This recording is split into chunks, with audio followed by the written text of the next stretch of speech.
He was an immortal, indestructible demon king, but the gods reincarnated him as humanity's holy son. Turns out in his past life, he was lucky enough to win the lottery, but before he could enjoy it, he found out he had cancer. However, every cloud has a silver lining. After he died, he was reborn as a skeletal monster. From a low-rank bone monster, he evolved into the immortal and led the demon clan to prosperity. His real name is Isaac. Friends affectionately call him Issa. His ultimate goal is to become human, so he can fulfill his dream of taking a proper dump. So Isaac went to the divine realm. He once had a deal with those gods. As long as he wiped out the rebel forces opposing the gods, they would turn him human. But from the start, those gods never intended to honor the pact, since they had no way to make Isaac human and only wanted to use him. When he learned this, he was furious. Damn it. How long are you planning to fool me? You couldn't even help me with my dream of eating and taking a dump, so you might as well all die. No more beating around the bush. Let's dive into Isaac's quest to fulfill his dumping dream. The sky was clear, a huge hospital loomed ahead.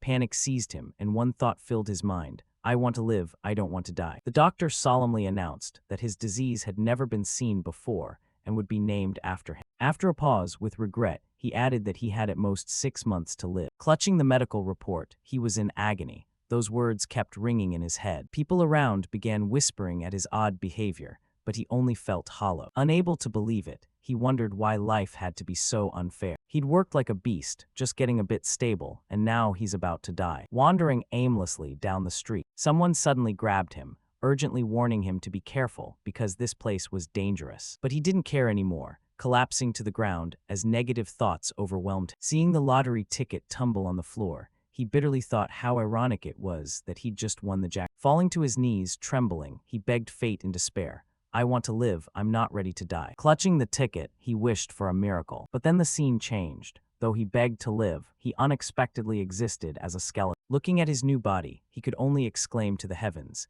did I really have to be reborn like this? And now even basic bodily functions are impossible. When a three-eyed monster lunged at him, he drew his sword, roaring that he'd wipe them all out. The blade soon grew, stained with blood, but noticing the giant closing in, he immediately took a defensive stand. The giant's powerful blow sent him flying up, but he quickly counterattacked. Pouring all his strength into the blazing sword, he shouted, this damn business ends now. Finally, the enemy fell, and he coldly declared that the suppression of the rebel forces was complete. After reincarnation, he became a low-level demon, gradually evolving into the Wraith King. Cries of Demon King, Immortal Demon King, echoed everywhere. He went on to recount his journey, from resurrecting a demon army that was nearly extinct for centuries to standing before those who once treated him as a sacrificial pawn. Though he might actually have been balding, he was now the Demon King.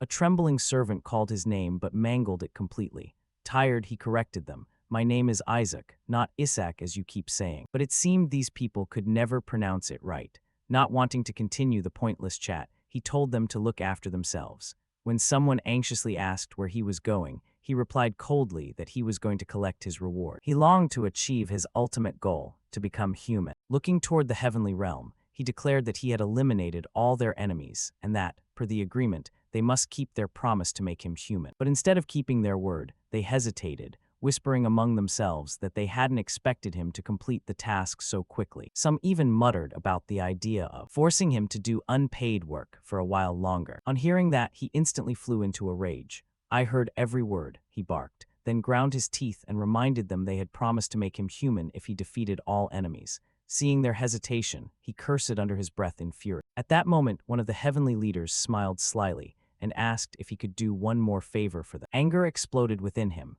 Even if I'm a skeleton, you lot should know your limits, he roared. You bastards, you want to make me do hard labor, while still claiming you could turn me human, right? The more he spoke, the louder his wrath grew, and now even facing the gods he showed no fear. He panicked as if realizing something. The one beside him warned they should never have trusted him in the first place.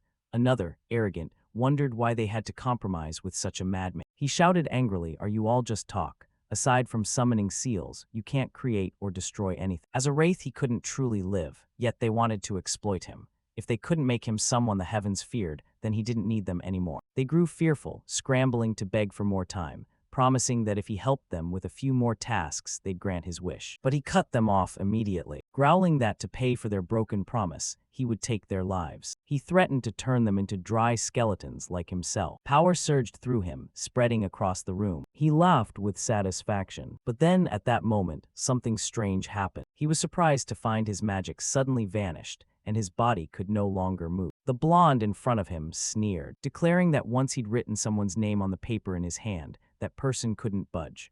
They all shouted annihilate, revealing this was a high-level sacred technique used to seal disasters like. They showed contempt, mocking that an ordinary demon like him should be grateful to serve. Now he'd have to live a miserable life, like a worm. He snorted, taunting, "Couldn't you at least pick a hairier worm?" He mocked, nodding that he still clung to his hair. The moment the light from the paper in his hand flashed, he blankly realized something was off. He kept sneering, exposing that if they were going to act, they should at least do it faster before he noticed. Before they could turn him into a worm, he chose to kill himself. They panicked at the sight of that insane act, unable to believe he actually dared to do it. However, one of them stayed calm, confirming the ritual proceeded as planned, meaning the Demon King's soul had been sealed. When he woke, he felt something strange about his body. Instead of becoming a worm as they intended, he found he had hands, flesh, and the form of a newborn baby. He couldn't believe it, had he been reborn as a human. Strangers around him called him the Saint. A nurse happily said he had awakened, while another suggested he should sleep a bit more. He was confused, wondering who these people were, his caretakers. Had he really become human? But his doubt grew as he noticed their mysterious expressions. One of them hinted that, though unwilling, they still had to complete the task. Before he could understand what was happening, a suspicious baby bottle appeared before him. They gently apologized for making him sleep more. Then the final words rang out, "May you rest for all eternity." He panicked, struggling but only managing to cry out. Did he think he had just been reborn, only to die again? A bottle was brought to his lips, but the moment it touched his mouth, he immediately turned away, startling those around. They didn't understand why he refused to drink. He turned his back, thinking that having returned to being human, there was no reason to drink something so suspicious.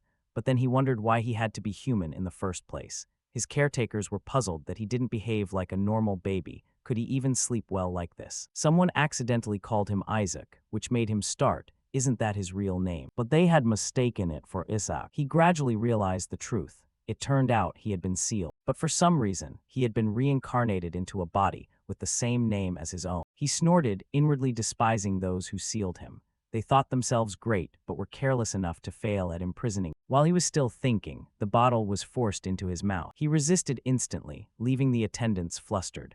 They remarked that though only a child, he was surprisingly strong. He thought to himself, is this vegetable juice? Awful. He wondered if this was a plot to assassinate him with that disgusting mixture. Ironically, he had struggled so hard to become human, only to face this now. Elsewhere, in the cathedral of the holy nation of Helen, an old man grinned slyly, confident the child had not survived. In front of him stood Emperor Alexander. The emperor coldly asked if he seemed to be enjoying himself. The old man bowed respectfully, explaining that the Eshua family had come to pay respects to the saint candidate, since the holy seat could not ignore the saint. The emperor smiled mysteriously and nodded in agreement that because this matter involved the saint, they should inspect it personally. But he warned that if anything went wrong after handing the saint over to the holy seat, it would be most unfortunate. Suddenly, a blood-curdling scream grabbed everyone's attention. The sly old man broke into a dark grin. When the servants rushed into his room, they were utterly alarmed. But contrary to their initial worry, the sight before them surprised them.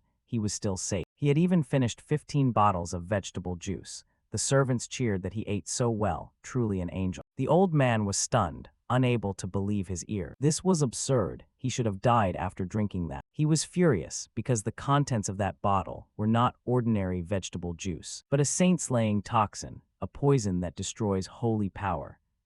If taken in a full dose, it would surely be fatal. But he had long since detected something unusual in his body. He understood this wasn't an ordinary poison, but a source of energy that could be converted into demonkind's mana. He welcomed it cheerfully, thinking it ironic that his enemies had accidentally helped him absorb mana so easily. He was so intrigued he asked for another bottle, much to everyone's surprise. They smiled slyly, thinking the more he drank, the happier they'd be, since the stuff wouldn't take effect immediately. But he thought differently. Splendid, for the sake of victory, I'll absorb all this mana. Deep within the subconscious world, he began to focus, condensing the energy he had absorbed into his mana core. But as the condensation proceeded, he suddenly discovered something strange. His mana core lacked the usual color, and instead emitted a pure white light. He didn't understand why, but the sense of power far exceeded all his expectations. He wondered how many blessings had been stuffed into this baby's body. If fully exploited, he could become a monster stronger than anything he'd imagined. In the holy seat, a piercing cry rang out.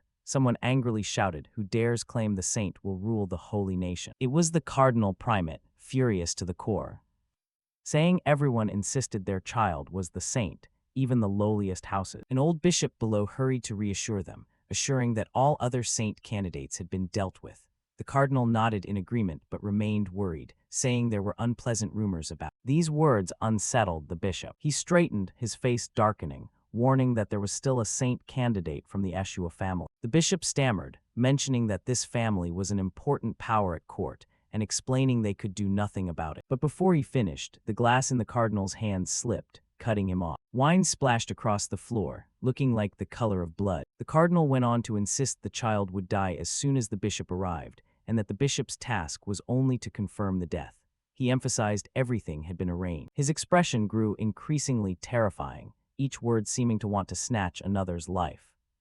He insisted the saint must come from the Berith family. Meanwhile, the bishop stood before the child thinking it should have been dead already. However, before him the baby was still alive. This terrified the bishop, cold sweat streaming down his face. The emperor was there too, happily pinching the child's cheek, and noting that the child's golden hair was the same color as the founder of the holy nation. When asked about it, the bishop stammered and confirmed the emperor was not wrong. The baby looked at them with bewildered eyes, thinking the man before him must be the emperor. He even remarked that this child seemed closer to the divine than the current pope, truly the nation's saint candidate. The baby was stunned to hear that, gradually realizing this was why everyone kept talking about the saint. Meanwhile, the bishop felt uneasy. He thought to himself that if the emperor favored this child from the start, things would become more complicated. Unable to let things continue like this, the bishop offered to take care of the child. The emperor asked why. The bishop pretended there was something wrong, saying a newborn couldn't possibly drink so many bottles of vegetable juice. The emperor countered that a saint candidate drinking the church's provisions was not unusual. The baby lay in the cradle, thinking to himself that he was the demon king, yet somehow became a saint candidate. Absurd. The bishop insisted it wasn't certain and begged the emperor to hand the child over for care. However, the emperor said members of the Eshua family would arrive, so it could wait. While the two were still arguing, the baby suddenly sensed a strange aura escape. He quickly covered his mouth, worried it was lingering dark mana he hadn't finished digesting. He casually scanned the surroundings to see if anyone noticed. The bishop hadn't given up. He stepped closer and declared he had just sensed a dark mana emanating from the child. His expression changed immediately, thinking something suspicious was afoot. The baby panicked at this, thinking to himself that the bishop had discovered it already. The bishop went on that this child might be a failed candidate with dark magic, so it should be reported and investigated at once.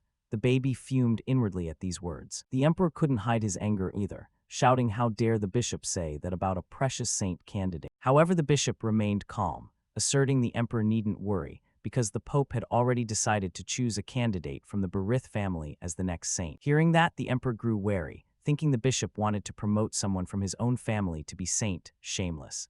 The baby was also angry, realizing this was why the bishop wanted it eliminated. The bishop scooped the child up and ordered it taken for interrogation immediately. Meanwhile, the baby could only curse silently in helplessness. The emperor spoke up, reminding everyone that the Eshua family were close allies of the court.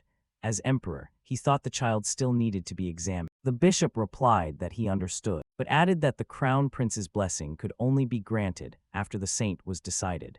This made the emperor pause and ponder the situation more deeply. He thought that if he didn't support the child the pope had chosen, the pope might refuse to grant the prince's blessing. He wondered whether this was truly the will of the church. Meanwhile, the child grew ever angrier, cursing inwardly at the people who only chased after money. He worried that if they discovered his true identity, things would become extremely troublesome. Nevertheless, his eyes kept watching the situation around. The old bishop spoke up, insisting that if necessary they could examine the child immediately with his exorcism power. However, he paid no attention to the baby bottle in the child's hands. While the bishop babbled on, explaining that if the brat were human nothing would happen, but if it's a demon, it would react immediately. Suddenly, there was a loud crack, and in the blink of an eye, the bishop was struck in the face by the baby's bottle, tumbling to the ground unconscious. Teeth were knocked free from his mouth, falling like rain. The child kept an innocent expression. The small hand continued to swing the bottle as if nothing had happened. He simply thought, just keep acting like a real baby. The bishop's face swelled from the blow.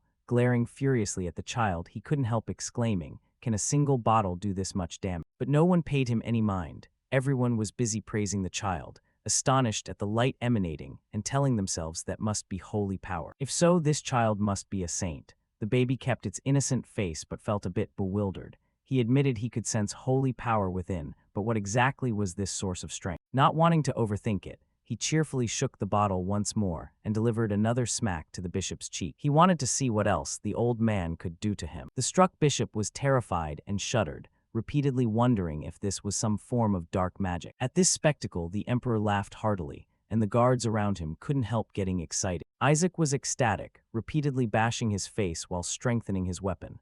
"I'll use enchantment magic to harden this bottle, then pretend to be an innocent baby. How's that, you bastard? Hit him until he collapses." Seeing this, a guard blurted out that he was impressed by his holy power. He kept staring at his weapon in wonder, like, what is this? Though it's weak, whenever I use dark mana, a bit of holy mana comes along with it. These two are supposed to be polar opposites, so how can they be used together? It must be related to that white mana core. Just as he was about to smack him again, the bishop snatched the bottle, scowling angrily at him. He tore the bottle away, hurled it to the ground, and shouted to the emperor, "I swear on all I hold, this child is heretical. We must perform an exorcism immediately." Hearing this made Isaac sick of the stubborn bastard, but he slipped his hand into the man's robe. "I don't want to do this either, but you seem to have something interesting here." He pulled from the man's person a severed pair of hands, exuding a mysterious, terrifying purple aura. Seeing this, the bishop turned pale with terror. Those hands were remnants of a vanquished high-level demon, an artifact capable of absorbing the life force of other demons.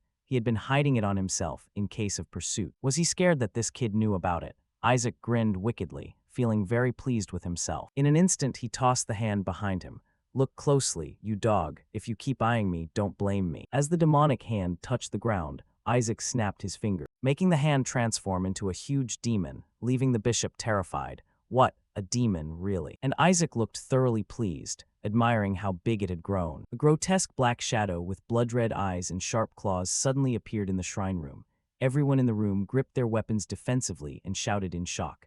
How could a creature of darkness appear here? The emperor, unable to hide his panic, demanded. Bishop of the Berith faction explained quickly. "A demon inside the shrine? Are you insane?" The bishop, pale and shaking, explained. "Didn't you see? This child just pulled out a talisman." The young master was stunned. Talismans are items tied to dead demons. How could it instantly revive a demon? The emperor immediately ordered his royal knights. "All listen. Protect the child from that wicked demon and the bishop." Soldiers replied in unison, "Yes, sir." One of the royal knights stepped forward and snatched the baby from the bishop's arms so fast the bishop couldn't react. What on earth is going on? After being carried away, the boy turned his head to look at the crowd surrounding the demon. "Serves you right, you nasty little mutt. Heh heh. Let's see how tough this bishop really is." The demon suddenly hissed, "Holy One." Then it abruptly roared, "Kill the Holy One." The boy froze, puzzled. What the heck? The demon screamed again, "Must kill the Holy One," and lunged at the boy. The royal knights immediately moved to form a shield in front of the boy,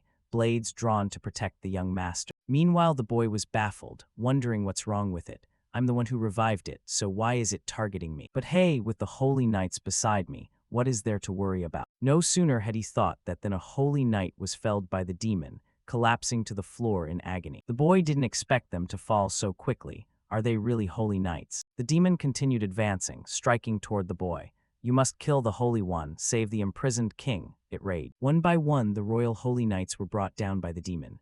The knight holding the child grew ever more terrified and hugged him tightly. The boy, squeezed nearly choked, thought, "Gotta stop it first. No one will be paying attention to my mana in this chaos, right?" The demon crazily charged its target, to kill. The boy stared coldly at the demon. "Why are so many trying to kill me in this life? I saved you, yet now you target me." His eyes turned icy, specks of blood flickering. Ungrateful little demon. For a moment, the demon was terrified by his aura. A golden light suddenly emanated from him.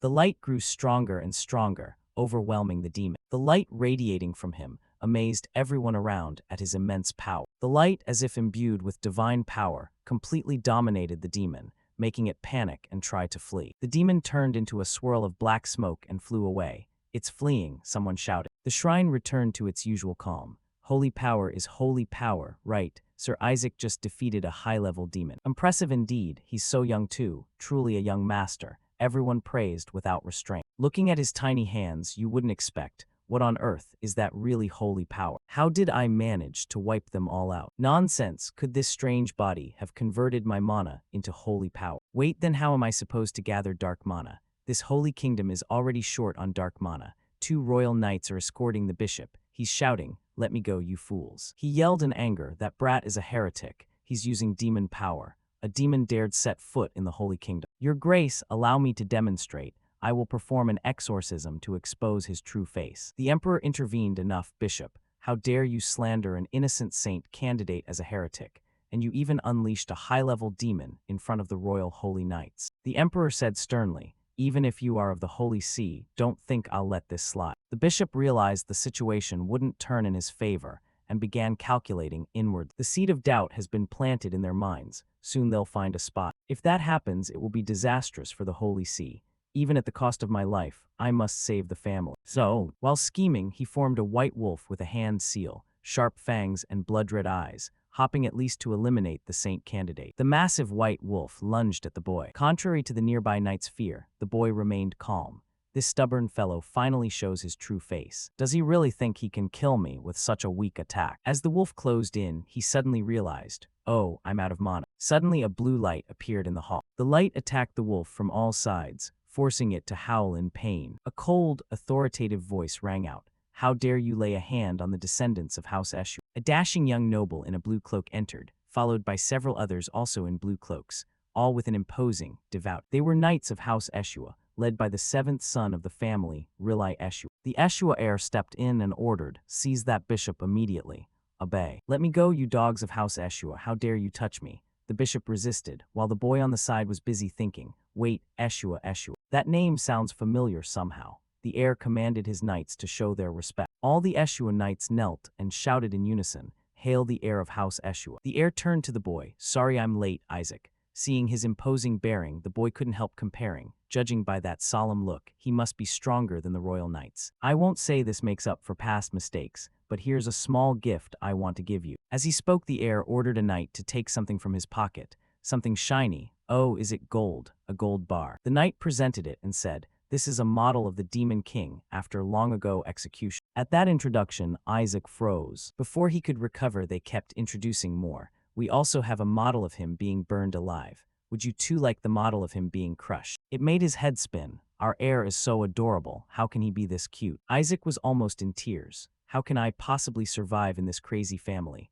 Everyone around is still noisy, and I don't know when it will end. Look how he's enjoying it, so cute. He's so moved he's crying." Suddenly he remembered something. "Wait, Eshua, I remember now. It was the saintesses who tried to defeat me." He recalled past battles. One girl introduced herself. "I am Shuri Eshua, the 45th saintess." Another girl said, "I am the 61st saintess of House Eshua." "You have no right to know my name." He rubbed his head, realizing they all belonged to House Eshua. "Damn, not only am I a saint candidate, but I was born into a family of saintesses.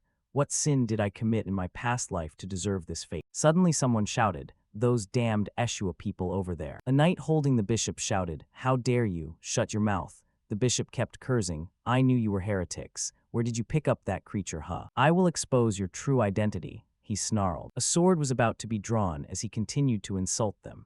"I can't believe you dared bring that monster along. Has House Eshua rotted that badly? I will utterly destroy House Eshua, all of you." No sooner had he finished than a cut sliced his throat, and blood spurted out. The Eshua heir sheathed his sword. "You should be grateful for the mercy of House Eshua. That's why we didn't chop off your head." Isaac thought to himself, this guy might be useful, willing to attack a bishop for insulting his house. With the right reason, he might even dare take on the Holy See. The knights nearby tried to reassure him. "Young master, you don't need to listen to such words, just see and hear the good things." Isaac ignored them. "These idiots, none of them are helpful. I think I remember them now. House Eshua, the devout, they used to be extremely powerful enemies. My former henchmen shudder at the mere thought of House Eshu the devout. They keep teasing Isaac without end. Chop off the dried demon king's head, sever it, stop it. Damn it," Isaac wanted to shout. The emperor finally spoke up. I will not forget this debt of gratitude. While we're on the subject, could you speak to your family head about the royal family's wish to foster this child? The Eshua heir replied, Your Majesty, please don't jest. Isaac's eyes lit up. Oh, the royal family is watching over me. The emperor warned that forces inside and outside the Holy Kingdom will target this young heir. You've noticed this too, haven't you? Of course, House Eshua is no weakling, but are you confident your devout order can actually protect this child? The heir hesitated for a moment. Isaac, curious, what are they talking about? The emperor continued, especially since the Pope won't accept this child. The boy has the same hair color as the founding emperor. Moreover, the Dry Demon King might be hunting the boy too.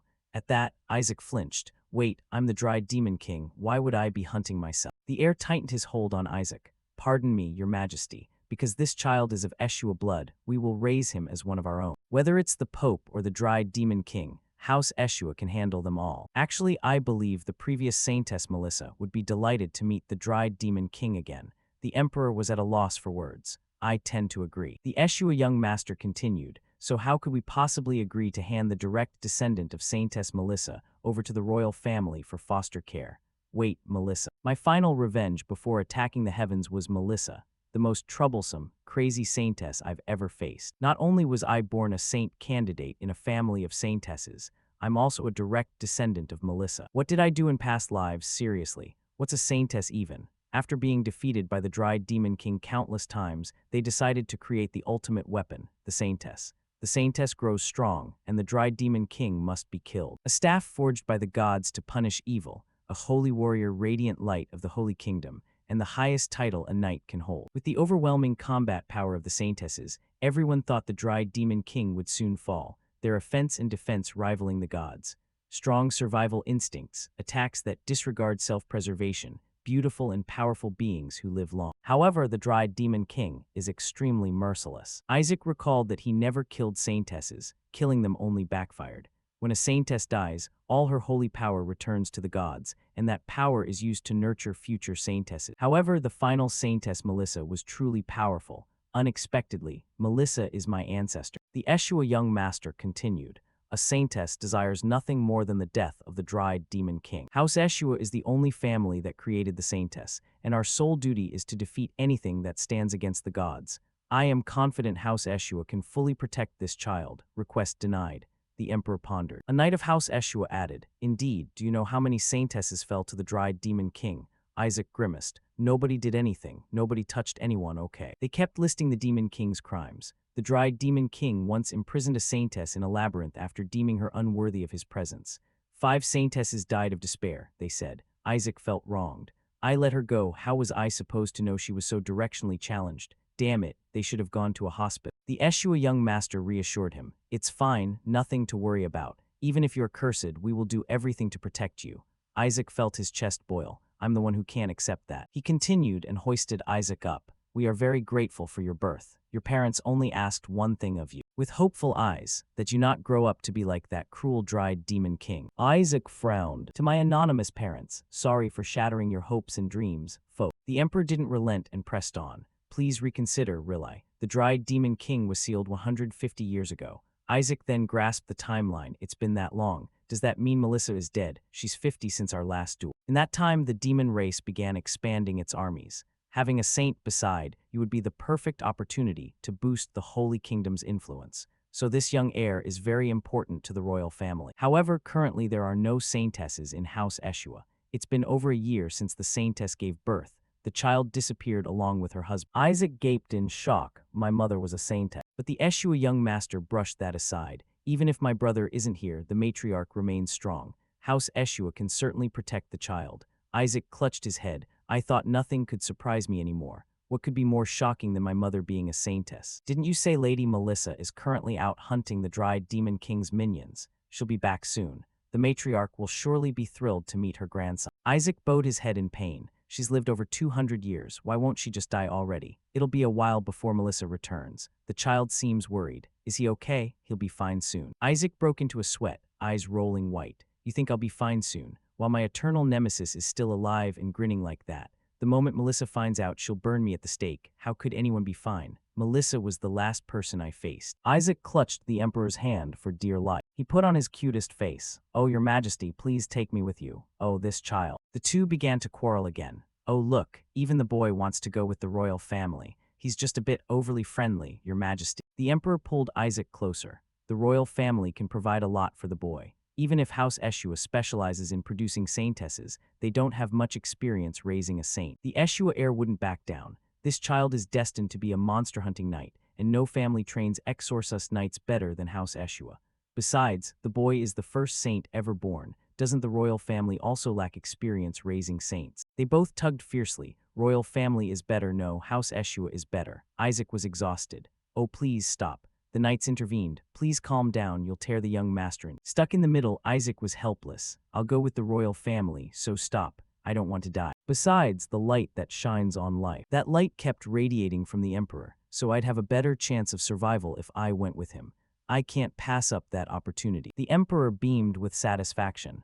Wise choice, little one. Isaac's eyes lit up. This is. Elsewhere in a deserted area, someone's voice. Impossible, I'm sure it used mana. I'm certain that child is a spawn of demons, the bishop standing before a group of mysterious people said. One who seemed to be the leader. Holy power granted directly by the gods. So are you telling me the demon clan wields holy power? A sword was drawn, the bishop trembled, but I'm sure that was mana. How could I possibly confuse mana with holy power? The leader replied coldly. The Holy See has rendered its final judgment on your claim. No sooner had the cardinal spoken than that blade sliced into his yorta, blood spraying everywhere. The executioner, eyes bloodshot, declared the sentence of punishment, the crime of blasphemy. Another suggested, I'll go gather an assault team.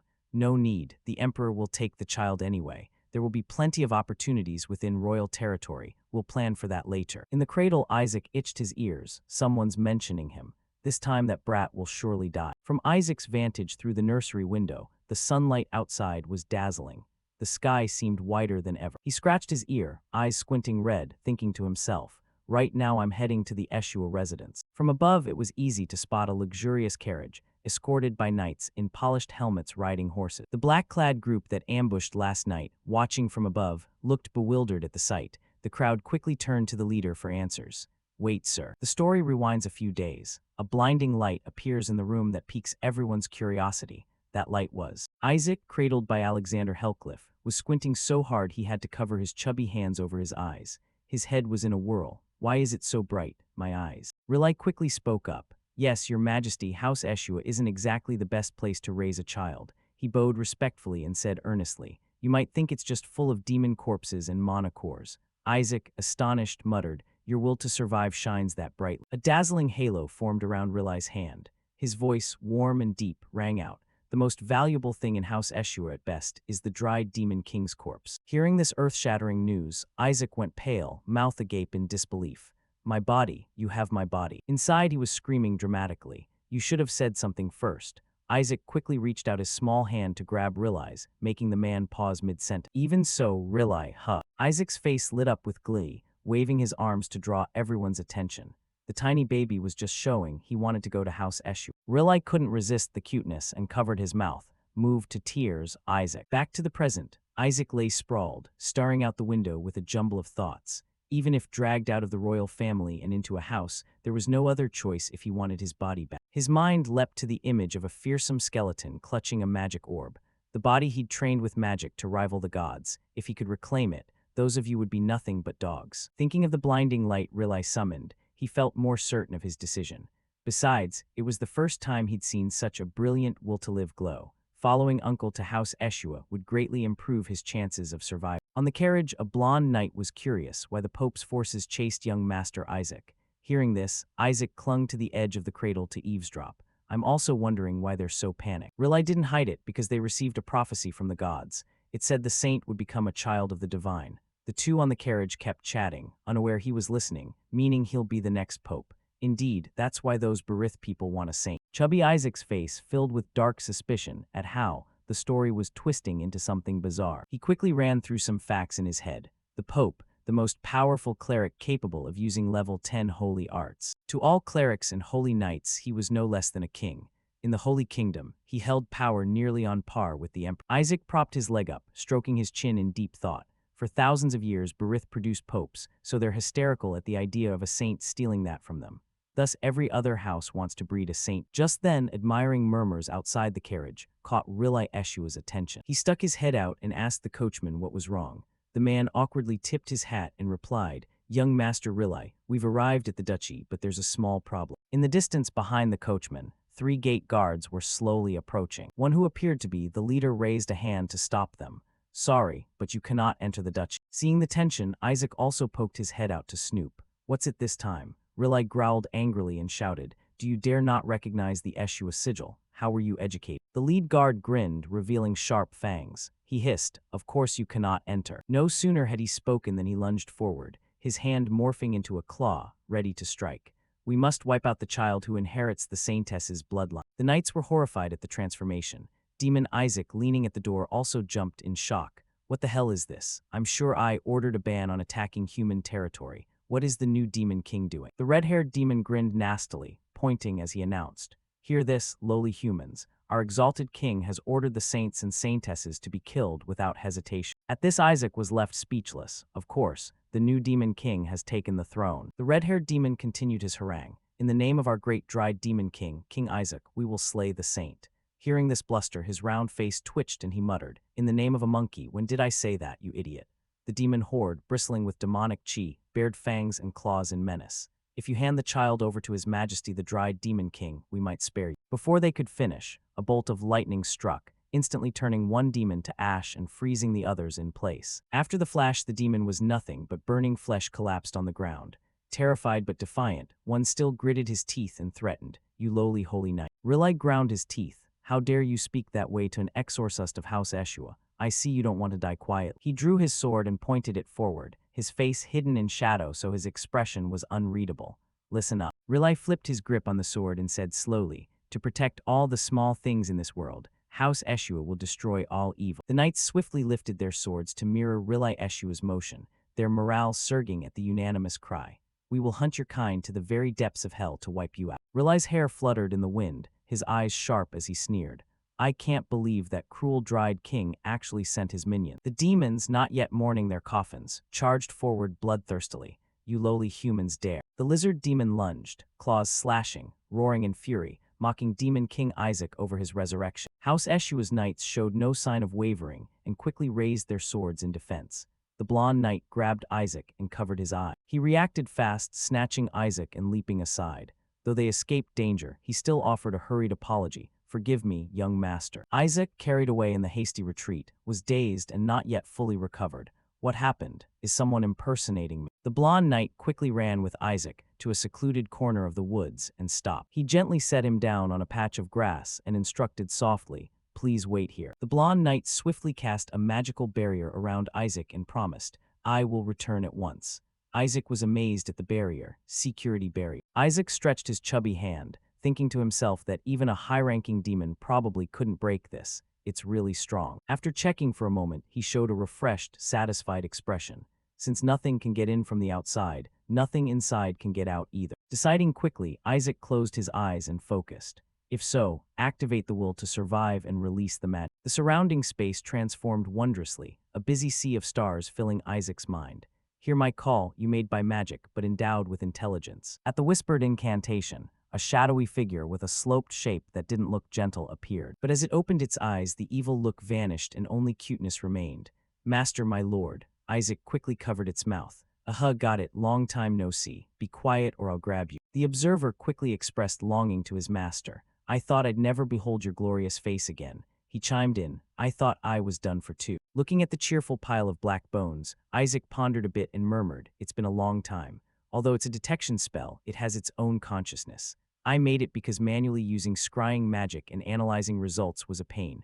Over the journey it developed a personality, but it's still pretty innocent." The observer chuckled and cut him off. "Your wickedness is as grand as ever. Congrats on taking over an innocent child's body." Feeling offended, Isaac retorted, "Hey now." Bored, the observer hovered around asking questions. "But what did those filthy deities do to my master? However vile my master may be, I can't believe they stuffed you into this filthy child's body." Not wanting to continue this topic, Isaac waved it off. "Enough, go scout for enemies." Turning to business, the observer grew serious, dropping its teasing tone and said quickly, "I'll start now." It formed a whirl of demonic chi and shot forward. Now I'll scan within a 100-meter radius. Using its power, the observer reported, there are 88 enemies, all monsters. Creatures like them will never match you, my great master. Isaac, hearing this, nearly swore. Are they crazy? Wait, 88 planning to fight or what? While flustered, he thought of something. It'll be a pain if security in the territory gets tougher. Summoning minions will be harder too. Damn, at this rate I must finish before House Eshua catches me. Isaac dropped to his knees, resolved. Even if I must use all my stored mana, I'll do it myself. Nodding his master's helpless look, the observer calmly continued reporting.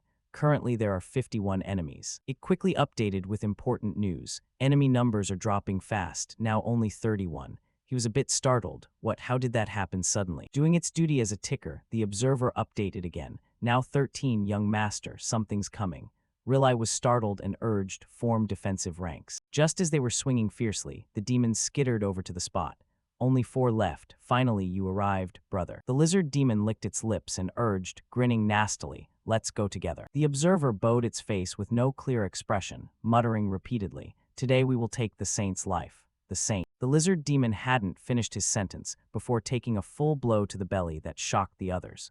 Only the dried demon king would. The Eshua knights watching this stiffened like glue, their faces going pale. The observer snickered, stealing credit from Isaac. No more enemies. At that moment it quickly changed its report. In the distance, the knights now face a giant fiend. I've detected a shadow lit. The ghost roared in fury. You dare touch my king with those filthy hands. Give up your life. Isaac twitched at the scene, seemingly unable to make sense of the current turn of events. What is he now? The totem kept issuing eerie sounds. You dare touch my king with your filthy hands. Give up your life.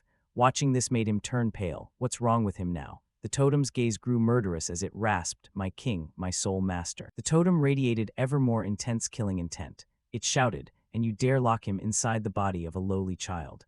Because Isaac freed it, all the warped devotion the shadow lick felt for him exploded. It warned those there, don't be stubborn and stare at the child with those disgusting eyes. The talisman growled again, I will gouge your eyes out. Seeing that, the blonde knight flustered and asked Rilai beside him, young master, what is he saying? However, humans couldn't understand because it spoke in another tongue. This talisman chuckled with self-satisfaction. Whoa, it's truly chaotic. He was a bit stunned. Looks like that bastard recognized me as the ancient demon king. His effort to follow me was commendable. At that moment the knights began to act. All the knights readied for combat clearly. Isaac internally shouted again, what are you doing? Stop performing over there. He started trying to convey his words to the blonde knight not far off. Baba, basically that bastard, don't block my path. My mana core is overflowing. Seeing this, he even shouted spiritedly, young Master Isaac, please wait a moment more, I'll dispel it.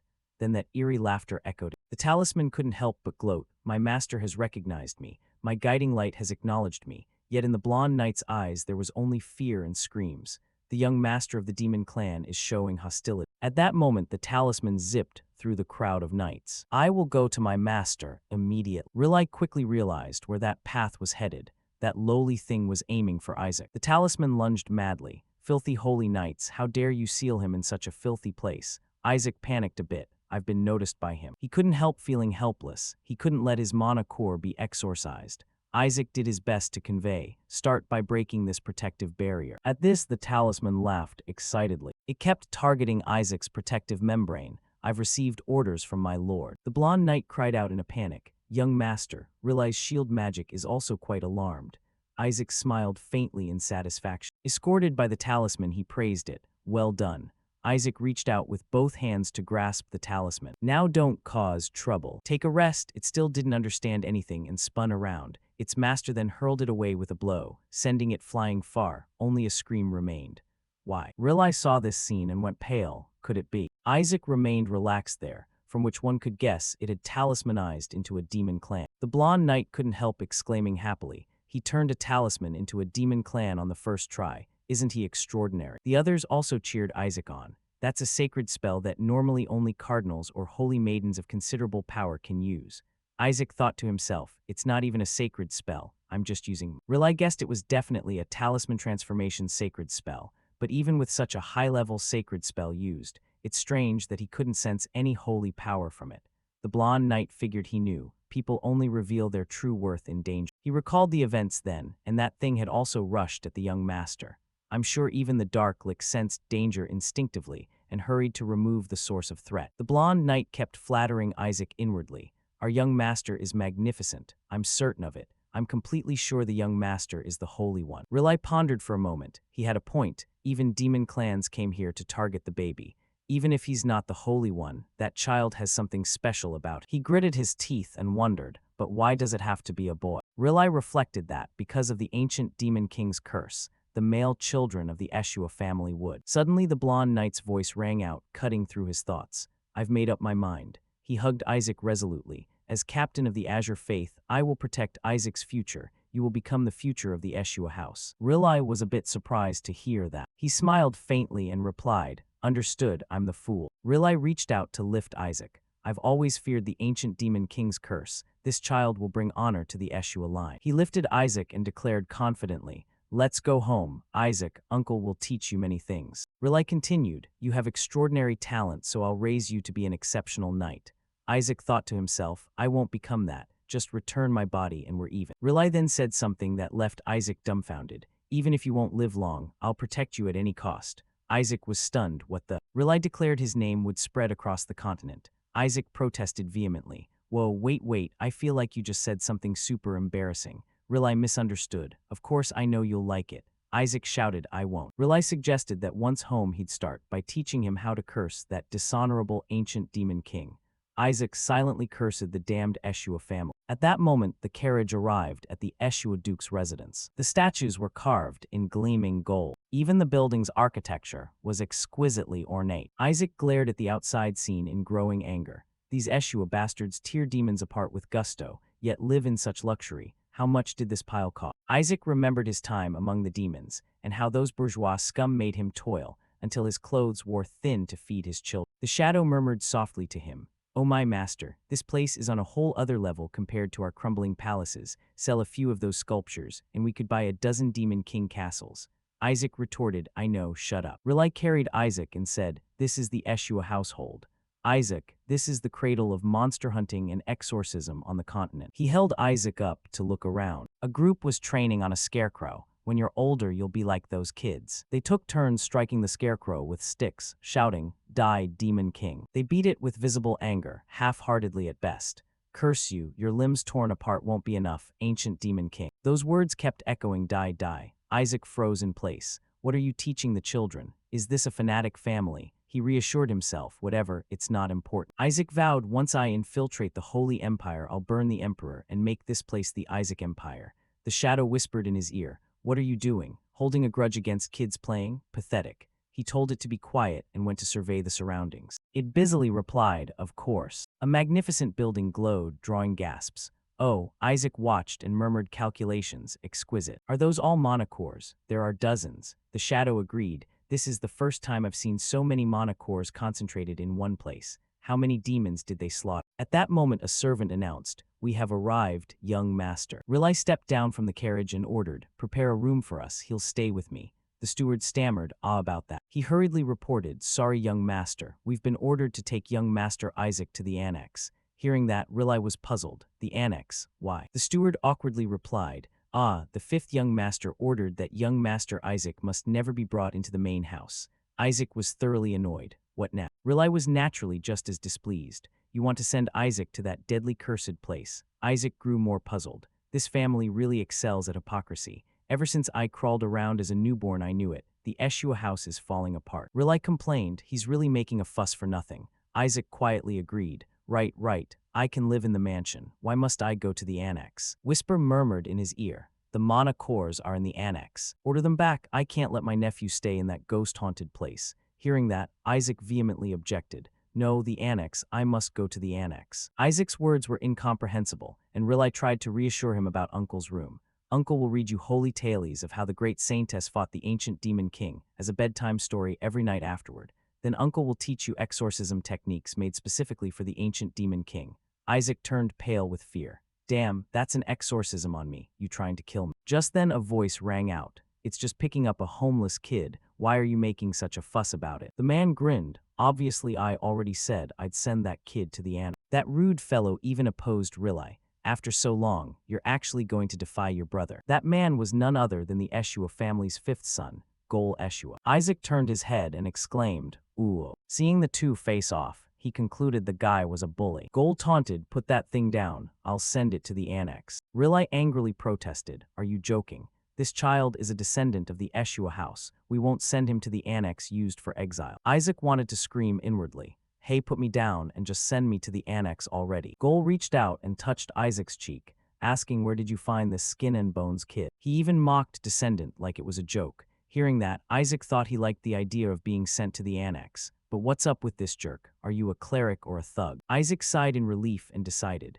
"Whatever, I just need to get to the annex and suck the mana cores." Meanwhile, Riley pressed Goal, "Didn't you know why I want to send this child to the annex?" He bluntly exposed him. "You want everyone to think the child is cursed so you can remove his inheritance rights." Isaac then snapped awake. "Inheritance rights? Wait the hell a moment." Isaac remembered something and got furious, ready to strike. "Fine, I'll suck this house dry, become a saint, then the Pope, and take revenge on those damned gods." Goal nonchalantly replied, "That's the plan. I heard a demon appeared to snatch this brat, so it seems cursed already." The blonde knight, hearing this, angrily shouted, "No, the young master participated in expelling that demon." He recounted seriously that the demon's appearance because of him proved his importance. Even the knight behind added, "Indeed, he has the divine power of a saint." The man burst out laughing. "Ha, hilarious. How long will you keep covering up for this trash? Don't make me laugh. If you insist he's the next saint, then show me his power." Whisper then whispered to Isaac, "Why don't you show him your power? Summon a meteor or something." Hearing that, Isaac retorted, "Meteor my ass." Goal clicked his tongue and continued, "Right, if you want to call him a saint. I'll set one distant condition, that thing over there." Goal challenged Isaac, "Whether it's the family crest or whatever, why not have him resurrect that thing he loves so much?" He scoffed, tongue-clicking, "That holy tree died from the demon's dark mana, so if the kid really has what it takes to be a saint he'd resurrect it easily, right?" Goal smugly emphasized, "That's if he's truly a saint candidate like you all claim." Riley asked him again, "Do you even know what you're saying?" Isaac murmured, Melissa, you're great at fighting but your descendants are a mess." He thought back, the first son missing, the second adopted. Suddenly Isaac noticed something. Whisper whispered, puzzled, What's up?" Watching, Isaac grabbed it. "What are you still thinking?" Making it all confused. Before it could reply, Isaac flung it that way. "Go there and take everything from me." Whisper was utterly flustered. "Wait a sec." Riley tried to reason with that Goal fellow. "A tree dead for 70 years, and you want some toddler who can't even speak." While they were still arguing, something strange happened. Riley was also astonished at the sight before him. What the hell is that? The holy tree. The holy tree has turned green again, completely unlike the withered trunk from moments ago. They stared up and down the tree, exclaiming in shock, "It's been revived." Goal froze, stunned. Even with purification and restoration magic, it kept dying slowly. He fretted, pondering, what on earth is happening? Isaac smiled confidently. "It's nothing, really." He was quite proud, face beaming with confidence, thinking there was some dark mana near the roots, so he sucked it all up. Whisper returned, a bit deflated. "I've absorbed all the mana there, I'm full to bursting." Everyone, astonished, asked Riley, "Sir Riley, what happened to that tree? What did you do?" But Riley replied coldly, "I did nothing." Hearing that, the soldier immediately guessed, could it be? The one everyone adores is just sitting there grumbling, "It's all mana, what a waste." Whisper weakly asked him, "Now what? Do you want me to puke it all back up?" They shouted in joyful excitement. Eshua, so it was young Master Isaac who did it. But Goal stubbornly denied it, awkwardly protesting, "Absurd.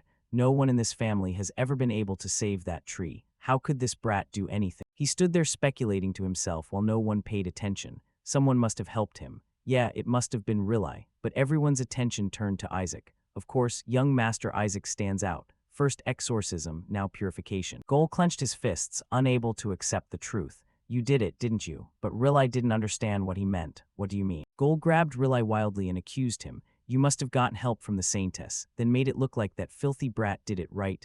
Riley had no idea what he was talking about. "What on earth are you saying?" Goal shouted angrily. "Stop your tricks." Riley was baffled and immediately denied it. "How could I possibly have met the missing Saintess?" Isaac watched the scene with a crinkled face. "Melissa should focus on managing the family instead of hunting demons. Your house is a mess." Isaac thought, looking at the man before him, yet this so-called brother doesn't resemble Melissa at all. Actually, it'd be easier to believe Riley was Melissa in disguise. Whisper, curious, asked him, "What about the elder brother?" Isaac suddenly remembered. He actually reminded him more of that damned Pope fellow. Goal screamed like a madman, refusing to accept it. "Don't play dumb. You think I don't know you brought this kid here to make him the next saint candidate? I can't believe you'd use such dirty tricks when our family already has a saint candidate." Isaac immediately perked up to eavesdrop. "There's another candidate in the family. and that crude bastard even wants that candidate to win. Whisper was gleeful at someone's misfortune, teasing, looks like you need to compete with that other guy, but you don't seem to care at all, do you? Isaac, on the contrary, was positively intrigued. Don't you think that guy would be just as cruel if that bastard backs him? Beating him would be fun. Whisper reluctantly admitted it made sense. Riley frowned, questioning him. So are we just going to ignore the boy? He's our nephew and the son of our firstborn. The boy has the right to lead this house. Gol heard this and felt unbearably irritated. Nonsense about the firstborn. He ran off while the family was in danger. As he spoke, he grabbed Riley. You still want to bring up that firstborn? You only just told us this kid exists. Isaac thought this drama was worth following, so that's why I've been treated differently. What a great life. How Whisper didn't quite get his train of thought. You can't be so indifferent about your own life. Gol suddenly remembered and sneered. Ah, but the kid is still the Saintess's son, right? He could just be a bastard child of the Saintess we picked up from outside. She's a saint regardless. Each of his words made Riley's face crease. But you can't be sure he's the firstborn's child, can you? I suppose his face looks decent because he resembles that woman. He kept yammering, slandering Isaac, until Riley angrily punched him square in the face. If it's good for the family, I think we could sell him to preserve the bloodline. After being hit, he still didn't understand why. Are you insane? Did you just hit me? Riley finally spoke. Did you think you could get away with spouting that nonsense? Everyone was shocked by Riley's action. Isaac, however, found it highly amusing. Yeah, brothers should spar now and then. Thanks to that, I learned some useful info. The two lunged at each other, ignoring people trying to stop them. Sir, you can't do that, stop them. Isaac watched the show from the side. The messier this family gets, the easier it will be for him to take it over. Isaac smiled slyly. This damn family is already collapsing all on its own. Whisper warned him, but isn't it true if this family falls you'll die too? Being in a baby's body must have shrunk your brain a bit, huh? This made Isaac snap and yell shut up. Eventually, the atmosphere settled down. Isaac sat in a corner, brooding. Suddenly, he felt an itchy urge to cause trouble. He was unbearably restless. People around were discussing. Another brat. What do we do with this kid? Isaac was very annoyed. Not a single person in this cursed family seemed sane. They sure know how to treat an heir, huh? They ignored him and continued deliberating. We raised that country girl into a saintess, so at least she shouldn't have birthed this useless son. She's unworthy of being a saint. Just hearing it makes me furious. Hey, are you all mad? That's going too far. Suddenly, a female voice spoke, and everyone fell silent. She was the second wife of Housemaster Eli Eshua, the acting lady of the house, Henna Eshua.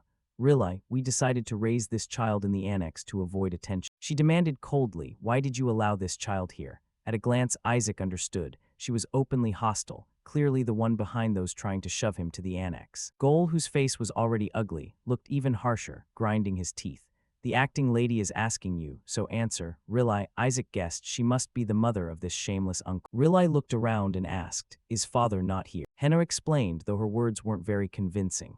He's gone out into town, and I must admit this whole saint candidate mess is truly chaotic. Riley sighed, frowning, what a pity. The next bit of news left everyone in the hall stunned. Shouldn't he be hearing that the eldest nephew of this house revived the holy tree? Gol, annoyed, denied Isaac's credit. It's just a coincidence. How could this brat have done that? Maybe the Eshua family's prayers finally worked. The white-haired old woman tried to convince herself.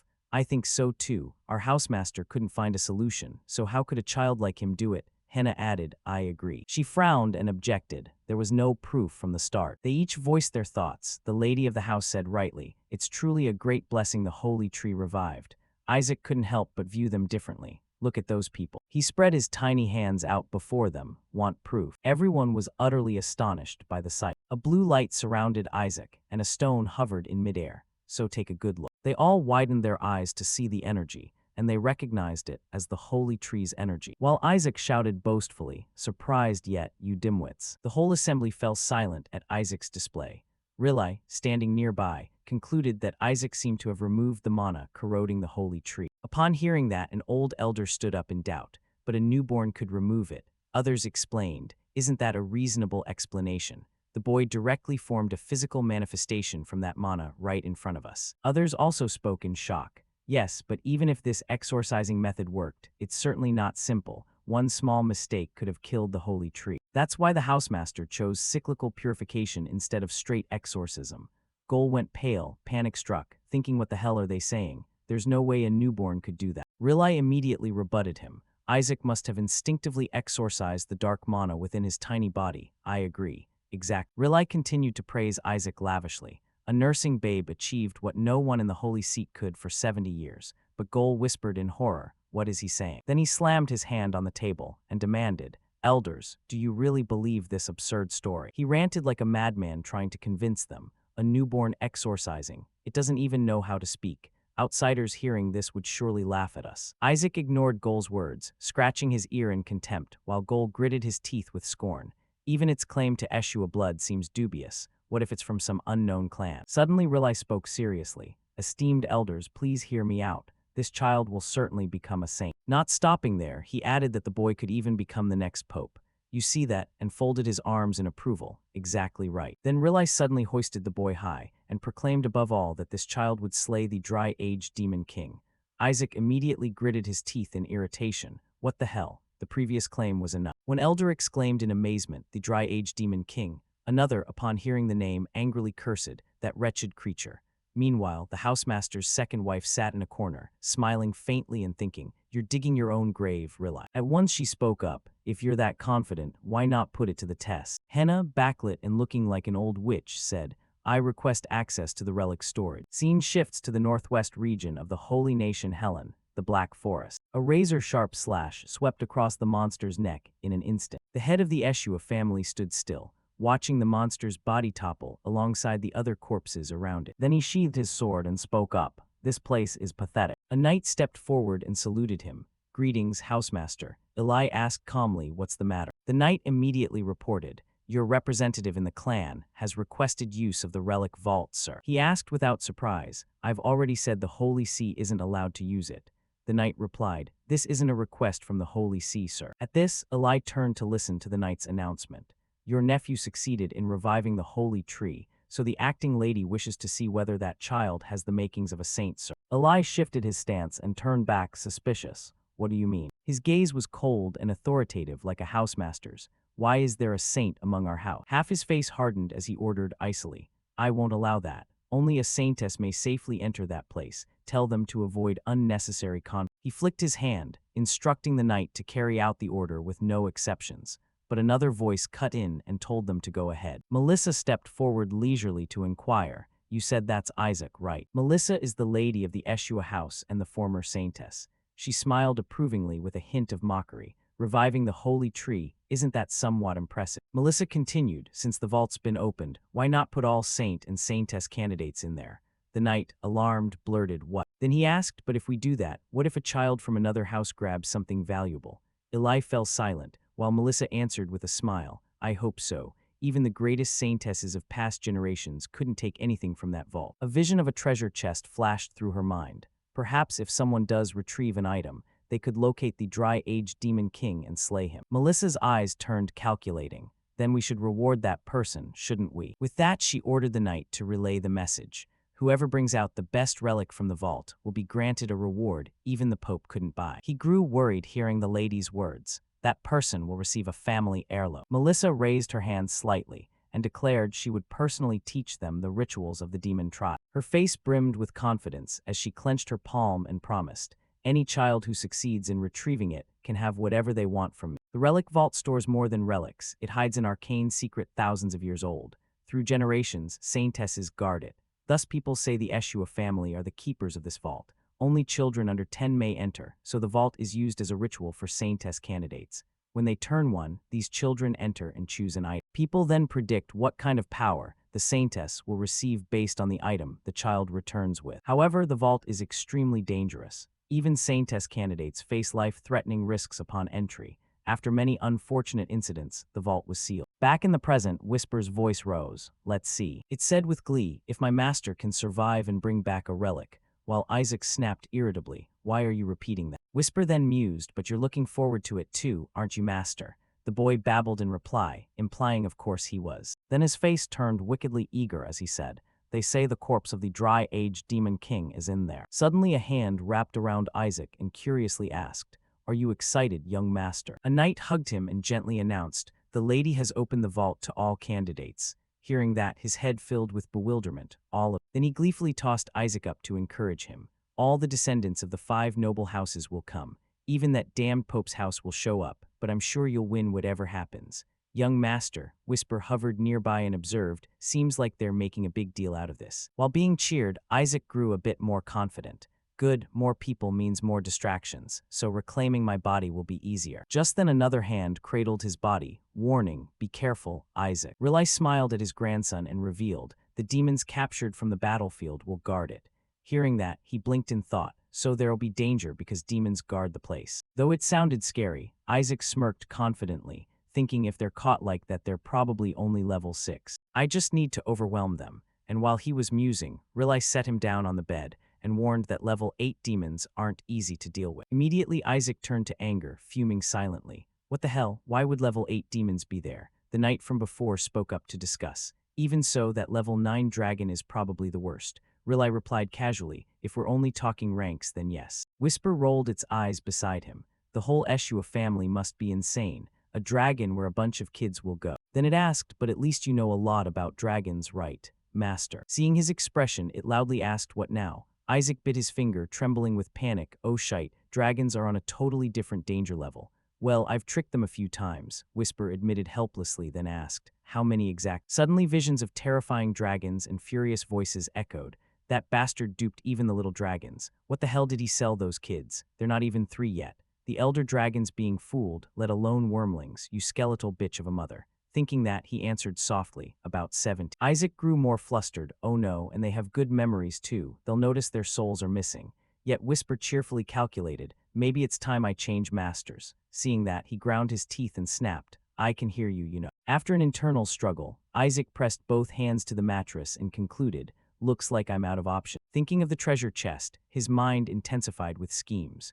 So there are level 8 demons and a level 9 dragon in the relic vault, but my current self can barely handle level 6 demons. While pondering, Isaac's face turned more sinister. To fight them, I need to steal all the mana cores from the Eshua family to the annex room. The atmosphere returned to calm. The door remained firmly shut. Isaac sat outside the door. Seeing him so serious, Whisper whispered, master, are you okay? Seeing Isaac's sullen face and lips drier than the Sahara, Whisper mourned, you look like you're about to be exorcised. Isaac regretted his actions a little. Damn, if I'd known how to control holy power, I'd have been able to learn all the holy arts by now. Someone summarize it for me, still not even weaned. He suddenly hatched an idea. What if I mind control them and force them to teach me? Whisper kept babbling beside him. Master, are you planning to use dark magic in the center of the order? Do you want to be exposed as a demon and bring down the Eshua family? Hearing that, Isaac stared at how wildly it was extrapolating. What happened to your personality over the last 150 years? He returned with the book in hand. Just theory like this and I understand nothing. Seeing him so tired, Riley picked him up.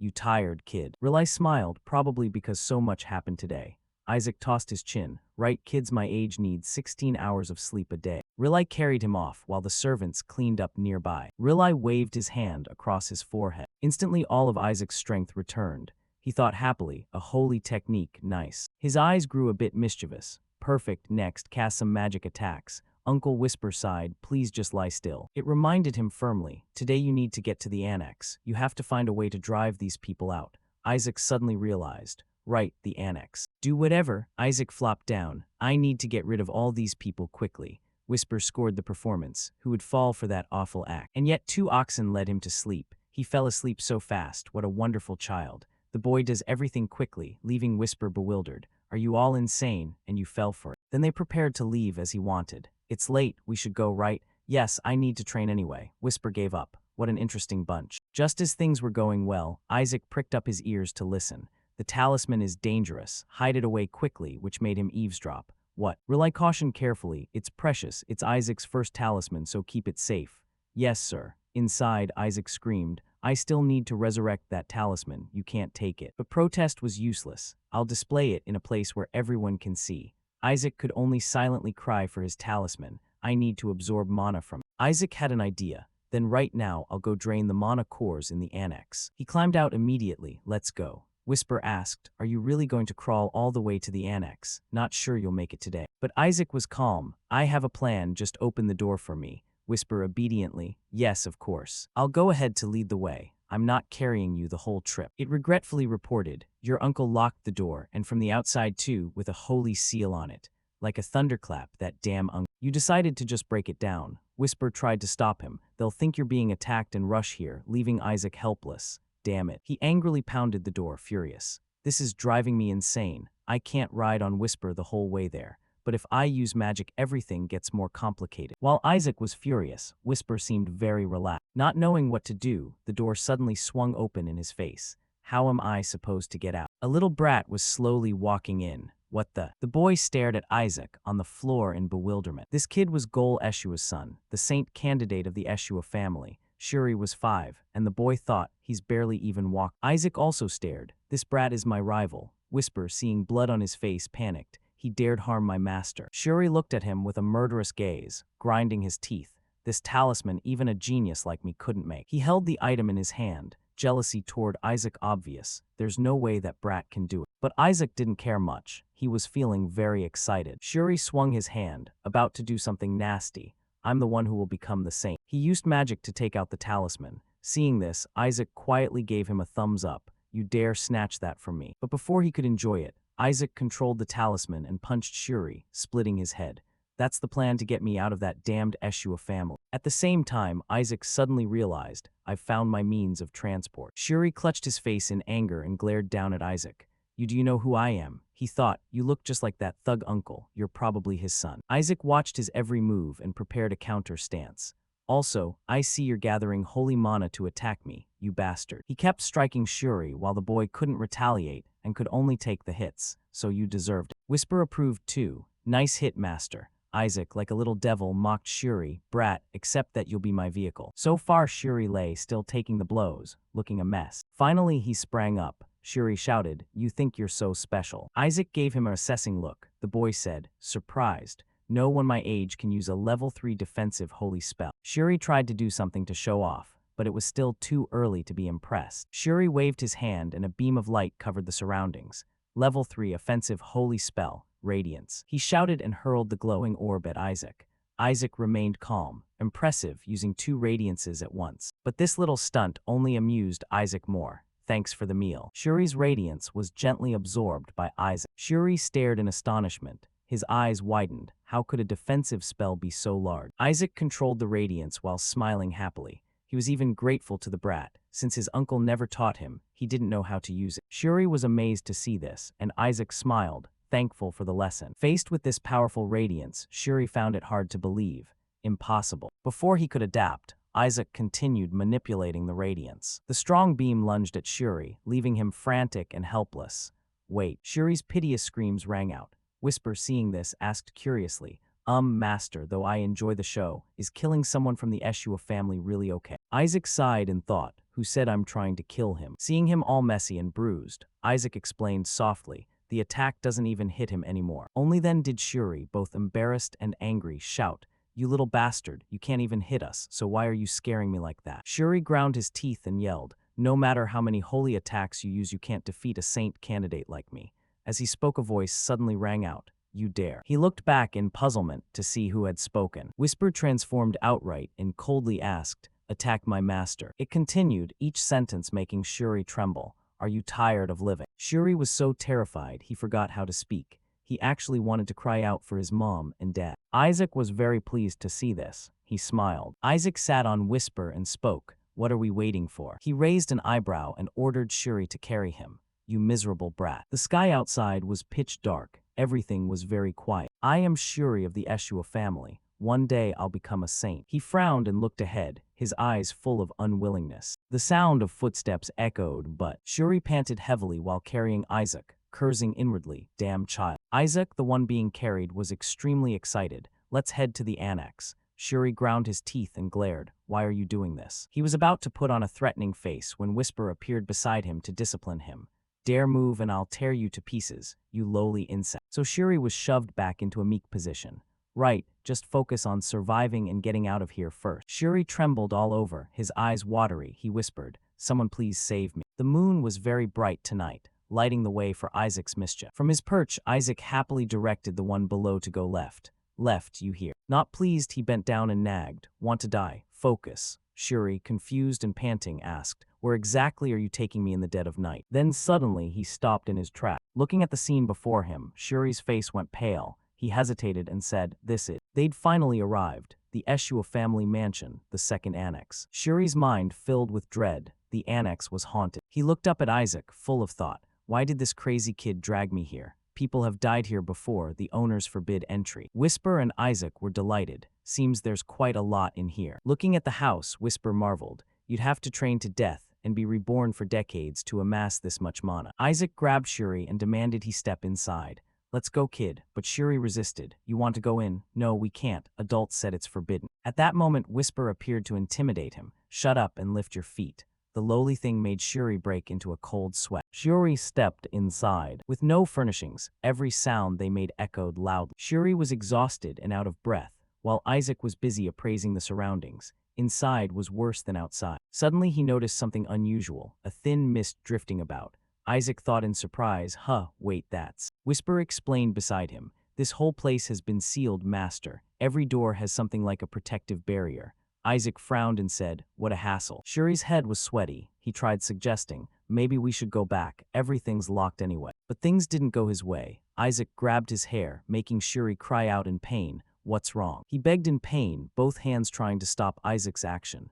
Don't grab my hair, okay? Seeing the portraits, Isaac was a bit surprised. He moved closer, the former heads of the family. As he looked at the painting, he asked, so now you want to compete for the next head of the family too? Saying that, he assumed he was right. Pointless, since that next head position will be mine anyway. No sooner had he puffed himself up than the ancestor portrait he was proud of was destroyed with a snap from Isaac. Shuri was so stunned he felt his eyeballs might pop out. Isaac didn't stop. Shuri frantically shouted, our ancestors, are you insane? Why are you doing this to the family heads? Isaac frowned and explained, you really shouldn't put barriers on these portraits, should you? Whisper breathed a sigh of relief and smiled. The barrier's broken, master. Isaac grinned widely, magnificent. He quickly jumped down. Let's go. Shuri, curious at this move, asked him, hey, where are you going? Isaac curled up like a little ball and rolled forward, leaving Shuri bewildered. Hey, are you crazy? You've made this mess, and now where do you think you're rolling off to? The sealed door was flung wide open by Isaac. Seeing the scene outside, he felt very satisfied. The absolute peace. Isaac immediately crawled inside and ordered Whisper to lock the door, leaving Shuri in utter panic. He tried to chase after Isaac like someone chasing their crush. Hey, stop. What on earth are you doing? The door began to close and Isaac smiled at Shuri. A brat like you doesn't need to know. Shuri's voice still echoed outside, damn kid. With everything settled, Isaac sat down and breathed a sigh of relief. A glow began to envelop his body. Let's get started. Outside, Shuri was still pounding on the door. Get out, hurry up. I'll tell the adults on you. As he tried to persuade Isaac to come out, a figure appeared behind him. I'll tell them everything and you'll be kicked out of here, you'll see. Members of the family had appeared behind him. Riley called softly, Shuri. He spoke coldly and asked, and Shuri finally turned around. What are you doing here? He hurriedly explained everything. Uncle, you came at just the right time. Isaac, the monster, the old white-haired man angrily snapped in his face. What do you think you're doing? You knew this annex was forbidden. Why did you bring Isaac to this cursed place? He hesitated and quietly asked again, what? Then he was scolded loudly by the woman. Do you know how many people saw you running around carrying Isaac? And there are traces of offensive holy spells in Isaac's room too. She coldly questioned him, will you take responsibility for all of this? Shuri was completely baffled, but how could he explain? I didn't bring that brat here, and okay, some offensive holy spells there were mine, but... Riley bent down and lectured him gently. Shuri, you've gone too far this time. Whatever your reasons, causing trouble for a nursing child is still the fact. He asked sternly, where did you lock Isaac? Leaving Shuri so aggrieved he couldn't speak. I didn't lock him anywhere. He said something no one believed. Isaac went in on his own. Riley stood up and knocked on the inner door. Isaac, are you in there? Did Shuri lock you in? Everyone was at a loss, oh my. Riley was feeling very worried about the situation. The door opens and he sees Isaac sobbing uncontrollably. Isaac. The old white-haired man also looked very concerned. Are you okay, Isaac? My goodness, the boy looks off. Riley hurriedly picked him up and soothed him by rubbing his head. Thank goodness you're all right. Though the boy looked pretty frightened, it seemed nothing serious had happened. Having said that, he glanced at Shuri with an unfriendly look. He coldly admonished, you should reflect on yourself. Shuri was helpless now. He didn't know how to explain. No, it's not like that. Really, As for Isaac, he was feeling very pleased. He even gave a little thankful gesture. Isaac smiled teasingly at him, triumphant. Thanks to you, kid, I had a feast. Directly making Shuri furious. Damn brat. Seeing this, the old woman worried too. Does the kid's blood pressure just spike like that? Must be the cold here. Such a little child and already. A small blue glow flickered in Isaac's hand. He smiled inwardly. This far exceeds my expectations. I've absorbed mana equivalent to 100 years of hard training in one go. He squeezed it tighter in his hand. With this mana energy, he was utterly delighted, trembling with excitement that he could finally carry out that plan. But Riley mistook it for fear. Surely Isaac was terrified. At the Eshua family villa, Riley's voice rang out. Isaac, I'd like to introduce someone to you. Isaac looked up, full of curiosity. Then he turned to the person beside him. This is Asili. From now on she'll be your caretaker. Asili introduced herself seriously and plainly. My name is Asili Lasher, a holy knight of the Eshua family. He glanced at Asili, who was respectfully half kneeling and bowing. I pledge to serve you until my last breath. He snorted inwardly. Are they appointing a babysitter because of what happened last time? Then he sat with his hands on his hips. Striking a pose, he said, Dada, translate this, it's you. Dada, you're fired, get out of my sight. He even tried to put on a scary face to intimidate. Asili and Riley looked at the child on the table in surprise. She stepped closer to him and softly called, Master Riley. May I pinch his cheek once? Her face was full of excitement. Isaac thought to himself, why are there so many lunatics in this family? Riley took something from his pocket.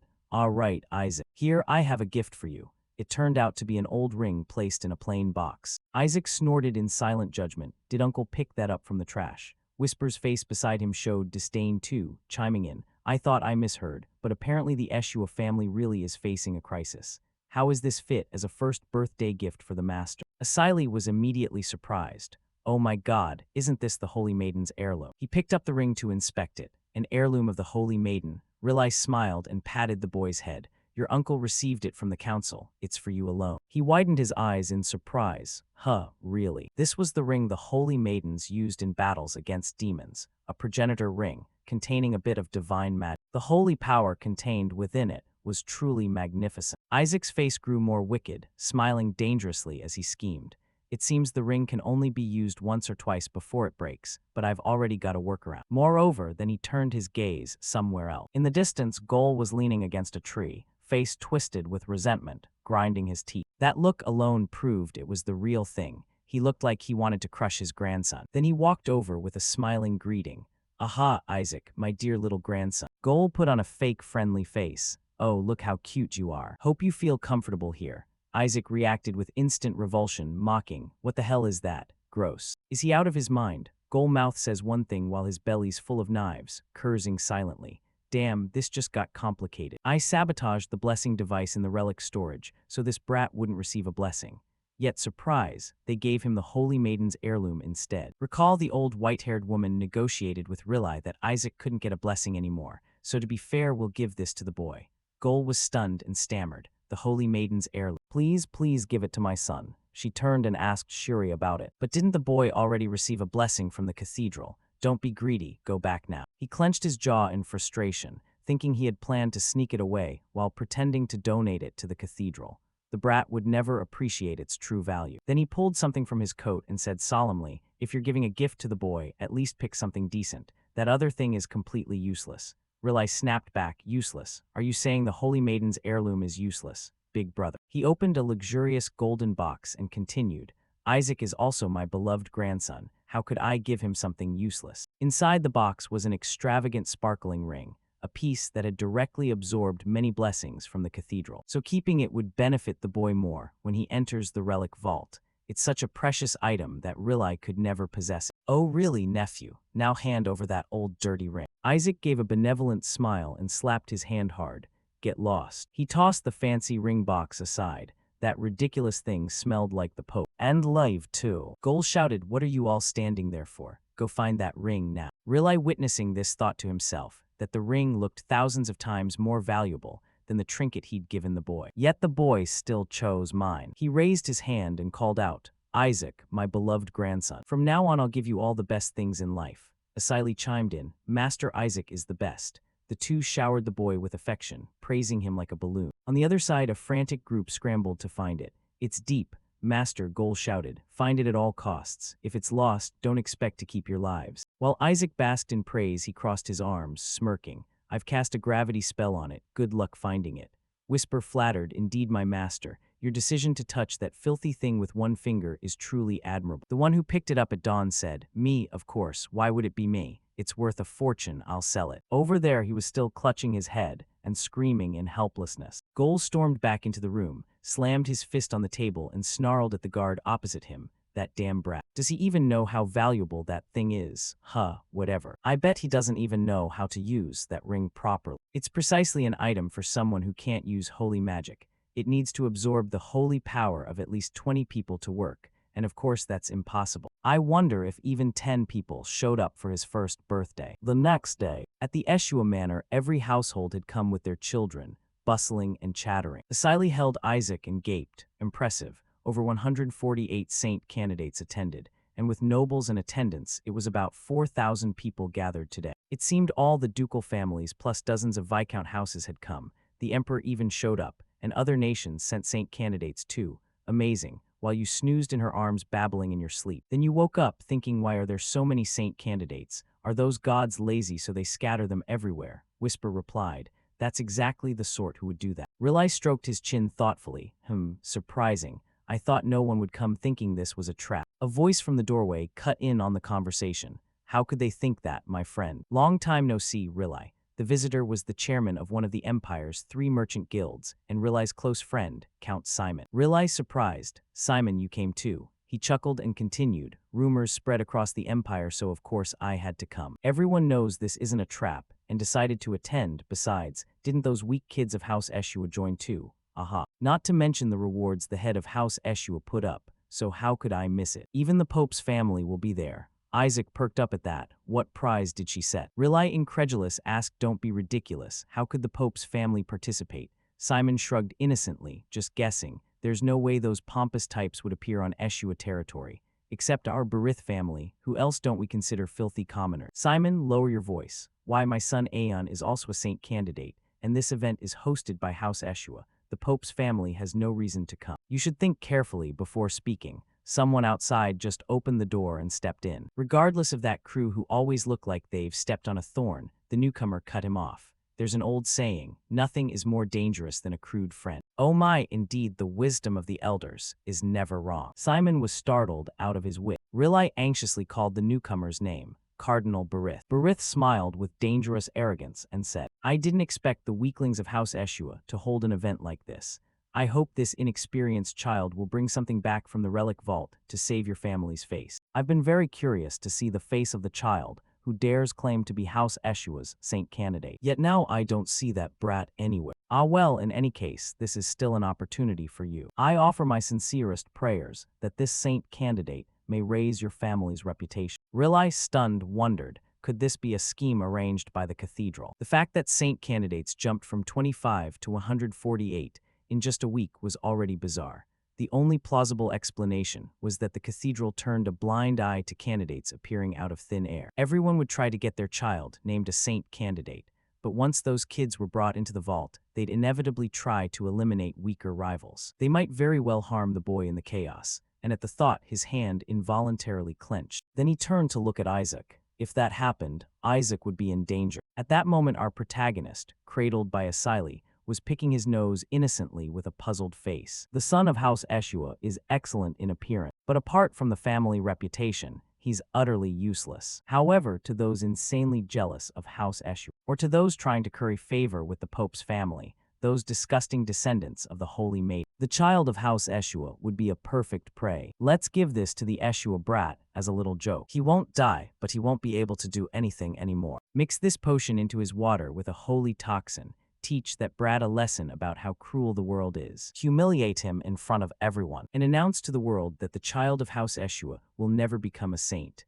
At this moment, Isaac was downing bottle after bottle the kids had handed. After drinking, he gleefully wiped his mouth. Thrilled, awesome. The kids watching were stunned and scared, whispering to each other, "Oh my God, I'm terrified. How many bottles did he just finish alone?" Isaac flung a bottle at a brown-haired kid's head and ordered, "Bring me more, this poison won't kill me." The kid who got hit was terrified and began to cry. Isaac waited while the boy shook out another bottle and waved it. Say more then. The children started to panic and dodge. Some screamed, "I want to go home. It's scary." They murmured among themselves, "What's wrong with that child? I thought you spiked it with laxative or he grabbed the demon bottle by mistake. I don't think so, let's go." Shuri covered his face in despair. Why does he keep drinking? This is humiliating. Don't sully the name Eshua. If you're a saint candidate, you should at least notice when something's wrong. He snatched the bottle Isaac was chugging and shouted, "Stop drinking. Are you that thirsty?" Isaac looked puzzled at his action. Shuri held out another bottle to him. "Here, drink this if you want." Before the sentence finished, he shoved the whole bottle into Isaac's face. Isaac scolded in displeasure, "But it contains poison." "Give it here, give me the deadliest bottle." The kid holding the poisoned bottle rubbed his forehead and muttered, "Why is he so hyperactive?" "But that bottle has holy poison." Another kid intervened, "Are you crazy? If he drinks that he'll die instantly." Isaac gaped, "Holy poison." "Then give it here," and he jumped forward with eyes brighter than car headlights, delighted, making that kid scream in fright. The kid scrambled into a chaotic mess, while other children watching clustered and whispered, "Looks like he has strong toxin resistance. I heard one can train holy power to break down toxins themselves." "What, are you saying the boy reached that level already?" "But then why is he hunting for poisoned bottles? Maybe he wants to make sure no one else accidentally drinks them because they're dangerous." Shuri sat in a corner hearing this and smirked to himself. Nonsense. Then a voice rang out, "Really? Are you implying that that kid is sacrificing himself?" Kina Barith sneered mockingly. Shuri blinked in surprise. "Why is this guy here, Kina Barith? I've never heard the Pope's family would participate." The white-haired youth standing there is the direct heir of the Pope's house, Kina Barith. The other kids buzzed. "Wait, isn't that Kina Barith? Why is the Pope's family in the Saintess's relic vault?" "Oh my, looks like we already know who's winning." After beating that kid, Isaac just sat on him and drained the bottle. "You also noticed the commotion over here, oh ho. So that's the brat guaranteed to become a saint. But can the Pope's Barith family really have hair that pure white? Did he bleach it? Everyone else in that family has different colored hair." Kina smiled faintly and replied, "What's strange about a member of the Pope's family being in the Saintess's relic vault? Our family leads all the clergy, so the Saintess's relic vault belongs to us too. I'm just here to take what's mine. Why are you all acting surprised?" Isaac smirked, judging inwardly. Judging by his arrogant tone, he's definitely from the Pope's family. But that brat is a monster too. His pure holy power even surpasses a bishop. Indeed, the #1 saint candidate. Are you lot planning to insult the host with such crude methods? And you still call yourselves saint candidates? Kina Barith continued, pathetic. What good comes from humiliating a child? How could a child possibly have toxin resistance? Surely it's the Saintess's power trying to protect this child. Then he approached Isaac, half kneeling with a smile. Isaac sighed, thinking stupidity really is hereditary, huh? Kina summoned holy power and said gently with a smile, pathetic, "It's fine, let me detoxify him." The kids around buzzed, at this age able to use holy detox magic. "Look at that holy power. It's got to be at least rank 5. You looked at him with contempt. "Oh, who is this kid trying to fool?" You looked at him with contempt. "Oh, who is this kid trying to fool?" Then you smiled and slapped Kina Barith loudly across the face. He stood dazed, and one boy shouted, "Did his holy power just vanish?" Kina Barith turned, his eyes full of shock. His holy power was nullified. Impossible by a child like that. Isaac, innocently mischievous. He stared at his hand, doubting his life. Could he be stronger than me? That Eshu of vermin, huh? Isaac glared back when he was glowered at. "What are you looking at, brat? I'll smash your skull with this bottle." Then suddenly a figure lunged in, grabbed him tight and shouted, "No, don't do that." Onlookers craving drama gasped. "Oh my, he's caring for the child because they're of the same house." That boy just slapped the one trying to save him. How rude. Do they really think they can stand against the Pope's house? You really think you can protect that child? Shuri held struggling Isaac tight, thinking, "Idiots, if it weren't for me that bottle would have been in your heads already." Kina Barith regained his haughty composure and said loftily, "It's fine, perhaps I startled the boy a bit. After all, he's just a child. Anyway, good luck to you, heirs of House Eshua. At least try to do something to save your family's face." Shuri and Isaac ground their teeth in anger. "But of course the best treasure here will be mine. After all, House Eshua doesn't even dare approach the dried demon lord's corpse anymore." Shuri muttered, "What an annoying brat. What's he trying to do, show off or something?" Isaac leapt up and shouted, making him flinch. What did that white-headed bastard just say? Did he just mention the dried demon lord's corpse? He grabbed Isaac's arm, voice trembling. "Hey, you suddenly, what's wrong with you? Stop jerking my arm." The head of the family promised to grant the secret technique to whoever brings back the dried demon lord's corpse. Isaac went pale and whispered, his voice hoarse and breathless, "Melissa, how dare you toy with my corpse?" Isaac's face began to flash with anger. The children started to disperse into small groups. Isaac sat dazed. "I've been accumulating mana in my body for centuries. If I could get it, reaching level 10 wouldn't be an issue. But now these kids are all guarding it, so I have no way to sneak it out. Whatever, I'll trample anyone in my way," he thought. then tossed the bottle in his hand to the ground. An elder's voice rang out, "Everyone, gather round. You lot will soon have to leave, so from now on listen carefully to what I say. This relic vault is a sanctuary. It holds the relics of saintesses of old."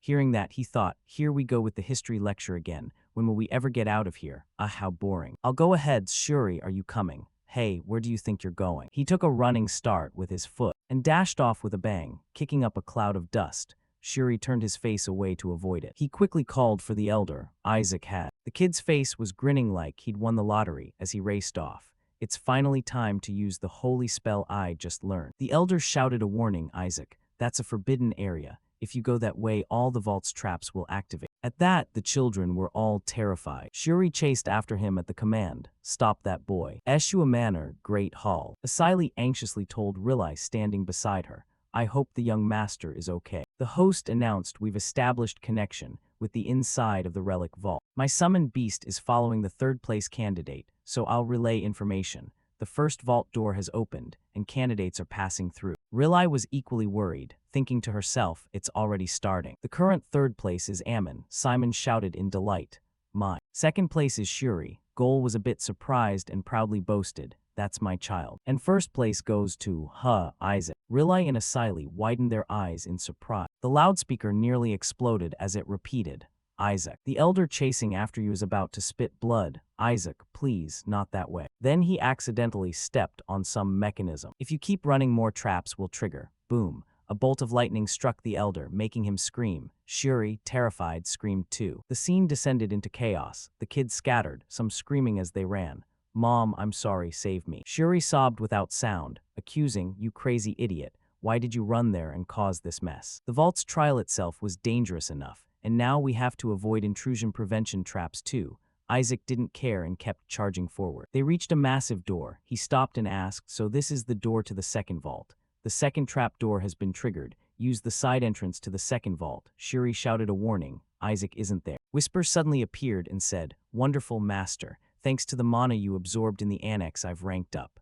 Isaac grinned more wickedly than a capitalist. "Good. Now I can make you work harder, damn it." "Bring everything here," he ordered. Whisper darted off, a bang. The kids outside were just coming to their senses and paused their chatter. "I had no idea it was this tough. So that's why the saintesses were so strong, huh?" A boy pointed at Shuri, hovering in midair. "Isn't that the Ishua kid?" "Yeah, something like Sue. How can he fly? Did the family teach him beforehand?" "Not fair at all." Shuri sighed as if they'd taught him anything. "You idiots. As if I wanted to float like that. Put me down." Whisper dropped him. He fell face first to the ground, then reported, "Master, I've secured the informant for us." Shuri scrambled up and said, "Stop this. I don't know how you passed the first vault's trial, the trial of choice, but from the second vault on, one small mistake can kill you. You have to fight your fears and choose the harder path to sharpen your senses." Isaac cut him off with a lightning bolt, "Talking too much. Whatever, hurry up and explain what's inside the second vault. Once you enter, remember, never attack the enemies, okay? Don't attack them." "What nonsense is that? Why can't I attack my enemies?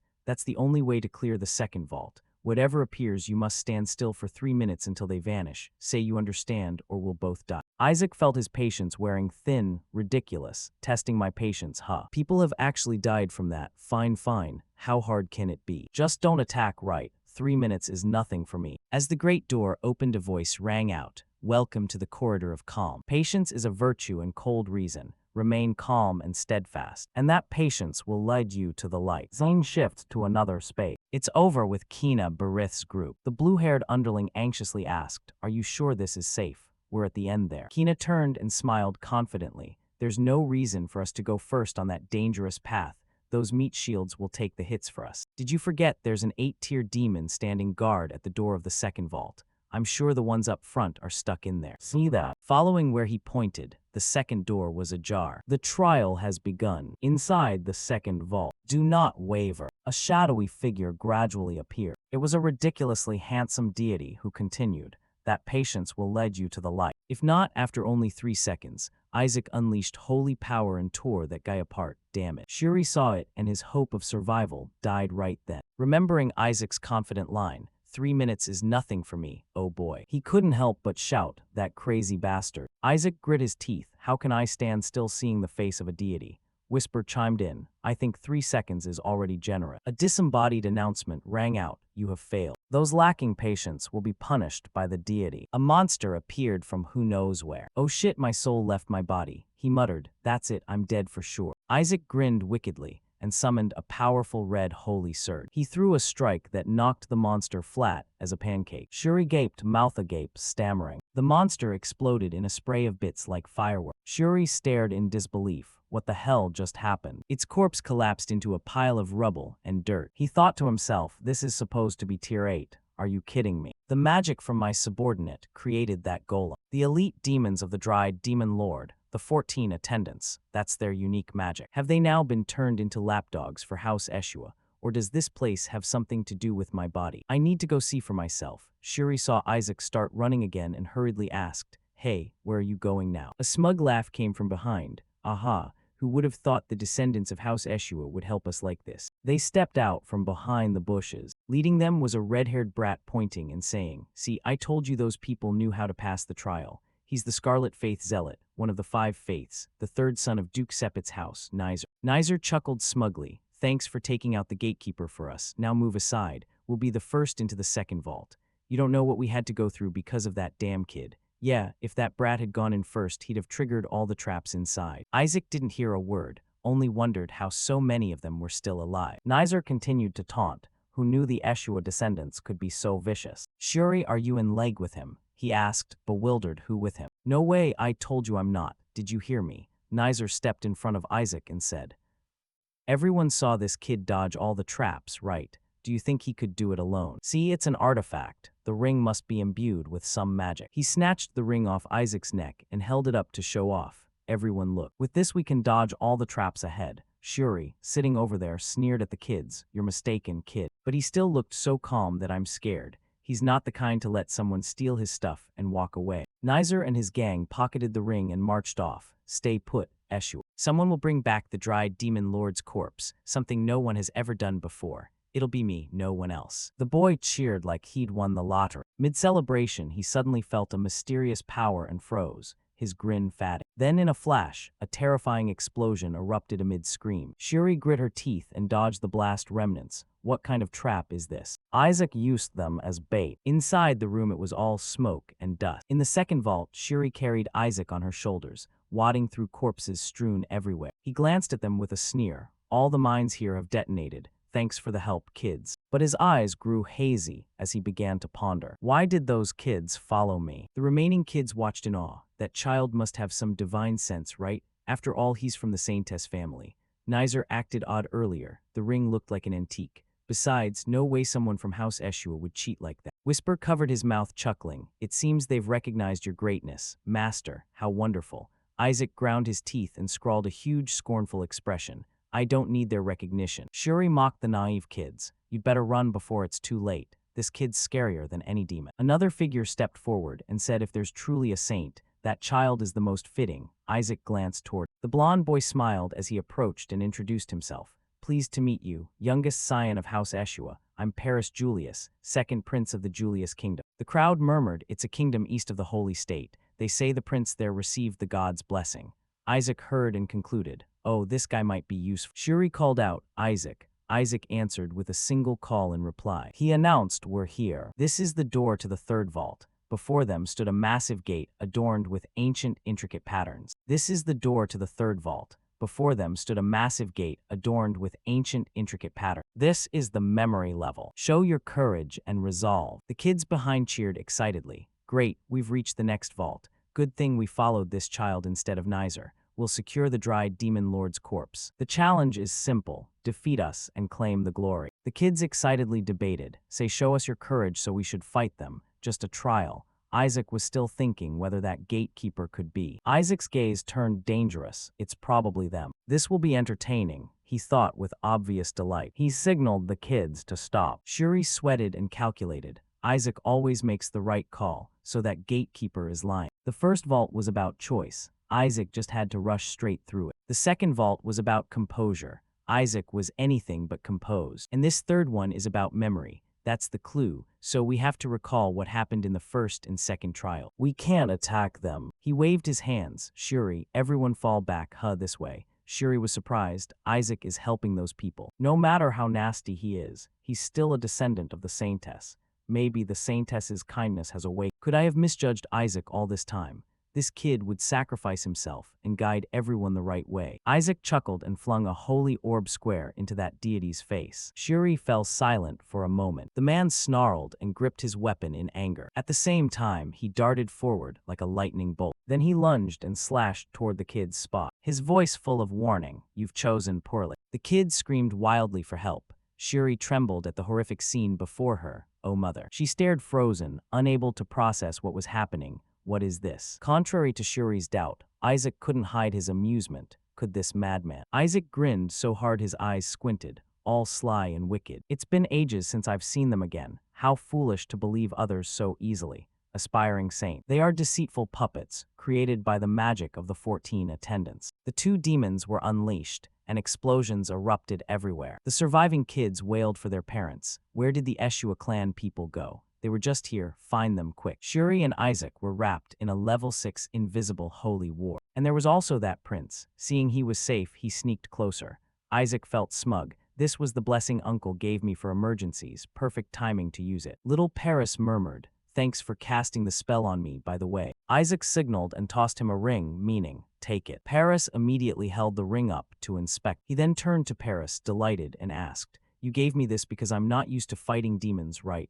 Thanks a lot, I won't forget this kindness. No sooner had he spoken than Paris poured holy power into the ring. Instantly, he was drained of holy power and screamed, I'll tell my dad about this. Whisper and Isaac laughed triumphantly. As expected, he's our master. Grandpa, the prince has the most holy power. Shuri could no longer hold back. She glared and asked him, seriously, what kind of monster did you bring into the clan? After a moment, the kids shouted in unison, anyone here who can use defensive holy magic, gather up. They arranged tactics, some to defend, some to attack, while the two demons kept slaughtering and bellowing, accept your punishment. One kid blocked, another seized the chance to counterattack, with a high-level light orb already charged in his hand. But just as he was about to strike, he inexplicably tripped over the podium. The boy who defended staggered back in horror and looked behind him. Before he could make sense of it, a ring flew to his side. Suddenly his spell lost all holy power and he passed out.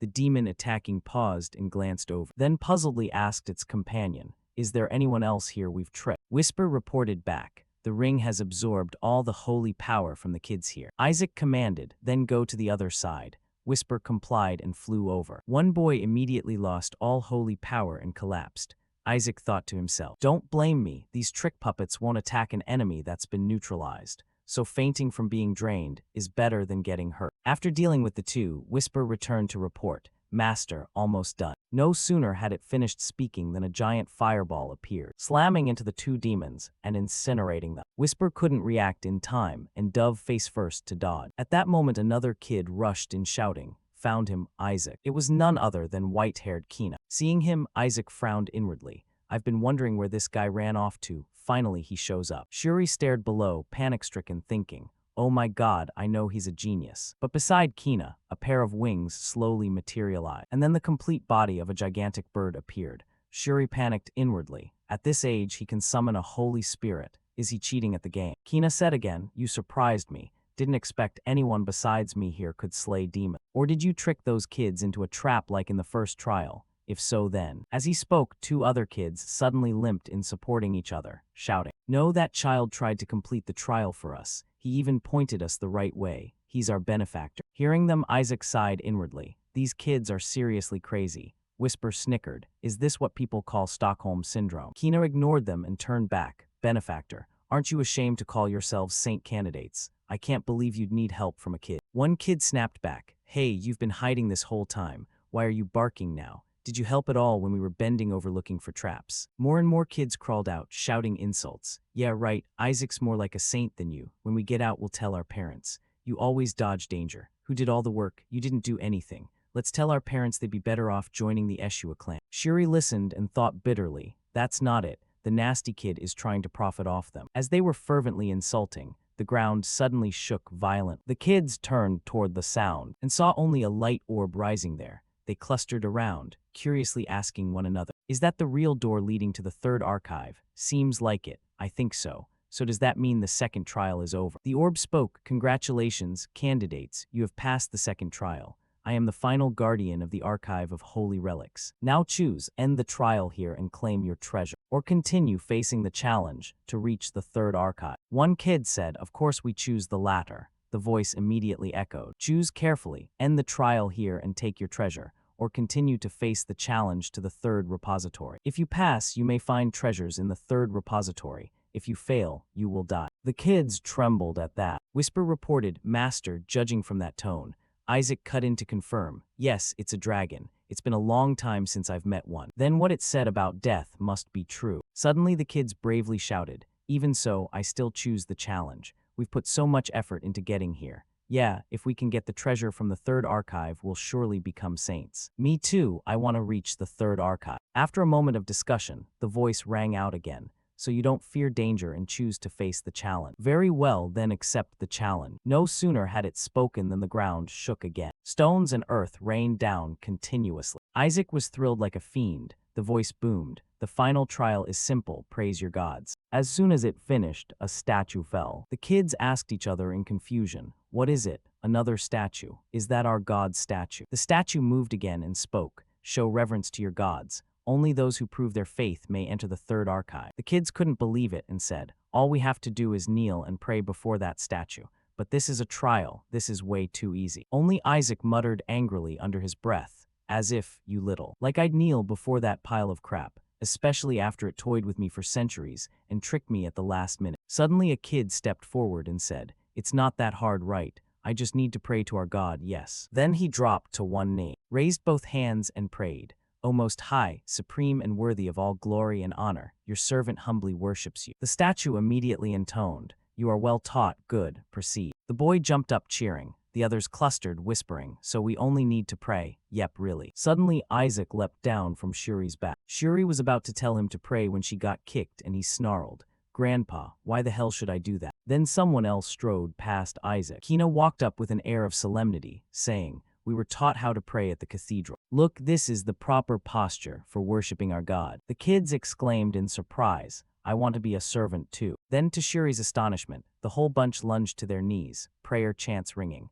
O Most High, supreme and worthy, we humbly worship. Seeing him standing there, the statue barked, what are you standing for? Do you want to give up and accept death? Immediately Shuri joined the kids in continuous prayer. Suddenly the statue turned its attention elsewhere, saw Isaac with his chin tilted up and asked, Child, why do you not kneel? Isaac snapped back angrily, Grandpa, am I crazy? Seeing him sitting there acting all high and mighty, the kids looked at each other and asked, what's wrong with that boy? Has he lost his faith? So the rumor that the Eshua clan lost their faith is true. Hearing them, Shuri ground her teeth and cursed inwardly. You wicked bastard, don't tarnish our clan's good name, just pray. Kina looked at Isaac with satisfaction, thinking, all of this will be recorded. Does that kid want to miss his chance to become a saint? No matter how talented, without faith you're done. I shouldn't have paid him any mind from the start. The statue scolded, such disrespectful behavior, child of the Holy Maiden's clan. Before it finished, Isaac shot back, Grandpa, so what, you pig? Gee, even if I die, I won't kneel before your pile of filth. The statue seemed to understand his words and fell silent. Isaac, still buzzing with excitement, suddenly felt an oppressive aura descend. The statue now radiated deadly intent, staring straight at him. A cold voice rang out, insolent cur, receive your punishment. Isaac, though pressed down, still refused to yield and spat, Grandpa, fuck off. If you've got the guts, come at me. I'm so pissed I'll smash that statue. Whisper leapt out to plead, Master, that's dangerous. But he'd made up his mind. Holy power quickly condensed in his palm. Suddenly the statue returned to its original pose and declared, excellent. Isaac snuffed out the holy power in his hand, sat up, and stared at the statue in puzzlement. The statue spoke again, that candidate child is approved, proceed to the third archive.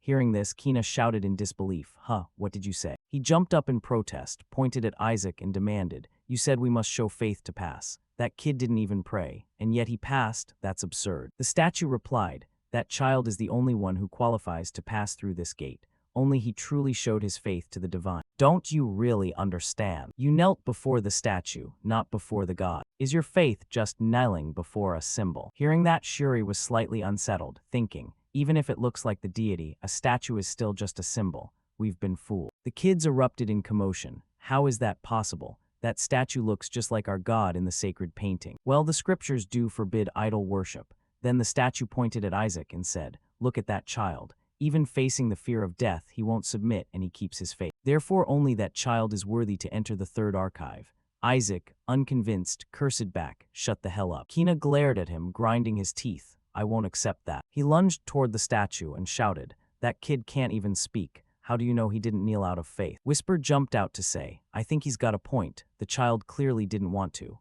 Isaac nodded in agreement, and seeing no one object, Kina shouted even louder. Besides, if he truly has faith, then why doesn't he have a holy mark? At that, Isaac flinched slightly, and the kids murmured in shock. What? The boy doesn't have one. I'm right here. How can a saint candidate not bear a holy mark? Seeing everyone's eyes turn to Isaac, Kina smiled smugly, thinking slyly, he's the only candidate without a holy mark. Give up, kid, you can't be a saint without one. But the statue said, you question a saint candidate without a holy mark. It's because he's still too young. Hearing that answer, the whole group went silent. The statue, uncaring of their reaction, sniffed and said, I mean he is still too small. Kina, baffled, erupted. That sounds ridiculous. Wait, can you move? The statue replied indifferently, I mean the child is still a baby. Trust me. The kids shouted, then let me in too. If someone without a holy mark can enter, why can't I, who has one, go in? Yeah, I have one. That proves I'm a candidate. The statue exhaled and replied, you must understand that having a holy mark doesn't mean you're special. Do you really all think that? So you all want to enter the third archive? The kids chorused, yes. The statue pondered a moment and said, very well, go in, I permit it. Hearing that, the crowd rejoiced.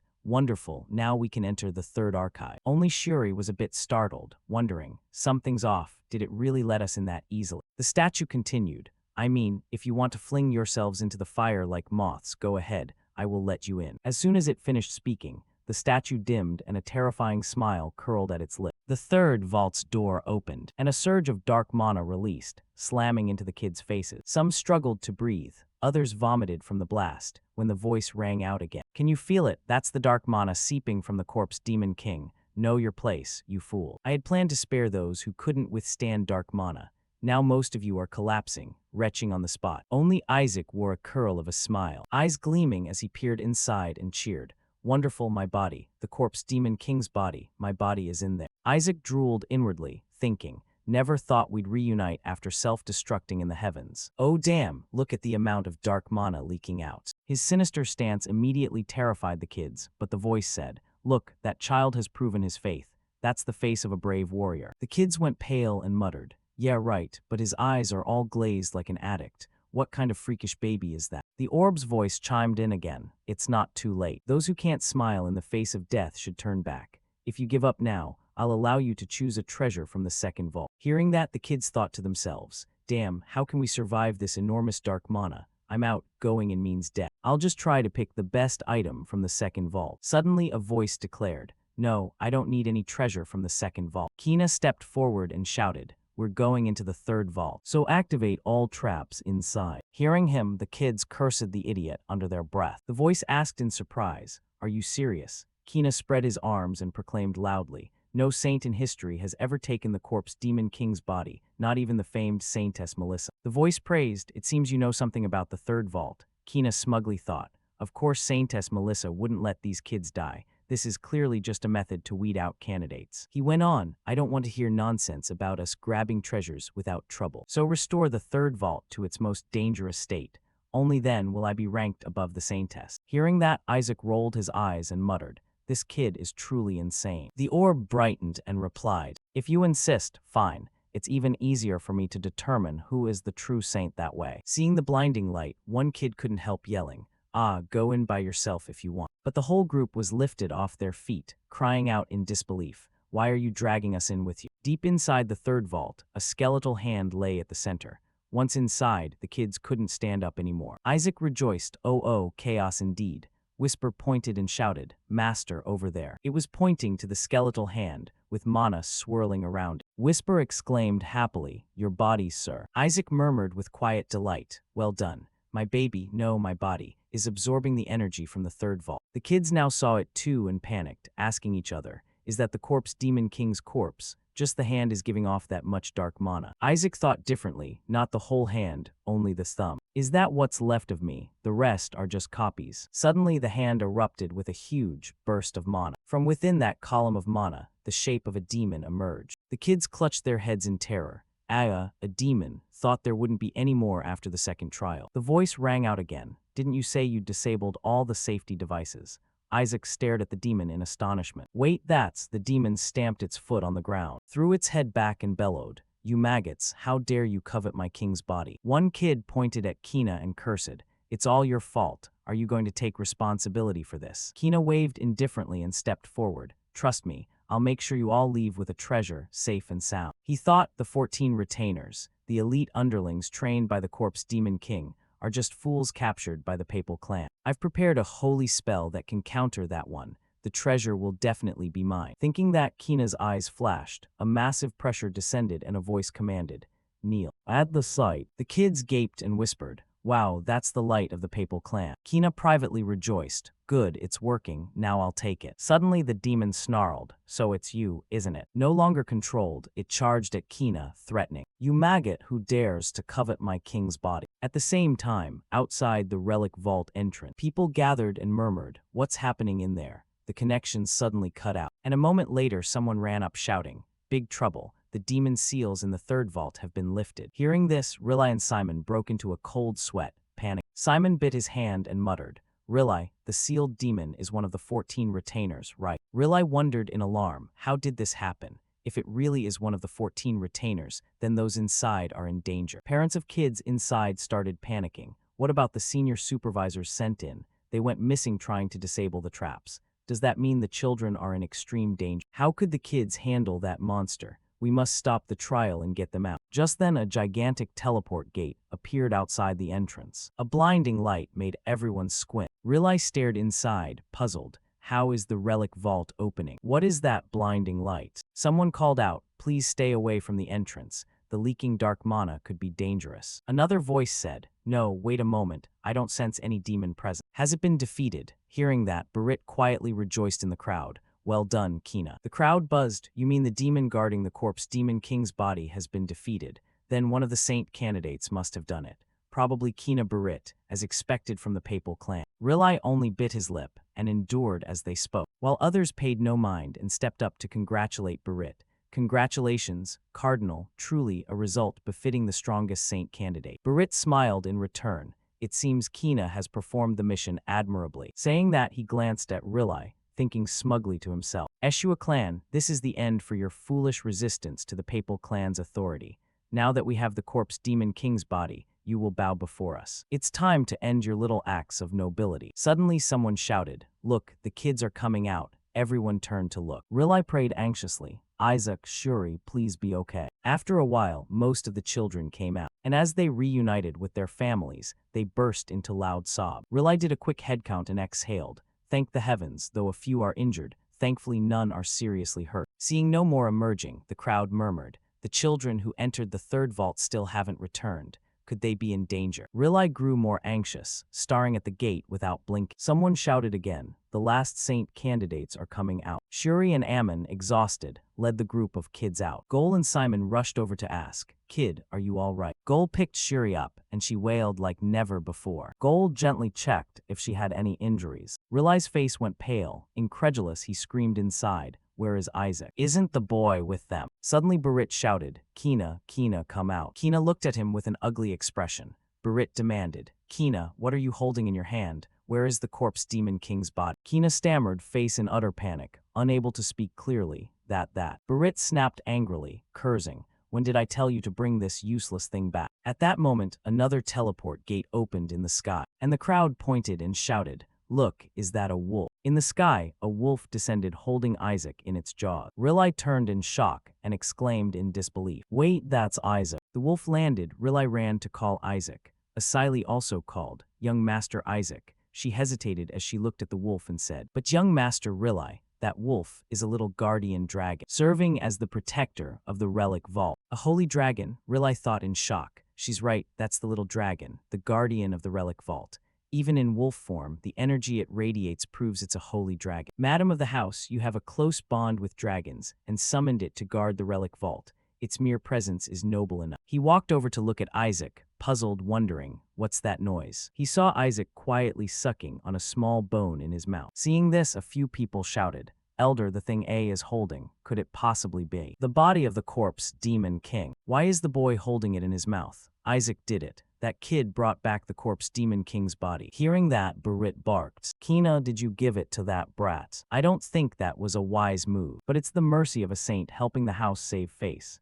As he spoke, he glanced toward Rilla. Suddenly the wolf's voice rang out. What nonsense are you spouting? No one but this child could have taken the corpse demon king's body, you idiot. Hearing that, Kina grew even more frightened. Berit couldn't believe it either. What? Kina recalled the scene and was still horrified. Why didn't my holy spell work? The demon lunged forward and shouted, you filthy vermin. It lunged right in front of the kids, slapped down a huge blow and roared, die. The kids dared not look and fled. Kina stood frozen with fright. With a bang, smoke and dust billowed everywhere. Kina slowly opened her eyes, surprised to see the whole group of kids protected by a barrier. Seeing Isaac's small arm still emitting holy power, they immediately knew who had done it. The Eshua family's child. The demon missed a strike and cursed in fury. You filthy cleric, how dare you covet the great corpse demon king's body? Die. It threw another punch. Isaac, enraged, swung his fist and angrily retorted, Grandpa, you idiot. Grandpa, don't you even recognize your master? Back in the present, people now looked at Berit with scorn and whispered,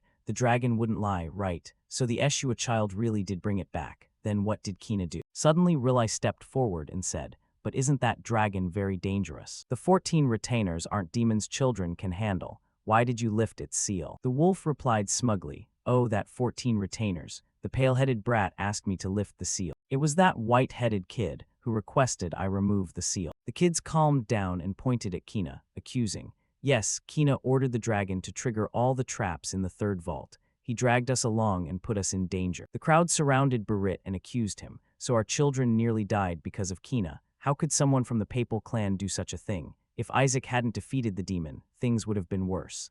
Wait, does this mean the Eshua child beat the papal clan's child? Isn't that splendid? A child who's not even a saint yet is already this strong. So the rumors that the Eshua clan is returning were true.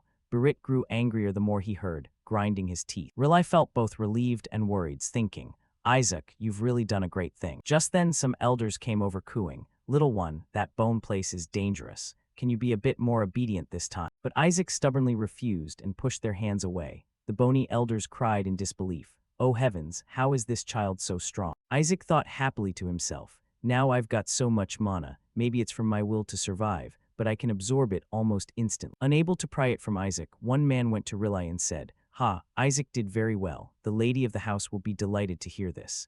Rilai forced a smile and replied, Indeed. She then added slyly, With that, we can finally track the corpse demon king's spirit, using divination magic. Far away, Isaac heard and choked. Wait a minute. Is this why they wanted my body? He looked again at the elders and panicked, their voices like soul-hungry demons. Hand it over, come on, find the corpse demon king and tear him apart. Isaac flinched back in terror. What the hell is this? One elder, face flushed, said, At last we can avenge a 150-year grudge. Give it here. But Isaac ordered the wolf to sit down, then took the chance to swallow the bone whole. Quickly urged the wolf to fly off, cursing inwardly. You crazy old bats, I hope I never see you again. The next day, in the clan's main hall, a bunch of elders clustered and asked, Have you found it yet? The old woman replied, I don't think it's here. After a while she collapsed into lament. Why hasn't it appeared? Nearby, Isaac ground his teeth and muttered, Keep searching all day, see if you find it. Still, what happened in the relic vault bothered me more. He recalled the fight with that demon. After being knocked back by Isaac, it panicked and in demon tongue cried, Master, is this mana yours, master? When it heard news of your death, I thought my world had collapsed, but deep down I always knew you would return to us. Master, I need to serve you. Master was captured,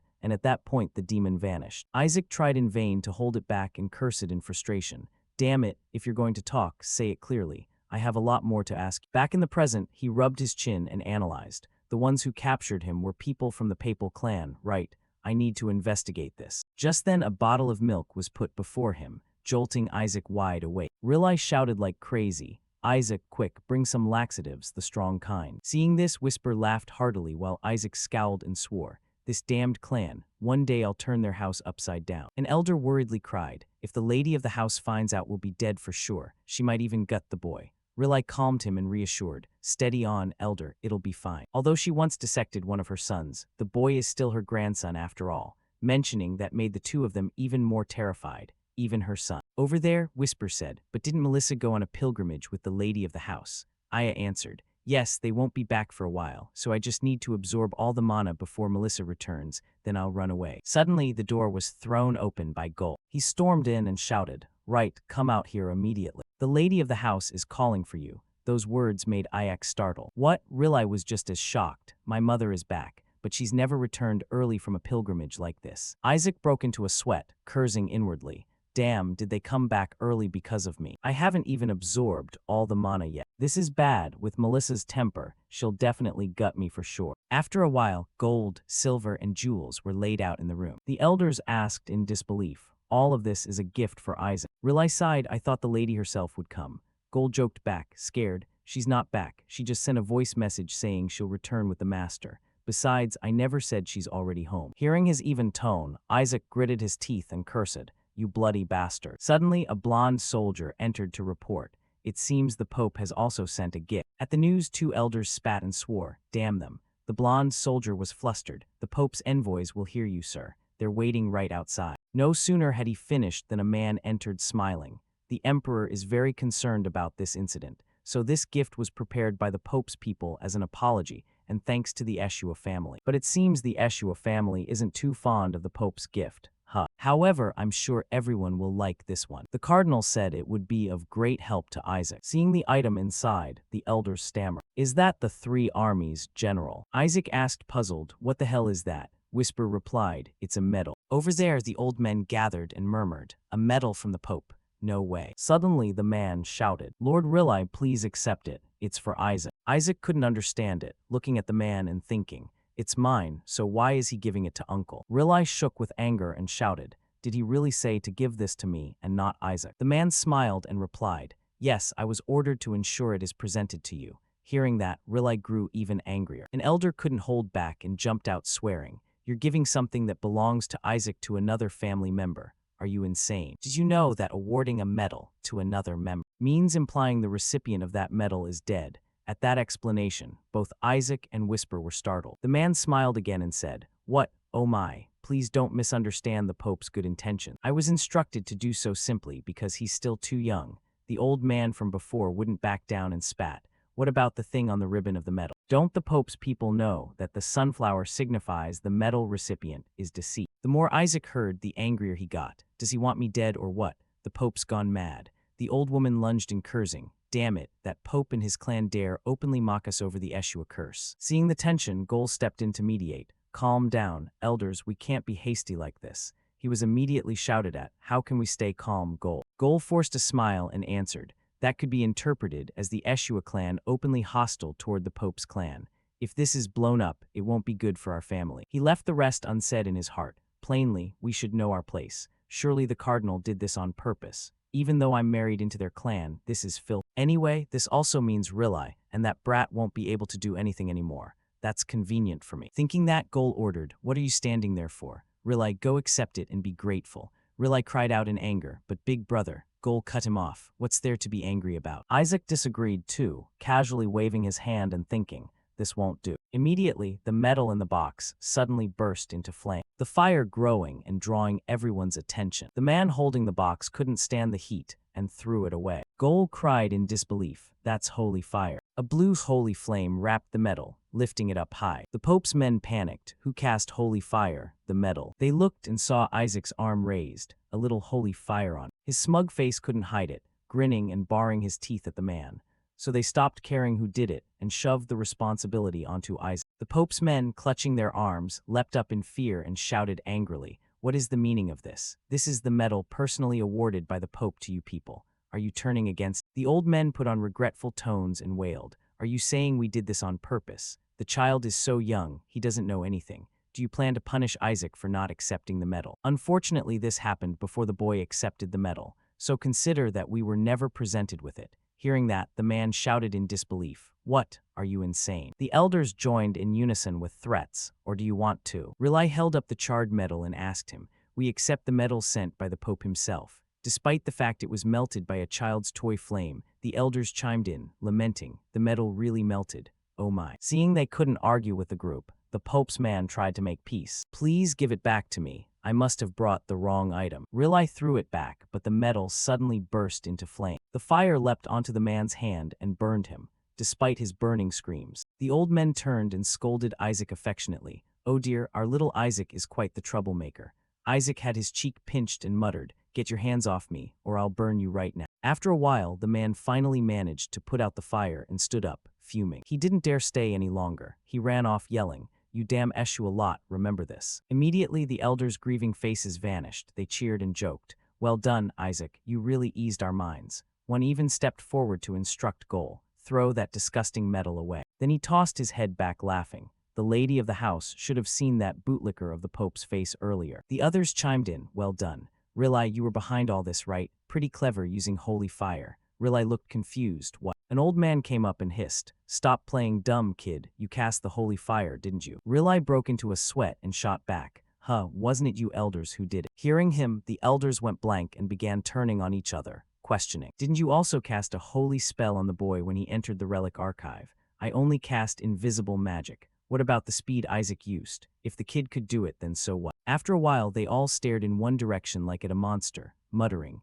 "Could it be that this child has cast all those holy spells?" The ancient scripture, a legendary treasure that lets the user instantly learn and cast the spells it contains. Isaac recalled, marveling. It was definitely the right move to take this book from the archive. Though it's weaker than the fire magic I used as the dried demon king, it's still pretty useful. The elders, failing to find an answer, turned to discuss. Could the boy's mother have used holy magic? Isaac's mother isn't a fire mage, is she? She's actually the complete opposite. Then it's more than just talent. It's like someone who can write poetry without ever learning to write. Even the prodigy Saint Melissa had to learn to read before casting her first holy spell. Hearing the old folks mutter, Isaac grumbled along, "What's all the fuss? This is getting unbearable." Just then, Asili cried out, "Forgive me, elders, but isn't it even more surprising that he erased the Pope's blessing?" The elders lunged toward her, eyes brightening, replying, "Yes, you're sharp." The elder who ordered the metal throne shouted, "Bring me the metal at once, I must inspect it personally."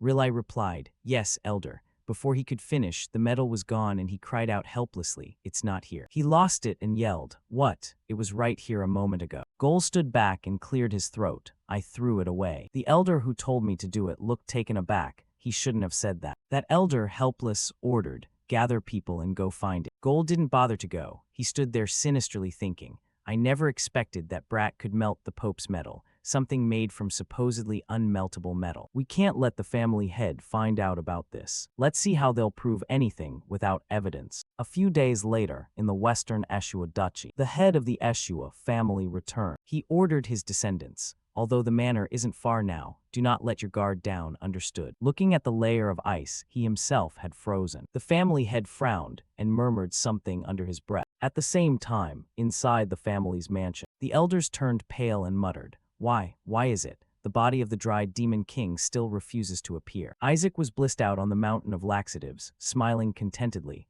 "Thanks, feels like a tonic to me." The elders collapsed again, heads bowed in lament. 3 laxatives and 500 fruits from the Julius clan too. Isaac, overhearing, remarked, "Oh, those fruits are tasty. I heard they boost affinity with sacred beasts, right? Sacred beasts, creatures that assist in battle. There's no reason not to befriend them. I'll need them to help me defeat the Pope and those gods in the future. Surely the Eshua clan must have one, right?" At that thought, Isaac froze in shock. Outside the window, a giant whale was flying up. It was the Eshua clan's sacred beast, Terran Blom. Just then, a voice echoed from outside the door. "Please wait a moment, or would you like to dine first?" The family head ignored it and opened the door, stepping in direct. The elders saw him and bowed in salute. "Greetings, family head, greetings." Isaac sized up the approaching man. "That man is the head of the Eshua family, so that's my grandfather." Holy moly, look at the survivor's aura radiating off him. I've got a good feeling about this. Suddenly, Rilai stepped forward to block him and reported, "Father, please wait a moment. Cutting Isaac open won't solve anything." Isaac smugly thought, "Don't worry, my dear uncle. There's no way he's going to gut me, is there?" But the family head paid him no mind. Pointed straight at Isaac, his voice cold as ice. "Throw him into the sea of fire." Isaac went rigid, unbelieving. Rilai panicked and shouted, "No, father." Isaac also cried out in fear, "What's wrong with the survivor's aura? Why roast me? Are you crazy?" So only my uncle stood on my side. Rilai loudly defended, "The boy is far too young to be thrown into the fire." Hearing that, Isaac snapped, "So when I'm a bit older it's okay to toss me into a ring of fire. Sounds like I'm doomed either way." Rilai continued pleading, "Please, father, reconsider." Gol rushed over to add, "That's right. That would be too generous a reward for the brat." Isaac went berserk and cursed, How the hell is that considered a reward? Then Riley said, indeed, if we throw Isaac into the fire, we could reclaim the body of the dried demon king, and the boy might grow stronger from the flame's blessing. But please give us a little more time. Goal sneered, or hey, gut him instead. Riley suggested again, how about dunking the kid in water instead? At that suggestion, Isaac erupted, you lunatics, go to hell. Goal kept yammering, that's impossible. The flame and water of the shrine are secret treasures of the Eshua family, used to nurture a saintess, and you propose using them on a useless, snot-nosed brat. Riley retorted, useless, how can you say that? Hearing this, Isaac understood a bit. Seeing him object like that, they must be valuable to me. Goal kept babbling, Shuri is the one worthy of receiving it. Remember, Shuri defeated the demon in the relic archive. Riley argued back, what are you saying? It was Isaac who defeated that demon. Even the holy dragon spoke up for the boy. Goal insisted that dragon must be mistaken. How could a toddler who can't even walk do all that? Riley barked, don't push it, brother. This has gone too far. Isaac even used holy fire to char the metal sent by the Pope. We witnessed that ourselves. Are you planning to deny that too? Goal persisted in arguing. Who knows whether you and the elders colluded beforehand? Besides, there's no evidence. Suddenly the family head cut in, a medal. He pulled that medal from his jacket pocket and asked, is it this thing? The only one connected to the divine is the Pope, and an object blessed by him is called a blessing goal. Looking at the medal in the family head's hand, Isaac was a bit puzzled. Even when I was the dried demon king, I couldn't melt this thing so easily. How could this happen? Was I born stronger in this life? Just then Riley shouted in astonishment, how did you find it, father? The family head replied casually, I picked it up on my way here. Seems like it was at the bottom of Lake Elisa. Upon hearing that, Riley happily said, look, father, the boy carries a flame strong enough to melt the Pope's emblem. Isaac smugly thought, that's right, now you can prove the Eshua family is superior to the Pope. Riley added he can even withstand the flame of the dried demon king. An elder echoed, indeed, family head, this child will surely become an excellent dried demon king hunter. Riley said, weren't many commoners injured by the dried demon king, someone who'd been hiding until recently. The elder agreed, exactly, if we ignore this, the era of the dried demon king could rise again. Hearing them, Whisper said wearily, whether now or in the past, it seems the impostors of him still run rampant, master. Isaac sighed, I'm wondering who they could be. Oh well, it's not that important. The more attention they draw, the more it helps us. Whisper agreed enthusiastically, sounds reasonable. Suddenly Riley's voice rang out, not just now, father, think about what happened 70 years ago. The dried demon king came to the Eshua family and cursed us. Hearing that, Isaac gasped in disbelief. What? Riley ground his teeth and recounted. He came to us and declared he'd destroy the saintess's bloodline. Just thinking about that curse makes my blood boil. Whisper burst out laughing. If that happened 70 years ago, then it couldn't be you, master. You died 150 years ago. Isaac ignored the jab and mused, a curse on the bloodline. So that's why they keep nagging that I can't live long, never mind. A petty demon's curse is child's play to me. I just need to suppress it with higher tier mana and it won't affect. Continued, never mind. A petty demon's curse is nothing to me. I can just suppress it with superior mana so it can't affect. Then the elders said, even if the curse doesn't kill us, it will suppress vitality, cause erectile dysfunction, or stunt growth. So many people live their whole lives not growing a single hair. When Isaac heard hair mentioned, he snapped, determined. I'll definitely kill that fake bastard. Whisper taunted him. Baldness can be hereditary, you know. Isaac retorted, haven't you seen the family head and realize full heads of hair? You. Suddenly the family head walked up to Isaac and said, a curse. Judging by those red eyes, the boy must be cursed too. The flame and the water won't be enough. Hearing them, Isaac grew uneasy too. What the guys, you're making me a little worried. The family head paused a moment and said, I will bestow upon the boy a holy spirit. The moment he said that, everyone was startled. What? Isaac was astonished as well. A holy spirit? You mean those creatures that are only possessed when granted? I really need one to reach the transcendent level, a rank that even gods can't touch. What a wonderful gift. With a holy spirit, I'll become transcendent and punch those arrogant gods right in the face. Goal couldn't stand it and objected. A holy spirit? That's too much favoritism. Father, isn't that reward supposed to go to those who brought great glory to our family? What has this child done for us? Even if it really did melt the metal, that's just a blatant provocation against the Pope. Do you think they'll just let that slide? Hearing this, Isaac ground his teeth and cursed, not this guy again. Why don't you catch the curse and shut up? Suddenly the family head shot him a glare and snapped. So Goal, when they sent that so-called gift, what did you do? Goal shrank back a bit, too scared to answer. The family head continued, those heretics dared insult us right inside this mansion, and you not only escorted them home safely, but now stand up to defend them. What exactly have you done besides bully your little nephew? and now you plan to obstruct the boy. Even wild beasts protect their own. Have you forgotten that our Eshua clan was built on protecting the weak? This little child should be protected and cared for, and yet he could help us restore our honor.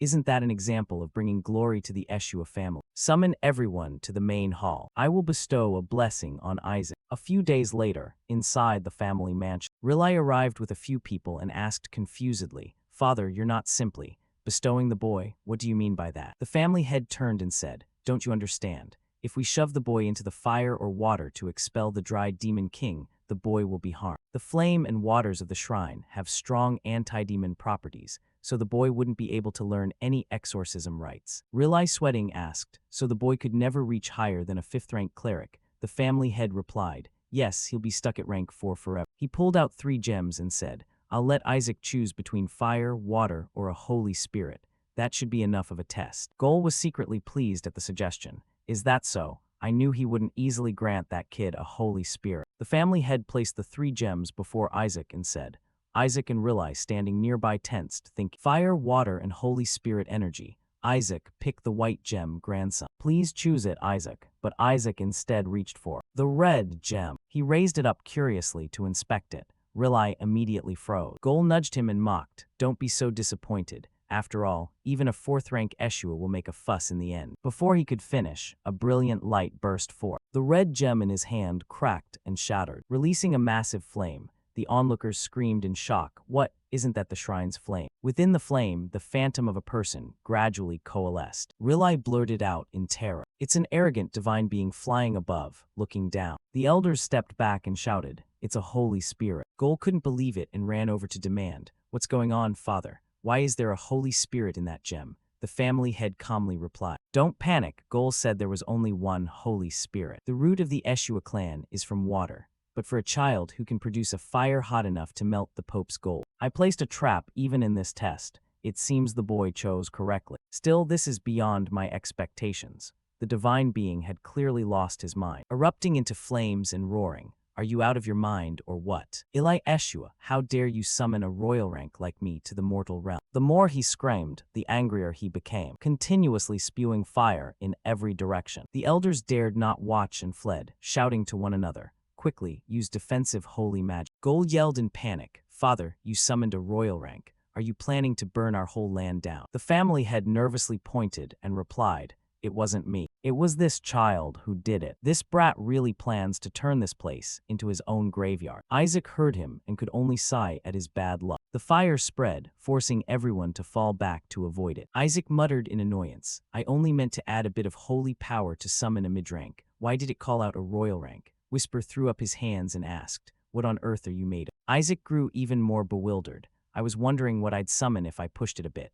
No sooner had he thought that than both he and Whisper were surprised, as the divine being could no longer contain himself, barreling into the fray and releasing even greater flames, prompting Whisper to exclaim with delight, "Anti-demon blaze, that's it, a flame that converts mana into holy power. It will be very useful to you, master." Isaac froze and nodded. "True, but how am I supposed to make her submit to me?" Watching the divine being roast people, Whisper suggested, "Do it the traditional way then." Isaac frowned and analyzed. "Besides, royal rank holy spirits are linked to the heavens, and I still can't get too close to those damned gods." Whisper was helpless. Right, after all holy spirits have close ties to the divine. Just then a loud shout rang out. "My God, family head, chase her away quick. That holy spirit is so mad even the gods would give up on her." The family head remained calm, stroking his chin and muttering, If I'm hated just because of hair color, then I suppose I'm done with the divine. Seems you can't trust anything with black hair." Hearing him, Isaac was surprised. "So that's why this holy spirit was abandoned." The holy spirit heard their words and angrily snarled, "Shut up. You weak humans, what the hell are you thinking? You dare summon me with a subjugation rite." The family head ignored her raging and coldly replied, "I did not call you." The holy spirit then roared, "Nonsense, you surely used your authority as family head to summon me." The family head paid no mind and pointed at Isaac, "That boy over there." Hearing that, she fell silent and looked over. Seeing the one he indicated, she screamed louder, "Are you insane? Did you sacrifice a child to summon me?" The family head replied coldly, "I would never do that." She pointed at Isaac and demanded, "Even if your clan falls, it wouldn't sink to this level. What did you do to this infant?" But on closer look, she asked nervously, "What the hell is wrong with this kid?" Isaac greedily reached toward her, deciding, not only powerful but hostile to the divine. I must have her. I'll use you as my mana filter. She sent something off, condensed a fireball, and hurled it while shouting, "Fine, I'll test this myself. If this child truly summoned me via a subjugation rite, then he'll survive this attack." The fireball lunged at Isaac, and no one stepped forward to stop. Only when it struck did Riley jolt and shout, "Isaac." The Holy Spirit was secretly pleased at the sight. "Let it go, I'll finish it off neatly." Before she finished, she saw Isaac unhurt, greedily crawling toward her. The family head said coldly, "Now do you believe? This nursing child is the one who summoned you here. Now choose, make a pact with this child or refuse, and accept the punishment." Hearing that, she ground her teeth, unwilling to choose. As she flew toward the crawling Isaac, she tried to explain, "Do you think a holy spirit of my rank cares about that punishment? This is even better. I'm already here. I'll burn the Eshua family down and enjoy my freedom. Watch your lands burn, you stupid whale." As she spoke, someone lunged forward, opened wide, and swallowed her in one gulp. The crowd was stunned by all this. They rushed to intervene. "Isaac, you can't eat that," she screamed in fury, "you crazy brat." She couldn't break free and could only helplessly wait for the others to rescue her, but no one acted, just pleaded, "This time don't swallow it." That only made her angrier, and she cursed loudly. "Have you all lost your minds? How on earth have you been raising this child? Just wait, you bastards. I'll retreat for now, but I will definitely repay this debt." Hearing that, Isaac stopped licking and said, "Oh ho," planning to teleport away. Inside his mouth, the Holy Spirit pounded and shouted, "See you later, you mutts." But nothing happened, leaving everyone dumbfounded. Whisper smirked, teasing, "Oh my." She couldn't figure out why it wouldn't work. And then a familiar surge of energy shot straight into her. To the onlookers, it looked like holy power, but the Holy Spirit screamed in fury, "Damn it, that's dark mana." The family head forced a smile and explained, "Ah," the boy swallowed the dried Demon King's thumb. She went berserk and screamed, "What the hell did you feed this child?" Isaac thought smugly, holy spirits are the purest beings in the holy realm, almost embodiments of holy power and extremely weak to dark mana. Just as he thought, a little dark mana overwhelmed her. She clamped her mouth and wailed, "Damn it, I'm losing my power. I feel sick. Stop it, please stop." The family head remained cold and said, "Oh, pity. The dried Demon King's power is so great we can't get near." This only angered her more. "You always go berserk at the mention of the dried Demon King, and yet you can say such nonsense now." The family head crouched to negotiate. "If you stay by my grandson's side and purge all the dried Demon King's dark mana, I'll take you back." She raged, "Where did you get such a tasty snack? Do you know who I am?" The family head didn't care and replied, "Well then, enjoy being eaten." After waiting for more words that never came, the Holy Spirit panicked and threatened, "You lunatics, this is why I hate you all. If you weren't descendants of the Saintess, I'd have cut ties long ago. Damn it, since it's come to this, I'll use this brat to take out those damn people." Hearing that, Isaac kept licking and scolded, "Grandpa, those bastards, what did you say?" After a while, she couldn't take it and cried out, 4 days, just let me stay with this brat for 4 days. 4 days is enough for one pathetic finger." The family head mused, only 4 days, how boring. But there was no other choice. The family head turned and ordered, "Open the East Manor gates and take this child and the Holy Spirit inside. No one is allowed in until the cleansing is complete, understood?" Hearing this, everyone panicked and tried to advise, "Family head, father, the East Manor is..." Before they could finish, the family head barked to cut them off. "Enough, I don't want to hear about it anymore." Isaac didn't want to make trouble either. He pulled the Holy Spirit from his mouth, outwardly looking disappointed, but inwardly grinned slyly. The East Manor sits next to the Annex, should have a lot of mana cores there. And so time flew by. At the East Manor, the Eshua family. Just like any other day, a sky-shattering explosion occurred. The servants watched, bored, calmly standing outside discussing. Isaac said it again. Was it Lord Isaac? More like the dried Demon King and his mon. Looks like the family head has given up. Then the next heir will probably be Lord Gol, from the Pope's line, or maybe his brother, right? Seems Lord Isaac is cursed and off the succession list. But is he really cursed? Let me tell you. Just yesterday, a relative checked on him and ran out screaming in terror. He even said the poor man looked like a bald old geezer, not some monster or a skeleton. Come to think of it, he's been holed up in there with a holy spirit. For 10 years now, right? I wonder how much more this manor can take of the chaos. The next day at the Eshua estate, at the East Manor as usual, a loud scream rang out, and a servant was immediately frightened and fled. But today, a Siley had come to visit Isaac. She hesitated to approach the door, hand on the knob for a long time, afraid to open. Finally, she mustered her courage, opened the door and called, "Young Master Isaac, I'm here." Seeing inside, she asked worriedly, "Young master, are you all right?" Isaac had something in his mouth. At Asili's call, he jerked the lollipop from his mouth. Asili blurted in alarm. How strong is the dried demon king's curse that you still haven't grown up? Isaac smiled inwardly. What are you talking about? I'm trying not to grow up. After all power is absorbed most efficiently as an infant. Some innate abilities can only be obtained at birth. Not far from there, the unlucky Holy Spirit had just woken and moaned drowsily. Ugh, my whole body aches. Asili turned and greeted. Did you sleep well? But before she was fully awake, she flew into a rage, staring at Isaac and shouting, damn it, no matter what, today I have to purge all that mana. I almost cleared most of it yesterday. As she repeated the same line she'd said for nearly 10 years, another heap of dark mana rose from the body. The innocent face looked over, and the Holy Spirit raged and cursed as usual. Hey, you brat, why has your mana increased again?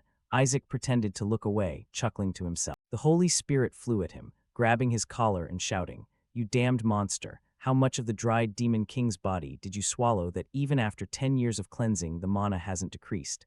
And it even increases every time I wake up. Isaac smirked inwardly. Well, that's because for 10 years I've been secretly siphoning the mana cores in the annex every night.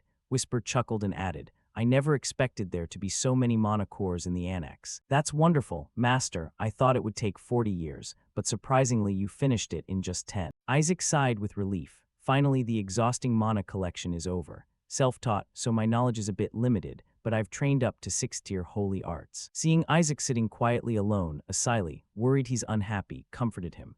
It's all right, young master, the Holy Sea is about to act. Isaac wondered, the Holy Sea. Asili added, the dried demon king's subordinates, the 14 retinue, will all be executed. Now we can completely purge the dried demon king's mana, so don't worry too much. Hearing this, Isaac leapt up, yelling, no, are you crazy? I still have so many questions for them, and you're going to execute. Asili ignored him, placed Isaac back in the cradle, and said with a smile, now have a little candy and rest. The young master held his head in frustration, mumbling, that damned imposter, I need to do something about it. Just then laughter sounded outside the door. Ha ha ha, well done. Gol walked Shuri and praised, not only did you level up, you're the youngest ordained priest too. I heard the princess will attend the ordination ceremony. Right. What a great honor that you, the valedictorian, are assigned as her escort. Shuri smiled brightly and answered, of course, after all I'm your son, it's nothing special. Gol puffed up even more, bursting into laughter. Yes, and you're modest too. My son is becoming more reliable just like me. You're so clever. Before he could finish laughing, Shuri was nowhere to be seen. He called out in confusion, huh, Shuri. At that moment Shuri was being teleported away, crying and screaming loudly, and landed face first on the ground right in front of Isaac's cradle. Still resentful and confused, a familiar voice rang out, hey, Shuri. Isaac sprang up, standing on the cradle's rim, looking down imperiously and shouted, do you want to die? Every time you open your mouth it's another lie. Do you think your life ends when you graduate the academy? Shuri reddened, cursing inwardly, that crazy name again. Isaac lectured loudly, remember, thanks to my training you were able to level up and score high on the exams. And now you act all high and mighty. Shuri protested, pounding his chest. I worked hard too. Do you think being valedictorian is easy? Isaac snapped. With your skill level that's impossible, you idiot. Shuri couldn't argue and stammered assent. Yeah, I guess. Isaac stroked his chin, thinking, maybe I should start preparing for the priest ordination ceremony. Most holy arts require ordination before use. With that thought, Isaac jumped down and called, hey Shuri, I need your help. Shuri flinched and asked in panic, me, what now? But seeing Isaac's grim look, he quickly forced a smile and asked,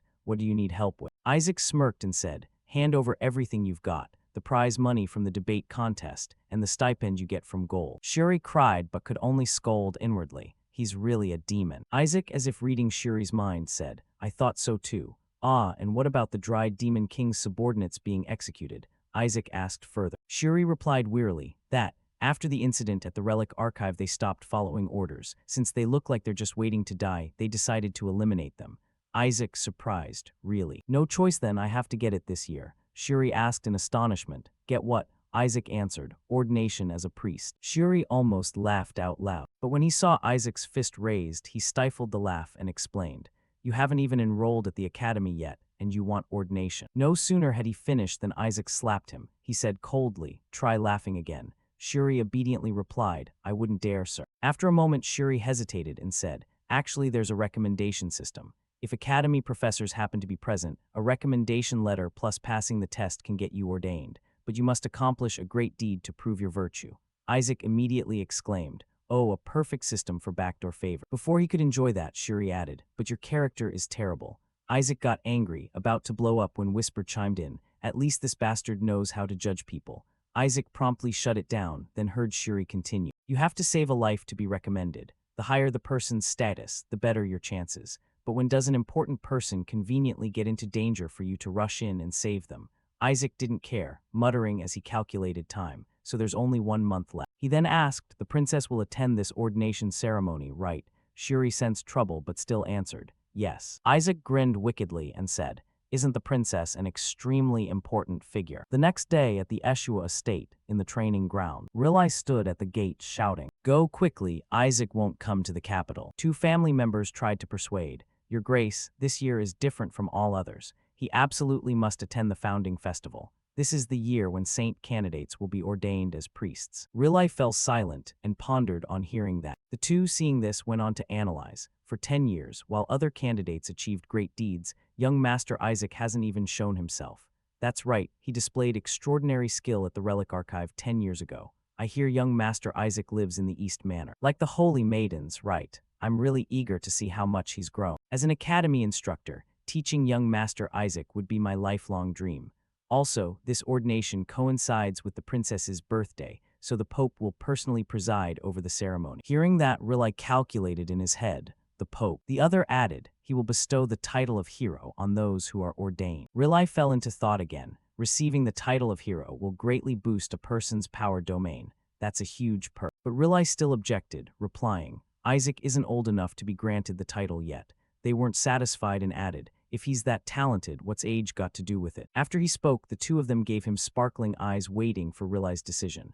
Rilai held his head and sighed, and finally had to agree. Fine, okay. Hearing that, the 2 brightened noticeably. But Rilai curled his lips into a sly smile and warned, but you 2 will be responsible for this. So the gang boss was free to storm the festival and make a ruckus again. As usual, the mansion Isaac lived in would explode a few times, due to clashes with dark mana. An old man in the distance silently watched the scene over there, musing inwardly, so it's over there. Even the Pope can only summon the one spirit king once, yet that brat could summon one through a subjugation ritual, and it's even a holy spirit banisher. A fire spirit with black hair, most likely a guardian of the heavens. A holy spirit can't become a spirit king because of its righteous nature. The Pope and his clan love collecting spirits. Once they see it, they'll go crazy. If I steal this holy spirit and hand it to them, I'll surely be richly rewarded. I've also prepared something that can neutralize divine mana. If I can suppress that brat's divine mana, the dark mana of the Demon King Ko Lao will go haywire.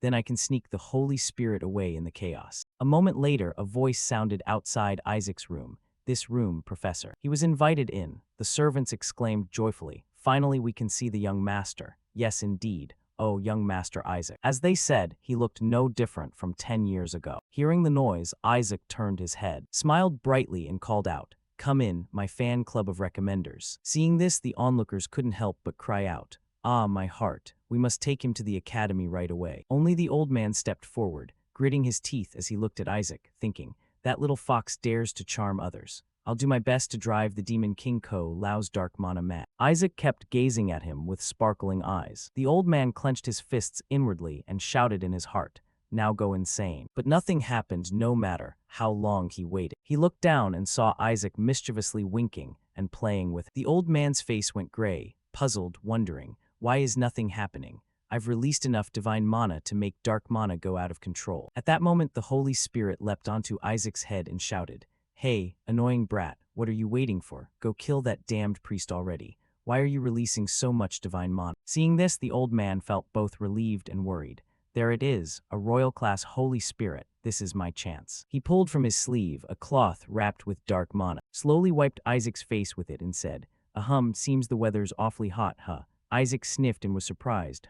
This smell is. His face turned ugly as he muttered a curse and glared at the bastard. Over there, the Holy Spirit suddenly grabbed its neck, coughing and spluttering. Seeing that, the others exclaimed in surprise, Holy Spirit, what's wrong? She couldn't hold it, releasing a large burst of purified dark mana. She lost control, enlarged, and glared at the crowd. The old man immediately shouted, is the Demon King Ko Lao's dark mana going berserk? The others were also alarmed. This is dangerous, Professor. Outwardly he looked frightened, but secretly he was pleased. Good, now I just need to slip this mad Holy Spirit away. He picked his moment and crushed the gem in his hand, conjured a fireball in his palm and mouthed the name, Soul Severance. Immediately, a column of flame shot straight toward the struggling Holy Spirit. But the fire that hit her automatically rebounded, returning to the old professor and leaving him astonished. Instantly, he was burned by his own flame and screamed miserably. Isaac smugly thought, "What makes you think you can use fire like that?" The screams inside sent Eli and Asili rushing in panic, shouting, "Isaac, young master." Seeing enough people had come in, Isaac rubbed his chest and thought, "This should do it, splendid, now there are enough witnesses." He sat cross-legged seriously, putting on a show as he absorbed the dark mana back into his body. This sight froze the panicked crowd in their tracks. They cried in disbelief, "Is that young Master Isaac absorbing the mana? Yes, he's calming the frenzy." After a while, Isaac looked at them with sparkling eyes, thinking happily, so the mana's dealt with. He snapped his fingers and ordered the Holy Spirit, "You there, stop it at once." The dark mana enveloping the Holy Spirit dispersed. Everyone stunned by the scene exclaimed, "Such pure holy power, oh my." The Holy Spirit was no longer berserk. It slowly shrank back down and fell, and finding itself unharmed, was a little surprised. But the others shouted, "Incredible, he controlled the Demon King Ko Lao's dark mana. He even calmed the frenzied Holy Spirit, and with the Eshua family's pure holy power." The Holy Spirit couldn't believe it either, wondering, what's going on? Shivering, Asili stepped up to Isaac and hurriedly blurted, "It's truly a miracle. Aja, young master, you can finally speak. I'm so proud of you." Hearing that, Isaac held his head and groaned, "Hey, are you only focused on that?" No one paid any attention to the old man sprawled on the floor, burned, as they rushed to praise Isaac. Seeing this, he grew even more indignant and muttered, "What the hell just happened?" No sooner had he finished than the Holy Spirit flew before him, snarling, "I should be the one asking you, that lackey of the golden faith. Who's behind all this?" Pressed, the old man trembled and tried to lie. "You misunderstand, I only came here to meet young Master Isaac." The Holy Spirit growled, "Misunderstand? You're wearing fireproof gear from head to toe, and you call it a misunderstanding. From now on, all fire spirits will sever ties with the priests of the Pope's clan." Hearing this, the old man collapsed to his knees. The Holy Spirit covered her mouth, chuckling, I did that because I was annoyed, so don't get the wrong idea." After saying that, she flew off, and the old man panicked, begging, "What? Please wait a moment. How could a Holy Spirit cut ties with priests who are linked to the gods,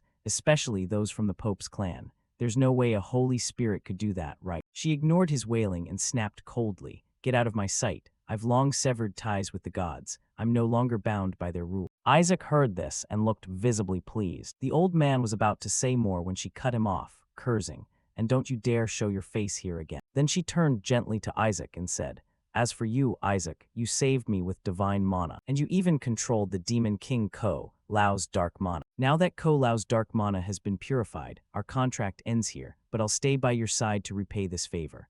Isaac heard this and laughed inwardly. Of course, true to form for a divine being, idiots who don't like owing anyone. The others cheered when they heard it. "We'll return to the Holy See to report this. A child like this absolutely must be ordained." Isaac's face grew even more sly as he chuckled inwardly. "Ha ha, thanks darlings for the many recommendation letters." A few days later, inside the clan's meeting room, Rilai came in to see the family head. Seeing him, the family head held up a paper and read, "The Holy See has approved Isaac's ordination. They want the boy to attend the ceremony." Rilai astonished. That quick? Was he recommended because he saved members of the Eshua family and the academy? The head interrupted. No, the boy was recommended for saving a royal-class Holy Spirit. Hearing this, Rilai remembered. Right after that, who could object? Suddenly, the head pointed to the paper and said, "More importantly, ordination is equivalent to graduating the academy. So I tested Isaac to see if he had the necessary knowledge." Unexpectedly, he scored a perfect on all 1,600 questions. Seeing the result, Rilai was overjoyed. A perfect score. It couldn't be better, and now the boy can talk and walk too.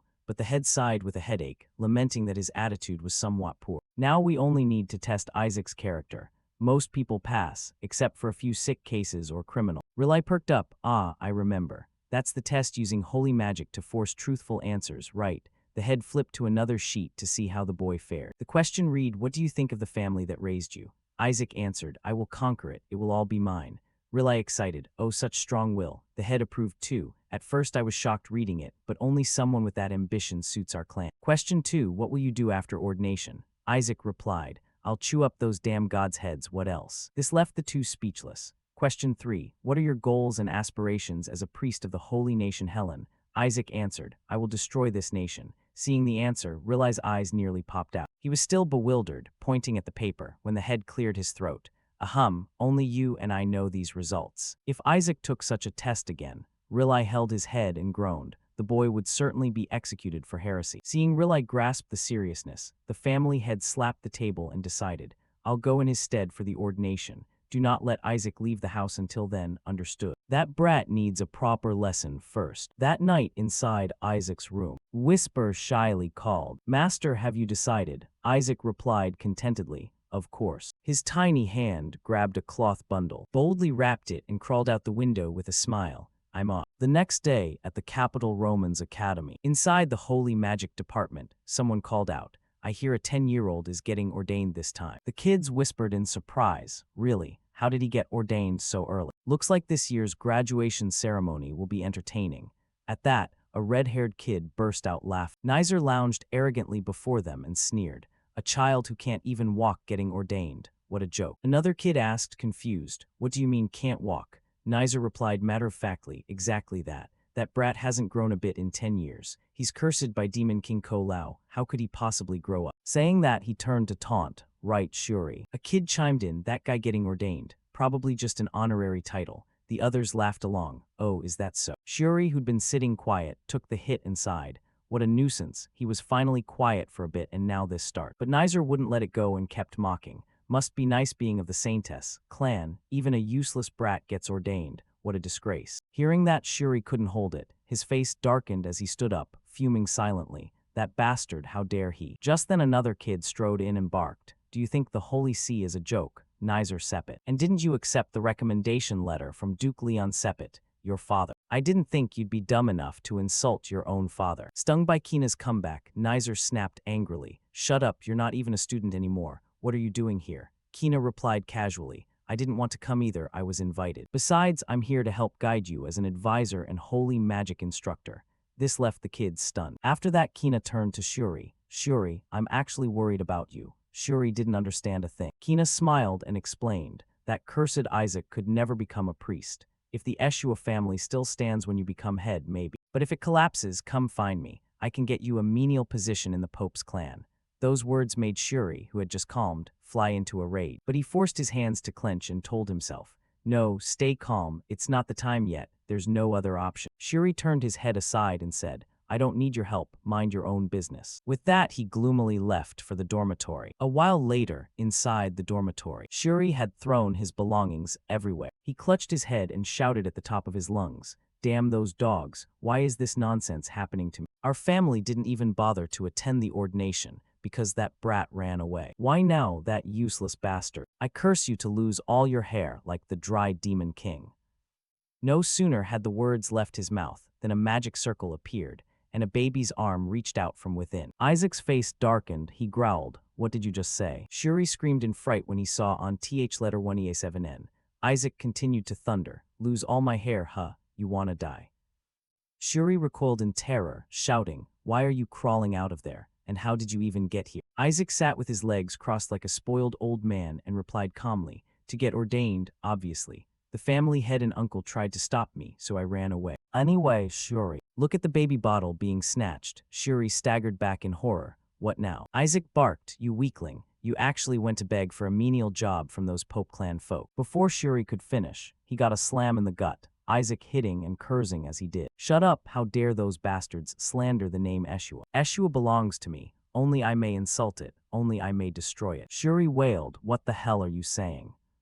After pummeling Shuri senseless, Isaac pointed the bottle and declared, remember this, Shuri, I will be the one to burn the Eshua family to ash. Shuri cried helplessly, oh heavens and gods, please take this bastard away. Seeing Shuri still trembling, Isaac jumped off the bed and shouted, don't be weak, lead the way now. Shuri screamed back in panic, where do you think you're going? Isaac cracked his knuckles, grinning wickedly, to beat up those dogs who dared touch you where else. A little later, at the kids' gathering spot, some folks saw Isaac arrive and whispered, what's this? Who brought that kid here? Look at how nice his hair is. Isaac didn't care about anyone. Clutching the bottle, he shouted, who's the punk? Who dares cause trouble with a member of the Eshua clan? The kids heard that and instantly turned away. pretending not to see. Isaac rubbed his chin and said to himself, that red-haired girl, I remember seeing her in the relic archive 10 years ago. Must be her.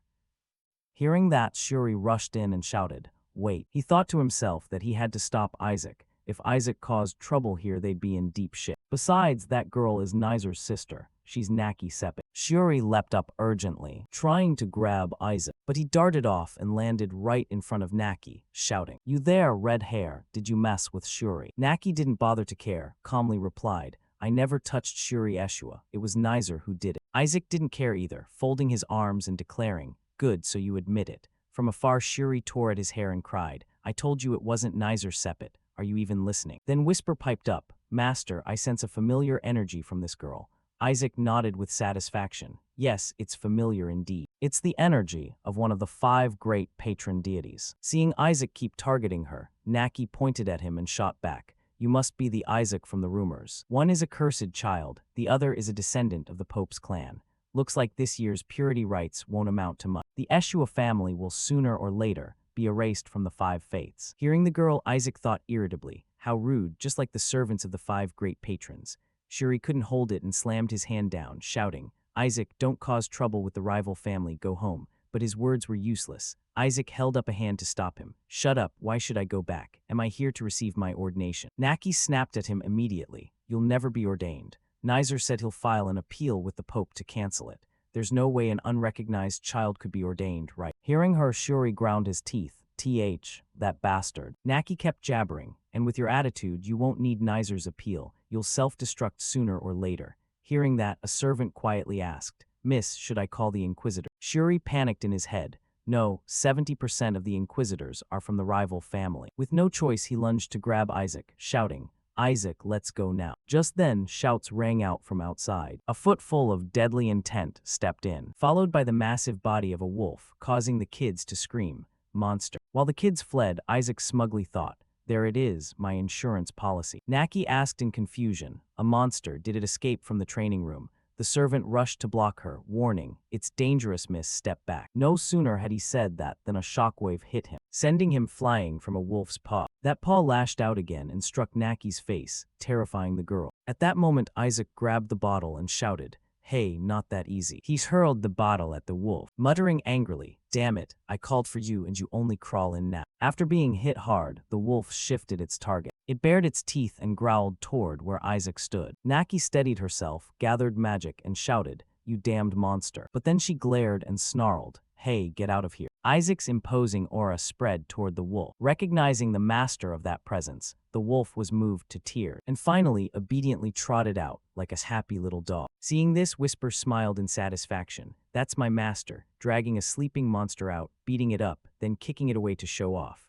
Isaac folded his arms and smiled. I'm just doing what needs to be done. At that moment, the Pope's guards burst in. Where's that monster? Get away from that monster. Looks like it ran off that way. Contact the monster response team immediately. Someone concerned ran to Naki and asked, Miss, are you all right? Shuri saw it was an Inquisitor and hurriedly scooped Isaac up to sneak away. Ha ha, then we'll be on our way. But the Inquisitor slapped his shoulder and held him back. Stand there. No one leaves until the investigation is over. Shuri grimaced in his head. We're done for. He awkwardly turned back and forced a smile. Aha, we really didn't see anything. Suddenly Naki shouted loudly, stop doing useless things. The girl pointed at Isaac and said, that child saved me. This left Isaac and Shuri dumbfounded. Naki waved off the Inquisitor and stepped forward to ask, you're Isaac, right? I'm sorry for what I said earlier, but don't think I'm especially grateful to you or anything, got it? Seeing the girl's flushed face, Isaac thought to himself with a grimace, what's wrong with this kid?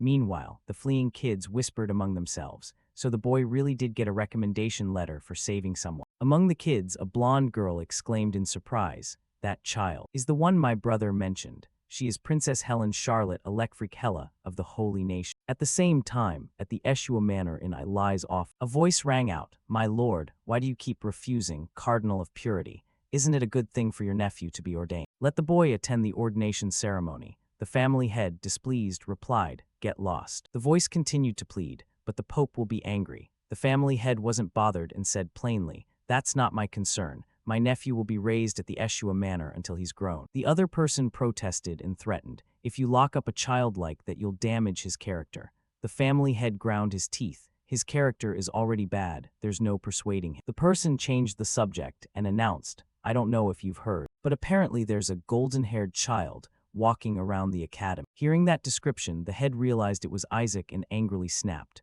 Rilai replied in fright, yes, father. He hurried in to ask, what's the matter? But then saw the head hastily putting on his coat, growling angrily. Prepare to depart for the capital immediately. We must get there before tomorrow. Rilai, stunned, protested miserably. Even by the fastest route, it'll take at least a week. The family head darkened, snarling. We have 23 hours and 48 minutes left. No need for carriages. We must run. The next day, at the academy dormitories in the capital, Shuri pounded on the door in distress and begged, Hey Isaac, what are you doing? Are you trying to stuff that tiny body of yours into a priest's robe?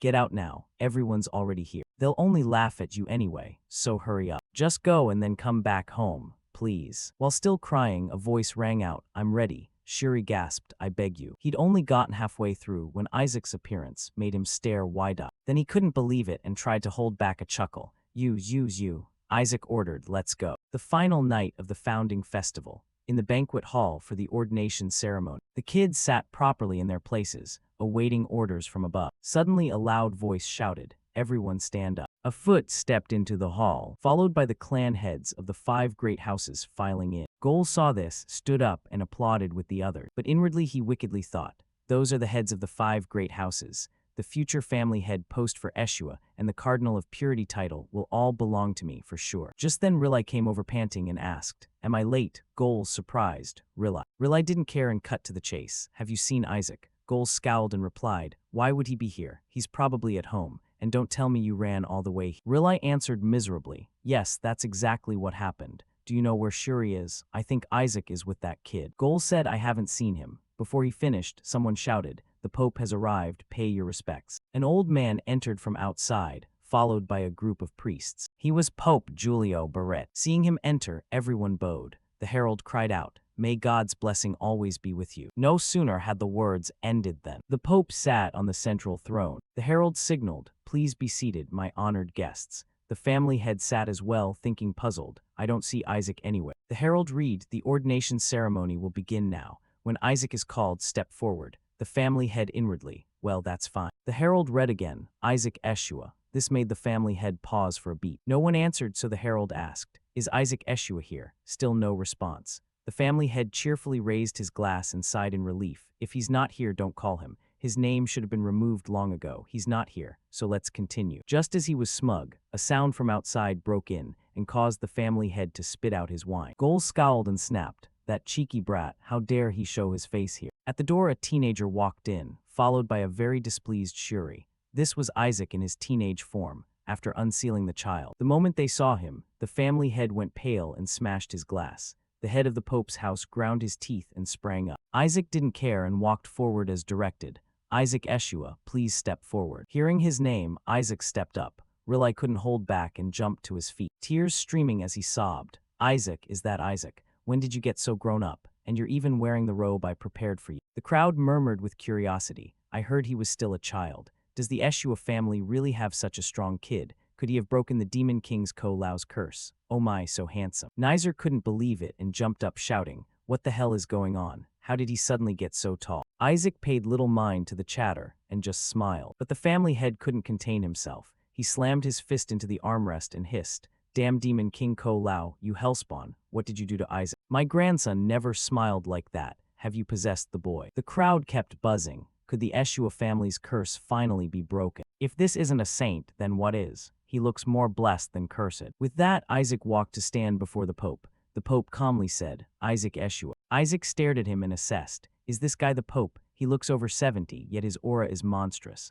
Also, his face reminds me of popes I've faced before. Should I deal with him right now? In the heads of the family and Rilai, the customary question surfaced. As a newly ordained cleric, do you have anything to say to the Pope? Isaac replied, kneel down so I can behead you more easily. Both turned ashen at the memory, screaming inwardly in pure terror. Isaac. The family head clenched his fist, shouting inside, we must stop that boy. No sooner had he thought it than he punched the table so hard it cracked gold, then calmly wondered, why are my hands so slippery? Rilai flipped his table over as well, shrieking, Fry, there's a fry here. Their antics left Gold dumbfounded. He muttered, are you too crazy? Rilai, as always, shot back, I swear there's a fry as big as your head. The herald snapped out of his daze and cleared his throat. Everyone please keep order. Next, Shuri Eshua, please step forward. Seeing the pair act so odd, Isaac bristled, grinding his teeth. Those bastards are trying to stop me. He turned his head and saw Shuri shyly step up. The Pope remained seated calmly, saying nothing. The herald continued reading. Next, those to be ordained will offer their sacrifices to the gods. The crowd buzzed. Finally, the gods would choose. Which deity will bless my child, I wonder? A clergyman carried a basin of water past. The family head muttered irritably. Most likely the patron saint of purity. Rilai prayed in panic, hopefully meaning surely. The evil god won't pick that boy right. The family head replied coldly, if that happens I'll deal with it.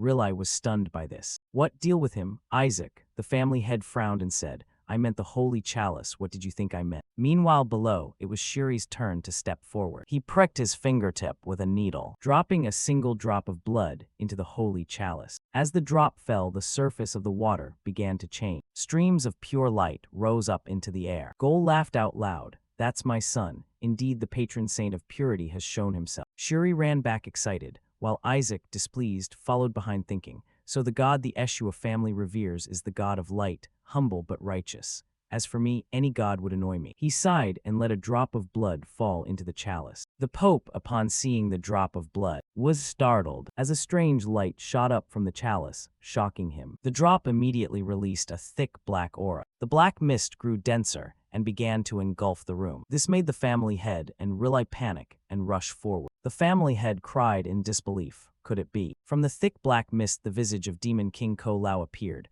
the crowd screaming in terror. Demon King Ko Lao. The Demon King's form grew clearer and clearer. The family head could no longer contain himself and lunged forward shouting, Demon King Ko Lao. Dark mana suddenly wrapped around Isaac's body. The family head went berserk like a demon, his eyes burning red as he swung his gauntlet. He threw a punch, but the Demon King Ko Lao darted aside to avoid and effortlessly snagged Isaac like an object as he whisked him away. A low, ominous voice rang out. I've been waiting a long time for this so-called saint to appear.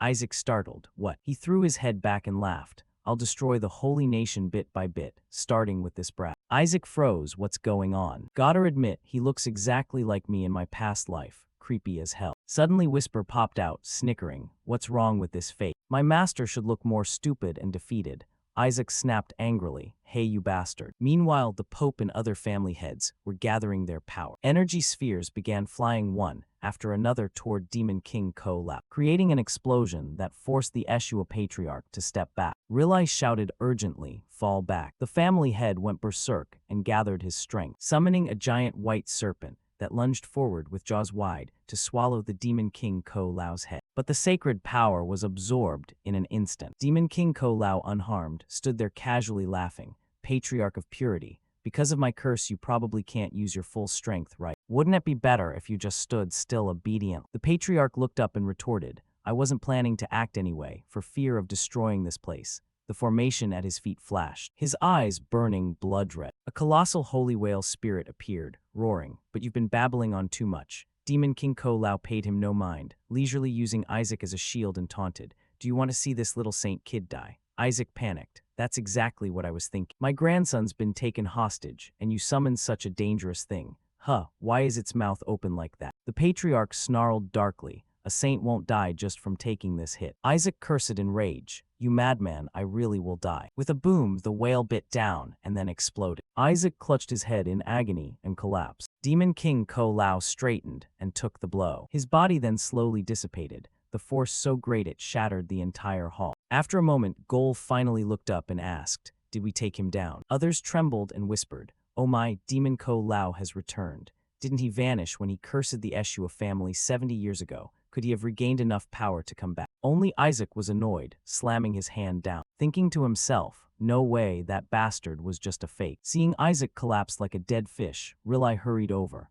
Isaac, are you okay? People in the hall chattered excitedly. Even though he's an Eshua, he took that blow with no harm. And didn't Demon King Ko Lao just call someone a saint? Did he actually die? Probably Patriarch of Purity handled him with this holy whale beast after all. Isaac, hearing them, snapped. How could he be dead? It was just an illusion. At that, everyone in the hall jumped. Whisper flew over anxiously. It seems he created it as a clone and sent it here. There's one odd thing though. Isaac bowed his head and replied, "You felt it too." He used my mana. Could my mana core have dropped somewhere? If the Saintess's relic vault contains a piece of my bone, then it's not impossible. But if that imposter's holding it, all the better. I can just kill him and take it back. The more he thought, Isaac's expression grew more sinister. The patriarch saw this look and breathed a sigh of relief, thinking, just now for sure, if I hadn't attacked, he would have just taken care of Isaac as well. He shot a wary glance at the friendly Pope over there, feeling utterly puzzled. But why? The Pope was also racking his brain and asked himself. Unbelievable. The supreme god the Oriat clan has yearned for thousands of years. A deity even above the 5 great patron gods. Would choose some Eshua brat. He also glanced toward the Eshua patriarch and Isaac. At that the patriarch approached and called for him to turn. Yes. The patriarch reached out and said, "Come here, let's go home." My grandson overcame Demon King Ko Lao's curse, and he grew up handsome to boot. Isaac shivered. Why does he smile so creepily? The patriarch gloomily coaxed, "This old man will buy you candy." Isaac screamed in horror, "Like hell I'm going with you. Your face looks like you're about to drag me into a slaughterhouse." Suddenly Kina stepped forward and cried, "Your Grace." Now is not the time for Isaac to return. Before the words finished, dark mana erupted throughout the hall. A horde of demonic beasts charged out from who knows where. Kina looked at the scene and blurted, "There's still business here unresolved." The patriarch folded his arms and watched. Isaac rose up helplessly. There's no choice now, sir. I don't think we should go back yet." His face brightened again, eager to charge at the monster. Isaac rushed out to stand between Kina and the threat. He blurted in puzzlement, "That arrogant brat grew fast enough and now he's a saint." Isaac smiled inwardly. "I don't know what plot you have, but I'll use you to the fullest." So without another word, the two walked shoulder to shoulder, each thinking, "I'll show you who the real saint is." A holy orb gathered in the palm of his hand. Isaac raised it high and shouted, "Purify." A blinding light forced the demonic beasts to recoil. The crowd cheered. What a splendid purifying holy spell. It's been 100 years since I've seen such pure light. But someone wondered, why does the boy use a purifying holy spell instead of an attack spell? Another answered, because it cleanses mana. Perhaps he's trying to stop their summoning. Unexpectedly, the demonic beasts became ecstatic after being purified. Isaac gave a helpless wry smile. Apart from Shalek, I have nowhere to learn holy arts. But if the purification holy spell reaches level 6, it can deal area damage over time. Isaac's expression suddenly turned wicked, causing the once rampaging demonic beasts to cower. Isaac thought to himself, above all, the reason to use the purification holy spell right now is. Suddenly Kina cut in. "Step aside, your holy spell won't handle." Isaac smiled and made a hand gesture. Kina, immune, thought. He can only use a 5th level holy spell and already wants to show off. You're hailed as a once-in-a-century talent. But with that level of talent, you're no match for me. He condensed a sphere of energy and shouted, "Watch closely. You need a powerful holy spell, and to strike from multiple directions to take them down." Unexpectedly, the forming sphere suddenly winked out without a trace. Isaac covered his mouth to stifle a laugh at the sight. Kina forced a comeback. "Haven't you learned about those monsters? They have extreme regenerative abilities, so you must destroy them in a single strike." At that, Isaac couldn't hold it in and burst out laughing. Stepped forward grinning and said, "Looks like your stupid boy really doesn't know Jack, huh?" Kina clenched his fist in anger, thinking, "I should have let Patriarch Purity take him away. His face annoys me." Isaac continued, "Those guys are just bait." Kina puzzled bait. Isaac moved to another corner and said, "Their true forms are over here, right?" He focused energy into his palm. An invisible bug appeared. Isaac cried out, "Found it." Kina folded his arms and demanded, "What the hell are you doing with that bug?" Isaac didn't answer and stabbed the bug to death. Instantly, the dark mana exploded outward. Isaac twirled the wooden stick in his hand and explained, "It quietly poisons anyone nearby. So it's very dangerous. If you get poisoned slowly, you won't realize you're dying." At that moment, a child couldn't bear it and clutched his head crying, what's happening?" Isaac repeated, "Didn't Demon King Ko Lao already say he'd wipe us all out?" Kina only then remembered. While Isaac grinned like a devil, "If his target is the holy nation, then first he'll eliminate us, the novice clerics." Immediately everyone understood and said to one another, "If you're poisoned, use a holy spell to cure it at once. Go find the hiding bugs." Isaac was happy but suddenly lowered his eyes, seeing endless holy light shooting up from beneath the hall. He panicked and couldn't speak. "Wait, if we handle them all at once then, the dark mana will spread in all directions, enveloping the kids." Whisper jumped out gleefully and reported, "Master, this is our chance. If you purify the poisoned people, won't you get recognition?" Isaac praised, "You're a genius." Aha, opportunities here. But before he could move, the cross struck. The Pope used a ninth-level purification holy spell, and all the dark mana was immediately absorbed. Isaac ground his teeth in irritation. The Pope said casually, "Now no one will be poisoned." Isaac fumed, cursing under his breath, "Damn Pope." Suddenly a foot full of dark mana stepped forward. A wolf sneaked up behind Isaac, thinking, "That bastard dared defy our great king. I won't forgive you. I'll drag you to hell with me." It darted off and vanished, then reappeared behind Isaac. He sensed it and turned his head to look. The Demon King's oppressive presence dropped, making the wolf freeze in its tracks. It was terrified, its strength and courage evaporating. The wolf tucked its tail and fled. Isaac smirked inwardly. "A nobody dares think of harming me." Just then the people returned to report. "We've dealt with the rest. Hurry and take the wounded to the infirmary." Only Kina's face darkened as he watched the scene. He couldn't believe it. Could someone really drive that monster away with just a look? Impossible. How could he? That's something only the Pope himself could do. Isaac paid it no mind, yawning as he left. The appearance of the Demon King Kalau at the investiture threw the entire Holy Kingdom into chaos. Kalau returned, then fled after being beaten. Who is the saint that Kalau mentioned? In the council chamber, the Pope said slowly, "It seems there's something wrong with the Holy Chalice. There's an illusion summoning spell engraved on it. We're investigating the chalice's origin. Please await the find." The head of the Crimson House asked, "So the appearance of outsiders is the issue?" Barit replied, "Yes. It's one of the causes, but the main problem is the Holy Kingdom's ward protected by the Holy Dragon." The next day, inside the Eshua household, Isaac held a newspaper, thinking, the weakened ward allowed the demons to slip in, and since the Holy Dragon is tied to the royal family, the Pope has no responsibility. Those bastards are slippery. Suddenly a teasing voice came from behind. "My grandson, now reading the paper too, huh?" Gol patted him and laughed. "Congratulations, my grandson, you've been invested." Isaac mentally groaned. "How do I deal with this jerk? It feels like the family head is forcing him on me." Beside him, Rilai cheered excitedly. "Oh, Isaac, since you can speak smoothly now, recite the curse of Demon King Kalau." Isaac screamed inside, "Knock that off." At that moment, the family head opened the door with a dark expression. He stepped forward and said, "Good, you're both here. Isaac, step outside so we can have a private word."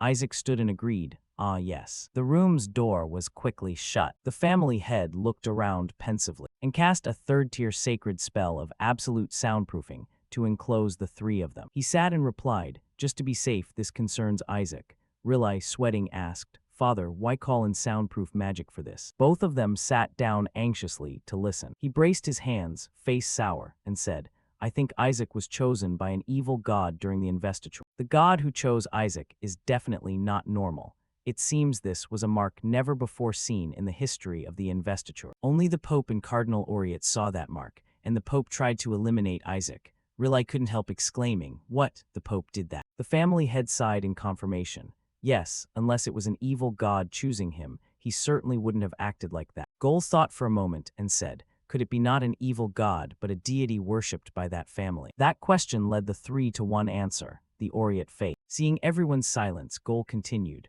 "Ah, they hate anything impure. I mean, when someone else is touched by what belongs to them. So if someone from Eshua were chosen by a god worshipped by the Oriot family, they certainly wouldn't let it slide. If the Pope reacted that way, then surely the deity involved with whoever was chosen is connected to the Oriot family. Or it might even be a god they've never summoned before." Rilai hurriedly said, "If it's Isaac, the kid could totally do it." The patriarch scowled and growled, "You think that brat can summon a proper god?" Both of them trembled and replied, Certainly not." The patriarch ordered, "Gol, contact the Pope's family and investigate which god chose Isaac." Gol panicked, Me? Why me?" The patriarch said, "If you succeed, I'll gift Shuri a holy relic." Gol immediately fell silent. The patriarch continued, "And from now until Isaac begins his practicum, the boy will be under special surveillance. If Isaac keeps getting faith test results like last time, then in the future the boy could become a dark priest." All three faces went ashen like cinder. Gol clutched his head in anguish. If he really becomes a dark priest, the whole family will be branded traitors. Treason will get everyone arrested, and Shuri will be in trouble too. Rilai turned pale as well, covering his nephew's mouth. The patriarch ordered coldly, "Stop that from happening at all costs." Sometime later, Rilai came over and said, "Soon you lot will start your practice. Those brutal seniors used to grind us down, but that's history now." Isaac scowled and muttered, "Don't remind me, feels like I'm being drafted back in." Rilai kept explaining at length, "During the practicum you'll work with senior members. You'll discover your abilities and learn the real duties of a priest that the academy doesn't teach. Based on evaluations, you can change rank a ND Chinese letter, so do your best. When finished, you'll sign a contract with the god. While he was still talking, Isaac raised his hand and asked, "Oh right, uncle, do you know when we can attend the sacrificial ceremony?" Rilai cheered, "You're interested in the sacrifice." Isaac replied excitedly, "Very interested, especially in executing the minions of Demon King Ko Lao." Rilai grew even more pleased. "I'm glad your faith is growing.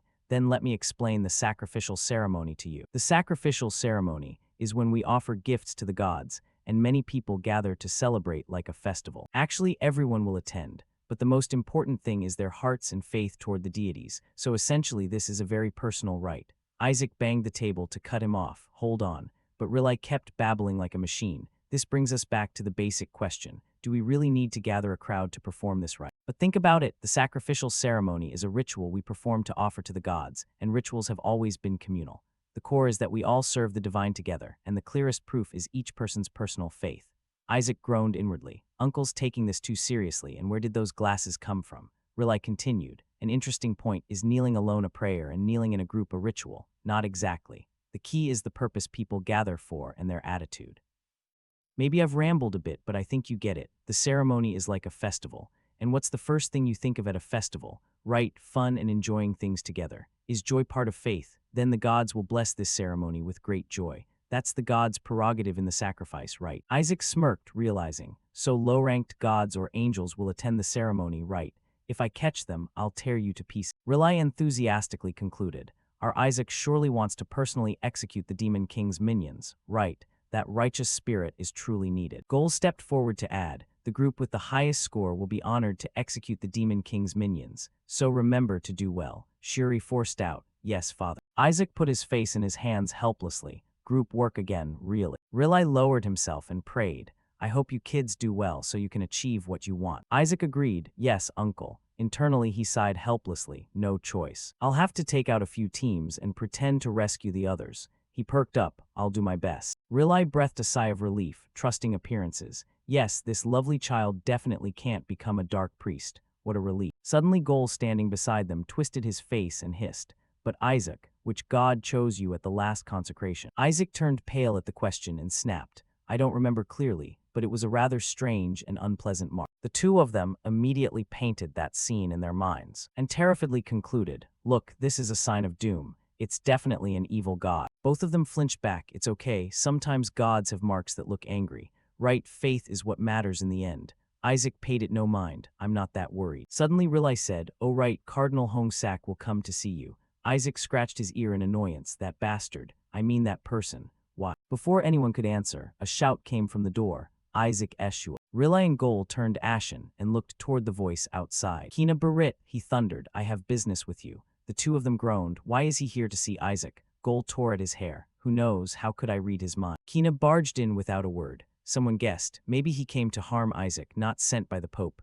Gol pondered and agreed. If it's about an evil god, that's very possible. Suddenly Kina placed his hand on Isaac's and exclaimed, Isaac, I think you're worthless. Honestly, Isaac. The disgusting line made Isaac grimace. This asshole is crazy, trying to pick a fight. Whisper laughed like it was harvest time. Kina said matter-of-factly, but now I realize you stayed hidden from the world for 10 years because of training.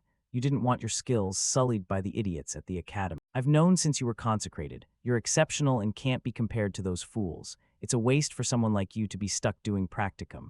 The more he praised, the more annoyed Isaac got. So creepy. Whisper added, I think this guy's a bit insane. Kina paid no mind and reached out an invitation. Train with me under his guidance, and we'll enter the professional world. Take my hand, Isaac. We'll execute Demon King Ko Lao's minions together and lead the holy nation. The scene left Gol gaping. Is this a new kind of bullying from the Pope's family? But he seems serious. The offer is terrifyingly good. If it were me, I'd definitely. Before he finished thinking, Isaac's cold voice rang out. Get lost. Kina couldn't believe it. What? Isaac snapped angrily. Get lost, I'll do the practicum like everyone else. Gol blushed and realized, right, he's crazy. Kina was unwilling and tried to persuade more. Don't worry about rank as a priest. I'm not just offering training, but will grant you the status of a priest with 10 years experience. But Isaac didn't want to hear it, showed no interest. Then pointed at Gol and said, if you want to take someone, take that one. Gol couldn't believe it and pointed at himself, me. Kina sneered to his face, that one and you aren't on the same level. Isaac would agree with that, but Gol's face burned with embarrassment. These damn bastards. Kina shouted, "You have the talent to repel monsters with merely a glance." Whisper caught on and snorted with laughter. He must have seen his master scare monsters off by bluffing. Aya glanced sideways, thinking, this bastard probably wants to learn that move from me. The more he wants it, the less I like. He turned his back and waved a hand. Let me say it again. Get lost. Just the thought of learning from the Pope's family makes me want to puke. Kina frowned and repeated, you just said my grandfather makes you nauseous. Isaac pointed at him and answered, of course, I even want to slit his throat. Before he could finish, a hand clamped over his mouth. In a flash, Isaac vanished from where he stood, and a foot stepped in as someone called out, our kid is busy. The one who acted was the patriarch, who looked at Kina and said, don't come near this brat again. Kina protested, yelling, even if you're the patriarch of Thansak, the patriarch cut him off. If you keep associating with this brat, he'll turn you into garbage. Isaac got even more mouthy, but the patriarch clamped down and forced him to bite his hand. The room suddenly fell silent. Isaac fumed, veins bulging as he cursed under his breath. You Eshua bastards, I'll definitely wipe you out. The 5-color test is the exam every trainee priest must pass, consisting of white, yellow, blue, black, and red.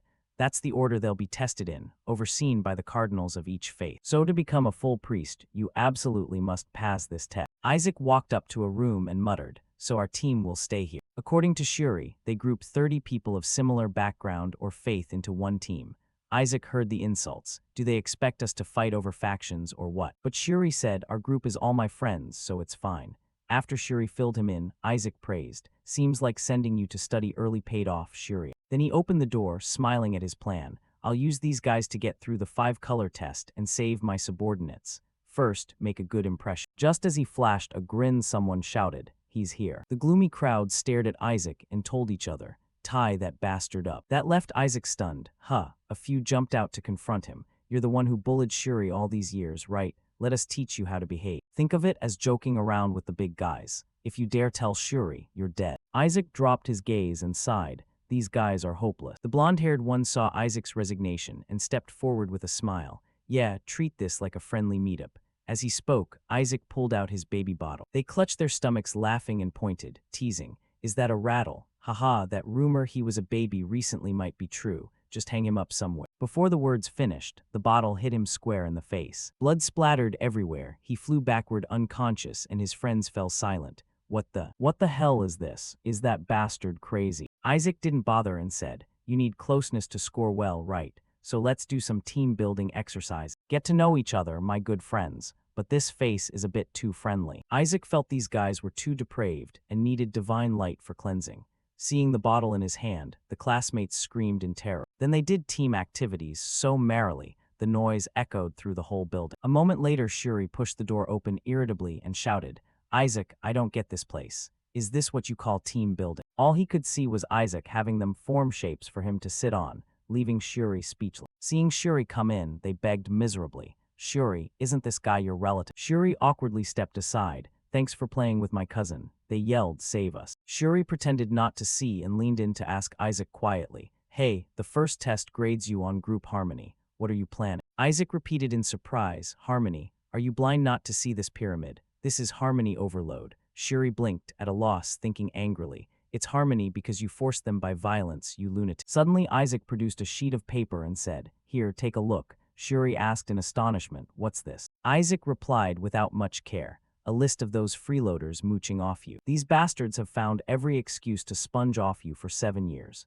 Even if the Eshua clan doesn't expect repayment, there's a limit. One of them protested tearfully. The Eshua family doesn't need anything from us anyway. Even if we offered anything, it probably wouldn't help. Before he could finish, Isaac cut in like a demon. Nothing to worry about. Your limbs are still intact, and your organs are nice and fresh. I don't need much, my friends. I only want a healthy relationship. Give what you give, and you'll get accordingly. So for this group activity, work hard, be devoted, and keep a pure heart, all right. But that smiling face made the whole room go completely silent. Isaac barked no answer. They hurriedly replied, yes, sir. Isaac moved on, jumping down to declare, good, then the team building ends here. Shuri helplessly yelled, what if we fail the test? Isaac didn't care, walking away and calling back, follow me, I have something to show you. Shuri protested, hissing, one failed point and we're out. The first criterion is harmony, remember. Isaac remained indifferent. Don't worry, I've planned everything. First, look at this. Inside the cupboard was an unlucky guy locked up and crying. Isaac grinned like a fiend, but Shuri saw him and stammered in horror, rushed to grab his collar and screamed, "You madman, what are you doing? That's a member of our group. Besides, he's the son of your uncle's friend. Don't you remember him from the relic archive?" Isaac, eyes glistening, replied, "I know. That's exactly why there's a problem. He has a letter and promised to stop spying." That made Shuri freeze, sweating. Both of them glanced at the unlucky fellow. Shuri lunged forward and pulled the gag off his mouth, and still suspicious, asked, "Nizer told you to do this, right?" Aeon cried and confessed, "I'm sorry, I had no choice. I have my own reason." Isaac, as usual, inquired, "Yeah, so what did Nizer tell you to do?" Aeon panicked and hissed, "He told me to completely sabotage the Eshua group. He said Shuri would concede because of the test, so I had to demand outrageous things to make the group collapse. Even acting hostile toward Isaac at the welcome party was his order. He wants to personally execute a subordinate of Demon King Ko-Lao." Isaac muttered inwardly, "Nizer Sepet not only dares to mess with me, now he even wants to execute my subordinate." Isaac's face turned sly as he declared, he needs to be taught a lesson. A few days later, inside a room, disgruntled voices rose. "Why can't you do it anymore? What's so hard about spying? How many of you have already given up?" A kid hung his head and sheepishly replied, "Sorry, we had some team building sessions, so they let me stay home." Hearing that, Nizer thought differently. Team building. Well, can't be helped, let that one go. "Fine, get out of my sight." The others in the room comforted him. "Let it be. There are still 3 loyal people in the Eshua team. As long as they're in, our victory is certain." Nizer gritted his teeth, cursing under his breath. "That bastard is really unbearable. I have to deal with him soon. Even my father pays attention to him. Does he really want to invite that guy into the family? Whatever, just get through today. Those Eshua lot will be eliminated today anyway." Having convinced himself, Nizer led the way out. In the center of the building, a senior's voice rang out evenly. "Welcome to the 5-color harmony. The white faith performs rites through words, and the most important thing among teammates is harmony and faith. Therefore, the first topic of 5-color harmony will be judged by vote." Isaac listened, stifling yawns. Nizer confidently calculated, if just one person objects to keeping the roster intact, the whole team will be disqualified, and the objector will be moved to another group. That means even if you betray the white faction, you can still continue the test. "I've already planted spies, so you're guaranteed to fail." A moment later, the host read aloud, "I will now announce the results. The white team has unanimously agreed to keep its members unchanged." Those words struck Nizer like a thunderbolt. The host continued, "Thus the whole team has passed the 5-color harmony." Isaac turned back, smugly grinning to taunt him. A short while later, outside the building, Shuri hurriedly shouted, "Isaac, wait for me." "How did you do that? How did you get them to agree?" Isaac stopped and answered, "Remember how the Cardinal of Yellow kept looking for me the other day?" Shuri replied immediately, "Of course I remember. You even dared to refuse the Cardinal's summons." Isaac snapped, "Want to die?" Shuri whispered, "Sorry." Isaac continued, "Anyway, I told him that if he wanted to meet me, he'd have to hand over the royal elixir."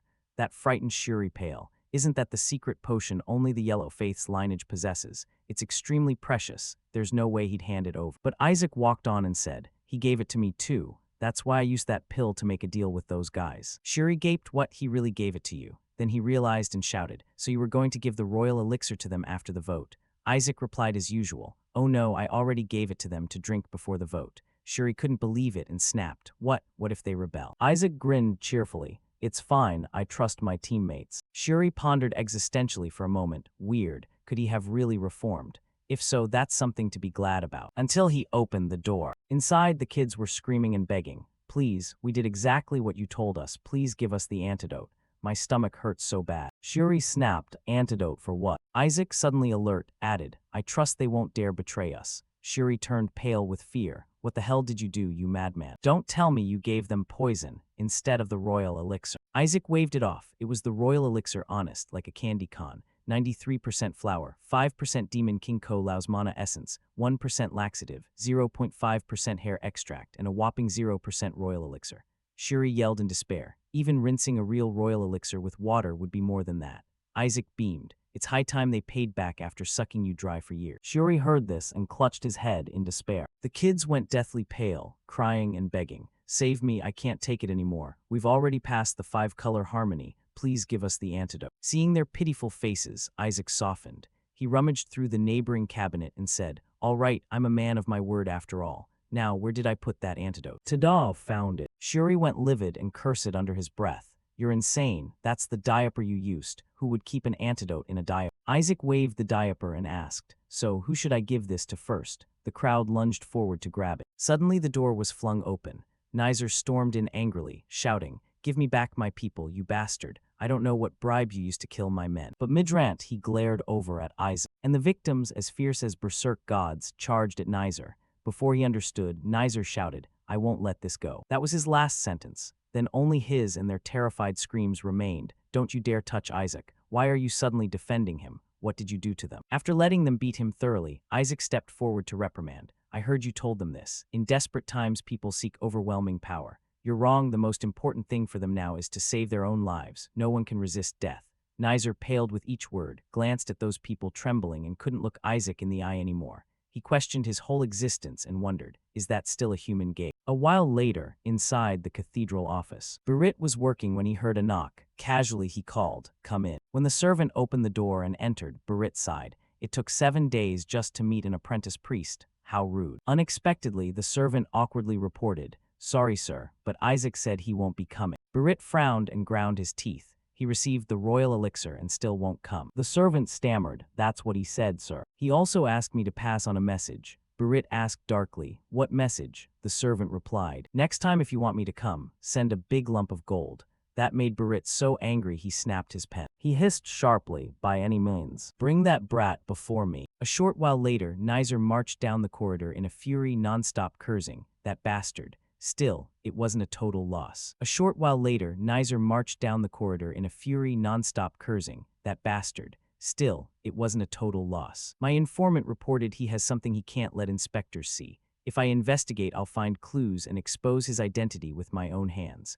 While pondering this, Nizer stumbled upon a crowd gathering and strode over, barking to vent his anger. Who are you people? Why is the dormitory so noisy? The crowd turned back in panic and stammered, we have business with the young master here. The servant inwardly cursed, damn it, why did we run into someone from the Red Clan? The bitter enemy of the Yellow Clan. Please get out of that Red Clan freak. If word gets out that Cardinal Yellow summoned someone from the Blue Clan, it'll be a huge mess. Suddenly the room's door opened with a voice. Why are you late? I'm pretty sure I told you to come early, because I need something for the tea party. Seeing Isaac open the door, the servants breathed a quiet sigh of relief. This brat's definitely trying to help us. Given what he's gotten, he has to. Typical Eshua, so predictable. They hurriedly replied in a cluster. Yes, we're here to deliver something to the young master. It's being prepared. Isaac reminded them. Right, a social visit needs refreshments, so bring it before the day's over. The servants respectfully agreed. But those words reached Nizer and sparked a new idea. A social gathering. That's the very meeting where you bewitched my subordinates, isn't it? The servants hurriedly excused themselves. Then we'll take our leave. Unexpectedly, Nizer was already ready with Fireball. And as soon as they retreated, they were hit with the level 5 holy spell, Hell's Repentance. After the beating, Nizer stepped forward and said, I just helped your subordinates take a little rest. Now I have some business with you. Why not take an interesting test of faith together? Shuri's face showed real terror. No, he'll be burned at the stake for sure. If they do that test, at worst the whole clan could be wiped out because of it. But Nizer then produced a device and said, I have something convenient, just put your hand on it and it'll react. Let's use this for now. While everyone was still jittery, Berit appeared behind them and growled, Isaac Eshua, I didn't expect you dare refuse my summons, just because you're busy playing around. This made Nizer in front of him go pale with fear. Berit looked down and demanded, do you think I'm a joke? Nizer awkwardly turned his head to look at Cardinal Berit. He glanced down and added an accusation. You're even close with the Red Clan. A kid from that clan dares lay hands on my subordinates. Isaac stood there silent as if watching a play, despite Nizer turning deathly pale. He panicked and cursed inwardly. Damn it, is this guy allied with Berit's clan? Then Isaac called out, I'm sorry, Your Eminence, but as you can see, young Master Nizer here told me not to associate with people of the Yellow Clan, so I couldn't respond to your summons in time. This terrified Nizer. Berit, who had long marked him as a target, couldn't hold back and shouted, Since when did I say that, you bastard? And what's this about you saying the cardinal summoned you? I thought no bishop was allowed to contact apprentices during their probationary period. Could the cardinal really? He blurted out and Berit cut him off irritated. Oh, really? Issa covered his mouth to laugh. Wow, this is getting fun. Berit glowered and accused. Third son of the Red Clan, I've given you time to bond with your team, but it seems you've wasted that time, haven't you? I'll let you off this time because I know your father. Nizer stammered in panic. No, it's not like that. Barit didn't care and continued, but I'll assign some special tasks from the cathedral to your team. Nizer grit his teeth helplessly. Damn it, please don't. After dealing with Nizer, Barit turned and ordered, now come back to my chamber. Suddenly Isaac changed his mind and smiled. Ah, sorry, your eminence Cardinal Yellow, but Cardinal Red already summoned me first. This made Nizer, who was clutching his head and laving, freeze in place. Isaac lounged in the doorway and said, what can I do? I already had an appointment. I'll meet you if the timing is better. Barit, disbelieving, asked, Cardinal Red just called you. Isaac, as usual, replied, yes, Cardinal Red just called me. Nizer stood dumbfounded beside them, clearly having said nothing. How does he know? At this rate, Cardinal Barit will hate me. My evaluation score is probably ruined. Gotta get out of here. So he stepped forward to explain on Isaac's behalf. That's right, I'm mainly here to fetch Isaac, so I will take him with me. Barit frowned. Did that not scare Nizer? He awkwardly tried to add, your eminence, but Barit cut him off. Fine, if you have a prior appointment, there's nothing I can do. Go. Nizer sighed in relief. Even Cardinal Barit wouldn't pick a fight with his own clan. Suddenly Barit paused and added, however, the fact remains that you've caused trouble for the Yellow Clan. So starting tomorrow, I'll assign more work to you. Nizer swore goddamn, but he reassured himself, it's fine, if I hand this brat to my father, cleaning up will only. Suddenly Isaac had vanished and the door was shut tight. Nizer snapped, where did that brat go? Shuri, sweating, pointed inside and said, Isaac went to sleep. He says if you want to grow taller, you must sleep early. Nizer ground his teeth but could do nothing, shouting in his head, damn it, it's only 2 p.m. and that bastard. He barged in and yelled, hey, wake up, please wake up and use it. Isaac, of course, slept like the dead. Seeing on th1ea7n asleep while someone tried to wake him, the room panicked and shouted, damn it, drag Nizer out of here now. 3 days later, the tea house duties still wouldn't leave him alone. Nizer worked gloomily and cursed, Isaac Eshua, I'll kill you. Who could stand cleaning 18 hours a day? He recalled when he used a light orb to call his father and got scolded. An incompetent fool who can't even bring me a kid but dares to ask for my help. Nizer was choked with resentment, with no one to tell. His teammates complained about low scores all day, and even his father refused to help. To get his father's help, he must bring that brat back. So first he has to meet him. After all, he'll have to come pray sometime. I'll wait for him in the prayer room. With that decided, Nizer resolved to stay put, even though most of his time each day was being eaten up by cleaning. 6 hours later, Nizer sat there like a soulless corpse, irritated and sleepy. And then his buddies burst in, pounding the door and shouting, what the hell are you doing? You damn fool, we've still got work to do. If the score drops again, I'll kill you right now. Nizer protested, pleading, no, I have to see Isaac first. No. Suddenly he saw a familiar silhouette standing in the doorway. Isaac smiled friendly and waved. Nizer froze dumbly for a moment, then went berserk and screamed, let me go, let me go. But his friends refused to let him go. Seeing this, Shuri said dejectedly, you're a devil, showing up right now just to rile him. Isaac grinned widely, nearly giddy. What's the harm? Just meeting for fun. Shuri asked, puzzled, but wouldn't meeting Cardinal Red be more advantageous for us? Isaac shot back, why's that? Shuri replied, because Cardinal Barit will never help us become kings. Isaac, clueless, repeated, kings, why's that? Shuri, exasperated, please at least know the grading criteria. Isaac frowned and snapped, you should have told me that earlier. Shuri had to explain, king is an irreplaceable talent, queen is a talent who can protect the nation, rook is a model student, knight is a capable student, pawn is an ordinary student, Ko-Lao is useless. Hearing the ranking, Isaac grumbled, seriously, come on. Shuri sat down and explained, if Cardinal Barit flies into a rage and ranks us as Ko-Lao, we'll be exiled to the academy, and he might even want to kill people. Isaac protested, say something that sounds reasonable. Who holds a grudge enough to kill a 10-year-old? He even gave me the royal elixir. Shuri's face darkened, you don't know. Your mother was once engaged to Cardinal Barit, but your father snatched her away from him. That engagement was broken because your father turned it into a feud between the two families.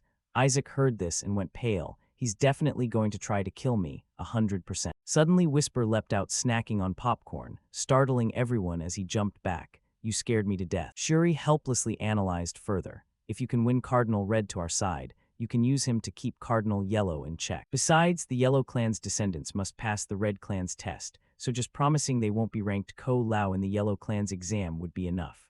Right then, a small formation lit up in the room. A hand reached out behind Isaac, and he, unaware, mumbled, that's true, I'll go meet him once and see. No sooner had he finished than the hand clamped over his mouth. Shuri turned in surprise, what did you just say? But the room was empty, making Shuri shout out, Isaac. At the same moment, inside Barit's study, a thunderous explosion rocked the place. Isaac snapped irritably. Hey, Your Eminence, kidnapping. What the hell are you doing? Realizing where he was, Isaac awkwardly scratched his head and laughed. You always put on that noble air, yet you sent your men to kidnap. Barit, annoyed, turned and scolded. You brat, I have something to tell you. Isaac cut him off. Yes, yes, of course there's something. Didn't you call me here because I've been ignoring you? Suddenly Barit shouted, Isaac Eshua. Isaac froze, looked up, and immediately saw Barit's earnest face and sincere voice. I want to adopt. Isaac was stunned, not expecting that. What did he just say? Adopt me, meaning join the Yellow Clan. He wants me to join the Yellow Clan. What the heck, is he mocking me? Or is this a new trick to control the Eshua family?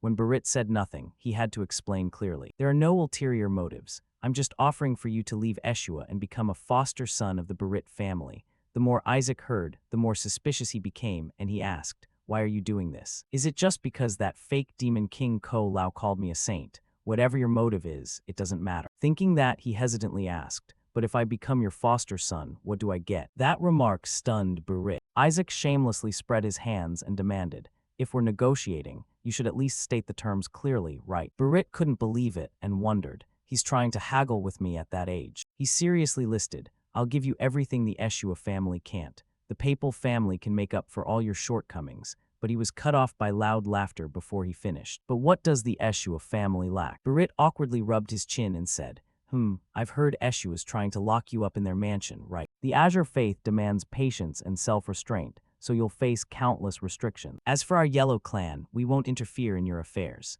What's more, we'll support whatever you want to do. But Isaac was still unsatisfied. That still sounds too little, unless you plan to back me as the next heir of the Barit family. Otherwise, it's not enough. Barit asked in surprise, I heard you're aiming for the saint title, and now you're even aiming for the papacy. If you truly want to become the pope, wouldn't switching to the Yellow Clan be more advantageous? Isaac replied nonchalantly, but I'm still of Eshua, if you think I'll change sides for things like that. Barit cut in, tempting. A land named after you, your own territory, a vault overflowing with gold, your own army under your command, tax exemptions, and a mansion larger than Eshua's. I'll even grant you the rights of direct descendants. Isaac hesitated slightly, stroking his chin. I'll consider it. Barit, pleased, turned away. Very well, I'll begin the adoption process right away. But wait, inform the Eshua family. At that remark, he finally realized the problem. Isaac smugly repeated, Ah yes, of course, I'll keep it secret. Immediately, a noise echoed outside the room. Before Shiri could flee, he saw Barit storm out like a specter. He sat down in a panic, trembling from being scared stiff by Barit, then ran off shouting, I didn't hear anything. Barit, having no choice, sighed reluctantly, then stepped back into the room and said to Isaac, Anyway, what's important is your decision. Even if that brat tells Eshua, nothing will change. Unexpectedly, Isaac said, Ah, but I only said I'd consider it. I never said I'd join. I wouldn't join the papal family, even if I died.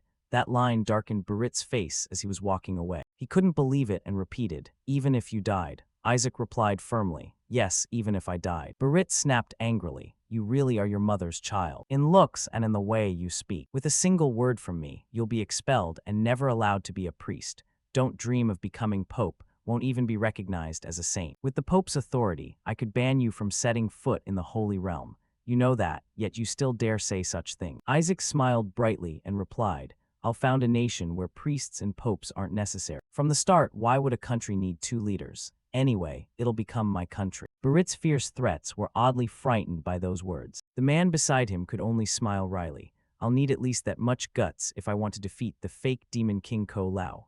Let's pretend I never heard that adoption offer. That would be better for you. Anyway, thanks to you, I'm even more curious now. I wonder what happened at the investiture ceremony. What could make the Yellow Clan want to adopt direct heirs from a rival family? No doubt the people of the Holy Realm are dying to know too. At the same time, inside the Eshua mansion, the patriarch's voice rang out.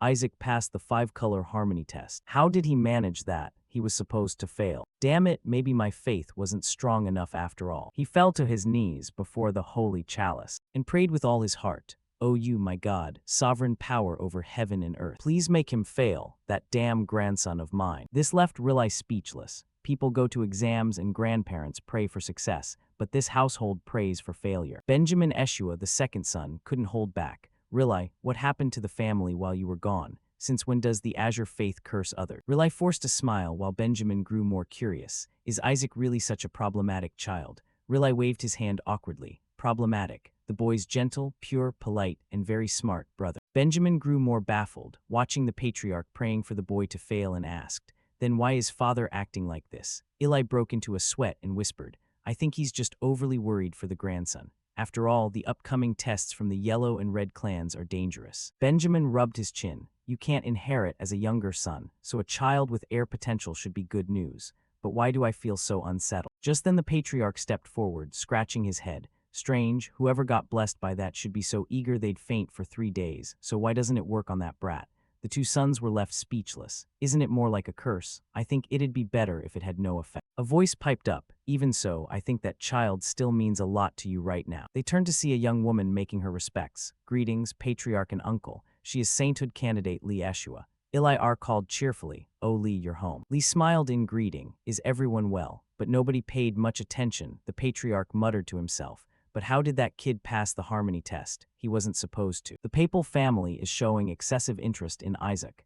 If they're truly targeting his life, he'd better accept it and return soon. If his investiture were delayed a year or two, it would be fine. But the boy is too outstanding to postpone the ceremony. As the gloom set in, Benjamin approached the table and curiously peered at the letter on top and asked, "Father, who sent that letter? That envelope looks too fancy, not like ours at all." The patriarch sighed. "It's from your fourth brother." Riley was surprised. "Noel, he sent a letter." The patriarch opened the letter and read, "Hey, when will you stop being head of the family? You're practically dead, so pass the position on already." That's what he wrote. "For that reason, we have to teach him a lesson. In any case, we won't let your brother take over." Riley agreed at once. "I concur." The family head ordered again. "If he still lacks the qualification, Riley, you'll be the next head." But he passed the harmony test, so maybe there's still hope. Just then, the fire saint's spirit flew back, bursting into the room and cursing, "Hope my foot." The family head looked up, questioning, "What's going on?" Shalak, irritated, rattled off a rant. "That bastard was going around beating others with his baby bottle. What kind of lunatic uses healing magic just to beat people up worse?" The family head cleared his throat. Classic Isaac. Benjamin questioning life. "Well," Shalak added, "he even poisoned and threatened teammates to pass the test." Riley winced and complained, "For heaven's sake." But the family head stayed fairly optimistic. "It's fine, as long as the Pope's family doesn't find out." Before he finished, Shiri burst through the door shouting, "Sir, it's bad. Cardinal Barit has offered to adopt Isaac." The whole room went pale instantly. The family head, restraining himself, asked, "What did Isaac say?" R, frightened, tried to calm him. "Father, Isaac is an Eshua family member. There's no way he'd betray us." But Shuri dashed both their hopes. He said yes, splendidly. Riley rushed over and grabbed him, demanding, "What do you mean? Shuri, what did he use to lure Isaac?" Shuri answered miserably, "A huge amount of money nobody could refuse."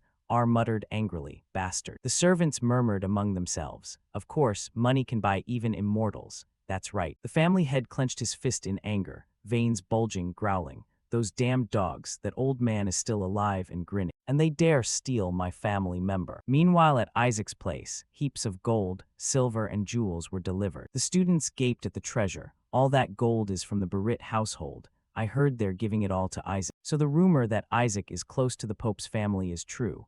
Isaac grinned slyly. "It's more like hush money. After all, gold is just gold." Suddenly Shuri jumped up, waving a flag, declaring, "Isaac Eshua belongs to the Azure faith." Isaac froze. "What the hell? Why did the family head send him here? That stingy old man." Isaac stepped forward. Shuri handed him a crumpled letter. Isaac frowned, opened it, and read the inside, which contained only one line, "You are kin with me." This made him even more baffled. What the heck is this? As he angrily ripped the letter, a voice rang out, "Why are they here?" Shuri startled and turned, and cried out in surprise, "Sister Lee." Isaac, gloomy, jolted awake, and turned around in disbelief. The matriarch is here too. The crowd looked toward the door to see two women enter, sending the students into a buzz. They're the priestesses of the Eshua clan. "Look, it's Melissa." Isaac scowled, swore under his breath, "Damn it, Melissa, why is she here? Does she know how hard I tried to avoid her? We need to find a place to hide." Someone shouted, "Wow, it looks so real. That's the video from the communication orb, right?" Isaac poked his head out in surprise. "What now?" Spotting the problem, he nudged Shuri and scolded, "Damn it, you scared me to death. Stop overacting." "I actually thought she was really coming." Shuri had no clue, hugging himself, shivering. "Hey, what did I do wrong?" But he still couldn't dodge. Melissa's voice rang out, you must be Isaac. Looks like the rumors about you growing big fast were true. So you really broke Demon King Kalo's curse. I'm rather impressed. Isaac wiped sweat, relieved inside. Good thing this is over the communication orb. Since she didn't see me in person, she probably won't realize I'm actually Demon King Kalo, right? Suddenly Melissa added, I heard you were kidnapped by his minions recently. Is that true? You must have suffered a lot. Isaac jumped in surprise, panic sweat pouring off him. No way, she can sense that even through the orb. Melissa thundered, her tone hardening. Why do I feel Demon King Kalo's power on you? Isaac backed away in terror, thinking, damn it, if I'm exposed I'm finished. Melissa continued to interrogate, what the hell is going on? Isaac took a gamble and shouted, it must be because I swallowed Demon King Kalo's finger 10 years ago. As soon as he said that, the room fell silent. Melissa punched her hand and laughed. Ah, right, I heard it from Eli. I mean, there's no way he's actually here, is there? Isaac breathed a silent sigh of relief. Lucky I swallowed that finger. Melissa added, if he really were here, I'd skin him and hang him upside down.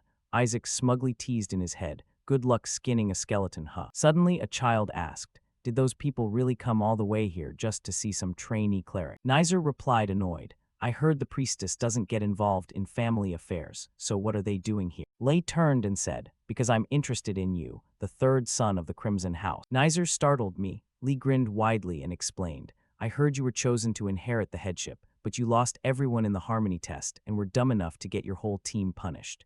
Hearing that, Nizer felt as if an invisible punch hit him square in the chest. The kids nearby hurriedly steadied him. Nizer, snap out of it. Geez, is this guy having a complete meltdown? Melissa didn't care, only praised. Anyway, Isaac, I've prepared a special gift to reward your recent efforts. Isaac perked up a bit, thinking, a gift, money maybe. Melissa continued, the gift is my ultimate move, the strongest offensive sacred spell, capable of even defeating Demon King Kalo. Isaac's face twisted like a monkey's butt, screaming inside, I don't need that. But the kids were ecstatic. The priestess's ultimate move. You mean that divine strike? Money can't buy that. It's basically an upgraded version of sacred power. Nizer's followers panicked and shouted, heard that, at this rate the Azure will outrun us. Nizer ground his teeth and cursed, damn it, this will only make that kid more arrogant. Suddenly one brat stepped forward and yelled, no way. He smugly thought, you really think the priestess will overlook you poisoning teammates? I'll tell everything and strip your right to stay here. He's the son of Count Six Moloch, Nizer's top spy. Your Holiness, I have something to report about Isaac. Isaac gave us poison to pass the harmony test. Those words left Melissa stunned in place. The brat continued to sob as he told the story. A saint candidate used poison. Can you believe it, Your Holiness? Melissa stammered, what, poison? Nizer inwardly pleased. Well done, you're finally useful. Deal with that brat and I'll take you onto my team. Melissa coldly shouted, Isaac, you think poison alone is enough. Poison is one of the least effective ways to train someone's will. You're doing a terrible job. The kid panicked and ran over shouting, wait, priestess, Isaac really beat us up until we were bruised. Melissa, astonished again, what? She continued to school Isaac. Listen carefully, Isaac, hitting flesh won't help training. From now on, remember, you must break bones, that's how they'll become strong. To atone, I'll personally break their bones for Isaac. The kid screamed, unsure who to beg, when Lee intervened. No, you can't, he'll die if you do that. Just as everyone breathed a sigh of relief, Lee suggested, let me do it instead, don't worry, I'll be quick and neat. Isaac felt sorry for him and stepped forward to take over. I'll handle it myself. Lee, a bit skeptical, really. Isaac grabbed the dumb kid and whispered, see, if you'd obeyed when I warned you, you wouldn't be in this mess. From now on you'll be my meat shield and underling.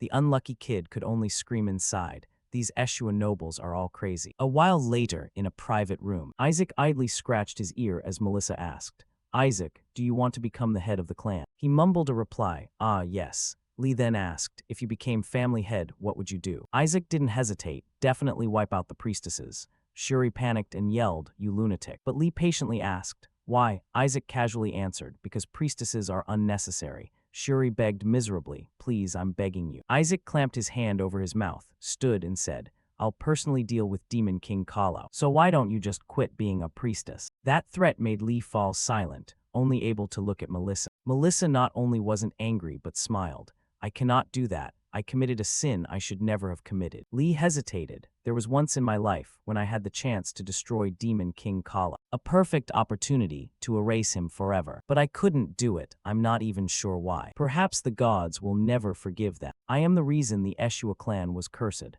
Isaac was surprised to hear that. Melissa continued, to break the curse, we must defeat Demon King Kalo. That burden falls on me. Isaac, confused, repeated, a sin you should never have committed. Melissa just smiled silently, giving no answer. Lee also grew tense, guessing there must be a reason she couldn't kill Demon King Kalo. Suddenly Melissa changed the subject, laughing. That's why I wanted to meet you today. Looking at the item Melissa revealed, Shuri stammered, is that the priestess's emblem? Isaac propped his chin, trying to recall. There's only one priestess emblem in the world. Its value is beyond measure. Why would Melissa give me this? Melissa said again, I've heard your offensive sacred spells are still pretty weak, so I've poured my power into this. With it, you'll be able to use divine power anytime. You won't get past the remaining 5 color tests with purification spells alone, so use this. I'll stop by the Holy Nation Helen soon, then I'll teach you how to deal with Demon King Kalo. See you later. As soon as she finished, she vanished. Isaac grumbled angrily inside, get lost and never come back, please. Lee stood up too and said,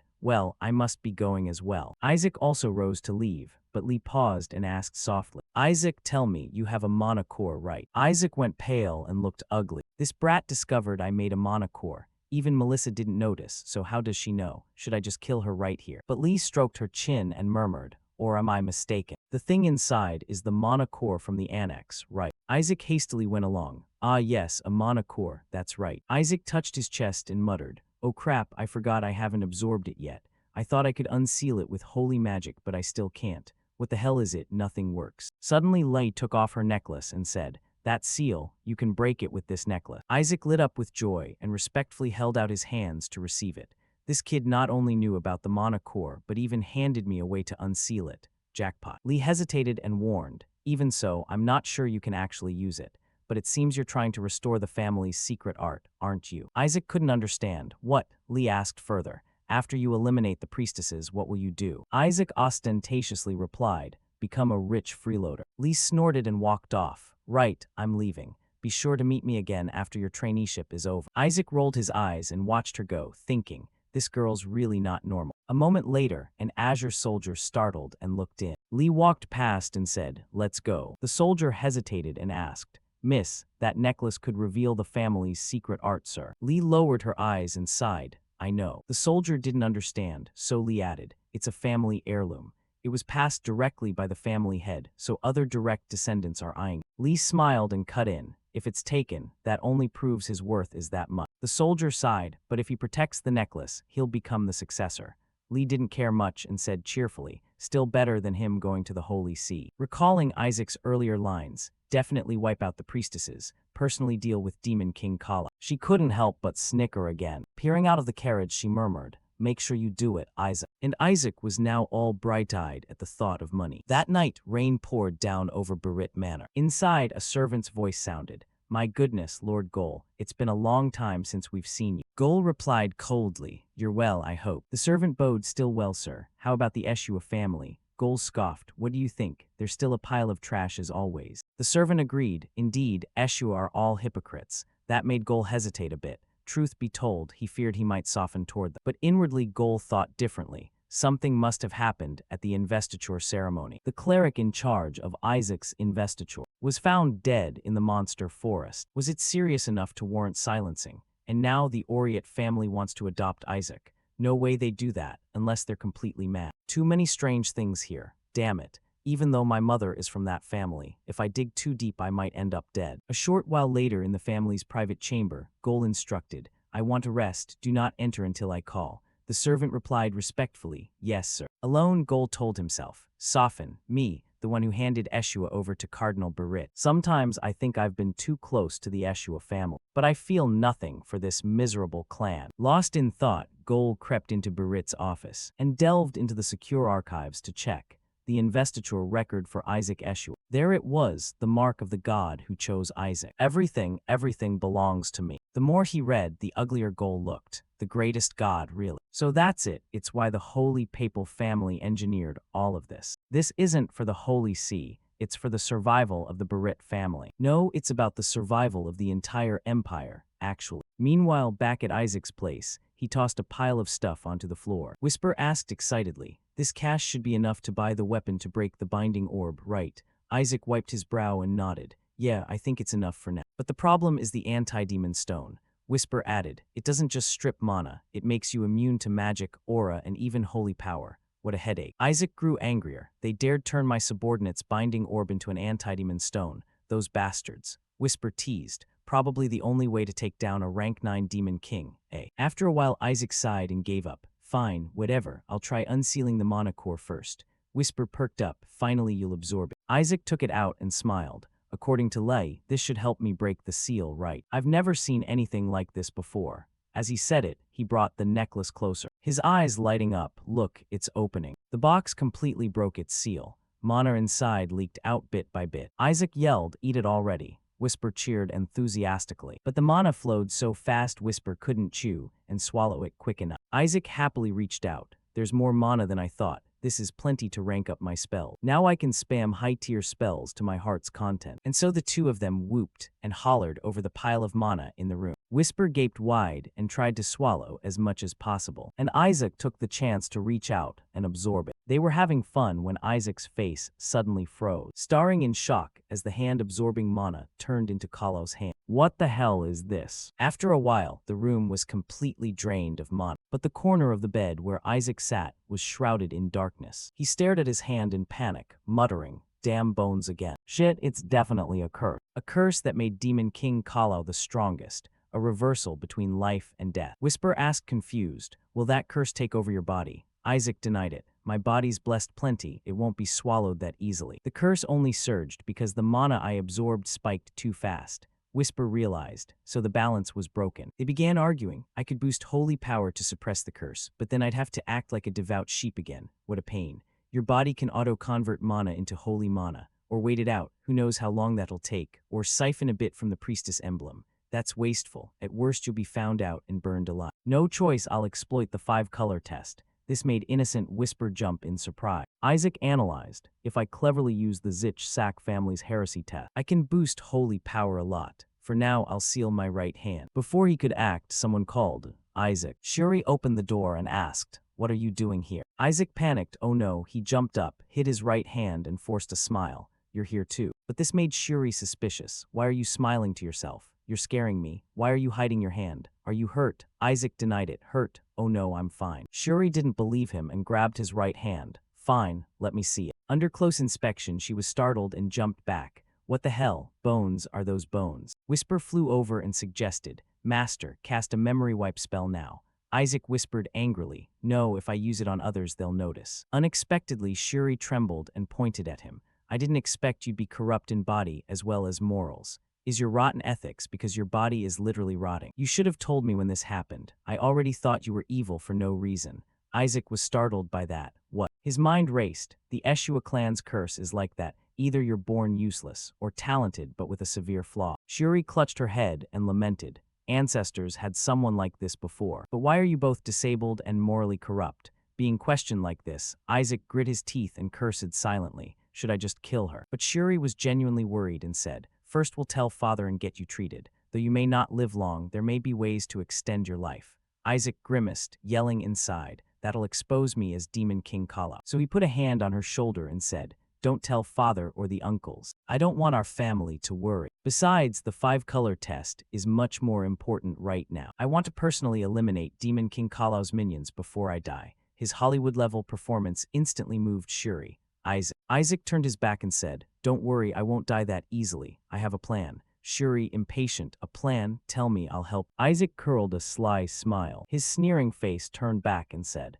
then I need you to deliver something to Cardinal Zich Sak. 20 days later, inside the dining hall, the trainee priests muttered, Isaac, that bastard, who in their right mind plants a bomb in the latrine. And that's not all. Yesterday, he laced the food with cyanide. He even pumped poison into my pill. Isaac sat nearby, frowning, and asked, don't you like my personalized training plan? They all jumped up to argue, you're training my foot, that's assassination. One couldn't hold back and pulled out a paper to grill him. What the hell else is there? 1. Fall off a cliff and die. 2. Get killed by demons. 3. Beaten to death. 4. Die any which way. Isaac cheerfully replied, what else, that's your object? Saying that, he looked one way and said, after you finish eating, put this on. They looked suspicious. What is this? A sandbag. You planning to force us into physical training? We're clerics, not knights. Isaac didn't care, stepped toward the pile and answered, the next 5-color test is coming. We need to train physically, right? The kids protested. What are you talking about? The next test is by the Oriet. Isn't their test supposed to require brains? Isaac replied innocently. Oh, I changed the exam order. Next up is the physical test from Zich Sak. The kids doubted you changed the order. Isaac confirmed. Yeah, and I changed the content of the test too. The kids panicked. What the hell have you done? Isaac didn't want to argue. He clapped and shouted. Enough nonsense. Put on the sandbags and run 50 laps around the training yard. The kids snapped. What nonsense is that? You can't just change the exam order on a whim. And 50 laps, what the hell? Are you crazy? The legendary milk bottle was raised again. The kids fell silent, glowering. Isaac, like a demon, repeated, oh my bad, I meant 100-meter laps. If we don't come first this time, prepare to head down to the hot springs. And hurry up and run, you bunch of mangy dogs. The whole lot screamed and bolted. After a while, one who tossed his sandbag down groaned. Fine, I give up, I'm quitting, why suffer so much? Isn't it enough to reach king rank twice? We've already done it once, just wait for the blue test and we'll get it again. Before he finished, Isaac loomed behind him and said, you messing with me, we need to reach it all 5 times. The guy was so frightened he couldn't stand. 2 buddies hurried to back him up. Zich Sak and Oriet won't let us reach king rank. Besides, the next should have been Oriet's test. Why are we dragged to physical training? The 5-color exam order is an imperial tradition. Who are you to change it? The proper order is white, Oriet, blue, black, Zich. No sooner had he finished than someone burst through the door and shouted, everyone listen, the next test is Zich Sak's. Cardinal Zich Sak met privately with Cardinal Oriet and swapped the order. The kids froze in stunned silence. Holy crap. But Zich Sak's test is one-on-one combat. Worse, lose and you're out. Suddenly Isaac stepped forward, growling. So now you lot have worked out what the next test is, right? Get a move on and throw yourselves into training. A few days later, at the Empire's training center, a bunch of kids were walking down the corridor, led by Nizer with a scowl. Damn it, he couldn't believe his father agreed to Isaac's suggestion. He remembered his father's words. Isaac said he'd show me something interesting. Go attack it and wear it out. Nizer couldn't help feeling resentful. Worse, this time it's not one-on-one but team combat. Whatever, the blue team led by Shuri Eshua is nothing to worry about. Except for Isaac, the rest are easy to handle. There's no way the Zich family, a clan built on fighting, will lose. Thinking that, he strode out confidently and shouted, come on brothers, fight, wipe them out in a flash. But when he arrived, his expression changed drastically. On the high podium, 2 cardinals were seated. But Cardinal Zich Sak didn't bother to look that way and was staring elsewhere. Over there, the group led by Isaac advanced, and notably Kina suddenly joined Isaac's team. Isaac smiled and explained to the instructor, about this, my food taster servant had a stomachache since breakfast. Luckily, I found a replacement. She's an apprentice anyway, so she should be fine. Nizer's confidence turned into full-blown panic, and the crowd erupted. What? Kina Barit on the blue team. She's as strong as a senior priest. Cardinal Zich Sak was also reluctant. Cardinal Oriet, this is getting out of hand. Why did you let Kina join the blue team? As they were speaking, he saw Cardinal Oriet's pompous face and was left speechless, not knowing what to say. You didn't know either. Down on the field, Kina whispered, if I take care of those pests, will you study with me and teach me some powerful moves? Isaac grinned, of course. Kina satisfied, then let's do this. But to Nizer, this was nothing short of the apocalypse. He couldn't accept it and yelled, that's cheating. She's not even an apprentice anymore. Why is someone of her caliber appearing in an apprentice's map? Before that caused a fuss, Kina cut him off. You're wrong, I refused promotion to senior priest, and gave up all privileges, so I can stay an apprentice longer, just like Isaac Eshua. The spectators gaped, breaking into a sweat. Seeing the tense atmosphere spread, Kina turned to the instructor and asked, has the referee made a decision yet? The instructor awkwardly held his head. Well, Kina Barit is still officially recognized as a low-ranking priest, and she hasn't taken any 5-color tests, so there's no rule forbidding her from participating. Isaac was delighted, while Nizer couldn't stand it and yelled, damn it, nonsense. Even if we all piled in, we still might not win. If she joins, we're done, but if it's one-on-one between captains, we still have a chance. Thinking that, his gaze shifted to Shuri. Isaac noticed his odd behavior and stepped forward to tease. What's wrong? Feeling constipated. See, I told you to go first. Shuri asked timidly. After this is over, your hand will recover, right? Isaac smiled reassuringly. Yes, once I have more divine power, it will be fine. But Shuri couldn't understand and said, you should be the captain, really. Honestly, we wouldn't have made it this far without you. From me being class leader, skipping grades, topping the test, and even passing the harmony test, it's all thanks to you. Hearing him expose it like that, Isaac scowled and snapped. What is that supposed to mean? Well, it's true I'm a good teacher, but how many can actually keep up? Yet you managed it. That left Shuri stunned. And after a moment she protested. Still, Nizer isn't someone to underestimate, but Isaac scowled and warned, if you follow my instructions exactly, even facing that annoying redhead won't be a problem. Shuri regained confidence, joy mixed with admiration. Isaac, before she could finish, changed tone. And if you lose, I'll personally dress you down, understood? Shuri lost her mood, speechless. Huh. A moment later, the instructor shouted, the match will begin in 5 minutes. Both teams prepare to fight. Asili worriedly prayed, Lord Isaac, even though Kina is on their team, I think the situation is still unfavorable for both Isaac and Shuri. Those damn Zich family bastards. They dare use holy magic to ravage the kids. On the floor, Isaac's apprentice kids looked like rabid dogs, their collars pulled tight. Isaac leisurely held the lead ropes, smiling. Now, not yet, don't be in a hurry. The scene baffled Rilai. Asili hesitated. That looks more like the Blue Clan's holy magic, doesn't it? Lord Isaac asked me to teach him that spirit-stirring holy magic, sir. Rilai couldn't believe his eyes. That spirit-stirring holy magic. Asili flustered, I think so. But isn't it supposed to just boost morale so people stop fearing the enemy? Rilai, shocked by the sight below. Why do they look like beasts? Isaac at the center thought giddily.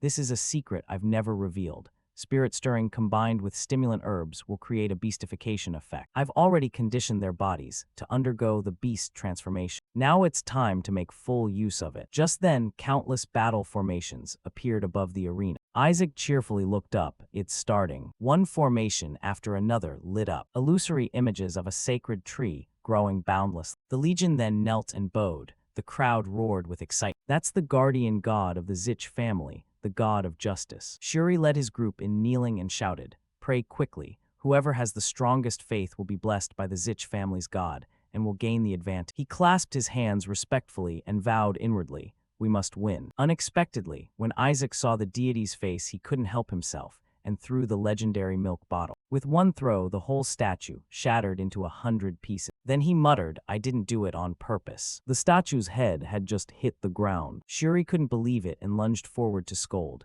Isaac, you still haven't kicked that habit, have you? Isaac pretended to ignore her. Don't make a fuss. Nizer couldn't stand it and yelled. Isaac Eshua just destroyed the Zich family's god statue.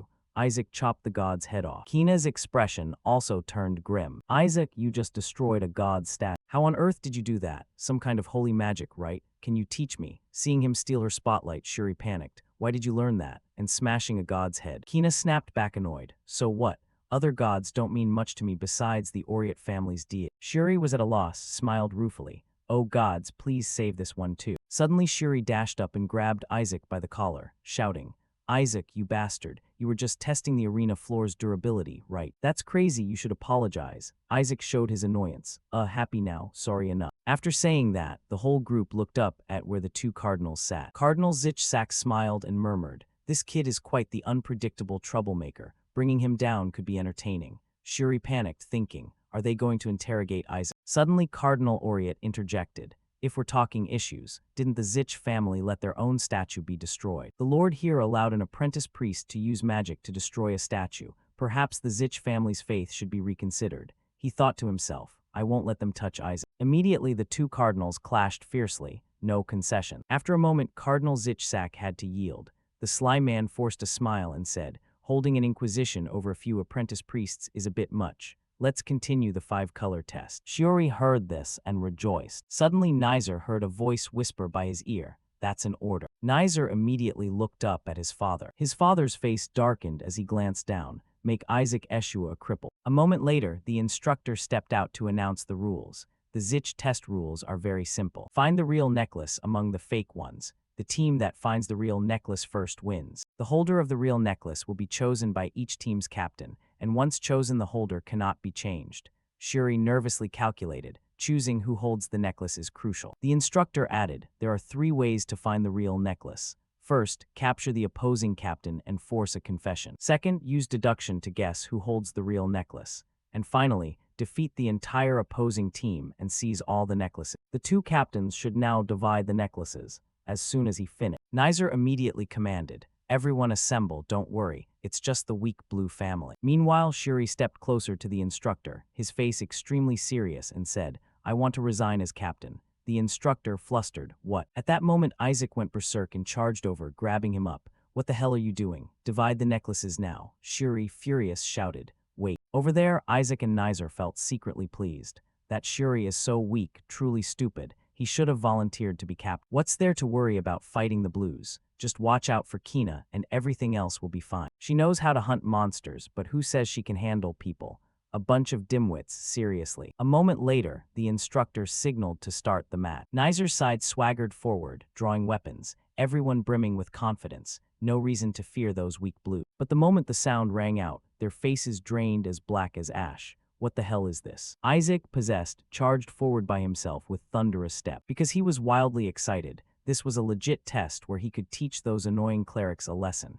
Yeah, time to make the most of it. Shuri was terrified of his teammates. Is that even a human face anymore? The kids on the Zich side still tried to rally themselves, so the blues planned to unnerve us with those faces. Don't be scared, they won't dare attack because of honor rules. They can only defend. Just as they finished, Isaac leapt into the air, gleefully unbuttoned his shirt, and muttered, now those apprentice priests are in for it. He pulled out an upgraded golden bracelet, transforming it into a spiked chain mace, and charged, swinging a huge mace while shouting, hand over your captain. Boom. The floor caved in with a deep crater. The kids took no direct hit but were blasted away by the shockwave. Everyone panicked and asked, is that really the blue team? What is this? I thought they were supposed to keep their honor. Isaac didn't care. Like a wrathful reaper, he stepped up and warned, if you want to live, hand over your captain now. Isaac surged forward like an earthquake, shouting, hand over your captain now. Nizer panicked and waved to command. Someone, get over here and help. Hold the formation, do not retreat.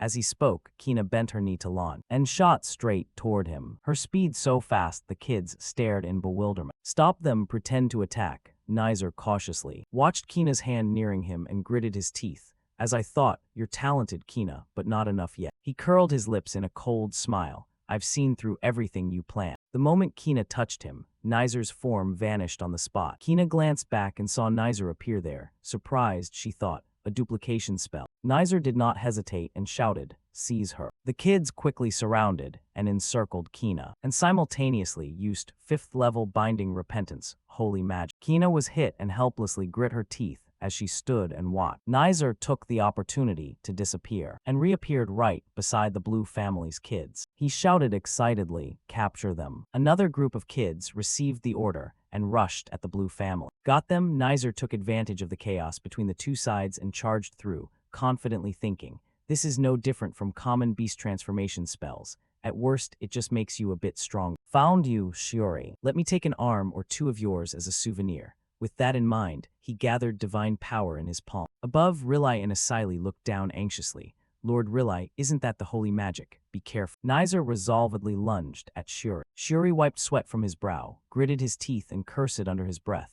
Damn it, Isaac's words keep ringing in my head. He'll be fine, Shuri. Just do as I say and we'll snatch victory. Nizer will certainly try every trick to duel you one-on-one. After all, he's always looked down on you. Thinking that, Shuri slowly raised his hand, assuming a stance to prepare for the next move. This sight only pumped Nizer up more. It's over for you, you idiot. Suddenly Shuri's pupils flashed a cold light. Nizer's powerful strike collided with Shuri and was stopped dead. Rilai gaped in disbelief. Shuri. Isaac didn't pay much attention. He glanced over and smiled. That's right. Show us you're not weak. Shuri bit his lip and grabbed Nizer's wrist, snarling, you're the idiot here. Before Nizer could make sense of it, Shuri's other hand seized the collar, yanking hard and flipping him backward to the ground. Shuri followed up with a knee strike, hammering Nizer into a heap on the floor. Nizer's eyes rolled white, drained of strength and resistance, and only then did Shuri release him, thinking, do you know why we don't use clan techniques on humans? Because they only work on demonkind. No, it's because humans can't withstand them. Shuri stared coldly at the unconscious Nizer. The entire arena fell silent, not a sound to be heard. Shuri, furious, ground his teeth and shouted, never underestimate the blues. Isaac's side whooped and cheered excitedly, while Nizer's group panicked, unsure what to do. Kina, trapped in the middle, frowned and analyzed. Shuri doesn't have power like that. Someone must have quietly used holy magic to boost. Seeing traces of holy energy on Shuri's body, she immediately turned her gaze to the Joker over here, certain it was Isaac. Not satisfied, Isaac shouted to Shuri, finish him off. Shuri sweat-drenched and stammered,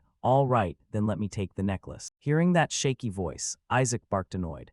Hey, bring distrokletter 1EB1 and G Hang in, finish him off. Shuri stepped forward and replied, okay, I know. Coincidentally, Nizer regained consciousness then, clutching his head, and was immediately grabbed by the collar by Shuri, who shouted, Nizer Sepet, tell me where the real necklace is now. Nizer doubted his ear. What, you think I'll, the future heir, confess under this sort of interrogation? Shuri helplessly covered his face and begged, just tell me, you bastard, I'm begging you, only then will you leave here alive. Nizer questioned existence. Has this guy gone mad? He angrily roared, shut up, you crazy bastard. I've trained under every torture method to inherit the clan. How could you? Mid-shout, Shuri coldly stood, moving like a vengeful demon as he lifted his foot. Nizer went pale at the sight, stammering, unable to form words. Wait. Immediately, a heart-piercing pain struck, making him jump to his feet. In the stands, the audience trembled, sweating bullets. What was that horrifying sound? Can someone from the Blue family really do something like that? Terrifying. Shuri ground his teeth as he heard them whispering, while Isaac's face plainly showed amusement. On the arena, Nizer's agonized screams kept echoing. His face twisted and mauled. Shuri nastily warned, I told you to confess quickly. Nizer's boys immediately rushed in to help. Shuri, you bastard. Kina immediately stepped in to stop them. Hold it right there. He lightly pressed the ball of his foot to the arena floor, casting a wide area, paralyzing holy spell, and the entire stands flashed with the radiance of a magic formation. Nizer cursed bitterly under his breath. Damn it, did they fake being captured on purpose?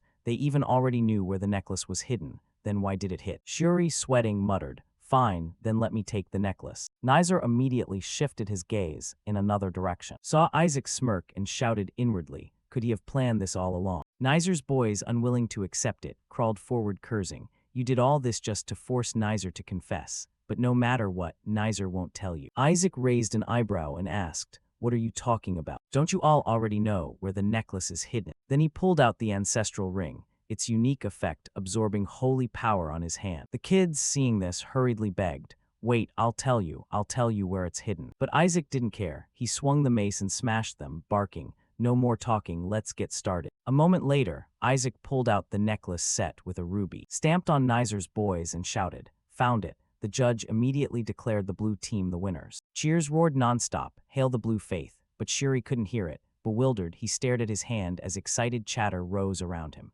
So the rumors of the blue faith's comeback were true. They even managed to recruit the Pope's grandson. Rilai, thrilled, squeezed his hands. Well done, Isaac Shuria. Suddenly a kid approached behind him and exclaimed, no wonder he's the Empire's youngest priest. Give the winners who have blessed this arena with an excellent performance a well-deserved reward. The newcomer was the crown prince of the holy nation Helen, Shabli's Electric Hela. Seeing the prince, Rilai hurriedly bowed. I pay homage to the holy nation's second son. The prince casually praised, you have outstanding proteges. How would you feel if I gifted them priest uniform? Rilai happily agreed at once. Of course, your highness. That will make the kids shine even more in the upcoming tests. Garments bestowed by the royal family are like heirloom treasure. The prince cheerfully offered, then may I drop by when the tailor arrives? Rilai, a bit flustered, yes. Aren't you rather busy, your highness? You don't have to, the prince smiled and cut in. I want to meet them in person. Rilai wondered skeptically. They're just 2 trainee priests, why would he want to meet them? Suddenly the prince added,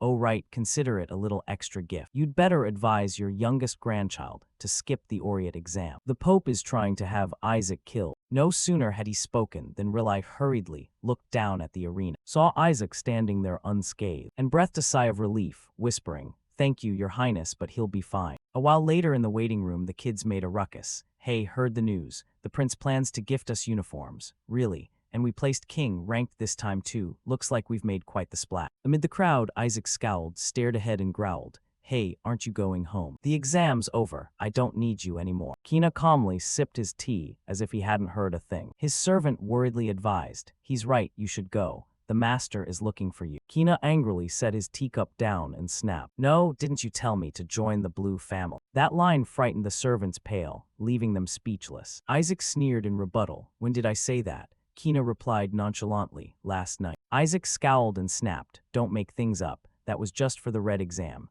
Who gave you permission to officially become a blue priest? That left Kina momentarily flummoxed. The servant sighed in relief, then a second later retorted, whatever, I've agreed to be a blue priest, so I'm staying here now. The servant exhaled, then immediately raised his guard again. Master. Kina ordered, tell my father I haven't returned yet. The blue family servant snapped angrily, just get lost. The Oriot family servant worried, Master. But Kina was resolute, thinking, he definitely used holy magic on Shuri yesterday, but what was that power? And the prince plans to gift them uniforms. Giving uniforms is basically staking a claim. All 5 faiths are under the Pope's control. Could the prince be defying him? Thinking this, Kina slammed the table and declared, Anyway, I want my reward for helping you in the red exam, but since you're busy, I'll stay here with you.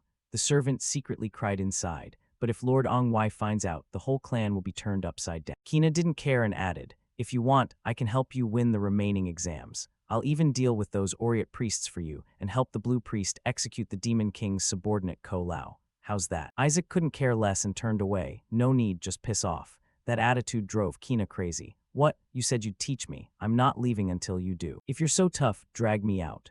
With that, he flopped down and threw a tantrum right in the middle of the house. Isaac was at a loss. Hey, are you stupid? I'm just using you. Now get lost. But Kina stayed lying there, refusing to budge. Say what you want, I fulfilled the deal, and I'll take what you promised. Isaac snapped angrily. I said later. I'm busy now, disappear before I change my mind. Kina, furious, shot back. You going to eat your words? With no other choice, he cleared his throat and conceded. Fine, I'll wait. Once the apprenticeship ends. Before he finished, Isaac cut him off. I'm out of patience. I'm canceling the deal. Besides, I already have disciples who listen to me far better than you. Kina protested, jumping up. A disciple listens to me more. Who are you talking about? Isaac pointed behind him. Who else would it be but Shuri? There you go. Kina immediately shot a bullet-like glare at Shuri. That guy, yes, him. Kina, unconvinced, stamped his foot and demanded, You mean that guy's better than me? If I prove I'm better than him right now, will you teach me? Shuri, dragged into it, screamed and wailed. Why are you dragging me into this? Isaac, still joking, propped on his hand and replied, Depends on how you perform, really. Hearing that, Kina ran up and stared straight into Shuri's face. The next day, in the cathedral banquet hall, the kids sat eating, wide-eyed and whispering, What's that? The blue team's seating is really fancy. Looks like their food is different from ours. I heard their room got upgraded too. So if you place first in the exam, you get special treatment like that. Rilai was there too, holding a glass of wine, deep in thought. I didn't expect them to rank Isaac's team first. What standards is the cathedral even using to grade this? Suddenly someone stepped up behind him and called, You must be pleased the blue team won, right? Rilai startled and turned. Cardinal. Cardinal Leon stepped forward, smiling. Long time no see, Rilai. I heard you're about to reach rank 9. Is that true? At your age, that's really impressive. But the head of House Eshua must be having a headache, since the only one capable of succeeding him, you Rilai, doesn't have much time left. Ah, forgive me. Even if lifespan weren't an issue, the role of head might still be too much for you. After all, you can't have children. But still, your grandson is exceptional. Your house must be proud. At the mention of Isaac, Rilai instantly went on guard. What's that about? Cardinal Leon waved his hand. Pardon my teasing. Even as the third son, our heir was utterly trounced in front of the royals and nobles. Rilai, helpless, thought, the family really can read people. Perhaps they've learned of the Eshua family's curse. He wasn't wrong, and besides, I have no intention of becoming head, as long as he doesn't harm Isaac. At that thought, Rilai froze. Cardinal Leon suddenly moved toward the kids and looked straight at Isaac, calling. Isaac, the kid beside him, hurriedly shook him. Hey, Isaac, he's calling you. Isaac, eating, grumbled, Damn it, why interrupt my meal? But he still turned to greet. Yes, your lord. Cardinal Leon smiled and asked lightly, That interesting thing you said you'd show me, what is it? I haven't seen anything yet. Isaac asked back nonchalantly, You haven't seen it. It's the sight of me crushing your son. The moment he said it, the room fell silent. Isaac didn't care, he just pointed at him and asked, Well then, are you entertained? Shuri screamed, stammering. Why would you say that to the Red family? Isaac didn't care, retorting, What? Why? Afraid I'll shut your mouth for good. Shuri hurriedly clapped a hand over her mouth and warned, They always hunt the Demon King's vipers, so don't start trouble. Isaac remained nonchalant, so what? Cardinal Leon didn't mind either, still smiling. In any case, I have high hopes for the Blue family, and it seems you've learned an interesting skill. I'm not sure why, but I sensed dark mana within you. Isaac broke into a sweat, knowing that gaze was a holy detection spell, but he forced a smile and replied, Forgotten already. I ate part of Demon King Ko Lao's body when I was a kid. If watching me crush your son isn't entertaining enough, would you like me to continue the show during the Oriot exam? At those words, everyone stared at Kina, wondering if he intended to take a swing at the Cardinal's son too. Kina, unaware, froze and looked at the crowd. What's up? Unexpectedly, Cardinal Leon was extremely intrigued. So what will you ask of me this time? Isaac, ignoring Shuri, who held her head in despair, grinned and replied, It's nothing hard. I want to meet the demons that serve Demon King Ko Lao. So you can just hand me their prison keys. Cardinal Leon's face fell at that, and he immediately turned to leave. I can give you the keys if you return safely, though whether that's possible I cannot say. You may not make it back from the Orient exam. The kids paled at that. Isaac didn't care and sneered. What nonsense is that bastard spouting now? Just then a kid ran in clutching a paper and shouted, "Everyone, we got the Orient exam assignment." The others murmured, "Huh, what's it say?" The kid shouted, "It's an expedition." Cardinal Leon clarified, "For that exam you'll need to recover artifacts the Holy State Hio-La lost in various regions. Aren't you curious where your blue team will be sent?" "It's Crasiandia, the mysterious empire." At that, the kids turned ashen. Shuri jumped up tensely. "Crasiandia is Hio-La's sworn enemy. They want us to go to a country that constantly tries to kill priests." A few other kids also leapt up to complain. "It's right next to demon territory. Are they insane? They really expect us to go there." Recently, many holy knights and guards have been kidnapped in that area. Rumor says the culprit is a high-ranking demon that ate priests during the Orient exam 14 years ago. That region is still sealed off for investigation. Hearing this, Isaac buried his face in his hands and sat in silence. Cardinal Leon stepped forward to reassure them. "How tragic. But you needn't be that afraid. I can change the location by my authority." The kids eagerly shook him in agreement. "Yes, Isaac, please beg him to change it. Just this once." Isaac removed his hand and put on an utterly innocent look as he asked, "Really, you'll change the location for us?" Meanwhile, at the Blue family's capital manor, Rilai's voice echoed through the halls. "This is huge, insane. They're sending the kids to the land of mages. And they also expect them to rescue those kidnapped holy knights. This is clearly an S-rank mission. It's basically sending the kids to their death. If they don't cancel this right now, I'll tear this place down." Seeing Master Lai getting carried away, Gol cut in. "Calm down. Father's as angry as you. He even threw. No, he's already gone there to make a scene." At that he grimaced and ground his teeth. Those bastards clearly want to kill Isaac at all costs. Saying that, he too was annoyed, grinding his teeth. Those bastards clearly want to kill Isaac no matter what. Since our father has already gone, they'll probably readjust the exam. Given the current situation, they can't very well assign a diplomatically sensitive mission to trainee clerics. Maybe they just want to warn us not to get too cocky.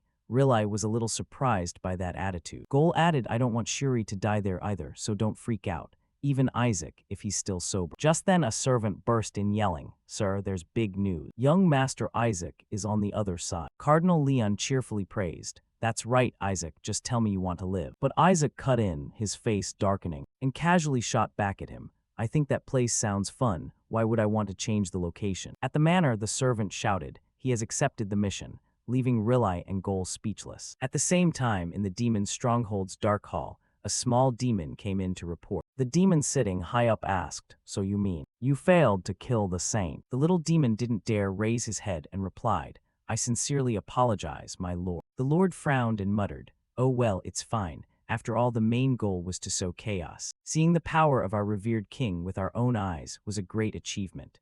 We even managed to smuggle a magical device into the holy state's borders, once considered untouchable. His Majesty is truly mighty. Even a sliver of his power is terrifying." Then the little demon trembled and reported, "I felt his power at the investiture ceremony." The Lord repeated in surprise, "His." The little demon confirmed, "Yes, the great demon King Ko Lao himself." The Lord lost his composure and sprang from his seat. "What? You sense the great demon King Ko Lao's power from the kid who ate part of it?" The little demon, sweating, confirmed, "Yes, I heard he was invested and is currently in training."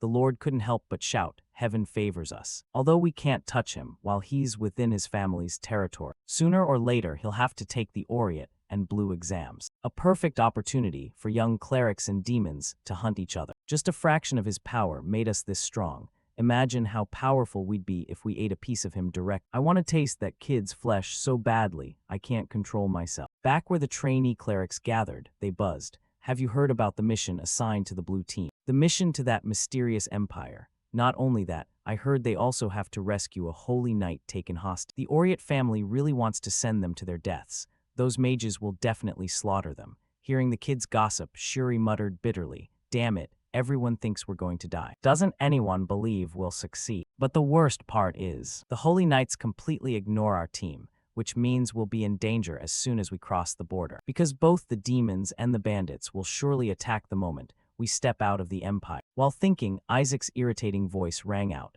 "Those bastards really went too far. Why won't anyone join our team? These words made Shuri lose it. She snapped, "It's because of you. This mission isn't just hard, they're trying to send us to our death. Can't you see everyone's drafting their will? Do you know what happened 14 years ago? In the Oriat exam, Uncle realized blue team was wiped out. Those words stick in your ears." Recalling the Oriat's face, Shuri cursed silently. That filthy cardinal, he'd stooped to such dirty tricks. Refuse the mission and he persecutes our team. Accept it and we're dead. Whatever, if we succeed no one will dare look down on us again. Besides, this mission involves the mysterious empire and the high demons, basically a monocore fact. Still smug, Shuri leapt over to shake him. Even so, we can pick a holy knight. There might still be a chance. We must snatch the first team holy knight from the royal riders. Absolute. Just as hope flickered, someone stepped up to snuff it out. Too bad, the first team holy knights were already chosen by the Oriat.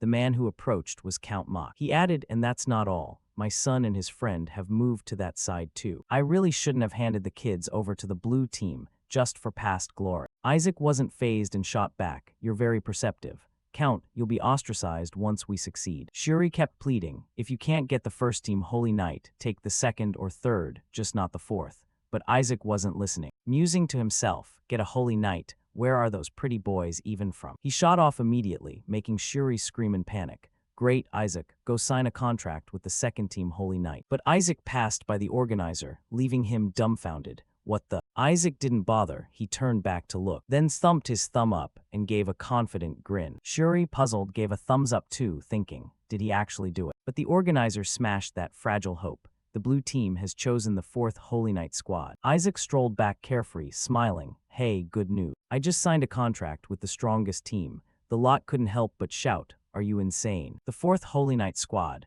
basically the menial errand boys. They've never been accepted in the Holy State and are forced into humiliating courier work. Though their skills surpass the royal riders, they utterly disdain the church. A while later, Isaac returned and was grilled by the lay family head. "Explain yourself. What the hell were you thinking?" Isaac didn't rush to answer. He forced a smile and thought, he really looks pissed. Whisper piped up evenly. "Even if he wrecks the whole house, he won't be that mad." Realizing the angle, Isaac smiled and decided, maybe I should give him the answer he wants. So he began, "If I request a mission change, it'd sully the Eshua family's honor, and of course I wouldn't want that." But before he finished, the family head cut him off. "You talking about honor?" He didn't believe it. Still at a loss, the head added, "You someone who uses dark mana, going on about honor. What's with that look? You think I don't know? I tolerated you because I considered you special, but now I can no longer trust you." Isaac flipped on the acting mode and, trembling, said, "I truly hate Demon King Ko Lao so much I want to kill him." Whisper looked horrified. "Wait, what kind of lie is that?" Isaac poured out a torrent. "I lost my parents and was cursed,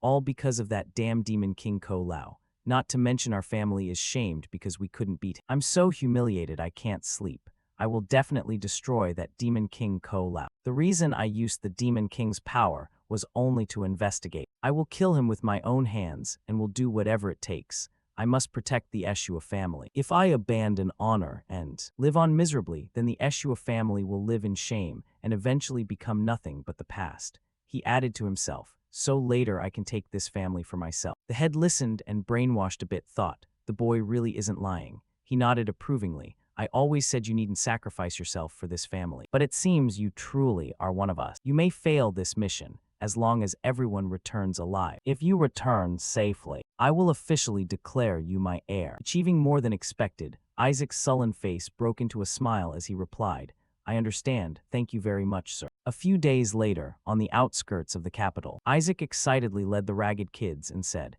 "It's almost time. We'll meet the knights in this village." Shuri and the others followed, wiping their tears and resolving, "Damn it, at this point we must survive at all costs." Whisper returned from patrol and reported beside Isaac, "Sir, I've investigated the demon from 14 years ago." Isaac immediately telepathically asked, "Have you identified which one it is?" Whisper replied, "It's a demon from the Western Legion. Not one of the 14 escorts, but it could be someone you know. It seems to be an extremely brutal demon that tears young clerics apart and eats them alive."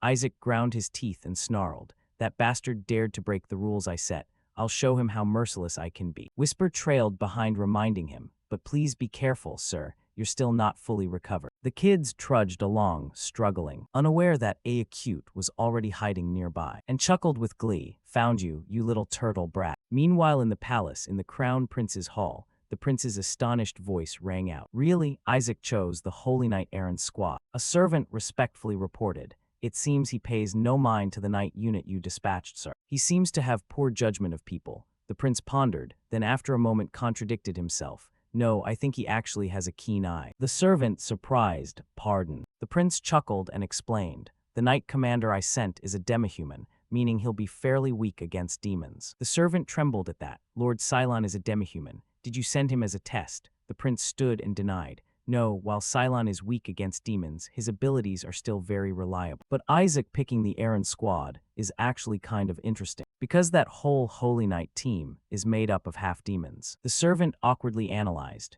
The thing is they're hard to control. Didn't they once throw a priest to the demonfolk? At the same time, at the blue team's rendezvous point, someone angrily pounded the table and shouted, "Why aren't they here yet? It's been over 5 hours. Do they want to pick a fight with us?" The one complaining and radiating killing intent was Derek, commander of the 4th Holy Knight Squad. The others in the unit agreed, grumbling. Maybe they're making us wait on purpose because of their bad reputation. If the Blue family is late like this, there's got to be a reason. Those filthy priests can't be allowed to look down on us. Still loudly cursing, Isaac loomed in, smiling. "Pleasure to meet you, Commander Derek. Seems we arrived a bit late, huh?" Suddenly someone stood right beside him, making Derek start and stumble back. Then he launched into an opening jab. "I heard the Blue Faith is strict about punctuality. Do you know what time it is?" Isaac sighed reluctantly. Nobody wanted this. We were held up by bandits and my arm got broken. Like someone hired them to attack us. But I rushed here as fast as I could. It's rude to keep people waiting. As he spoke, he stared at Derek. Derek, twitchy, dodged and said, "Still, you should be on time, right?" Isaac narrowed his eyes and said through his teeth, "What? Or do you think you're not good enough to come with us?" Derek sneered in rebuttal. "What? Are you crazy? You planning to go without our protection now? We have nothing to lose, so it's fine if we turn back." Not giving him a chance to retreat, Isaac cut in again. "If you had nothing to lose, you wouldn't have waited 5 hours. If that's true, then why are you still standing here? And this is just a simple escort mission. Why so heavily armed? Were you planning to use us as bait to rescue missing teammates? If you don't need us, let's part ways right now." Derek, his plan exposed, flew into a rage and lashed out. "Shut up. Did that Night Ha tell you? That bastard dragged you in to sabotage our mission, didn't he?" Hearing the name, Shuri was startled and wondered to herself. "Halak, that's the alias of my 4th uncle. Could he be involved in this too?" Derek's face completely turned. Killing intent surged as he growled. "Without you lot, they couldn't get into Crassiandia. So I'll drag you there, even if I have to saw off your legs." But facing a half-demon radiating murderous intent, Isaac stood still and called softly, "Hey." Beneath his calm face, his pupils glowed red and the command came, "Sheath your sword now." Derek, losing control, suddenly froze, looking at Isaac as if he saw the Demon King Ko Lao staring back. His body trembled in waves, thinking miserably, "Can't I resist his orders? But he's clearly just a kid." Whisper snickered mockingly, "With demon blood in him, he can't disobey you." Isaac, pleased, transmitted, "Submitting to the strong is a demon's instinct. That's part of why I chose them." As for Derek, after struggling to control himself, he relented and sheathed his sword. Isaac pretended not to notice, turned and smiled at the kids. "All right, let's go." Shuri snapped angrily. "After everything that's happened, how can we trust each other now?" Isaac didn't pay it any mind and replied, "Anyway, both sides need each other, so let's just go." That answer made Shuri furious. "What do you mean by that?" Isaac had to explain more carefully. "Hunting the demon from 14 years ago and rescuing all the kidnapped people is the goal for both sides. Or even if some of them are your teammates, it doesn't really matter." But Derek, catching the hint in that casual remark, asked right away, "Wait, did you choose us because you knew our teammates were captured?" Isaac dodged, feigning indifference. "What are you talking about? I don't know anything." They hurriedly said, "Then we'll follow you." Isaac smiled and answered, "Of course I knew." A worried kid stepped forward and asked, "So what's the plan?" "You have one right." But Isaac casually repeated, "A plan? How can we trust the demonfolk? They'll betray us. Do you know why they're only assigned delivery tasks?"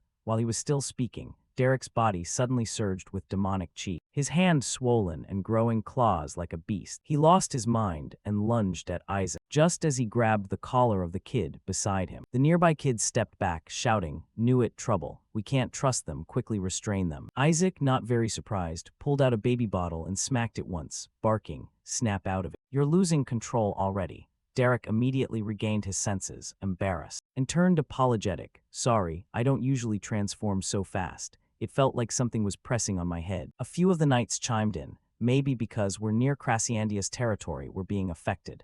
My body feels weird too." Suddenly Derek brightened up and exclaimed, "But I've never reverted to human this quickly before. One hit and I'm normal again. You're really amazing. Isaac praised, rubbed his nose, and smiled to himself. Naturally, because I'm the one who caused it. Doesn't want to waste any more time. He slung his luggage over his shoulder and led the group. If everyone's ready, let's go. Suddenly, the pouch on his back emitted a pitch-black demonic aura. He slung his luggage over his shoulder and led the group. Isaac opened it, saw it was just a small bird, and showed his displeasure. What is this? Playing dead old man. The bird kept its eyes clamped shut. Whisper slyly said, this one sure can act, huh? If it isn't paid 30 million, it's not opening those eyes. Isaac was even more terrifying, pulling out a baby bottle and raising it. Should we grant its wish? The bird, frightened, jumped and scolded. Damn it, the Blood Lord is so cruel. Why send me to find that bastard priest? Hearing that title, Isaac froze, surprised. The Blood Lord. You mean one of the high demons sent you here? A moment later, Whisper raised a barrier and reported.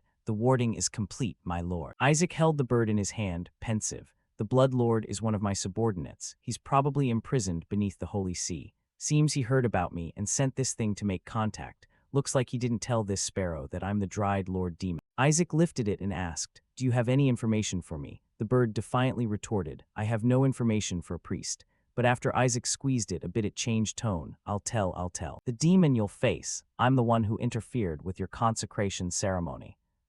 Isaac frowned and shot back. You mean you sent a fragment of the dried Lord Demon? The bird broke into a sweat, confirming. Yes, it was I who secretly planted the magical device and ordered my minions to kill the priests. Yes, it was me. After absorbing the power of the dried Lord Demon, I was strong enough to break Helen's holy barrier. The Blood Lord said he accepted execution, but absolutely refused to face the demon named Ash. Isaac heard that and cursed under his breath. That damned Blood Lord. The bird shook its head repeatedly, lamenting. Why would he give such valuable information to that damned priest? The Blood Lord believes the current dried Lord Demon is an imposter. He was captured after telling everyone that the current dried Lord Demon is a fraud. How stupid was he? Anyway, I heard you absorbed part of the great dried Lord Demon. Right. He might be waiting for you to enter her domain. If you value your life, turn back now. Isaac got the info, then released the bird, saying, tell him I've received the message. The bird didn't dare look back, only cried out, don't die or my master will be upset. Just then Shuri stomped over and shouted, hey, where have you been? We've been looking all over for you. By the way, I'm actually proud of you. You ordered food from the local inn for us, right? This left Isaac puzzled. What food? No need to think hard. A girl stepped forward to explain. We prepared it to serve everyone, please eat. This scene surprised Isaac a little, but inside he chuckled. I thought she would wait. Who would have expected she'd come looking for us herself? Moments later, the kids' chatter rose. Hey Shuri, what's up with Isaac? He's overdoing it. But Shuri, clearly bored, said, leave him be. Isaac on the other side barked orders nonstop. There's dust in my water. Get me another glass. I don't like square plates, change them. The food's gone cold, it's too salty, I hate the sound of your breathing. Stop breathing. Ash, listening to these ridiculous orders, could only obey resentfully. Yes. But the knights sided with him and ganged up on her. Our master told you to get a different one. How dare you make him say it twice, huh? Ash bristled, muttering, are these lackeys crazy? Why are they taking his side? But outwardly had to bow and comply. I sincerely apologize. She carried over a bowl of soup, thinking, fine, I'll deal with these nuisances first. Please enjoy. Holy knights, you must be tired. Unexpectedly, Derek intervened, saying, we're hired by him, we won't share a meal with. This left her momentarily flustered, but the town is only safe if you are healthy. I made this for you. Please eat. Inwardly losing patience, swore, damn it, just eat it for me. Before she could deal with them, Isaac butted in. Why don't you eat first? How are we supposed to know you didn't poison it? Ash looked ugly, turned his head, and glared at him. Before she could explain, the young paladin stepped forward to stop him. Hey, enough, I'm perfectly fine. Why are you bullying? You have no right to bully her. We'll prove she's innocent. No sooner had they spoken than the whole group snatched the soup bowls and shoved them into their mouth. And sure enough, they all keeled over unconscious on the spot. Isaac bared his teeth and stood, grinning. That makes it easier for me. I plan to knock them out anyway. Whisper flew over to check and asked, should we call a holy spirit to purify them? Isaac, not bothered, replied, leave them, they need to learn a lesson. Suddenly Whisper's eyes changed, and she reported excitedly, Master, this poison converts holy mana into dark mana. Isaac perked up, are you sure? It will turn that disgusting holy mana into dark mana. Whisper joyfully confirmed, absolutely, it's a parasitic toxin. Isaac went wild, capitalist schemes forming. This means I can build a dark mana farm inside the Holy See. Still excited, he laughed loudly. Now you're screwed, brat. Isaac contained his excitement, sneered, me lose. Anyone with power is just food for me. Ash dropped the pretense, reverted to his true form and threatened, if you want them alive, follow me. I'll give you the antidote. This angered the knights, who ground their teeth. You bastard. Isaac's body suddenly emitted a holy glow. Ash, annoyed, covered his eyes and shouted, don't resist. Just as the holy light dimmed a bit, she saw Isaac pull out the baby bottle and charge. A strike that shook the ground, but she easily dodged. Not wanting to stall any longer, Ash hopped away, shouting back, that's right, follow me, kid. Derek immediately drew his sword and offered, we'll go with you, sir. But Isaac stopped him. No, I'll go alone. I can't leave them unprotected. They only survive if you transfer mana to them. This double meaning made the knights misunderstand, choked up and promised, rest assured, we'll take care of those priests. As soon as they finished speaking, Isaac was nowhere to be seen. He dashed off, thinking, thanks. Because of you, I'll be able to collect a lot more mana later. Isaac chased until nightfall before stopping. Ash waited, and when he arrived, she taunted. What a brave idiot. You dare come here alone without guards. Isaac gritted his teeth and replied, yeah, pretty stupid. You dare talk about eating these humans without even knowing who I am. This made Ash panic. What? His form shifted, demonic aura spilling out. Isaac commanded, kneel. An invisible pressure descended, making her unable to control her body, and she had to drop to her knees instantly. It felt like she was no longer facing a priest, but the dried Lord Demon himself. What is this mana? This kid actually has the Demon Lord's aura. Surely it's because he ate part of his body, the body of our Demon Lord. Wait for me, your majesty. I'll gut this brat open and free you. With that, she launched a full-strength attack. Isaac didn't even bother to move a finger. Dark mana condensed and solidified bit by bit, and Ash's complexion slowly paled. A phantom of the dried Lord Demon materialized and suppressed her down, and she was immediately flattened on the spot. Isaac darkened, snarling, you fool. Let me show you who your true king is. After a while, the place returned to its previous calm. Whisper cheered excitedly, Master, you're amazing. It's only level 5 magic, but it's got level 7 power.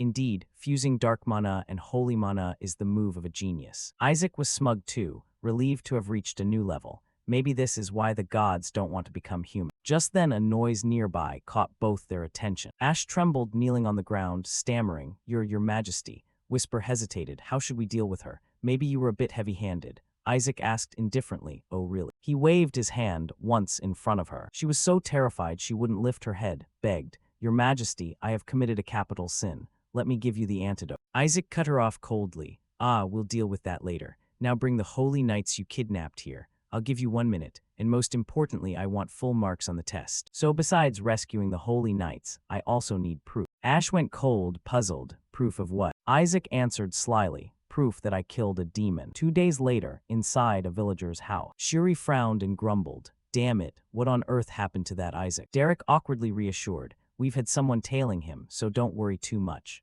Lord Isaac isn't someone to mess with. But Shuri didn't care and grew more worried. Something must have happened. That's why the mages searched so many times and were always so serious. You should know better, I'm not like the rest of them, am I? Derek frowned and analyzed. There are some bloodstains where we think he passed, but that doesn't mean he's dead. While they were talking, Isaac stepped in from the door and called out, I'm back. Shuri, as usual, responded, well. Once their brains reloaded, they both jumped up and shouted, hey you bastard, are you okay? Isaac produced a bloodstained cloth bag and said, here, the antidote. Shuri curiously, what's in it? Isaac replied mysteriously, that's very important, so keep it safe. This made Shuri even more puzzled. What's so heavy? When they opened the bag, the demon head made them yelp. What the hell is that? Isaac shrugged his shoulders and explained, that. The head of the kidnapper, and it's also the proof we need to get full marks on the test. Derek asked again, what about the Holy Knights? What about my teammates? Isaac stretched lazily and answered, the Holy Knights. They were too heavy, so I hid them in the bush out front. Hurry and bring them in. No sooner had he spoken than someone pushed the door open. Commander, our teammates have returned. A few minutes earlier, they found their people. Saul, Ken, and even Jen. They're back. Shuri went pale, so you actually... Derek hesitated, the so-called head of the kidnap. Isaac cheerfully confirmed, yes, I went there and chopped his head off. Both of them nearly jumped out of their skins. You stormed into a land full of mages alone. How is that possible? That's absurd. Isaac curled a smile, chuckling inwardly. Now I need to invent a believable story. Then said, actually they must have heard we'd come here on a mission. So they planned to kidnap us and pretend they rescued us from the demon tribe to bargain with the Holy See. Right. The woman dosed us. We're basically powerful mages. It seems she meant to drug and sell us to the Arcane Empire. We're so valuable they'd try human trafficking, of course. Really, who treats others like that, right? I threatened to report this to the Holy See, and she immediately backed down, scared of a kid like me. Looks like the Pope is really scary. Anyway, I asked where the Holy Knights were imprisoned, and everyone knew. Oh, I even know the secret path there. Luckily, the Holy Knights were still being held as emergency rations, not eaten yet, so I brought them out. A demon was guarding them, but it was asleep, so I dealt with it. Both of them stared blankly at the man. Then Isaac pulled out the baby bottle and asked, "So don't believe me? Want me to act it out?" Both of them blanched. "Ah, never mind, whatever really happened isn't that important. We trust you." Shuri couldn't help scolding, but that was way too reckless. What if something had happened? Isaac switched to performance mode, thumping his chest. There was no choice, better than facing off against a bunch of mages. If we fought, there would surely be casualties, and as a guardian of the faith, I couldn't let that happen. Those words moved Derek to tears. You truly are a saintly man. Shuri, who knew the truth, shouted, "You're talking nonsense." Before she finished, he cut her off. "Watch your mouth." Shuri had no choice, held her head inside. "Oh, fine, anyway you're back safe. The mages came looking for you. They looked genuinely worried you were kidnapped." Isaac snapped. "Bullshit, those bastards worried about a priest." No sooner had he spoken than a voice rang out. "You're a bit harsh there." A few mages stood at the door and entered to soothe things. "We were worried you'd been killed by the demon tribe, so we came to find you, but it turned into a misunderstanding." Isaac glared sideways and muttered, "Cut the crap, you bastards. You only came snooping because of the mana cord." A mage sneered and suggested, "Please cooperate with our investigation. There have been reports of a..." Before he finished, he was cut off. "I don't see any." The mage protested unwillingly. "Clearly we've sensed recently that."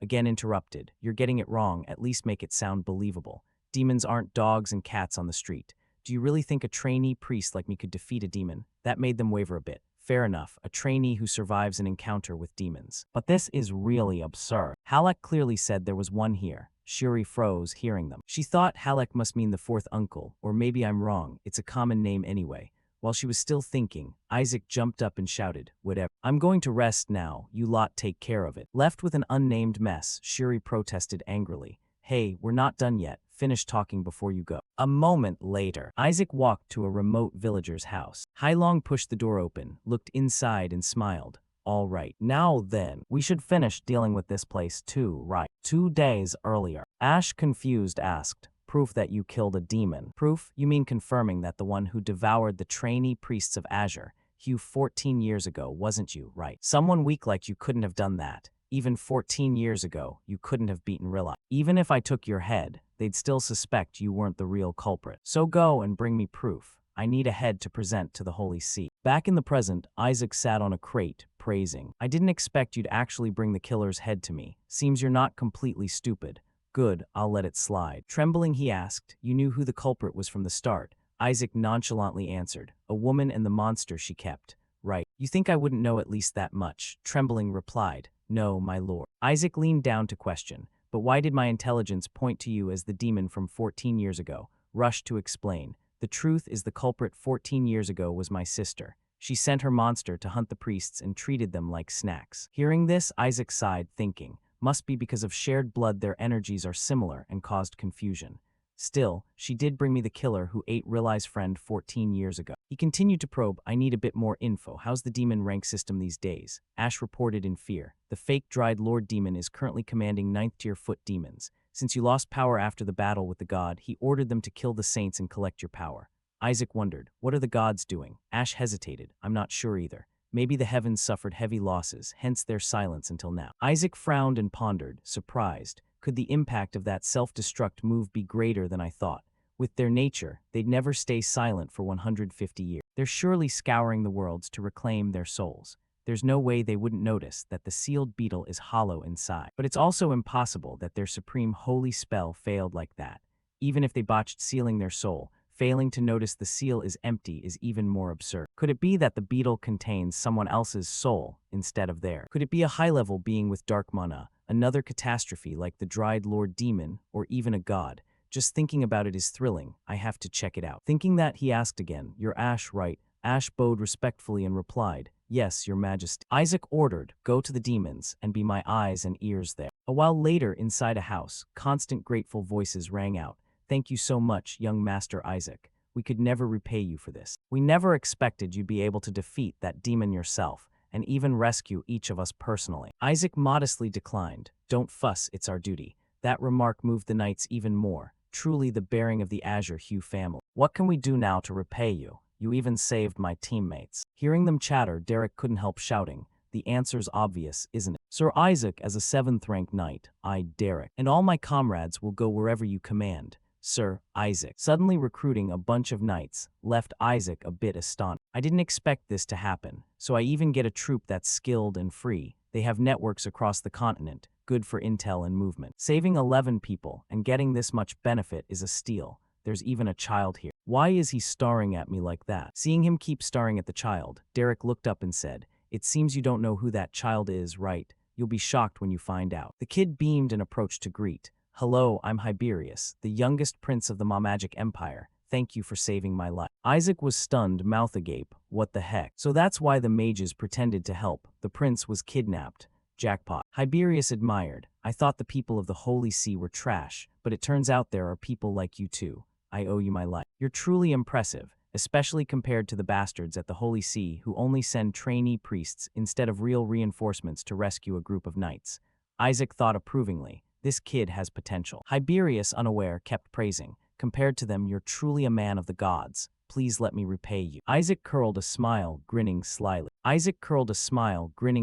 "So yeah, then help me with one thing." A while later, inside the office of Pope Golden Hue, a servant entered and respectfully reported, "Your Grace, the Azure Hue team has entered Crasiandia. Because of the mages, we couldn't follow them all the way, but they certainly entered the mission area." Barit asked, slightly surprised. "I thought they couldn't get in because they chose those useless holy knights, yet they still managed to enter." The servant clarified, "But it seems only Isaac Eshua went in alone, sir." Barit couldn't help but be intrigued. Alone, so that brat couldn't even subdue those holy knights. Fair enough, if we can't do it, how could he? He certainly won't complete the mission, let alone return alive. The servant cheerfully agreed. "Yes, I assure you he won't be returning to Helen." Barit said nothing more, only thought to herself.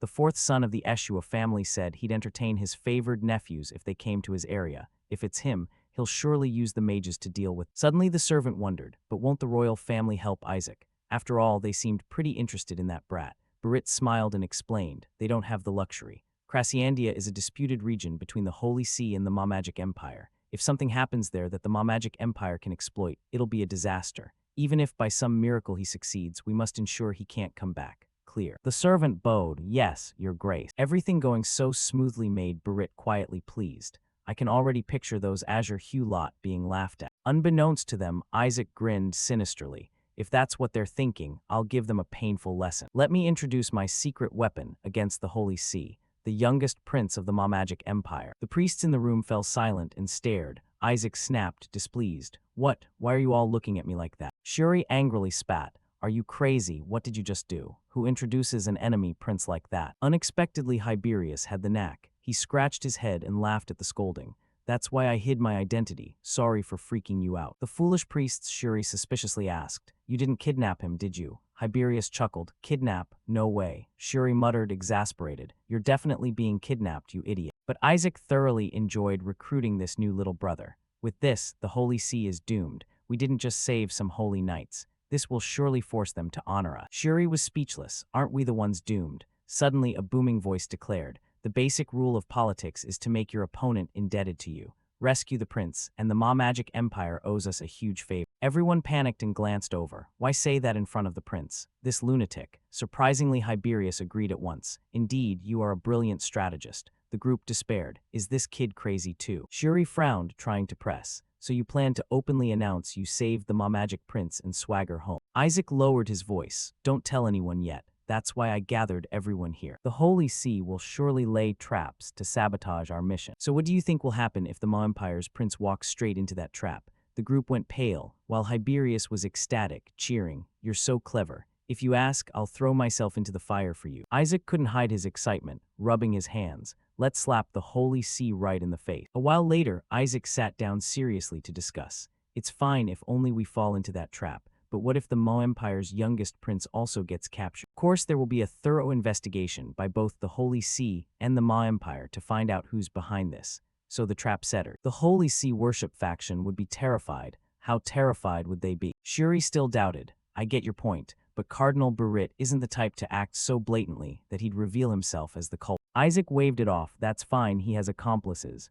Shuri suspicious, accomplices. Don't tell me you plan to use those mages. Isaac denied, they're troublesome, so I only intend to sabotage their plans a little. But if we fight them directly, it could become a diplomatic problem. Shuri, more frustrated, so what do you plan to do? Isaac bared his teeth in a mischievous grin. Trick them, of course. Before Shuri could process it, Hiberius jumped up and shouted along. Big bro is right. The priests gaped and glared. What nonsense is this? Are these guys crazy? Suddenly, a violent tremor rocked the place, and everyone panicked, rushing to the windows to look. What is that? What's happening? In the distance, a plume of black smoke rose, making the puzzled priests ask, is it happening over at the mages' camp? Before they could understand, Isaac's shout rang out. First strike succeeded. Damn mages, how dare they try to steal my mana core? Burn them all. Saying that, he dashed outside, leaving Shuri screaming in panic. This madman. At the mages' camp there was frantic shouting. The bastards gone mad were under attack. All stored mana cores were destroyed. The ritual circle gear is smashed. Could a trainee priest have done this? Did they know our attack plan and strike first? Attack those priests. Before they could move, Isaac ran up yelling, wait. From now on I'm putting him under your care. With that he hauled Hiberius up as a human shield. The brat even chimed in, shouting, you bastards, how dare you attack us? The mages went pale and froze. Well, the youngest prince is the youngest prince, your majesty. Why are you with those priests? Please this way, we'll escort you. But before he finished, Isaac cut him off. You bastards, if you value this kid's life, hand everything over now. Hiberius echoed, can't you hear him? Isaac ground his teeth and hissed each word, hand it all over. Shuri, watching from afar, was speechless. Gods, please take this bastard and use him up. Our letter 181T was known as the Azure Hue Faith, one of the 5 major religions. Along with the white hue, they were the most righteous, despising injustice and always following chivalric codes. Even with a blade at their throat, an heir of that faith would never raise a weapon. Yet now he had a sword to the Empire prince's throat, starting a hostage situation.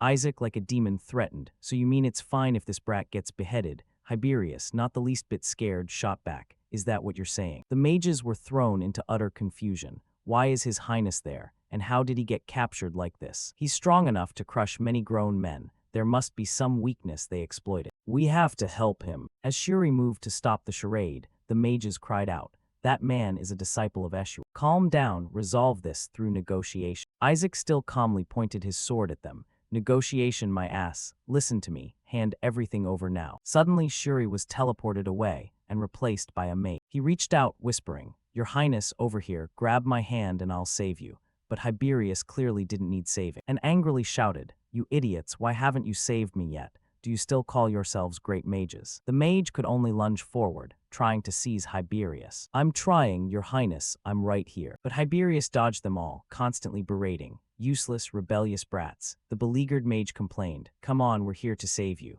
But Hiberius flipped the script. Enough. In the name of the youngest prince of the month, I order you to hand everything over and withdraw.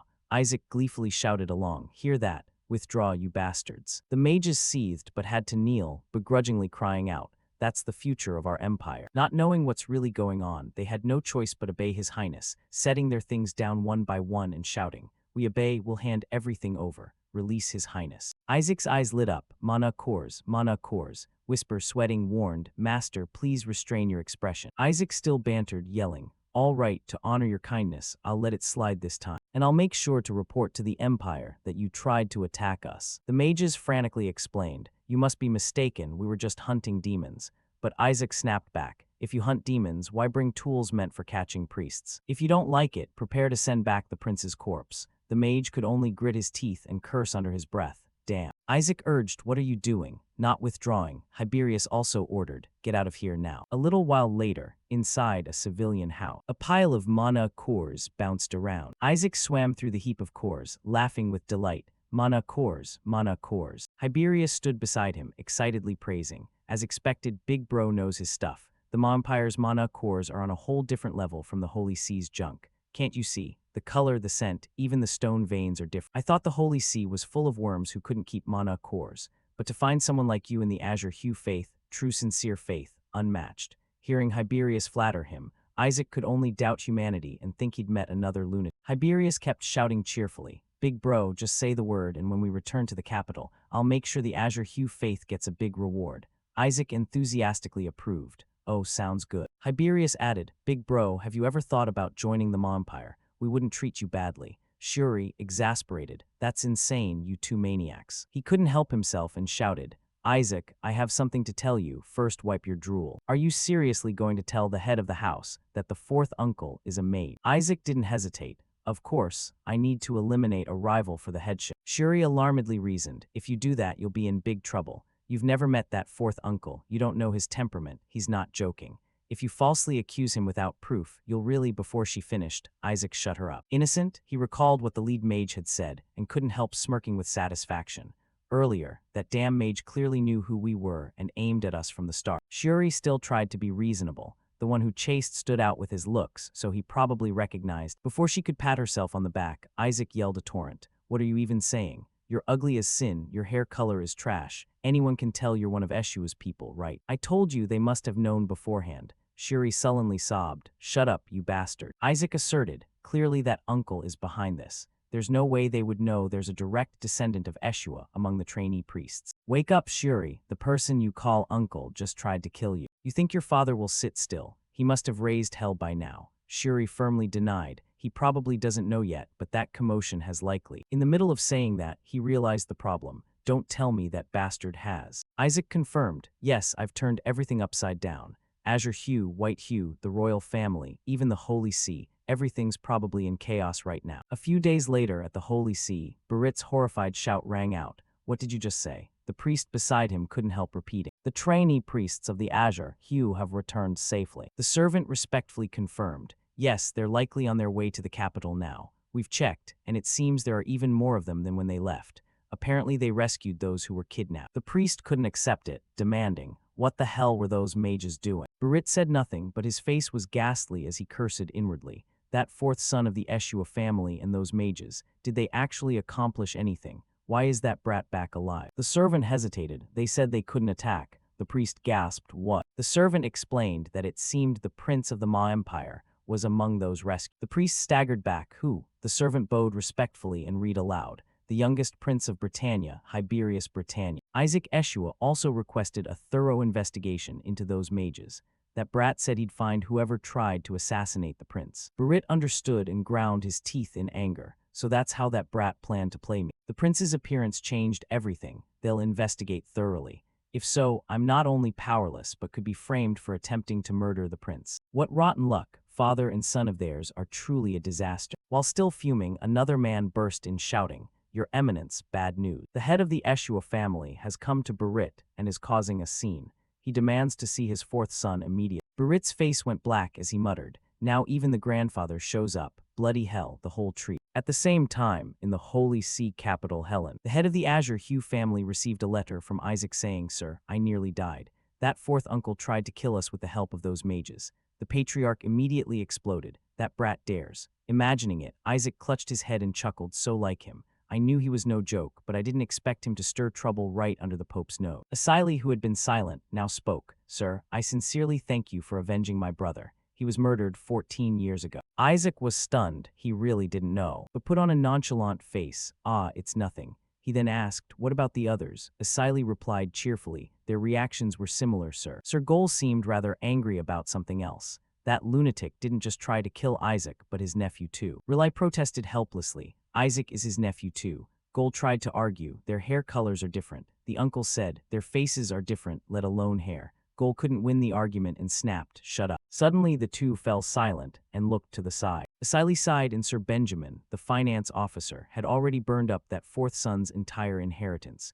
Benjamin coldly said, he will receive nothing. It all returns to society. Isaac felt pity and said, no, give it to me. Asili summed up, all descendants of the Eshua family will meet at the new year. Honestly, that makes me uneasy. It seems that person is trying to kill you, Your Grace. He seems intent on seizing the headship early. Isaac waved it off, cutting in. Don't worry, I'm not planning to die. But strangely, there must be somewhere else in chaos right now. Why are they still silent? They should have shown up. While they were still talking, a scrap of paper flew in. Isaac tore it open and shouted, they're here. Immediately, a blazing red summoning circle appeared before him. Asili gasped, a holy summoning rite. Isaac stared at it, teasing. You seem to be in quite a hurry, huh? Even resorting to a holy summoning like that. Cardinal Red Hughes stepped out of it, grabbing Isaac by the collar and threatening. You said you'd show me something interesting. Isaac, unfazed, replied, Looks like my adorable Ma Empire prince is doing well. I thought you'd like it." That remark made Cardinal Red Hue grind his teeth in fury and reluctantly let go of Isaac's collar. "What possessed you to bring the Ma Empire's prince here?"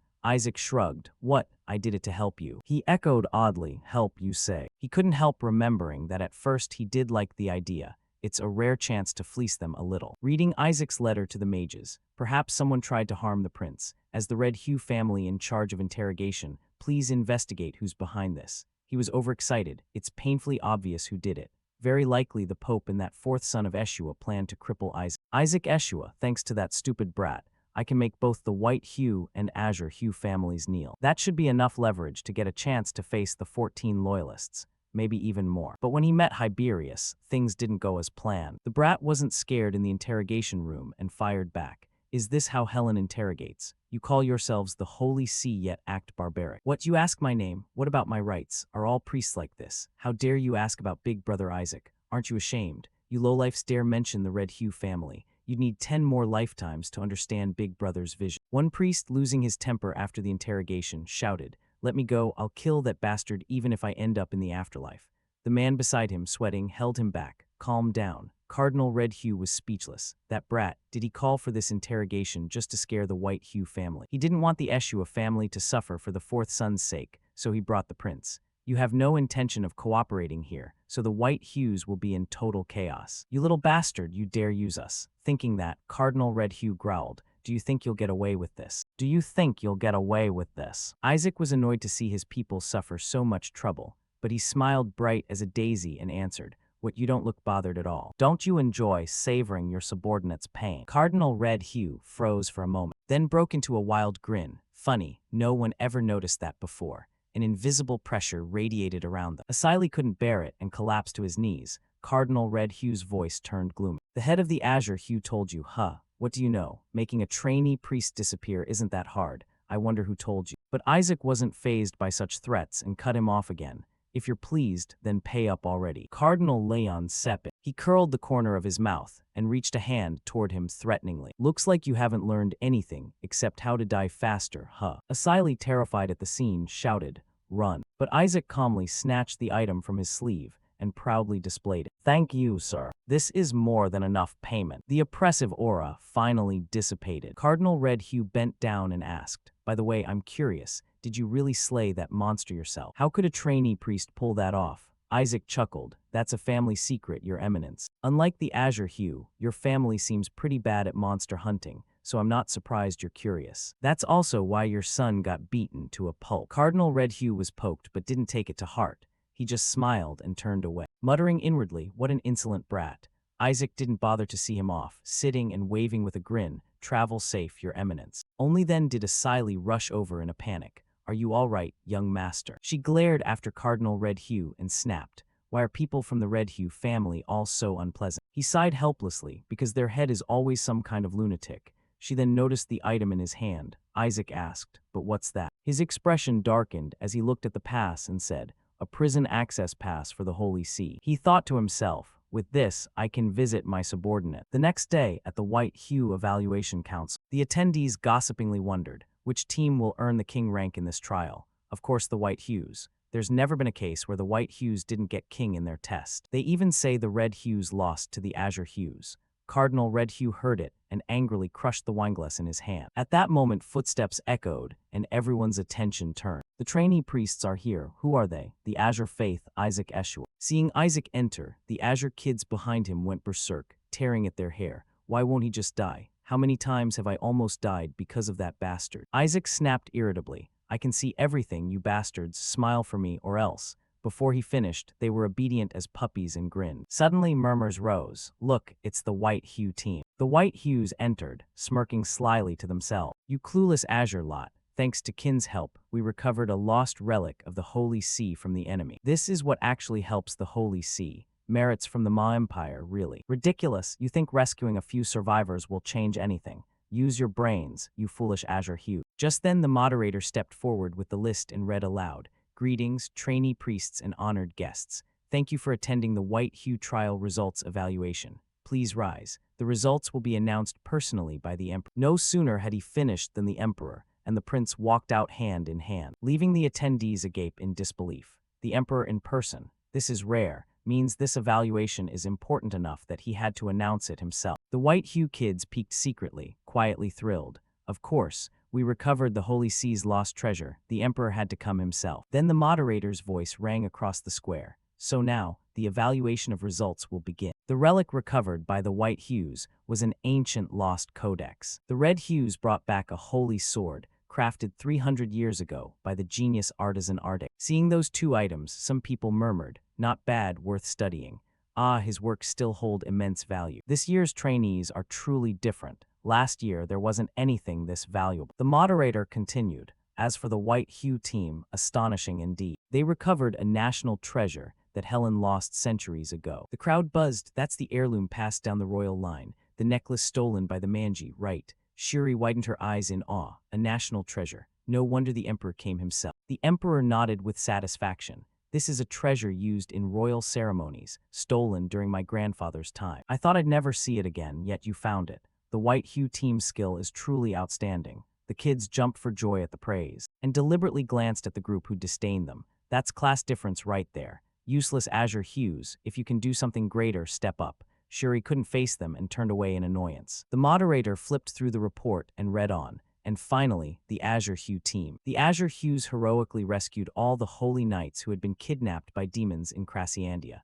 The spectators murmured. The trainee priests rescued them from the mage's territory. Just returning alive is a miracle. The White Hue kids still sneered. Just bringing people back, what's so impressive about that? 14 years ago, they personally punished the monster, even the mages feared, and rescued all the survivors.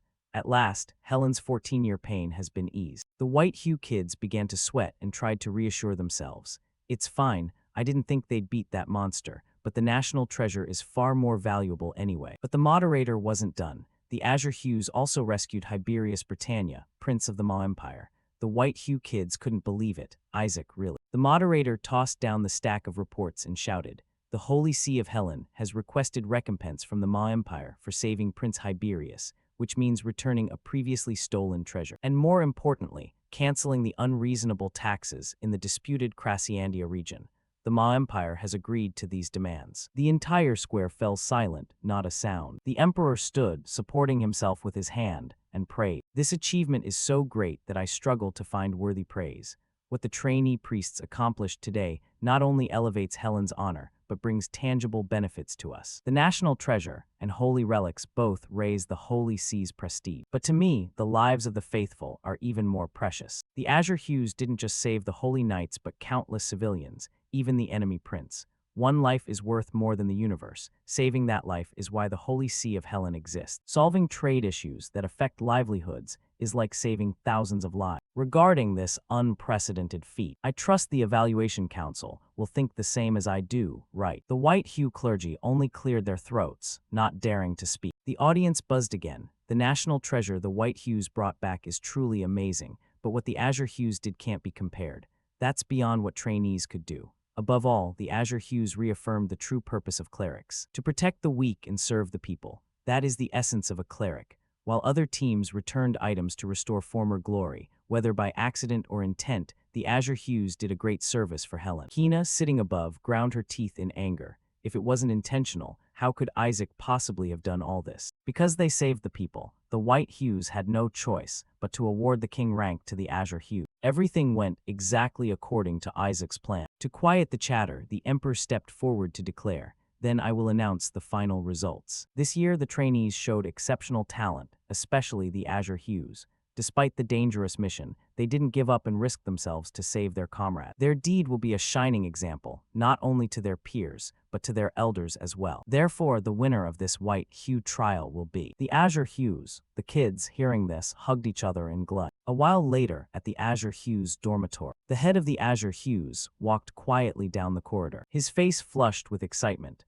I only told him to come back alive, but he did splendidly. Isaac, perhaps the boy really could become a saint and bring glory to the family. His personality is a mess, but with proper guidance he could be fixed. Thinking that, he gently pushed open the door, and the sounds inside spilled out at once. An air, nothing special. Just babble a few words about comrades, recite a bit of doctrine, say what the head wants to hear, easy as pie. Don't worry about getting the king rank in the Azure trial. Just sit still and Granddad will hand it to you. So this is what invincible feels like. It really is. The kids fell silent, not daring to utter a word. Isaac finally noticed their odd expressions and turned to ask, "What's up? Why is everyone suddenly silent?" The head glared at him like a madman and hissed, "Isaac, it seems the heir seat is still too soon for you. Looks like no amount of tutoring will fix you." Isaac broke into a cold sweat. "Crap, you bastards, if Granddad were here you'd tell me." A moment later, furniture was hurled about. Isaac grumbled and shouted, "What the? This is ridiculous." Isaac grumbled and shouted, "What the? This is ridiculous. Making me bear all those brutal trainings, then using a relic to tempt me into failure, forcing me to copy hundreds of pages of ancient text I can't even understand.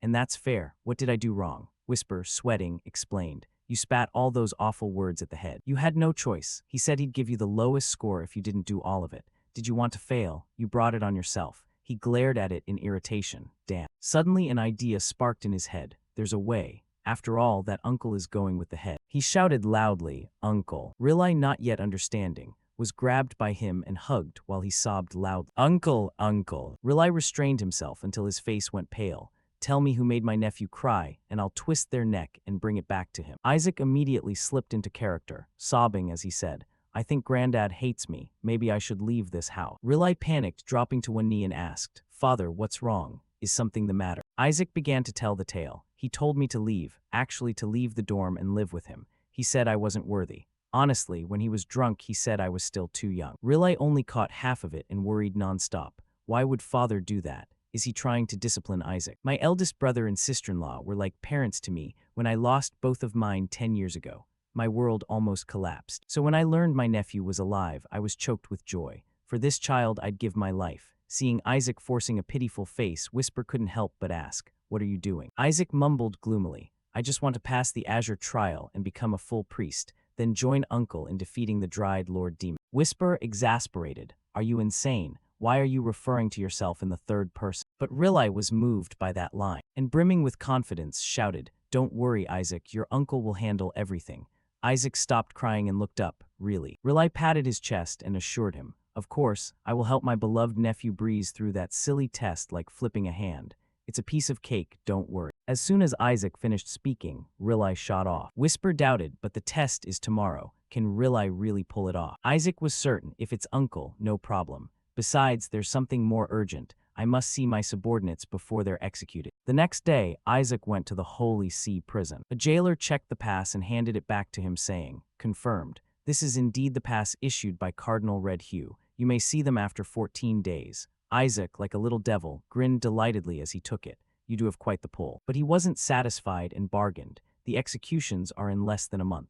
Are you going to let me admire those severed heads?" "Cut it down to 1 week." The jailer panicked. "That's impossible. Security procedure requires at least 10 days. Being allowed to see them at all is fortunate." Before he finished, Isaac dropped the price again. 5 days. The jailer went mad. "I said no. 3 days then, no, maybe I'll just go in right now, huh?" The flustered jailer urged, "Tomorrow, no earlier than that." Isaac was finally satisfied and pushed him aside. "Fine, that'll do." The jailer, baffled, wondered, why would the head give his pass to this lunatic? Seeing Isaac turn to leave, Whisper asked curiously, "Weren't you coming to see them now?" He smirked and replied, "No, I need to get something after I win king rank in today's test. Tomorrow's better." The Azure trial, huh? Riley said he'd make his beloved nephew pass easily. Whisper mocked and repeated, "Beloved nephew." He was immediately told off. "Shut up. I wonder how easy the test will be." Whisper got excited too. If it's Riley, he'll probably turn it into child's play. And so, the day after yesterday arrived. The moderator cheerfully announced, "Welcome, trainee priests, to the Azure trial and all attending guests. The final task of the Azure trial is to slay a few monsters." Isaac's face had been a sullen green since he entered, while the trainee priests cheered at the prompt. "Piece of cake, easy as pie." "What? Why is the test so easy? So you actually negotiated with the families for us, huh? If anyone still fails, they might as well bite their tongue and die. Not to mention, the monster we're supposed to take down is just those dried ones." The dried ones were still trembling in the middle of the arena. Seeing Isaac arrive, they excitedly told each other, "It's our king, our king. He's come to see us, come to see us. Where have you been all this time? He's here to save us." Whisper watched this and muttered wearily, "Looks like brothers will be turning on each other." Isaac, furious, cursed that bastard Riley under his breath. Riley, unaware, was extremely pleased with his achievement. "It's all for my beloved nephew. Good luck." Isaac the dried one, just the name makes you want to cry. Weak as a snail, dumb as an ox, easy to overlook but easy to exploit. Basically, they're the untouchable class of the demon world in cleric tests. In noble lessons, even children's festivals, they're often summoned just to be slaughtered by bone root magic. And if they die from bone root magic, they're sent straight to hell. When they die, they restart from zero, and then respawn at level 1. When Isaac first came to this world, he repeated that loop so often the gods got sick of it. You died again. This is number 43, 721, 21,376 already. Recalling that, he bitterly cursed inwardly. Damn clerics, in my presence you dare summon these poor souls instead of the great dried lord demon. The dried ones, oblivious, clicked their bones at each other. Where are we? Where are we? Don't know. But our liege is here, and that's the liege. The kids cheered excitedly. Isaac, use bone root magic, that'll send them to hell. Right, they're nothing against that holy art piece of cake. Isaac fumed. Bone root. Whisper also counseled. Bone root is the most basic spell, just use it. He rolled his eyes and cursed in his head. I've died millions of times because of that damn bone root, and now you want me to use it on these kids. Are you crazy? Rely, you bastard. The dried ones happily ran over. It's the liege. He's come for us. So happy, so happy. Soon a thud rang out. The sight made the kids go dumb. The dried ones licked Isaac's body inquisitively and asked, why were you gone so long? At last you came to see us.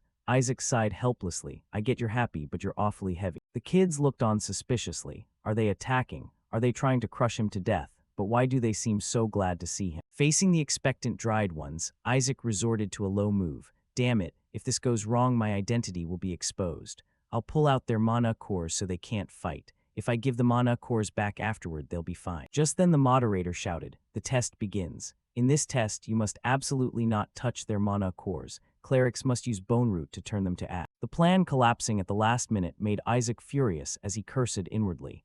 Damn these clerics. The captain up in the stands winked encouragement. Young Master Isaac, we've made everything this easy for you. Remember to take first place.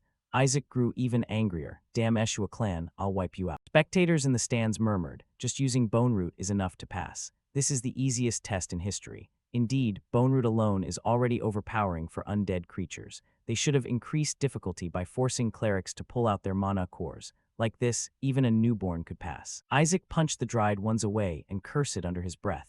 These damned mutts are worse than useless. No way I'm using that damn bone root spell. I'll handle them with ordinary holy magic. Damn it. Sorry, kiddies. Even a plain holy spell will finish off these undead creatures, but it's better than sending you all to hell. The dried ones were knocked aside, but eagerly cheered toward him. Oh, our liege is looking at us. He's looking at us. Oh, your majesty, what should we do now? Tell us. Oh, just seeing you makes us so happy, so happy. Isaac collapsed to his knees. I can't do it. The kids gaped in disbelief. What? Shuri clutched her head and cried. Even children can do it, how can you not? Isaac, drained of strength, insisted. No, I can't. The dried ones hurried over, worried. Your majesty, what's wrong? Have you run out of mana? Or shall we take you to Dragonfire to restore your mana? Isaac snapped back annoyed. I'm not a dried one anymore. I'm a human thrown into fire. It hurts, okay. The soldiers up above gawked and asked each other, what did he just say? Not a dried one, but a human. Could it be he actually regards them as humans? Isaac jolted and looked up at the stands. The people there rubbed their chins and whispered,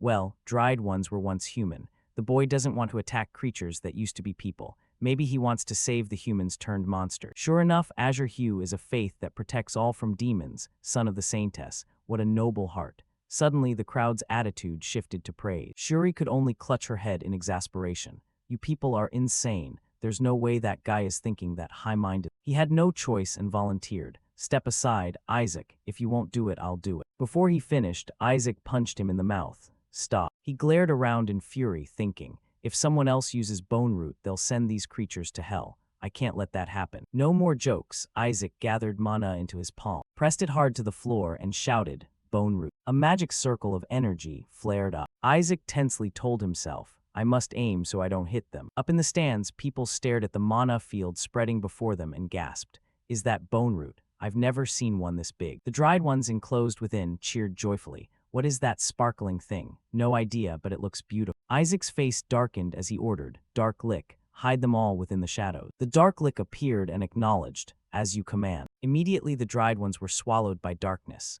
Moments later, the mana dissipated, and the arena returned to normal sight. Those up above puzzled and asked, what's going on? Those dried ones, they're all gone. Isaac cleared them all in a single strike. Amazing. At this level, he must be at least on par with Bishop. He truly shows the makings of a saint. Hearing that, Isaac gritted his teeth and cursed inwardly. Those rotten clerics, I'll wipe every one of you out. Meanwhile in the Azure Hue clan's meeting room, the head analyzed with a headache. Cardinal Red Hue wants to take Isaac. He firmly believes Isaac will summon a malevolent god during the ritual. If the boy can summon even a mid-tier god, I'd be very satisfied. Goal cut in unpleasantly. If father knew which god chose Isaac, fainting would be too mild a reaction.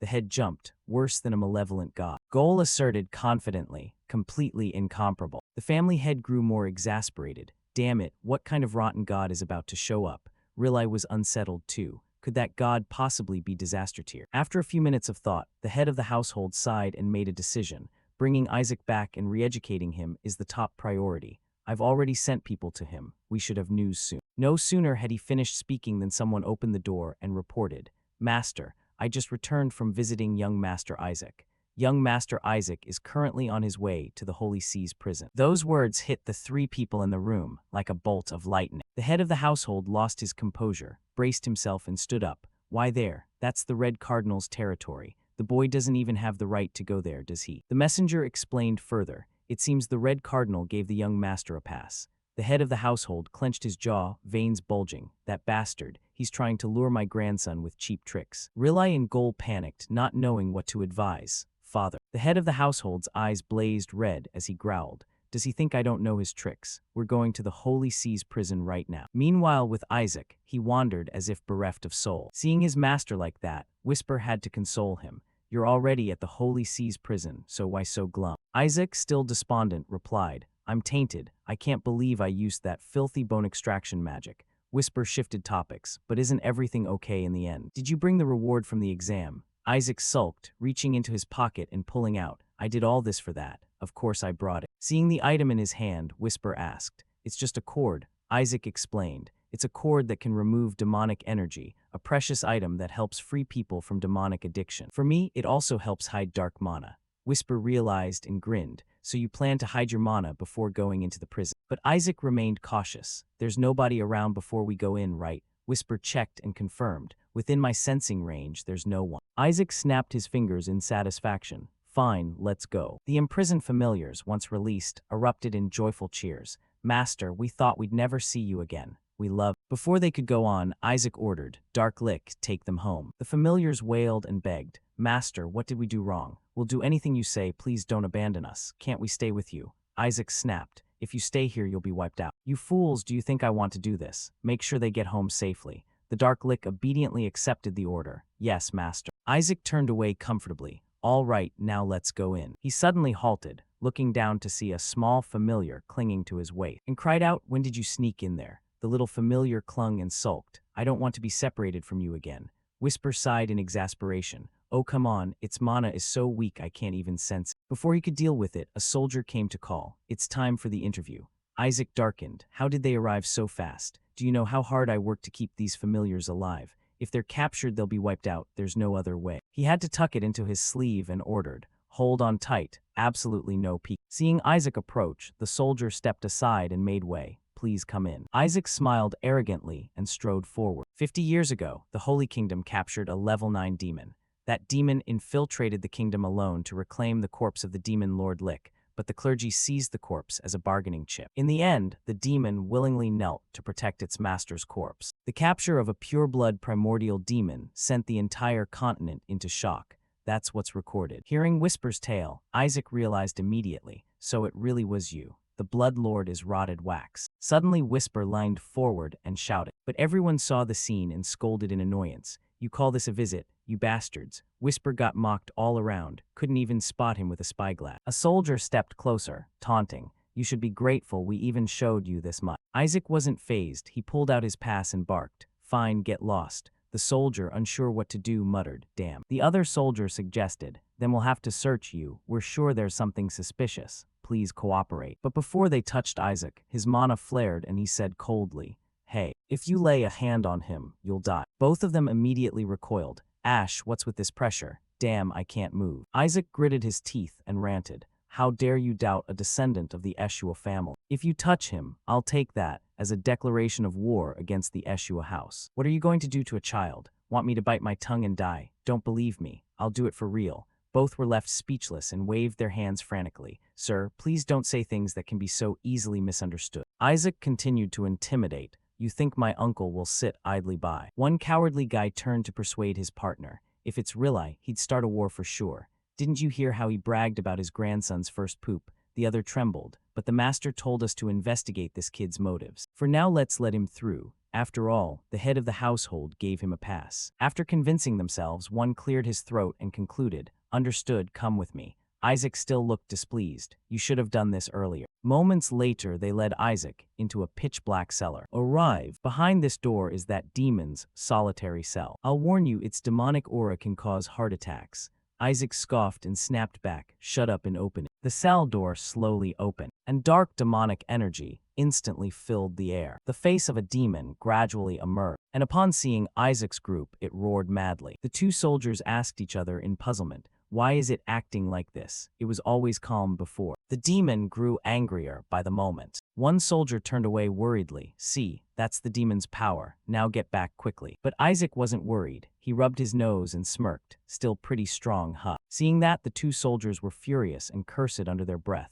This kid is smiling at that massive demonic aura. Is he crazy? Isaac cheerfully observed. Looks like it thinks the clergy captured me. Whisper jumped up to explain. This thing's completely out of its mind. We weren't brought here willingly, we were forced. The Blood Lord paused for a second. Forced. The two soldiers were nearly in tears. It's getting more and more mad. Whisper snapped back bewildered. Huh, you misunderstand. No, it's not like that. The master said he'd bite his tongue to kill himself. Luckily, it all ended with just a bow. But the Blood Lord grew even angrier. They dared force the master to bow, and they made him say those words. The two soldiers, unaware of the conversation, panicked more. Why is he going berserk like this? Send for help. He can't die before the execution. Whisper, exhausted, reassured. I mean they're the ones who should be bowing. Isaac remained silent, weighing plans in his head. The chance has come, but the guards are watching me. I need a better opening. Suddenly, a golden light flashed across the Blood Lord's manor. Isaac panicked inwardly. Damn, the Pope's power has triggered. He'll die before I can save him. Should I cast a spell to draw attention? But if I use magic now, we'll definitely be caught. Not sure what to do, the little familiar crawled out and offered. Master, let me help you. Isaac brightened. Oh, my pretty little darling, go on. At your size, you can slip through the bars easily. Give that stone to him, he'll break the manacles. You have too little mana to be noticed. I'm counting on you, little familiar. Now Isaac began to perform, clutching his chest. Truly admirable. The Red Cardinal's house is impressive indeed. The two soldiers were baffled. A guy from the order praising us. That doesn't sound much like sarcasm. Whisper couldn't help scolding. Are you insane? But Isaac denied it at once. No, I'm just stalling. Flowery compliments spilled from the mouth of an A-list actor, while the little familiar, clutching a mana core, slipped inside. The moment he saw the 14 demons, I nearly died, but the Red Cardinal's response was really excellent. The guard began to doubt. You're smiling, young master. Isaac shot back immediately. Oh, I was just laughing out of fear. The Red Cardinal's house actually leaves people like you as jailers. What a wonderful clan. With skills like yours, you'd be head of the knights in no time. Both soldiers stood dumbfounded, not knowing what to say. What's this guy babbling about all of a sudden? Isaac added, Gentlemen, actually this is a secret. I'm here on the head of the household's order. They urgently probed. Orders from the head of the household. Isaac nodded in confirmation. It's a family mission. Actually, I'm in the middle of a succession war. My task is to injure the 14 demons. The two soldiers drew a cold breath. Oh my, harsh indeed. A succession war so dangerous you might die like this. Isaac, playing along, replied. That's right. The two soldiers swallowed and muttered. This is not normal. It's like fighting over who becomes the next cardinal, who's crazy enough to give a child the job of injuring the 14 demons. But it's the saintly family, so it's somewhat understandable. Still, giving such a mission to a child. The Red Cardinal faith is famously crazy. Seeing the story lose its charm, Isaac changed the subject. Hey, are you lots thinking of working for the order? One guy eagerly asked back. Working for the order, is this a recruitment offer? As Isaac was about to say more, he felt the little familiar return. It immediately clutched its forehead and sighed. Looks like the 14 demons are still beyond my capability. The soldier anxiously asked with concern. Are you all right? Why do you insist on meeting the 14 demons? We'll take you back. Inside the cell, the Blood Lord projected a voice. "Thank you, my lord, king of gods." After a while, they helped Isaac back outside. "It's almost your turn. Please hold on a bit longer." Isaac put on an earnest, thankful face. "Thank you, gentlemen." Suddenly, a foot stepped forward to block Isaac. "Hold on, before you go, we need to check this. I must inspect the card you're holding." Isaac sulkily shot back. "The Cardinal Red Order pass gave it to me." Nizer sneered with a sinister grin. "That card also serves to gauge a person's faith. You think receiving something from your lord is that simple? The less faith you have, the darker the card turns. We're going to check its color now." Whisper perked up excitedly. "The card can change color." It zipped in to inspect and flew back confirming. "Pitch black, totally." Isaac felt a chill run down his spine. Riding the momentum, Nizer ordered. "Hand over the card." Isaac broke into a sweat and protested. "I'm not giving it." Nizer couldn't help but taunt. "What's the matter? Afraid it might turn red-black?" Whisper flew into a rage and snapped. "Red-black my foot. My master's card should be as black as his conscience." Isaac hid his nerves and snapped. "Get lost. I'm not handing it over." Nizer grew more confident. "See, you do have a twitch." Before he could accuse them, Isaac stepped ahead. "You plan to steal the card and blame the Red Order for losing it, right?" Nizer gaped. "What are you saying?" Isaac insisted as if it were truth. "That's exactly it. You'll steal it and threaten to extort a huge compensation from the Red Order." The two soldiers were speechless. How did this brat come up with such a naive scheme? Isaac pretended to suddenly realize and breathed out. "In your land, everyone's on your side. Say the right words and you can make me look like a fool. How could I trust you then?" Nizer lost his temper and snarled. "You madman, how dare you insult my family?" "Fine, then forget the card. I have something better." With that, he slammed his fist hard onto the ground. Whisper warned in disgust. "Master, is that the judgment altar?" Behind Nizer, a statue of a goddess appeared, the secret Crimson Blood Trial Tribunal. Isaac also recognized its pedigree, the Fate Judgment Altar, a statue that detects nobles posing as commoners or those without fate. This temple dares to use that on a noble. Nizer beamed with excitement, laughing with glee. "If you have faith, the goddess will weep repentance. If heterodox, the goddess will open her eyes in holy wrath. If unsure whether the other has faith, it will backfire on them." Contrary to Isaac's worry, the two soldiers cheered encouragement. "Don't worry, with the young master's courage and duty there'll be no problem. Take this chance to prove your innocence and make them pay for their insolence." Isaac panicked inwardly. "If I step up now, that statue will for sure open its eyes." Nizer urged on. "If you're a martyr candidate, step up confidently."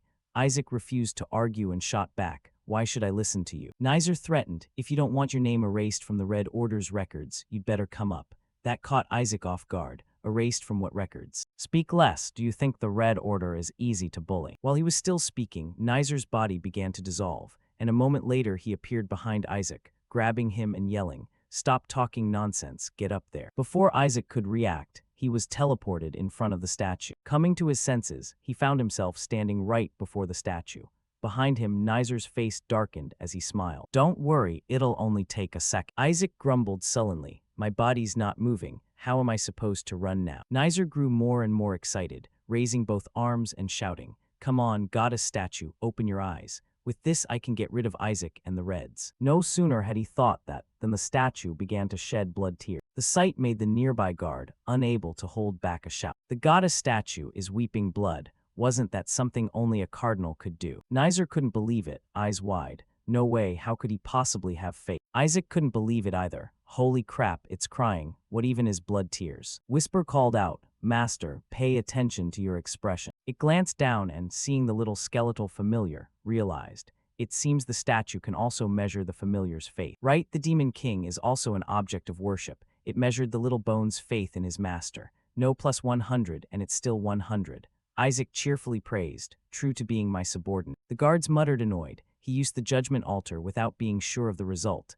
Even young Master Nizer couldn't make the statue shed blood tears. Ah, if the Red Order wants to make a fuss about this, we're doomed. Isaac finally turned back and threatened. "On what basis do you dare pull this stunt? What now?" "Just wait, House Eshua won't let this go unanswered." "Understood." But when Isaac turned away, the little familiar was covered, and the statue immediately stared wide open. Whisper panicked and barked, "Turn around now." Isaac snapped back around, and the statue returned to its normal state. Isaac clutched his chest and breathed. What's up with suddenly opening its eyes? Whisper explained. "Don't you dare turn your back like that. You have to let the little bone face the statue." Nizer seized the chance to accuse. "Ha, I knew it. You all saw it right. the statue opened its eyes. The goddess statue opened its eyes. But the guards didn't see it and awkwardly advised, "What are you talking about? The statue's clearly got its eyes closed. Are you all right?" Young Master Nizer went mad, roaring. "It definitely opened its eyes. I saw it with my own eyes." Isaac breathed a sigh of relief at narrowly escaping.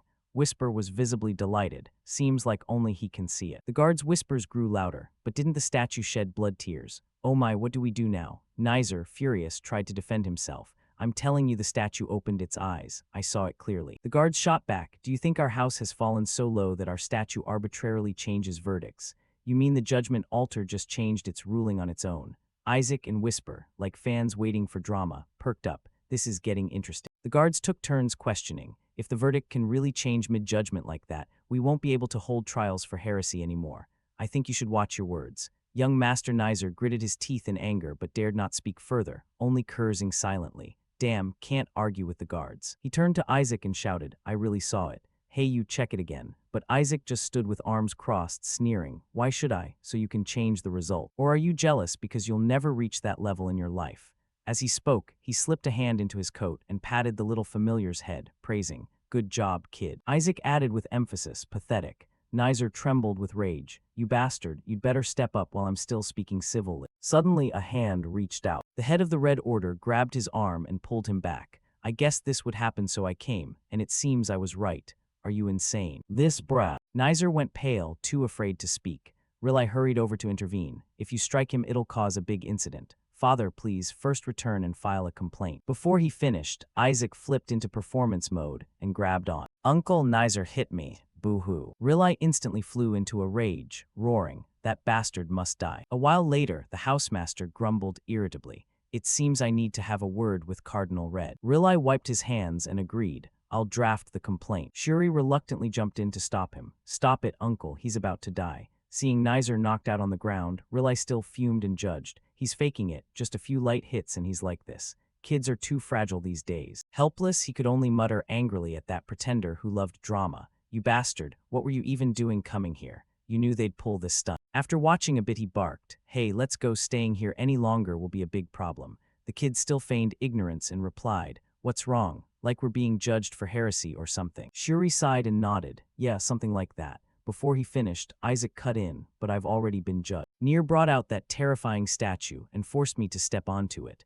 The two calmed down for a moment, then exploded. "What did that brat do?" Shuri worriedly covered his mouth. "So you're about to be burned at the stake." He scowled in annoyance and threatened, "You want to die." Suddenly Rilai saw Nier scrambling to his feet and instantly flew into a rage, curling his fingers. "I won't let this go." The Red Guards had to step in to hold him back. "Listen, Rilai, the trial's over and the result was excellent. Honestly, young Master Isaac passed brilliantly. We've never seen blood tears so beautiful." The housemaster was puzzled, repeating in his head, "Blood tears." Just then Cardinal Red arrived. "I came because I heard there was a disturbance at the prison. But I didn't expect the head of the Reds to be here too." Seeing him, the housemaster couldn't contain himself and pointed, scolding, "You bastard, perfect timing. You should have just let my grandson see that demon. Why did you dare test his fate?" Cardinal Red wasn't having it either and retorted, "Wanting to see the Demon King's attendant is suspicious enough, and this was requested by a member of the Red House." "I thought the check was reasonable." The housemaster grew angrier. "Your third son brought out the judgment altar and used it on someone.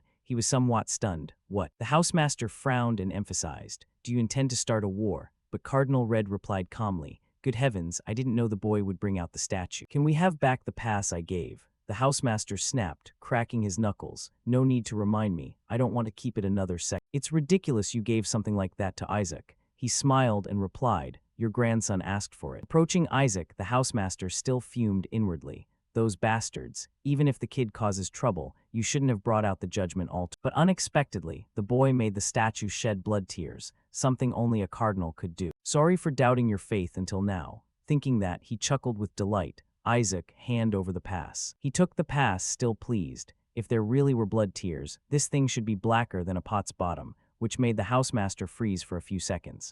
Blacker than sewer water. The image of Isaac being hung on a stake flashed through his mind too. Seeing the housemaster frozen and motionless, Cardinal Red slowly stepped forward and asked, "Found it then? Please return it." He was still speaking when the housemaster turned and smashed the pass to pieces, a sight that stunned Cardinal Red. "What did you just do?" "That pass was a gift from the first pope." The The housemaster, restraining his anger, snapped, "There's nothing to give you, you bastard." A while later, inside the manor, the headquarters of the Red Faith, murmurs rose. Not only was his faith unshaken, but the judging goddess statue actually shed blood tears. Cardinal Red rubbed his forehead in pain, almost convinced that the boy was leading the pack of saint candidates. And yet you demand a retrial, after everyone has already seen the result. Another person in the room shouted, "Do you want our house to be publicly humiliated? You could have been the future head of the family since your brothers are idiots, yet you can't even handle something this simple." This man was the vice housemaster of the Sepet family of the Red Faith, Neon Sepet. Nizer could only grit his teeth and take it. "Don't you understand that only by becoming the Pope can you keep your life? If our family is to rule the world, you must become a saint first." Then the Pope got it. Cardinal Red, exasperated, intervened. "Enough, this is troublesome. The faith check pass is ruined. We'll have to live with it. It's not like there aren't other ways. The upcoming deity ritual will be our chance. When the god's envoy descends, anyone with problems will be exposed immediately. So from now until then, do nothing." Nizer, sullen as he recalled the statue's gaze, cried inside, "No, I clearly saw." Suddenly he jumped up and shouted, "Father, has the list of participants for the deity ritual been finalized?" Cardinal Red, surprised, "Why, most are from the Red contingent. Isaac Eshua is on it too. Since you topped the black-white test earlier, you can participate as well." Nizer pounded his chest and insisted, "No, please list me as Isaac's servant." "I'll go with Isaac as his servant. By the rules, participants are allowed to bring servant." Neon Sepet's face immediately vein popped. "Are you insane? Why would the heir of the Reds do such a humiliating thing? Don't you know that's a commoner's task?" But he lowered his head, showing determination. "Even so, I must do it. If there's no proof, we'll have to find it ourselves." Cardinal Red objected. "No," Near shouted, "Father, even if it's humiliating, I can do it." He explained, "The position's already been taken. Kina will be Isaac's servant." He buried his face in his hands and lamented, "Damn it. Kina Burit as Isaac's servant." Meanwhile, at the Than Sak family estate, the housemaster propped his chin and muttered, "It's pitch black." Gol hesitantly asked, "So that's why you broke it?" Benjamin, a bit puzzled, "But I heard that statue cried blood." The housemaster, helpless, said, "I made Isaac take an extra faith test, just in case of error. Isaac had met Melissa not long before. Maybe that's why the statue cried. The faith check device was stolen from the Reds, so it's definitely accurate." Rilai sighed, "Ah, then it must be real." Benjamin thought intently, "Is the head of House Eshu a thief?" Gol clutched his head and groaned. "At least we don't have to worry about a demon god choosing it anymore, since it's already a demon god itself." Suddenly Benjamin blurted out, "Isn't that terrible? The top scorers of the 5-color test will summon a god during the Harmony deity ritual." Rilai hurried on, "Cardinal Red is surely looking forward to that moment too." The housemaster grew angrier the more he heard. Not only that, he recalled the contents of Cardinal Black's letter. "I'm lazy, so the black test will be judged by which god the apprentices summon." His voice trembled. "That bastard Cardinal Black has also contributed to our destruction." Gol told Shuri to serve as Isaac's attendant. "We can't let Isaac summon a god." Time passed, and the day of the deity ritual arrived. In the arena, a loud voice shouted, "Hey, aren't you listening to me?" Kina sneered, "Oh, you mean that nonsense you just spat out." But now pointing at himself, he yelled, "I'm his servant, you bastard, I'm already registered." Shuri, hearing them, was speechless. "Oh gods, please save these poor idiots." Isaac, the man in question, remained leisurely and commented, "Just smash their heads and it's settled." He added inwardly, "With all those godlickers coming, things were already messy." Whisper asked, intrigued, "Godlickers, they're coming." He thought to himself, "The offerings will be carried by the servants of the gods. But this offering is a high devil, so one of those sycophants will likely handle it." Suddenly the scuffle between the two cut in. "I'm the servant. No, I'm the servant." He was provoked to anger. "Damn it, do you want me to use force?" Shuri hurried to stop them. "Hey, today's an auspicious day, calm down." Isaac muttered boredly, "Auspicious day? Yeah, maybe." He added half to himself, "Because today is the day my minion will be freed." Shuri suffered inwardly. The elders said it plainly. The house will be ruined the moment others see Isaac's true face. Maybe they were right, he really is a demon god. Suddenly he glanced over and asked, "What about you and those two? Why is everyone so eager to be my servant?" Shuri stammered, unable to reply. Clerics are expected to serve the people from the lowest posts, before Near cut in scolding. "Nonsense. I am duty-bound to belong to Isaac. Well, basically, I must." As for being his servant, Kina protested, but Isaac promised he'd train him if he stayed by his side. Isaac had to step in to intervene. Hey, stop arguing. I don't need both of you." The two startled and turned. "What?" He pointed straight and ordered, "You be the horse, you be the servant, and you be the clothes rack." Shuri gaped, cursing under his breath. Damn it, why me? Time shifted to noon. The crowd gathered around the stands shouted, I'm really looking forward to this year's ritual. Rumor has it the saint will be one of these children. Seeing them in person is even more exciting than the execution of a high devil. Here come the kids. The reserve saint candidates slowly filed in. A servant respectfully approached Cardinal Gold and reported, soon you'll meet Mr. Kina.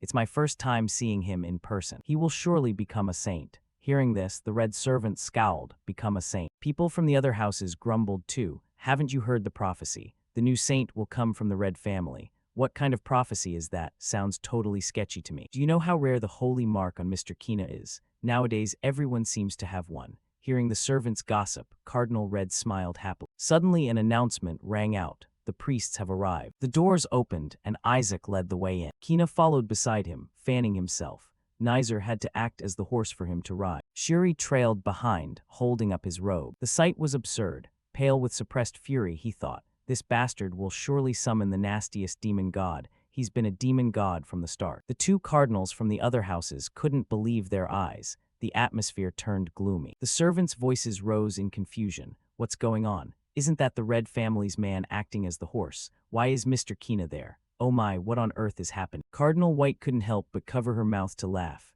The housemaster hissed angrily, don't laugh, but she couldn't stop. How could I? Was this scripted beforehand? I didn't expect Nizer and Kina to act like this. Cardinal Gold looked fed up. You think so? She grinned and said, you don't seem worried at all, Cardinal Gold. I've heard you're pretty strict with the boy. Cardinal Gold fell silent, deep in thought. He recalled Kina's words in his head. Being a servant is an important step to becoming the Pope, and I don't intend to let that position fall to Isaac. He bit back his resentment and told himself it would be fine as long as Kina's words were true. Aja is strong enough to choose the most powerful gods. Kina being with him is good for our plan. When he didn't answer, Cardinal White burst out laughing. Why are you so quiet? What are you plotting? Cardinal Gold grit his teeth and bore it. Nothing, other than letting Kina become the Pope. He stared down and thought, anyway, Isaac won't willingly return to his senses today. Suddenly Cardinal Red brightened. Oh right, there's no name on the summon list for part 2 of the ritual, is there? Seems you forgot that, huh? So I added his name back in. Cardinal Red and Cardinal Blue went pale with anger. What? Instead, Cardinal Red was thrilled, rubbing his lips. I'm eager to see which god Isaac will summon. Both the gold and blue houses were sweating, this lunatic. Before he could say more, the announcer's voice rang out. The execution begins. A moment later, a pillar of flame shot down and tore through the arena floor. A stream of black-clad figures landed one after another. Shabnak was escorted to the center of the arena, and the crowd buzzed. It's a high devil. He opened a single golden eye. Dark mana poured out around the arena. Anyone caught in it felt their whole body tremble. A high devil, even tied up he's this strong. How powerful must that dry demon lord be to have someone like him as a subordinate? This power is insane. He's even more sealed and bound than when he was in prison. Shabnak slowly rose to his feet. Isaac clutched the reins, grinding his teeth as he thought. Shabnak, I will definitely save you. What did you do to him? Those damned priests even shoved torture tools in there, did they? You're crazy, damn it, you hateful priests. But to the onlookers his expression read differently. Whispers rose in waves, just as expected. When he looks at the demonfolk his gaze changes. Who would have thought he'd show that fighting resolve against a level 9 demon? Isaac is still, well, someone. Cardinal Red couldn't fathom the scene, surprise turning into pure hatred. If he were corrupted, he'd be enjoying seeing demonfolk, right? Isaac bowed his head, forcing himself to endure. The more he suffered now, the better. As long as the demon got away, mission accomplished. Thinking that, he looked up at Shabnak and analyzed inwardly. There are 5 shackles holding Shabnak. He's already been given the tools, so no need to fuss over the hardest shackle. The rest are trivial. I'd placed dispelling magic on the priests conducting the ritual, so once the rite begins everything will be free. Letting that bastard live was the right call. Thanks to it I can slip out of suspicion. All right, looks like the ritual's about to start. Seeing the priests readying themselves, he tugged the reins and shouted, Hey, what are you doing? Move a little. Nizer seethed, cursing the damned brat inwardly, but kept his face calm and said, We're here, get down and walk. Isaac raised an eyebrow and hissed, Huh, a horse that speaks. Don't want to be a servant anymore. Ah, whatever, if you don't want to serve, scram. For now he bit his tongue, climbed up, reminding himself to endure until he got the evidence. Serving isn't easy. He grabbed his hair, pulled him up and barked.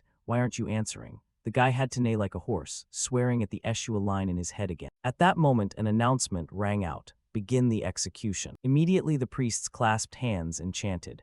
Isaac perked up and whispered in demon tongue, The binding trick's activated, just need to open the shackles now. Shabnak slipped free in one breath, and before he finished speaking his voice carried out. Your Majesty, Shabnak would die now with no regrets. May our king live long and strong. Suddenly he proclaimed he wanted to die, making Isaac furious. He yanked Nizer's hair and snapped. You bastard, what nonsense are you spouting? Shabnak replied sadly, I witnessed how you made the heirs of the faith kneel and suppressed them. Now I feel no regret at all. The more Isaac heard, the angrier he got, shaking Nizer's head. Shut up, get out now or you'll really die. This chance is the only one we've got. But Shabnak remained stubborn. Your Majesty, you succeeded in strengthening us. Simply your intent to rescue a lesser god. This favor I can never repay. Saying that, tears ran down his face. Isaac, restraining his emotions, lunged, yanked Nizer's hair and growled in common. You bastard, what the hell are you saying? Nizer, sweating in pain, replied, No, I didn't say anything. He finally calmed and whispered in demon tongue, What's up with that bastard?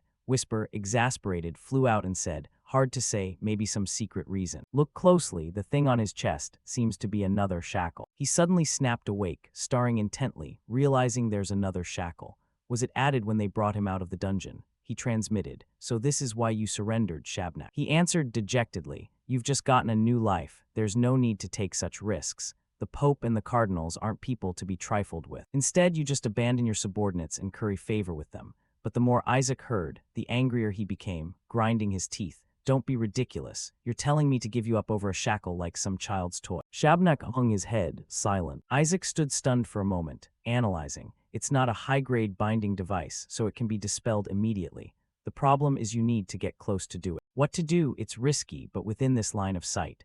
While he glanced left and right, someone from the Red family strode over and snapped. Isaac, your position will swap with that of the executioner's servant. That was Cardinal Red's order, demanding the chance be given to a future saint. No sooner were the words out than murmurs swelled. What? Send an apprentice up close to the 14 retinue. Is this even safe? Isn't that basically what tried to kill us in the gold test before?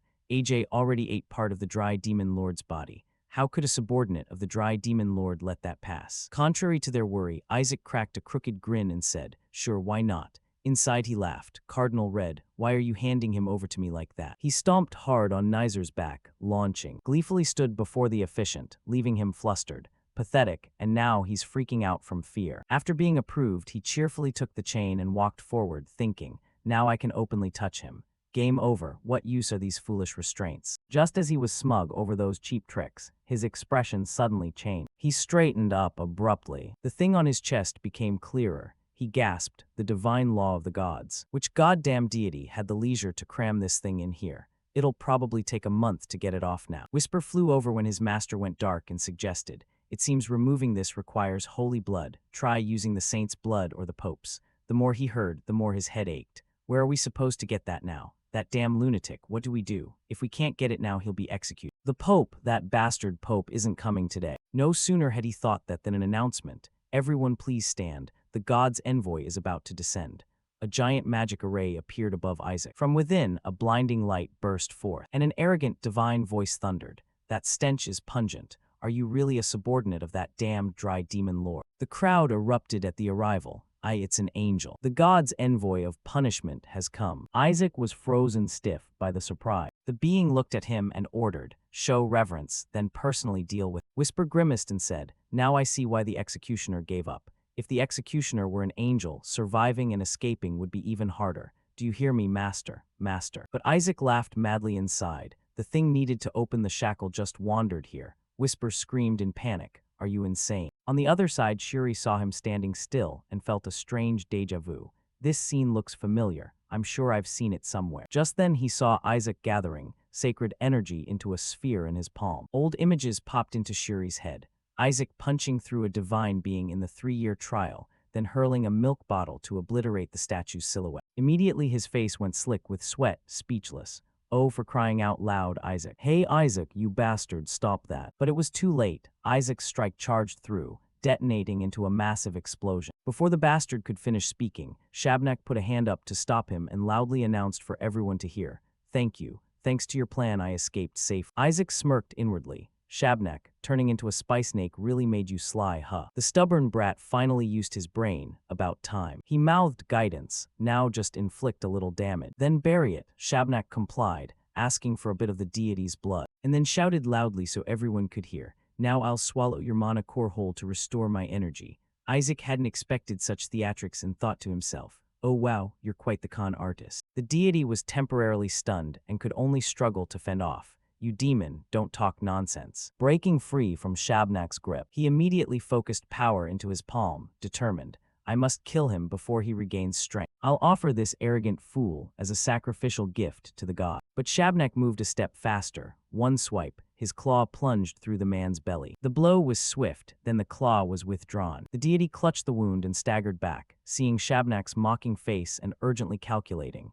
This is bad, at this rate we'll lose. Before his allies could react, Shabnak surprisingly struck again, this time at the deity's neck, making him unable to stand, collapsing on the spot, trying to make a sound but failing. It's ruined my voice. Shabnak finished the job, brazenly flew up and laughed. I've taken your mana core, I'm off. The deity wanted to argue but couldn't speak, screaming inwardly. I don't even have a mana core, damn it. Shabnak added, I already grafted the parasitic plant into you, same kind. The crowd in the stands covered their mouths in confusion, same kind. But before anyone could ask more, Shabnak dashed off, leaving the deity coughing and muttering angrily. What nonsense is that guy spouting? Whispers from the stands rose. What did he just say? I heard demons are the same species, and they even use lethal magic on cleric. The deity was furious but didn't know what to do, glaring ferociously at Isaac and cursing inwardly.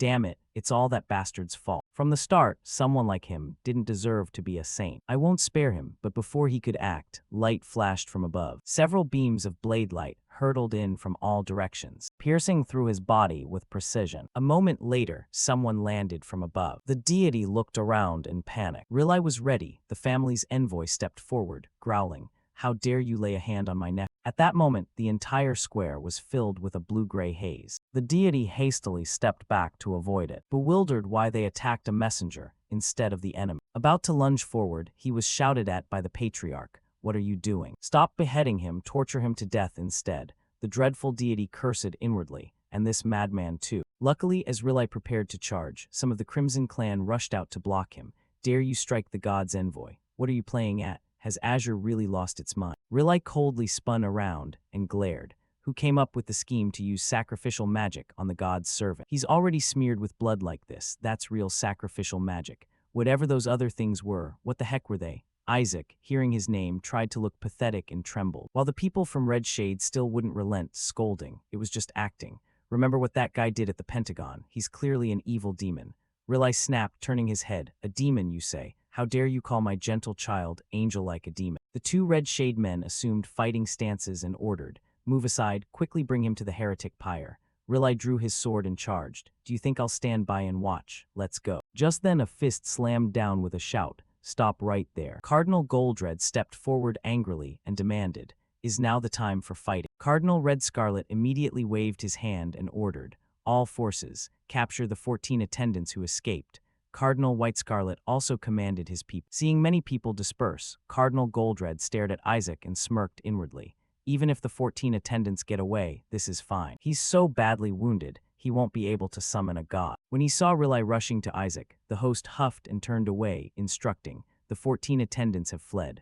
All high clergy pursue the 14 attendants. Down into the courtyard, Rilai anxiously asked, Aya, are you all right? Damn, I should have been at your side. Suddenly, the family head's voice rang out. Take care of Isaac. Rilai will chase the 14 attendants. I'll personally capture that guy and clear your name. Isaac panicked, shouting inside. Don't you dare go, that's against the rules. If you get involved too, he'll definitely be captured. Damn it, I worked so hard to rescue him. He whispered, Uncle, please don't go, okay? It hurts so much. That disgusting voice made everyone want to puke. But the two men froze for a moment, then as if tamed, sat back down beside him. All right, we won't go. No need to join the chase anyway, let me treat you first. Seeing this, Isaac chuckled wickedly in his heart. Good, everything is going according to plan. But a few minutes later, he was immediately baffled. What the hell are these ridiculous pants? Seeing a crowd from all the clans surrounding the sickbed, he couldn't make sense of it. What are you people doing in someone else's sick room? Not far away, Vi pounded the table and cursed. Get out, how dare you cause trouble in someone else's room? The Red Shade clan's people immediately retorted. Why? Do you act like the holy infirmary belongs only to you? Why let a damned demon into the holy infirmary sick? The family head couldn't stand it and growled. Damned demon. The man gaped, trying to explain. Your Eminence, what do you mean? Why prevent an investigation? The family head didn't bother to answer and directly ordered. I realize, command the entire Azure clan to cut ties with Red Shade. From now on, strike, refuse all tasks assigned by the Holy See. The two became frantic and tried to reconcile. No, Your Eminence, it's not like that, please calm down. We're trying to resolve this peacefully. Whisper immediately checked the records. The Azure clan usually does all the dirty work nobody wants but everyone needs. This is their first strike, the cause of the tension. But the more the family head heard counsel, the angrier he grew. Resolve it peacefully. When a holy messenger appeared right before the execution and attacked my grandson. Do you people think this can be settled peacefully? And didn't the 14 attendants call the divine envoy one of their own? The Red Shade man pleaded miserably. That could just be the 14 attendants' lie. The family head cut him off, barking, a lie that can break a seal, really. Cardinal Gold Scarlet was sweating, stammering, it's not that. The Red Shade man glanced over and saw Isaac wrapped in bandages from head to toe, furious. How can you investigate with him wrapped up like that? The family head was still dissatisfied, warning, what if his wounds are worse, what then? The important thing is who opened the locked gate for the 14 attendants. The execution magistrate in black is investigating. The results will come soon. The two Red Shade men exchanged looks. Right, just find traces of the culprit and that's it. There must be traces of him. Drag him away and be done with it. No sooner had they thought that than someone burst in at the door shouting, Your Eminence, Cardinal Red Scarlet, there's big trouble. Everyone in the room turned to look. The evidence is gone. Isaac lay on the bed, grinning with delight. Even Whisper beside him looked equally pleased, while the other man was still utterly flustered. Just as I was about to start the investigation, the chains suddenly exploded. The smile on his face grew wider. He thought to himself, Shabnak is always so thoughtful. The man continued, also right before it blew, I felt that person's power. At that moment, Nizer turned and clamped a hand over his mouth, snapping, shut up. The family head, losing patience, ground his teeth and said, You heard it, investigate, then get out. He told himself that, and with that his grandfather closed the matter. While Isaac was resting, someone approached and knocked on the room door. May I come in? After seeing who had come, he opened his eyes wide in surprise. Nizer hesitated and stammered. Isaac, how are you feeling? Seeing Nizer's appearance, he sighed inwardly. I feel worse just looking at your face. I'm about to puke. Receiving no answer from Isaac, he awkwardly continued. I brought the clan's secret potion to help you recover faster. Nizer worried inwardly. Isaac is so badly hurt, won't he be unable to participate in the god selection ceremony? He recalled what Cardinal Red Scarlet had told him. The Gold Scarlet followers must be overjoyed. But I won't let that happen. Bring it over and make him drink the clan's secret potion, so he recovers quickly. Seeing something good brought over, Isaac immediately tilted his head back and downed it, praising, delicious as hell. Nizer looked on, tears failing to come from regret. I can't believe I had to give the clan's secret potion to this bastard. Do you know how expensive it is? 1 drop would have been enough, and you drank the whole bottle. You're crazy. He drank the entire vial of potion. Isaac felt his body strengthen. He happily thought, I even suspected he poisoned it, but it's real potion. I can feel my stamina rising already. It even tastes a bit like wine. Whisper watched Isaac's greedy expression and made a look of disdain. Apparently it has some disgusting blessing effects too, might be useful in the god selection ceremony. Seeing him drink every drop, Nizer awkwardly tried to stop him. Wait, I didn't say you could finish it all. Isaac ground his teeth. What the hell did you just say? He stammered. The family head said he'll give you more if you come to the main manor. Isaac frowned, weighing it. That bottle was more than enough, but would they really give more for free at the main manor? This seems suspicious. In the end, he pretended to lie back on the bed, clutching his leg and groaning. I want to go, but my leg still hurts. Nizer immediately took out a treasure and placed it before Isaac. Then I'll let you use my gear. These shoes will help you move. Put them on and come with me to the manor. He smirked helplessly, thinking the guy must have prepared this beforehand. Whisper beside him clicked his tongue. His ambition is as dark as ever. Knowing he couldn't find another excuse to refuse, Isaac sat up, put on his shoes and said to Nizer, change your clothes and wait outside. Nizer eagerly agreed. Fine. As soon as his back was turned, Nizer gritted his teeth and cursed inwardly. What a greedy bastard. I can't believe he fell for the trap so easily. You'll be finished the moment you step into the manor. I'll plaster this all over the front page. But Nizer could never have imagined he'd be played by Isaac.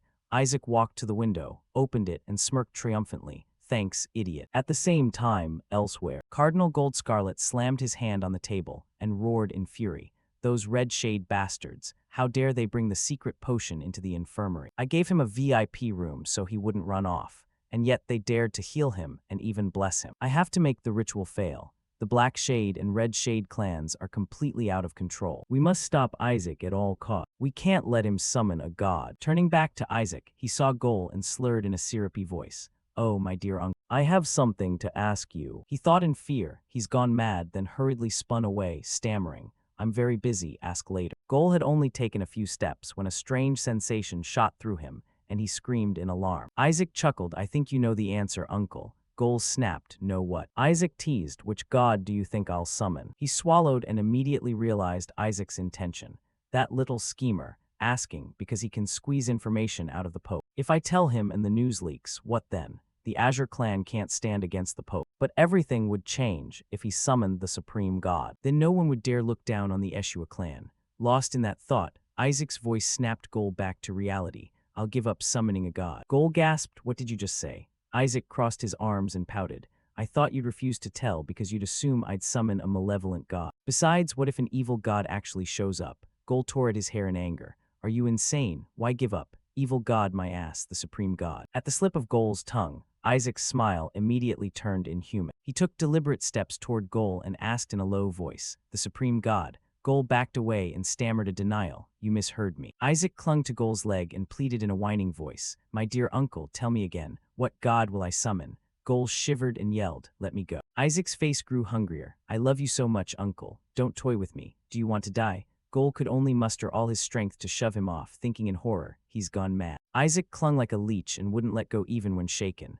Gol ground his teeth and barked, let me go. The family head just called me. I have to go. That demon is hiding somewhere in the city. Hearing that, he froze. Shabnak is in the city. Outside the city gates, the family head crossed his arms and ordered his soldiers. One of the 14 attendants is hiding nearby. Stay alert, understood. They split up and answered in unison. Understood. Just then Gol approached and announced, I'm here, father. This is the complete map of the underground water veins. The family head glanced at him and frowned. Why is Isaac clinging to you? Gol ground his teeth in displeasure. He wants to come along, sir. The family head turned away coldly and said, it's dangerous, go home.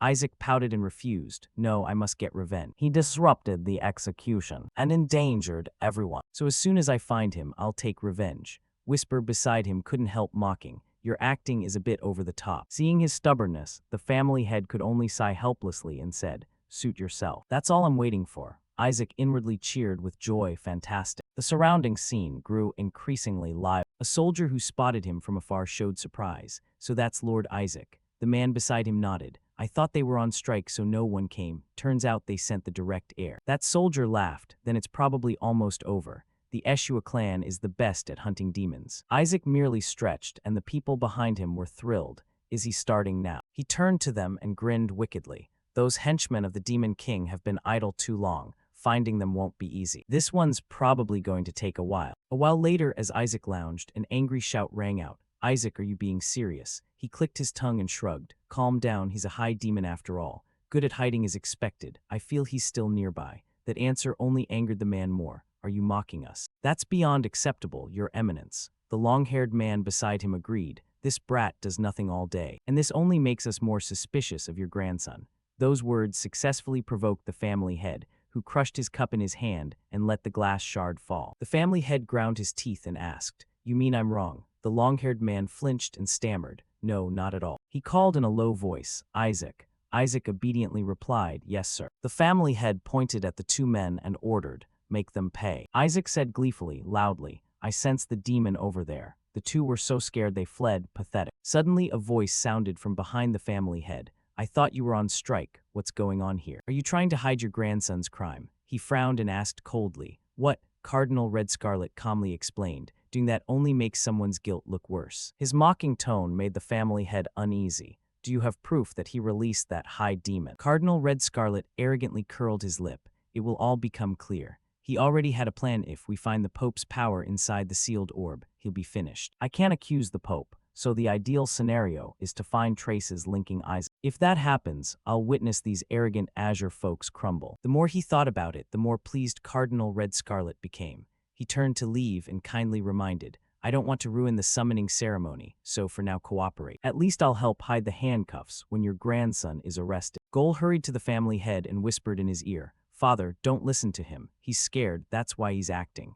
The family head ground his teeth coldly. I won't hold it against him. I'll have Isaac put them to work. One man blurted in panic. You're holding a grudge over this, aren't you? Hey, Isaac, we heard, investigate properly. Isaac, where did he disappear to? While they were busy baiting each other, Isaac and Whisper had slipped away. Watching his hand on a raised inscription, Whisper explained, this mark is Shabnak's. Haven't seen this cipher in ages. Isaac nodded as if he understood. Whisper snorted in annoyance. I didn't expect the foot skeletons to take your place. He shrugged calmly as if it were obvious. Not surprising. They're proper demons. They always look down on serving a plated skeleton. He pondered aloud. Maybe breaking my ward is too hard. So they set up a fake desiccated demon king to control the demonfolk, exploiting a loophole in the magic rather than openly disobeying orders. Whisper grasped his idea but wondered. Even so, it's odd. The sealed orb, the Pope, the Crown Prince. Isaac frowned thoughtfully. The honor of both the Pope and the Prince is stored in Shabnak's sealed orb. The Pope makes sense, but why the Crown Prince? Why would the Prince care about a high demon? Whisper stepped closer and asked, anyway, how long do you plan to pretend not to care, Master?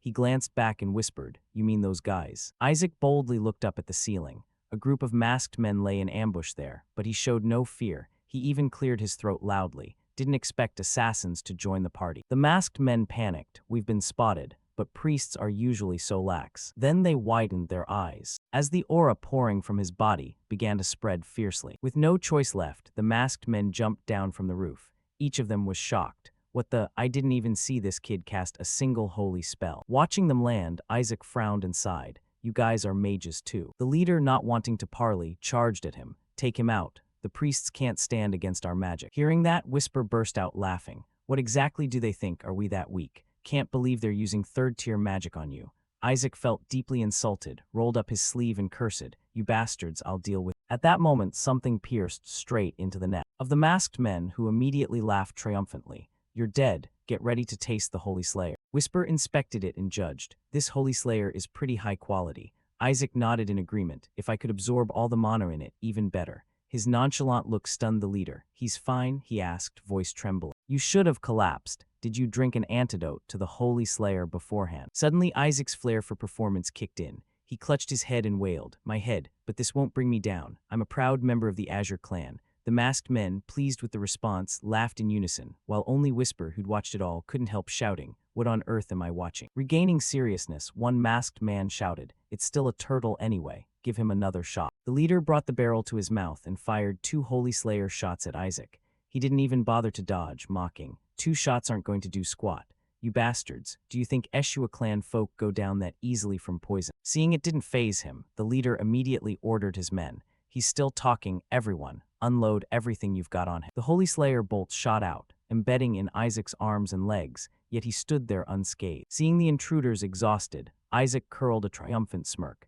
And Eshua doesn't fall from that, need at least 50 more to stand a chance. The masked men got goosebumps at his grin. God, he looks terrifying. The leader stammered, we're out of poison needles. Isaac clicked his tongue, thinking, what a pity. For now, I'll just absorb the mana and pull back. When he suddenly collapsed to the ground, they rejoiced. Finally taken down. Serves you right, slowpoke Isaac. Isaac half opened his eyes and looked down on the masked men with contempt, when he suddenly jolted, as if recognizing someone. Isn't that Count Molex? He grinned with glee, thinking he'd defeated him. Die, Eshua. Your clan was ruined because of you. Today I finally get my vengeance. Count Molex stepped forward, sensing Isaac was still breathing. He frowned and asked coldly, he's not dead. Didn't we fire tons of poison needles into him? The underlings looked confused. How is this kid so hard to kill? Maybe we should finish him off now. Count Molex ordered, erase all traces, make it look like a demon did it. Pretending to be dead, Isaac thought, now what? If I stand up they'll spot me. Whisper kindly reassured, it's fine, you've caused enough shady business already. What's a bit more? As if he'd been a priest all along.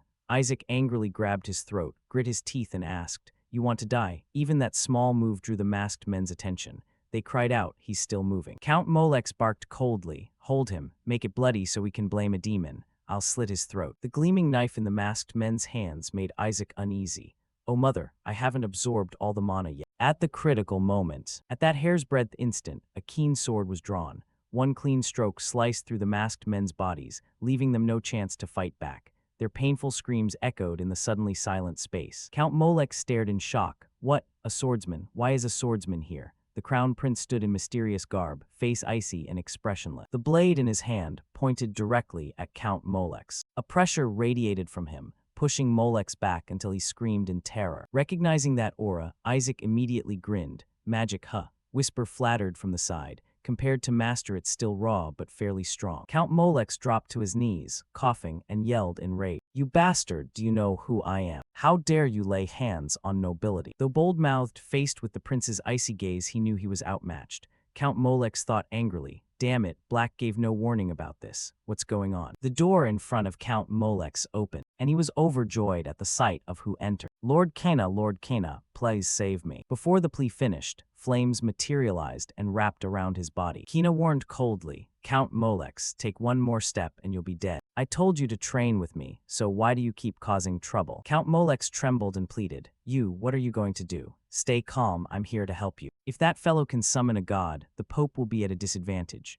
Kina stepped forward, voice low and full of hatred. I don't care about any of that. Who ordered it? The black side. Count Molex stammered and trembled. Since when? Isaac had appeared behind Kina. Knowing he had backup, his face turned sly. Count, you seem to know which god I'll summon, don't you? If it harms the Pope, maybe it's the Gold Clan, the fortune god. Count Molex went pale and shouted, I don't know, get away. But Isaac, of course, didn't miss his chance. He grabbed his throat and pressed, seems like you know. You definitely know. Fortune god, wealth fairy, or the Gold Clan. Ignoring the commotion, Kina turned back to the crown prince. Since you're on patrol, I won't give you a formal greeting. Your servant must be irritated with you, master. The prince replied coldly. First priority is taking the injured young master back to the palace. Kina frowned in objection. Not the palace, we'll go to the papal hall. The prince stood firm. No, we'll go to Than S letter 1 EAFC. At that moment, a heavy footstep sounded. The family head stepped toward the group and asked coldly, which bastard dared touch my nephew? Count Molex was tormented until he squealed like a slaughtered pig. Kina forced a smile. He says he'll go home. The prince beside him immediately agreed. Home's best, indeed. Back in the bedchamber, as the prince waited, a low voice suddenly spoke. Please, don't worry about it, your highness. He frowned in puzzlement. What? The man said coldly. Someone suspicious, like you deliberately came to the scene to read demon script. I didn't expect you to lack such basic knowledge. This masked man is Cardinal of Darkness Ian Balak. The prince folded his arms and asked, did you think when you told Count Molex to send assassins to kill young Master Isaac? Ian Balag replied respectfully, it was because your highness wanted to get close to Isaac Eshu. The prince frowned in shock. What did you say? Ian Balag, unfazed, continued, saving him from assassins would win favor. Then an Eshua who'd rather smash his head than feel indebted would voluntarily swear loyalty to the royal family, wouldn't he? Hearing this, the prince couldn't help but smile faintly. He thought it ridiculous. Is this black-side logic? The northern demons stop at nothing, cold enough to use demon corpses to exterminate demonkind. He sat on a nearby wooden chair. The prince sighed softly. Now you're saying you're no longer interested. Still, as a scholar, you're curious about young Master Isaac's answer, aren't you? I mean the method to destroy the Bone King. Ian Balag replied calmly. If he really wrote it himself, then yes. Anyway, don't worry about that brat anymore. Right after the Black Pentagram incident, the heresy trial will begin, unless there's a way to prove your innocence during the summoning rite. At this rate, Than S letter 1 EAFC will be annihilated. Later at the Eshua mansion in the capital, after hearing everything, Rilai couldn't help shouting, can people hear about this? Even if Isaac summoned a demon, how could he stage a kidnapping? No matter how rotten the kid's faith is, he wouldn't do that. I never expected the Cardinal of Darkness to go this far. The family head's face drained of blood. He decided in a low voice, Isaac will not participate in tomorrow's summoning rite. The two others froze in shock. What? Why? The boy has to take part. The family head frowned. Do we have to stir up this mess over that useless thing? Gol scratched his head and stammered. That's true. But he cursed silently. Damn it. Gol sprang up, slammed the table, and declared, no, he must participate. The family head snapped angrily. Are you mad? Didn't you say he's weak and needs protection? Do you want the whole world to know the boy summoned demons? Gol shot back, not a demon, the supreme being. The boy will summon the supreme being. Regardless of faith or whatever, just let him go. After unloading everything, Gol slumped, frustrated, smacking his forehead. Damn it, I shouldn't have said that, but better out than dying of rage. Rilai sat stunned for a long moment before murmuring, the supreme being. Gol nodded at once. Yes. The family head folded his arms and asked, Isaac. Gol shouted, who else but Isaac? During the sanctification, the boy was chosen by the supreme being, so he must be allowed to summon the god. The family head sneered in disbelief. If you're drunk, go sleep it off, don't make a scene.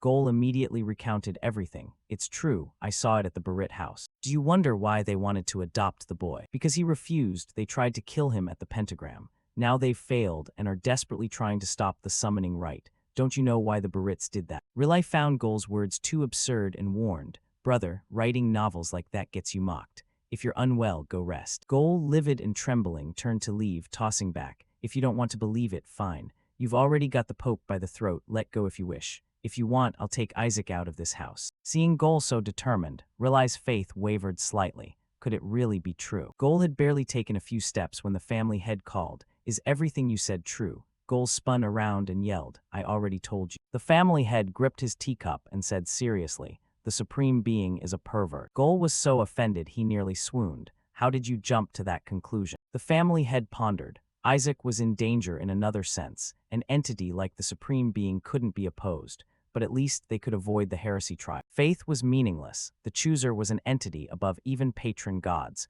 No one could defy the will of the Supreme Being. At that moment, a servant burst in, panicked. Master, there's big trouble. Followers of the rival sect have requested a heresy trial against young Master Isaac. On the day of the Black Pentagram, the crowd arrived early, the announcer's voice ringing across the stands. From now, the second round of the sacrificial ceremony will begin. The full god rite will be performed before honored guests. To avoid mistakes, Shuri nervously bit her nails, screaming inside. This is insane. The heresy judges are all lined up. Isaac, what did you do to deserve interrogation by those damn sect fanatics? A few days earlier, Isaac had been dragged into a closed room by the rival sect's investigators. They slammed the table and shouted, confess, do you worship the Bone King? Your name showed up in the cipher, the 14 lustful demons of rank 9 left behind. He perched on the chair, casually asked, what's so boring? The investigators then used vague hints. Although the Bone King had knelt to atone before the gods, that great feat was so profound that he fell into the trap and went berserk, roaring, kneel, kneel. Those bastards didn't write any line like that, did they? Want to die? Suddenly Isaac froze for a beat, but it was too late. Two rival sect members grinned slyly. Could he really read the Demon Clan's cipher? Kid, you're caught red-handed. He instantly pulled back his aggressive act and felt his stomach drop. We're dead. He leaned in, voice low and grim. Wait for the Black Pentagram day. Just remember Shuri and I'll want to roar. How did even a child get mixed into this trap? Why not arrest him now instead of waiting for the Black Pentagram? Isn't it so they can catch you drawing out a demon god? The punishing god, the one who punishes demon gods, will surely be drawn. He'll be summoned the moment he's drawn to deal with Isaac and frame Than S-1EAFC as heresy. What on earth is that guy thinking? Isaac wasn't tense like them. He wandered about, eyes shining with greed. Mention the gold god and it's like fortune itself, gold, silver, gems. Nizer looked at him with contempt and inner glee. Just keep smiling. I don't know how you fooled the interrogation, but I'll crush you in front of everyone. Because here I will draw the punishing god and summon him. If you pull out an evil god, you'll suffer divine punishment. Every murmured comment from the onlookers reached Nizer's ears. Is Than S-1EAFC truly corrupted? Today they say they'll show evidence. He was exhilarated. Yes, compared to a normal heresy inquest, this would certainly send him to hell. At that moment the officiant announced, then let the deity selection ceremony begin. Channel your holy power into the distributed gem to call the god. Shuri looked at the gem in his hand with anxious, devout eyes. O patron god of Than S-1EAFC, I entrust everything to you. If he draws an evil god, Than S-1EAFC will be wiped out. But someone's delighted laughter made him lose his patience. He stood in a daze, babbling nonstop, god of wealth, god of money, god of plenty. Seeing this, he couldn't help but beg more earnestly. Please, please don't let Isaac draw an evil god. But the orb in his hand still lit up. Isaac's eyes widened and drool streamed down. The golden color, that's the gold god. Speaking of gold, it's coin gold. Money come quick, O god of fortune. Amazing, it's out. The god of wealth has appeared. Suddenly the orb in his hand snapped to a silvery light. He rolled his eyes in disbelief, while a whisper next to him took the chance to mock. Isaac clutched the gem and wailed in torment. No, it can't be like this isn't it. Nizer, who'd been tense and excited watching, confirmed smugly that he'd indeed drawn an evil god. Now I'll expose you in front of everyone. But who suddenly went mad, screaming and hurled the orb away. No way. Nizer and Shuri went pale. They couldn't believe he dared toss it. Seeing the gem vanish, Shuri shouted, you bastard. Nizer hurried after it, turning to jeer at him. You idiot, you really thought throwing it away would make it unrecoverable. Even better, Isaac won't be able to pull his tricks anymore. We'll publicly reveal his evil god ourselves. Seeing some soldiers rush to pick it up, he casually ordered, "Bring it here." The sect's henchman approached him, a grim voice ringing out, "Young Master Isaac Eshua, wait, we'll reclaim the gem and must check which god you drew. If it's an evil god, you will be forcibly taken to the interrogation table." Isaac couldn't stand it and flopped on the floor, thrashing, "No way, let me draw again. This one is invalid. I want to redo it." At that moment, others had already retrieved the gem and presented it to Nizer. Finding the gem, he snatched it anxiously and said, "Hand it here quick." He rushed excitedly toward him, a crooked smile widening to his ear. "You're done for. Open your eyes and look at the god you just drew." But some henchmen had spotted it first and cried out in surprise, "Look, that's the emblem, the symbol of the supreme being." Nizer slowly looked down. His face went ashen and horribly ugly. "It's the emblem of the supreme being." The spectators quickly grasped the situation and opposing opinions rose up. "No one has ever drawn that before. Weren't they saying Than S1 EAFC was corrupted? Drawing the supreme being and calling it corruption is absurd." The cardinal in imperial robes was furious on the dais. Finally Shuri bent down to ask him, "You mean you knew you drew the supreme being and still threw the gem away?" The pitiable reply, "The supreme being doesn't spit out money, so what's the point?" Even he had to give up against Isaac's logic. "Lord help save this bastard." Lying there with eyes rolled back, he suddenly heard someone shout, "The god of wealth has appeared." A girl and a worshipper held up the golden gem, a little delighted. She didn't notice a shadow appear behind her. When she turned and saw him, she jumped and asked, "What's wrong?" He didn't answer, only kept demanding she hand it over. Damn him. Isaac didn't hesitate and made a deal on the spot. "Trade it. Trade with me now before I kill you." "That quack fellow won't give it." While he was goofing off fighting under the stands unaware, Nizer had been standing stunned the whole time. He trembled with rage and resentment. Damn it. Back at the tower, a few elders of the sect sat together. The white-robed cardinal spoke gently, "So this matter will ultimately fall to the family." The family head finally couldn't help a quiet laugh. She awkwardly reminded, "Sir, you must try to suppress your laughter. I can only patch things up with reason. You seem in good spirits." The emperor looked at him and said, "Lord Eshua must be very pleased about his grandson drawing the supreme being." He, paying no mind to the emperor's implication, proudly answered, "Yes. Perhaps this is an omen of good fortune for the empire." Every word of his made the cardinal grind his teeth. Such matters only become possible after a true summoning. He gloomily looked up and said, "Isn't drawing something anyone can do? You must summon and form a covenant for it to mean anything." Duke Eshua didn't hesitate to retort, "If everyone can do it, then why has the Metal Clan never drawn one even once?" Neither would yield. They glared at each other until the emperor awkwardly broke the tension.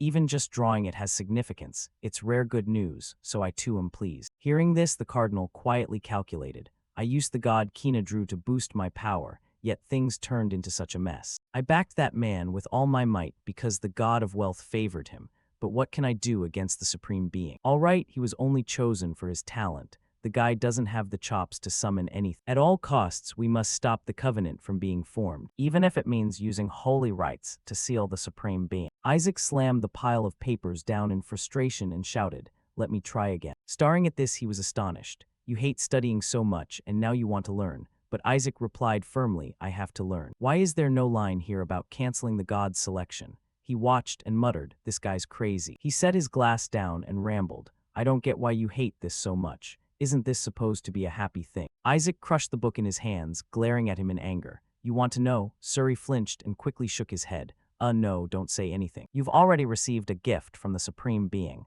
which means you've been officially chosen." He said calmly, "I threw it away." The other cried in surprise, "Why did you throw it? With that gift, there's nothing to worry about when summoning." He replied blandly, "I don't need it." The man sighed, exasperated and helpless. "I respect your choice, but even if you hate it, a high-ranking god is still better." A grew impatient, demanding an explanation. "Why?" Suri gravely warned that the Red Shade clansmen plan to summon their god and seize you. The moment their god tests your faith, you'll be punished. If the Supreme Being doesn't intervene, you'll die. A hint of amusement crossed his face as he quickly spread his hands and asked him, "Then hand over the Than S1 EAFC god you're going to summon to me. Wouldn't that be enough to block it?"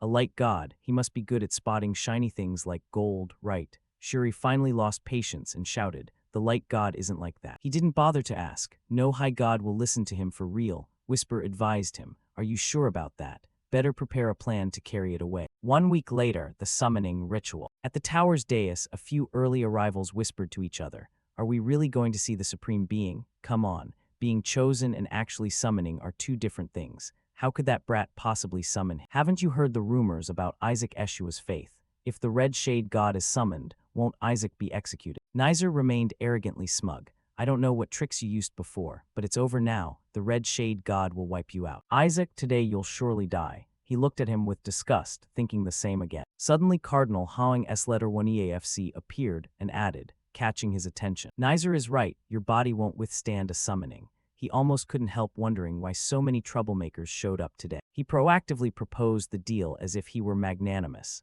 I'll help you summon the Supreme Being, but after the summoning, you must hand him over to the Hawing S. Letter 1 EAFC family. Riley rushed forward to stand in front of him and declared firmly, even if that offer is made, it's useless. Seeing Cardinal Hawing S. Letter 1 EAFC about to say more. Right, we'll switch to the god of wealth. Isaac didn't hesitate to nod. Deal. Which made Riley hurry to clamp his mouth shut. Even with his mouth covered, he tried to answer but couldn't. Riley held him tight and thought to himself that the proposal wasn't bad at all. The god of wealth is also a high-ranking god, so he could block the Red Shade's attack. More importantly, without their help, Isaac might truly die when they try to summon the Supreme Being. To let this beloved grandson die, I can't accept that. Thinking that, he bent down and whispered to him, Isaac, do what I want, will you? With Riley's permission, he got so excited he practically drooled into the man's hand. His eyes lit up as he urgently told Cardinal Hawing S. Letter 1 EAFC, deal. Getting his nod, the cardinal replied with satisfaction, a wise choice. Just then a hurried soldier burst in with news. Your Grace, it's serious. The summoning order has been changed. Nizer has been scheduled just before Isaac. The cardinal's newly lifted mood immediately sank. What? When the family head turned back, his eyes were full of rage. It seems that damned Red Shade has bribed the Black Shade Cardinal. Riley flinched at his anger and stammered, Father. His face clouding as he curtly announced, I'll go deal with it. Many leaned toward the tower's stands to eavesdrop, whispering, Nizer will summon first. That's basically a public declaration. He'll be executed. Look, it's the Cardinal of Than S. Letter 1 EAFC. Is he going to betray the Black Shade Cardinal? Red Shade and Than S. Letter 1 EAFC are always at odds, you know. I wonder how the righteous Than S. Letter 1 EAFC family will react to this. The family head strode up holding a hefty gold coin and loudly demanded, money here, swap the order. Riley and Shuri nearly jumped out of their skins. My lord, while outsiders argue, is Cardinal Than S. Letter 1 EAFC taking bribes? They wouldn't accept something so blatant, would they? The Black Shade Cardinal glanced and wavered. It's worth considering, that's a lot of money. But Isaac immediately objected. What? No, sir. Our Eshua family can't do that, sir. Please stop, my lord. Hearing his earnest, level-headed words moved the onlookers. Indeed, the boy seemed fit to be the future pope. But his next line left them speechless. With so much money, give it to my grandson first, of course. A henchman sneered as he glanced over. Never thought Than S. Letter 1 EAFC would stoop to such dirty trick. Could the Than S. Letter 1 EAFC patriarch really abandon his clan's creed? He remained patient under the provocation and calmly replied, Than S. Letter 1 EAFC faith exists to protect the small and weak. And we're protecting the smallest, weakest in our own family. Isn't that following our creed?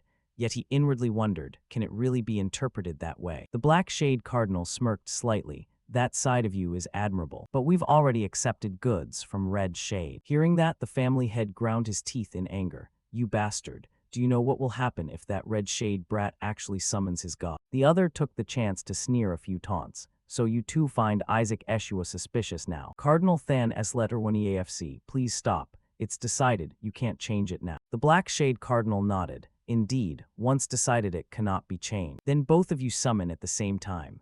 The smug man froze and protested, Sir, how can you allow that after taking so much money? He shot the man a dark look and warned, then hurry up and find a way to summon faster. Are you scared? He bit his lip, tears streaming as he thought to himself, damn it, arguing won't help now after all. The cardinal decides the order. He clenched his fist, his tone colder. Fine, but we will remember this. Than S. Letter 1 EAFC and Black Shade will regret this. Isaac looked a bit embarrassed at the family head. Sir. He patted his shoulder to reassure him. Don't worry. If I can't summon him, it's fine. Even if those bastards manage to summon their god, we'll still protect you. For the first time, a hint of admiration flickered in his eyes, his voice choking.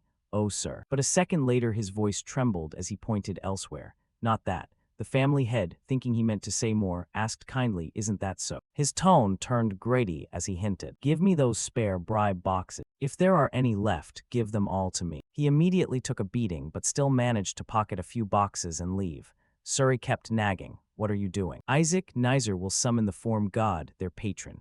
He replied nonchalantly, all the better. I was planning to strike a deal with the Hang S letter 1 EAFC family and wreck the ritual. He froze, unbelieving. What? He turned back and calmly told him, those things they gave me must be warded. I'll wait for them to activate, fake collapsing, then pin it all on them. For a moment he was baffled. You knew and still accepted. Isaac's gaze hardened as he thought, if a high god is summoned, it'll surely recognize my soul. So the original plan was to feign illness to be carried out before anyone could summon a high god. There was also the option to use a superior god to smash everything, but I don't know what the superior god would think. But if Nizer summons the form god, the whole situation will change completely. If it's that god though, fine. I'll use this chance to make the red shade leave me alone. Unbeknownst to him, Nizer glared at him with murderous intent. If he summons that lord, Nizer is finished. They both stepped into the center of the dais at once. The announcer's voice rang out, begin. Nizer arrogantly shot his hand up, I'll go first. Immediately a stream of red magic burst from him, and after a few seconds, it flared violently from his body. Everyone watching there exclaimed that it was the red god's form. He roared in triumph, success. Only then did Isaac move slowly, a gentle light emanating from his heart. The light grew brighter and brighter, then blazed like the sun, with an explosive force. The whole dais was suddenly filled with smoke and dust. The spectators panicked. What is that? Did Isaac actually summon a superior god? The sight froze Nizer in place. Summoning alone isn't enough. He still needs to sign a pact to complete it, which means there's still time. He clasped his hands and pleaded, "Oh God, please examine that bastard's soul and punish him. He is an existence that violates the laws of this world." Magic erupted everywhere, and a divine voice echoed from somewhere. Fine, which child dares call himself a saint? Whisper screamed in terror. He's really appeared, we're about to be wiped out. Isaac, startled, tried to calm him. It's okay. Urgently urging, you should sign the pact quickly too. Someone nearby asked in shock, did that brat really summon a superior god? The henchman earlier reassured them, it's fine, young master, you're faster now. If he signs the pact first, it's over. After a while, magic churned in chaos, and the god appeared above him. The being opened its eyes and intoned sternly, is that the one who ate the bone of the Dry Lord demon? Nizer hurriedly stoked the flames. Yes, he is a heretic, please examine him, he cried. The voice remained clear and golden. No need to investigate, that brat has no faith at all. And he reeks of the foul, corrupt aura of that Dry Lord demon. No, he has been using that power already. Nizer froze, inwardly dumbstruck. What? The god grew furious. How disappointing, for a creature like that to dare enter the god's domain. You will be executed immediately. Rilai dropped to his knees, his chest burning. No, Isaac's lack of faith is exposed. I must act now, knock the kid out and sever his link to the god. But his plan was spotted by two cult henchmen who immediately stepped before him. Have you forgotten the Pope's decree? No one but the summoner may approach the ritual circle. Everything has its reasons. If that brat is executed, there must be just cause. His arrogant, provocative smirk drove Rilai mad. Whisper panicked first, wailing, damn, I chose the wrong master, I'm really going to die this time. Isaac lost patience. I told you it's fine, calm down. Seeing the god's punishment about to descend, it screamed again. Fine, what's fine supposed to mean? Unfazed, he immediately cast his spell. Trust me, you idiot. As the god's punishment began to fall, Rilai could only cry out in helpless terror. Smoke cleared to reveal Isaac's face, calm as ever, though a moment later disbelief flickered across it. Seeing Isaac still holding his head high after the divine blow, the god wondered. He blocked it. He only curled his lips in a cold smile, a cruel light in his eyes. This ends here. A stronger wave of dark magic pulsed from Isaac. Some nearby clamped their noses, exclaiming, Dark mana, it's dark mana. That brat is using dark mana. So he really did consume part of the Dry Lord demon's body. Is the Than S letter 1 EAFC clan using the Dry Lord demon's power? That kid is a heretic. Rilai moved to call Isaac, but Gol stopped him. Step back or you'll be treated as a heretic too, he shouted. That doesn't matter, are we just going to watch Isaac die? As Rilai prepared to lunge with eyes shut. The earlier henchman was ecstatic, thinking it's over, no more denials. The Dry Lord demon's dark mana is exposed. That kid will certainly be punished, and will attack in concert with the god. The two of them excitedly conferred as the god moved. Yes, once he strikes, attack now, attack, attack, attack, they chanted. Mid-chant they suddenly froze. Even Rilai wondered in shock, why hasn't the god attacked yet? Why hasn't that god attacked? Is Nizer's summoning flawed? Cold sweat ran down the god's face. His eyes wide and tense. Impossible, this can't be happening. Isaac let out a dry laugh and declared, that's right. I'll take care of that gaze thoroughly. Long time no see, old friend. The law god was aghast. This can't be. No way. This is impossible. A barrier. He had to stare as Isaac stood smugly inside the shield. The crimson clergy were equally stunned. A barrier, so that brat can't be punished. Seeing magic fire flying at him, Isaac sneered, "You bastard, you haven't changed a bit, have you? So you still insist on doing everything yourself, huh?" The law god was furious, only thinking how to strike Isaac. He muttered, "Soul judgment." But an invisible force pushed him back. What? Isaac's true form appeared, the Dry Lord demon in full, long time no see form god. The law god was thrown into panic, repeating an incantation. Soul judgment, soul judgment, soul judge. Giving him a headache, he cried out, "Tone it down, will you?" He was frantic, screaming in his head, wasn't that supposed to be sealed inside a beetle? Why is it here? Did the seal fail? No way, it's probably just a clone. Maybe he sent a clone through a minion. Watching the law god stand there self-soothing, Isaac sighed. This guy's lost his mind. The law god snapped, "You'll die in that child's body. I'll return this body to its true master." But he was disappointed, because Isaac replied, "You can't kill me. A high god like you picking a quarrel with the overgod. Can't you see these vials?" The law god felt threatened. The overgod has chosen him, the Dry Lord demon. What the hell is this? This is beyond me. I must report to my superiors. Isaac heard that and stepped closer to the superior. "Come on, I'm the Dry Lord demon, right?" he answered as if hypnotized. Isaac pressed on. "So the sealing failed, yes," the law god stammered, confused. Seeing his slow wits, Isaac blurted it out. "Wasn't that seal created by your son?" He flinched. "Yes." "He's not afraid at all. Then go report it." "But won't you be punished by association? You'll be penalized too, you know." "Wouldn't it be fun if they heard this? Our little red god is so desperate for a promotion. Oh no, if this reaches them, you'll never get promoted. Your superiors might even kill you outright." At that point, opposing Isaac would be admitting you're an idiot, so the law god had to back down. "Forget that for now. What do you want?" Isaac replied. "Oh, nothing much." While they spoke, sounds inside were muffled by the barrier, so those outside couldn't hear anything. "What's happening? I can't hear a thing." Suddenly a voice demanded, "Sign the pact with me." Before the law god could relay the info, his mind blurted out, "Yeah, fine, sign the pact." He couldn't believe his ears. What? The demon lord signed a pact with a god. No, now he's a priest, actually a clergyman. Damn it, is he the demon lord or a priest? Thinking that, the law god lunged forward and asked, "What's your current name?" Isaac replied, "Isaac." The law god pressed for a full name, and the answer he received was Isaac Eshua. Hearing that made his head throb. Holy crap, how is he part of one of the 5 great houses? Isaac's face was smug as ever, practically broadcasting. "You're done for, you can't kill me, and you can't go back to report this. You can't do a damn thing. So sign the pact with me." The law god was utterly helpless. "What are you up to?" When he heard Isaac say, "I just want to live a normal life," he sneered. "You expect me to buy that?" Isaac explained, "I've been cursed my whole life, but now I finally have a normal body. You think I'd give it up? Oh. You're worried that without faith I can't sign a pact. I'm genuinely grateful as hell. Thanks to you I have this body now. Oh, and thanks for making mistakes too. Isn't that a kind of respect? So we can still sign the pact, right?" Hearing him, the law god was tempted. Should I just kill him? Isaac ignored that and babbled on. "Now you can't live without me. You know, human bodies are weak before gods. Do you think I'll go around announcing I'm the Dry Lord demon? I plan to quietly live in this human body." Whisper muttered quietly, "You're really terrible at stopping lying." Isaac told it, "I'm not lying. I will quietly assassinate gods and take back what's mine. I'll reach the summit peacefully. And once I reach it, I'll destroy everything. To do that, I need a rat who can tell me what's going on in the god's world." Whisper asked, "What about the overgod?" Isaac replied, "I'll use him too, use him to blackmail the other gods." The law god stood there, pondering as he observed Isaac. Come to think of it, the Dry Lord demon always wanted a body he could die in. Is that why he's so obsessed with this body? Thinking that, he spoke up. But still, no, the Red God can only pact with those of the Red Shade clan, not allowed. Which surprised Isaac. "What? Think carefully. Do you know what I might do if I get angry? Want me to blow myself up again?" The law god, enraged at Isaac's shamelessness, yelled, "Bastard, you threat me by self-destructing.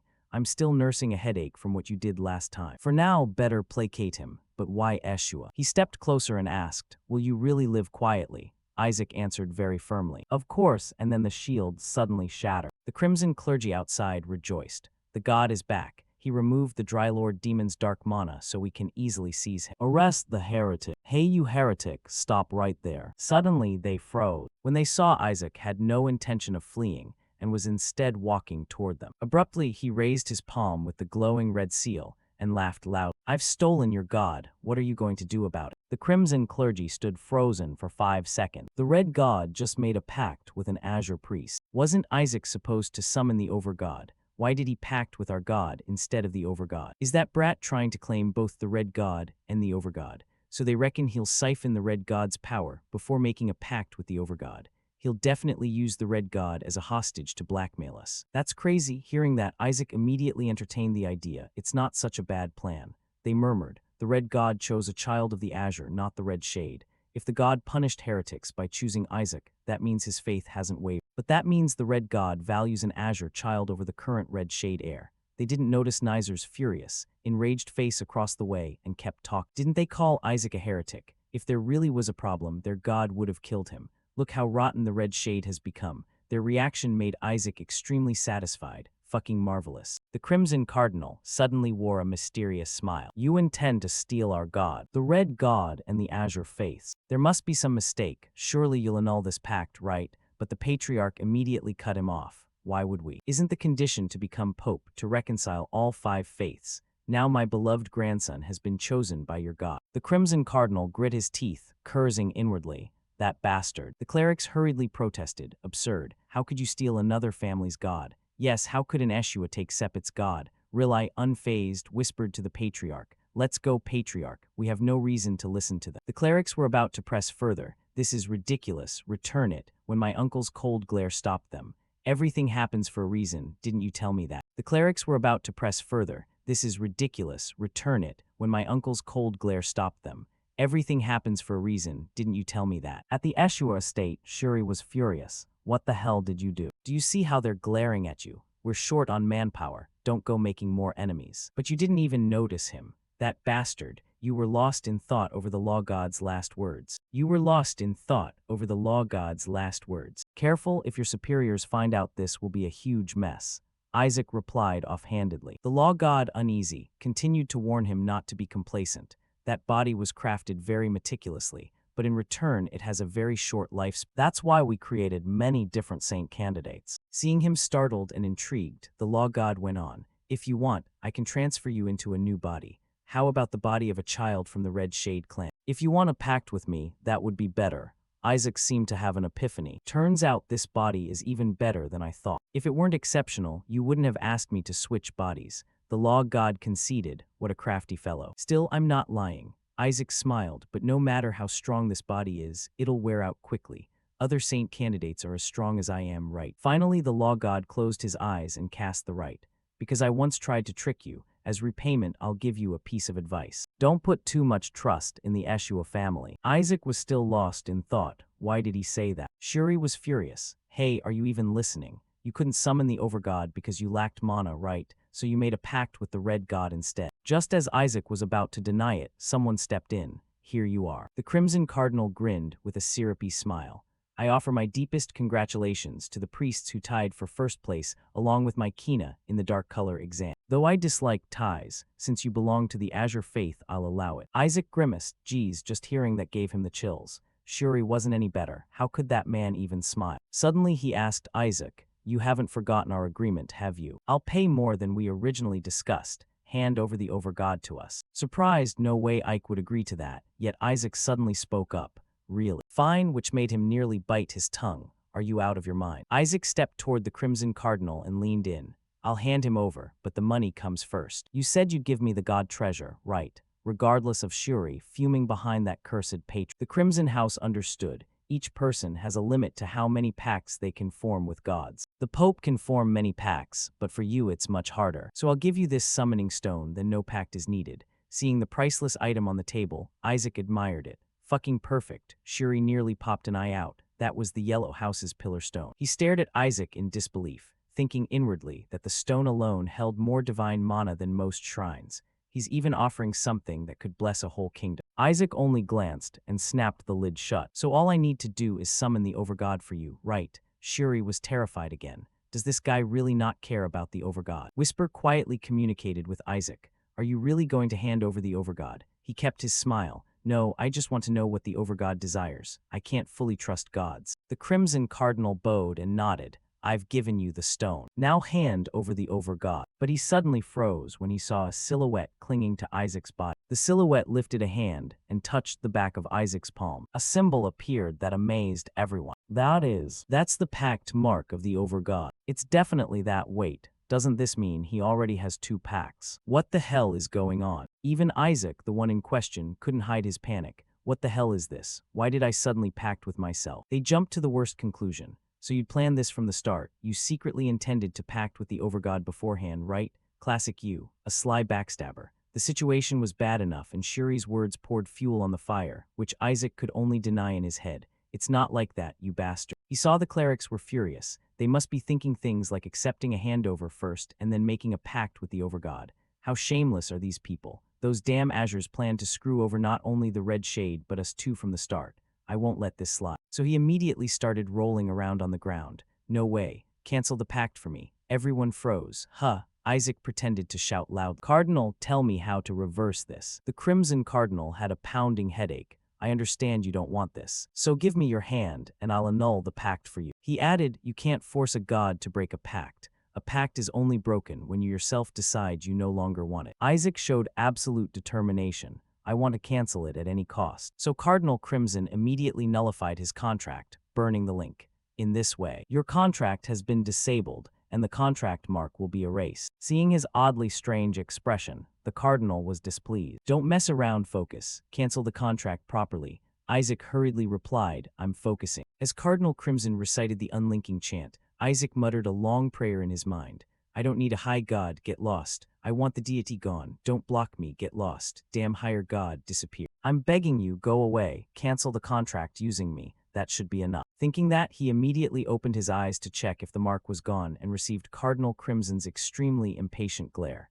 Are you kidding me? Isaac protested unjustly. Not at all. Whisper had to comfort him. Forget it. Anyway, this is good for you. But he wouldn't accept it. Even so, I still prefer the deity, and something about this feels off. Cardinal Crimson now looked as black as his boots. If this really was a mistake, give the stone back. I can't take it anymore. Shuri also felt sorry. It's a pity, but he should do it. Isaac closed his eyes and took a deep breath. Since it had come to this, Cardinal Crimson and he turned and ran like the wind.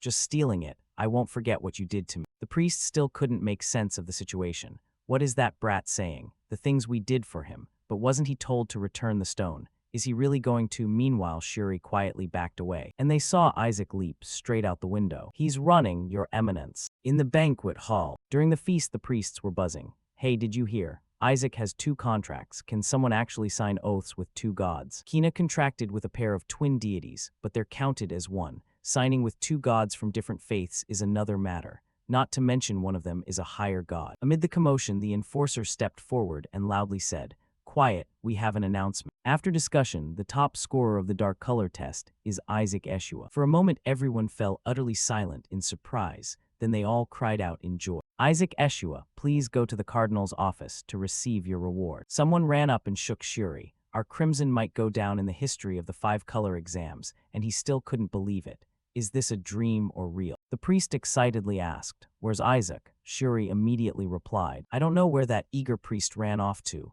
He'll be very happy to know we won. Suddenly, the enforcer cleared his throat and announced that the 5-color test was officially concluded. You will step into the world with what you've learned here. Graduation will be held alongside the New Year celebration. We'll meet again in 3 months. Oh, and you'd best build good relationships with your seniors before graduation. When people saw the 3 of them, they immediately felt it. Just by their faces, you could tell they were about to discipline us. I heard the greeting will be brutal. Isn't that the senior of the second-rank clerics? Why is he here? He must be eyeing Isaac. Shuri breathed a sigh of relief internally. Good thing Isaac isn't here. Leaving a bad impression on the senior would be a huge problem. I have to warn Isaac not to do anything stupid. And of course, exactly what I worried about happened. Isaac burst in through the front door just then, and behind him were Cardinal Crimson's men in hot pursuit. Catch him and make him return the stone. The senior looked on, impressed. Could that kid really be the famed Isaac Eshua? He really has no dignity at all. Just like the rumors say, a complete mad dog. He really has no dignity at all. Just like the rumors say, a complete mad dog. He got a boot to the face. As he cast a haste holy spell to flee, the clerics watching were terrified. The senior. Shuri couldn't stand it either. What a raging maniac. Isaac didn't have time to listen to him shout, I'm busy, move. Everyone hurried around the senior, asking if he was all right. Is that kid insane? yet the senior remained remarkably tolerant. "Don't be hasty, we must discipline him. I will handle it." Just then a bouquet smashed straight into his face, and Isaac's high-pitched voice rang out, "Damn it, how long are you going to chase me?" Turns out he'd been hurling the vase on the windowsill. "What the hell is that brat throwing? Give it back over there." Seeing the chaos, Shuri wore a face of utter resignation. "Screw it." The men beside the senior went ballistic. "What the hell is wrong with him? That damn apprentice." He used the senior's face as a stepping stone. "Does he think he can get away with that? Everyone treats him like a saint candidate, so now he's lost all manner." Yet this senior remained endlessly tolerant and gentle. "Don't say that. He's only a kid. This is normal for an elder. What we need to do is teach him." Hearing that and seeing the senior's actions left the clerics frozen. "We're totally screwed." The senior stood and began to organize. For now the apprentices will go with the royal family. They will receive missions directly from the queen. Soon they'll get a request related to the Dry Lick King. Final graduation scores will include results from that. Current rankings aren't final. "Do you think that brat would score high without our help? Once he gets a low mark, he'll wake up. He became a monster because people coddled him as a senior. Guiding him right is obvious." Shuri held his head at a loss how to fix it. God, they really have it in for him. He needs to taste failure. Before anyone could finish, he was once again kissed on the sole of Isaac's foot. "What are you muttering? Cardinal Crimson's men are still chasing behind. Why are you helping Isaac over there? You're on his side." After kicking up a cloud of dust, Isaac left without a care, merrily heading off. "Screw it. See you at graduation." The sky peaked blue between the rustling treetops. Amid the swaying reeds, a soft call rang out, breaking the silence. Isaac stood with arms crossed, face skeptical. Beside him, the spirit Justice hovered, looking equally displeased. Shabnak knelt in submission. Justice flew around barking at him, scolding him for stealing divine power from his master. On the ceiling of a lavish room, a great chandelier hung silently, witnessing the hush. A woman stood with her mouth agape, eyes wide as if she'd seen something beyond comprehension. The scene erupted into chaos with screams as the clerics of the Sancta Seeds Church were suddenly attacked by mysterious blue energy blasts. Back in the forest, Isaac stood silently, pondering with a pensive look. Shabnak bowed his head low and apologized to his young master. He explained he couldn't help himself when he heard those clerics insult Isaac.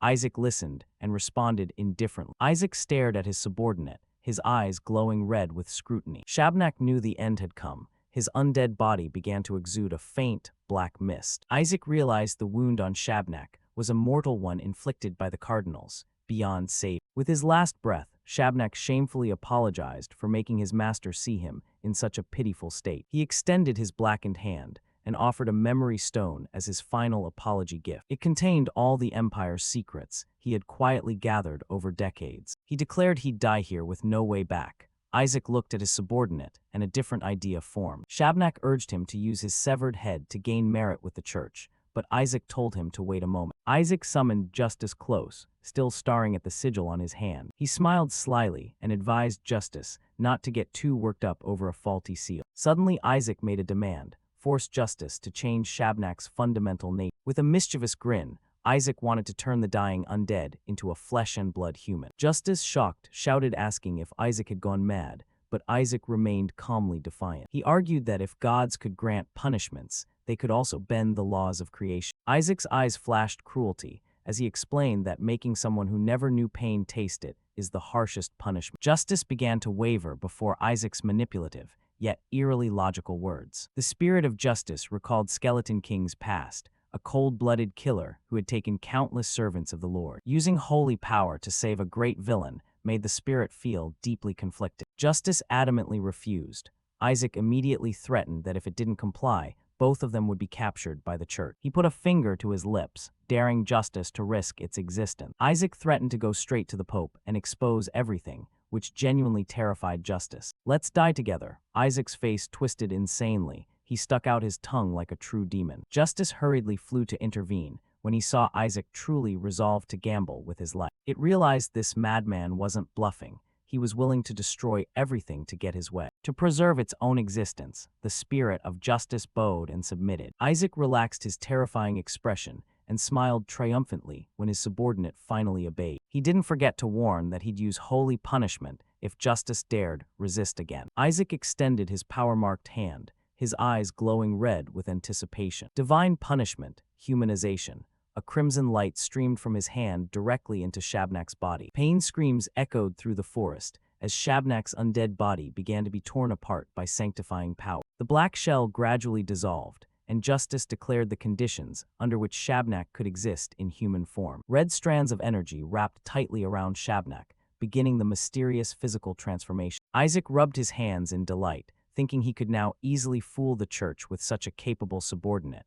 Justice hovered nearby in agreement. Suddenly, his face drained of color in astonishment when he saw the actual result of the humanization ritual. The black mist faded, revealing a delicate face with vibrant reddish-brown hair full of life. You're a girl this whole time." Isaac couldn't hide his shock at Shabnak's true sex. Shabnak stared in disbelief at her new body. Isaac was left speechless. Her voice and build had seemed so masculine before. He asked if she felt uncomfortable. Shabnak raised a hand, feeling the warmth and texture of flesh after centuries as undead. She warned about the danger of the cardinals, and Isaac instructed her to hide her identity carefully to avoid the church discovering. At that moment, a panicked shout from a member of the Eshua group rang through the forest, putting Isaac on alert. The fellow burst in, asking where Isaac had been.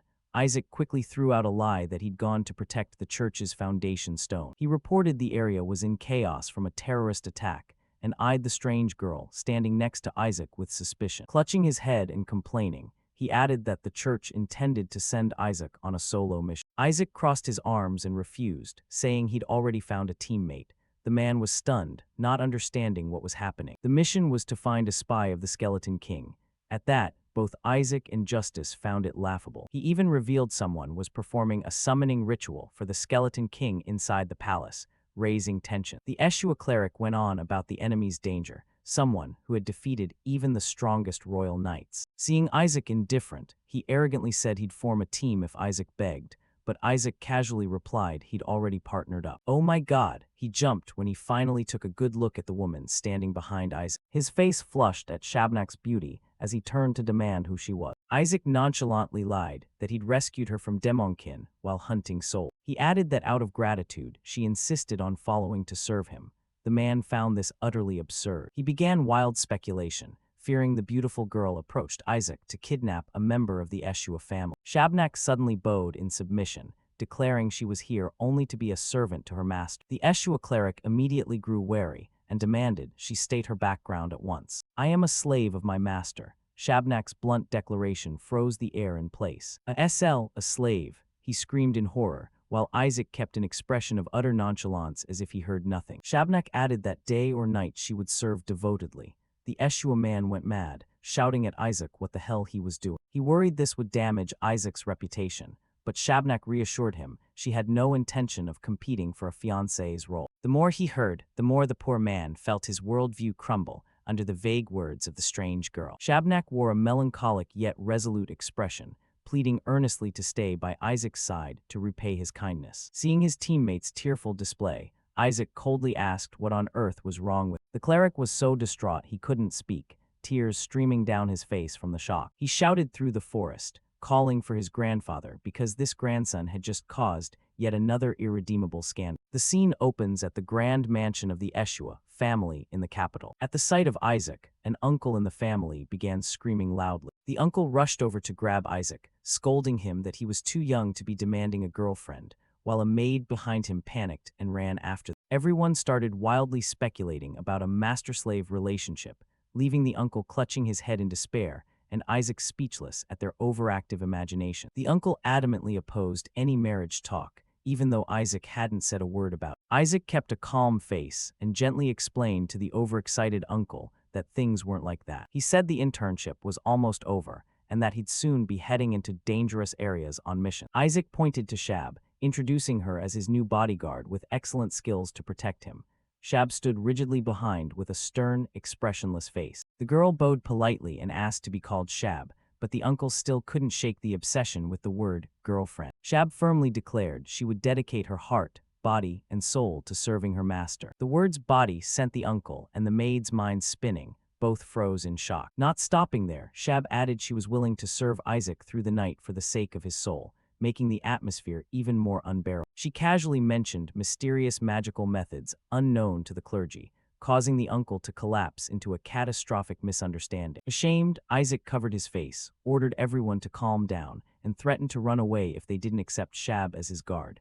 Justice could only snicker above his head. At that moment, a deep, steady voice rose in objection to letting someone of unclear origin serve as a personal attendant. The uncle turned around startled to see who had arrived, and Isaac and Shab were also curious about the sudden appearance. It was a silver-haired young man wearing glasses, looking very refined. He remarked that a bodyguard for a trickster like Isaac must be capable. He casually ruffled Isaac's hair, saying he was cuter than expected.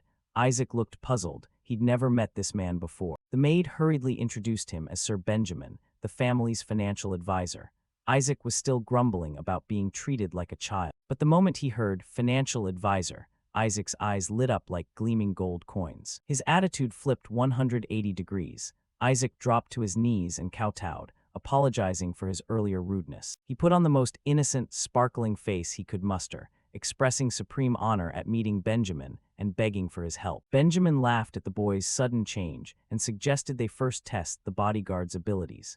Isaac clung to his hand without letting go. He told Isaac to go inside first, as the clan leader was waiting in the study to speak with him. The scene shifted to the Sepet mansion, where the atmosphere was darker and far more serious. Nizer stood silently with a worried look, while a voice full of disappointment rang out from behind. A red-haired man sat behind a desk, scolding Nizer for forgetting the true nature of the god of justice. Nizer hurriedly denied it. The man retorted, then how could Isaac make a pact with the very deity Shuri summoned? The kid shouted that everything happened too fast. The deity vanished and chose Isaac. He had no other choice. The man pondered, feeling the deity must have chosen Isaac for some special reason they didn't yet know. He wondered whether Isaac might actually be a saint, since the god of justice acted in a way tied to the soul. Images of Isaac's bright smile flashed in their minds, making them consider allying with the Eshua rather than fighting them. However, without the god of justice, their plan to hunt the ancient treasure would collapse. They couldn't let the Eshua possess something even the Pope coveted. Nizer gritted his teeth in annoyance. He hated Isaac, but understood how crucial this mission was. He decided he'd take the god back from Isaac, but the man warned him he had to act fast. Because the eldest son, who wields the god of punishment, was about to return, Nizer broke into a cold sweat at the news. He trembled imagining that genius returning. Surely he'd sort both him and Isaac out if he found out. The man ordered Nizer to befriend Isaac before that guy could get back. He explained that the god of punishment dotes on his brother, the god of justice, so that fellow wouldn't overlook this. Nizer was grabbed by the shoulder and told to stick close to Isaac and extract information from the god of justice at all costs. The boy stared back bewildered. Become his servant. Nizer heard this ridiculous task and wanted to curse at the irony. Shuri's pitiful wails echoed through the mansion. He couldn't fathom how he'd picked up such troublesome skill. Isaac proudly introduced to his grandfather that this was his personal guard. Justice hovered beside him with a mischievous grin. The clan chief fell silent and pensive, while Isaac added that he'd rather choose who he liked than accept low-ranking attendants assigned by the family. Grandfather mumbled, wondering why a child like Isaac worried about marriage so early, prompting Isaac to blink and ask, "What?" Shab stepped forward confidently, asserting she trusted her abilities completely and wouldn't lose to anyone present. Rilai moved to volunteer for the test, but the clan chief immediately waved him off and declared he'd do it himself. The old chief asserted that if she passed his test, he would formally recognize her as a member of the Eshua family. He even promised to grant her a level 1 knight certificate if she succeeded.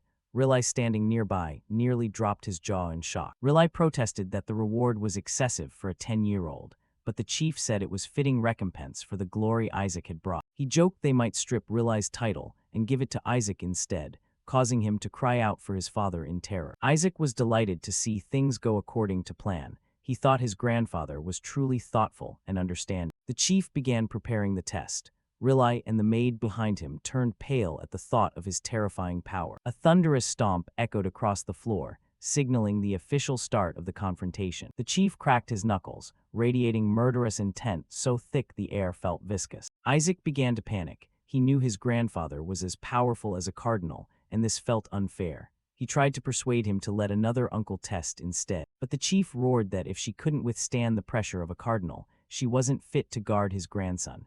Rilai and Isaac froze under that force. Contrary to his master's worry, Shab calmly turned and reassured Isaac that he needn't fret about it. The clan chief's eyes glowed red with authority as he launched the first testing blow. A horrific blast of magical energy erupted the moment his fist landed, sending blue lightning arcing through the entire room. Isaac cried out Shabnak's name in terror, fearing her current human body couldn't withstand that death blow. As the smoke cleared, the chief's weathered face registered utter astonishment. He couldn't believe his eyes when he saw Shab had stopped the heavy attack barehanded. Shab's gaze remained sharp and soulless. She stood unmoved as everyone watched. A terrifying impact detonated, blue magic bursting violently and ripping the hall apart. Rilai stood beside them, stunned to see his father's powerful strike so easily halted. Eli Eshua lunged forward, furious, barking at Isaac what kind of monstrous guard he'd brought home. Eli observed calmly, while Shab assumed a ready stance. The chief thought it a waste for someone this strong to be serving his grandson. The clash was swift amid the rubble.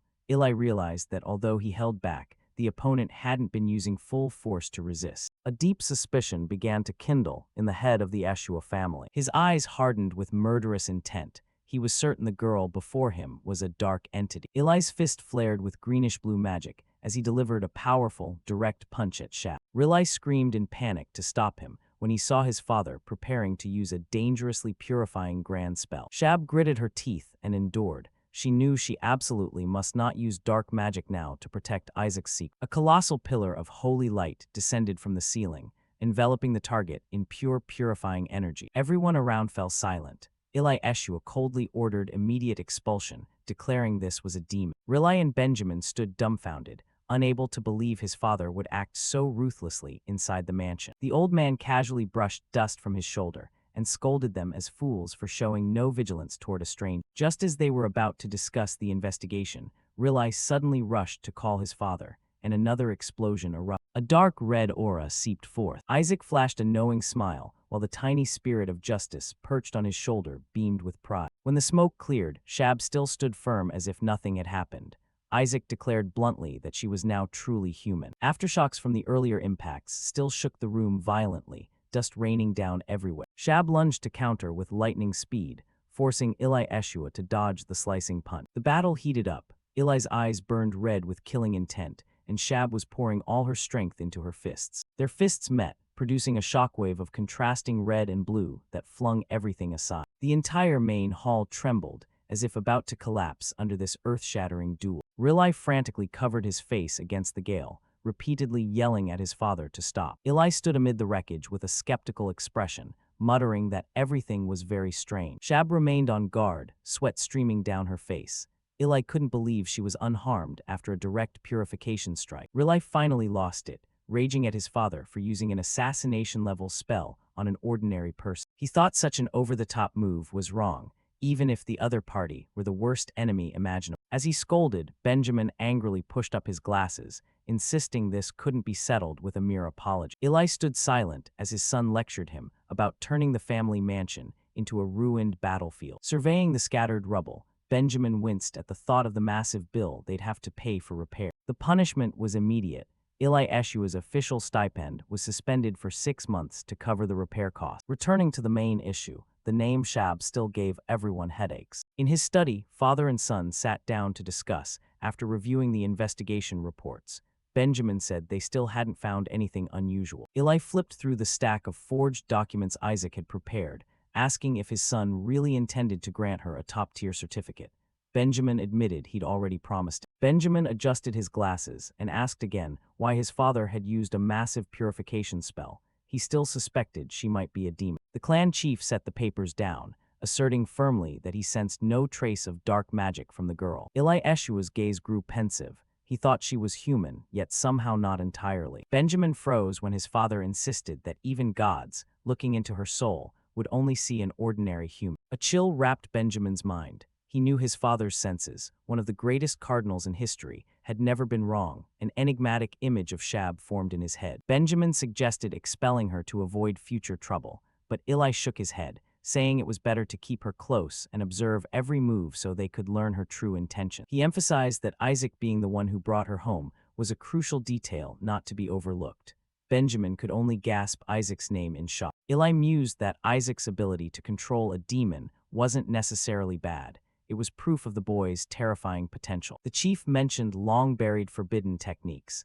Benjamin jumped, wondering if his father was referring to the family's ancient band arts. Eli suddenly stood and declared it was time to choose a successor at this year's family gathering. Benjamin was so stunned his legs went weak. While Benjamin worried this would spark public uproar, The chief quietly stared out the window, plotting for the future. He still didn't fully trust the current Eshua clan's strength to succeed, but if that person were Isaac, everything would change.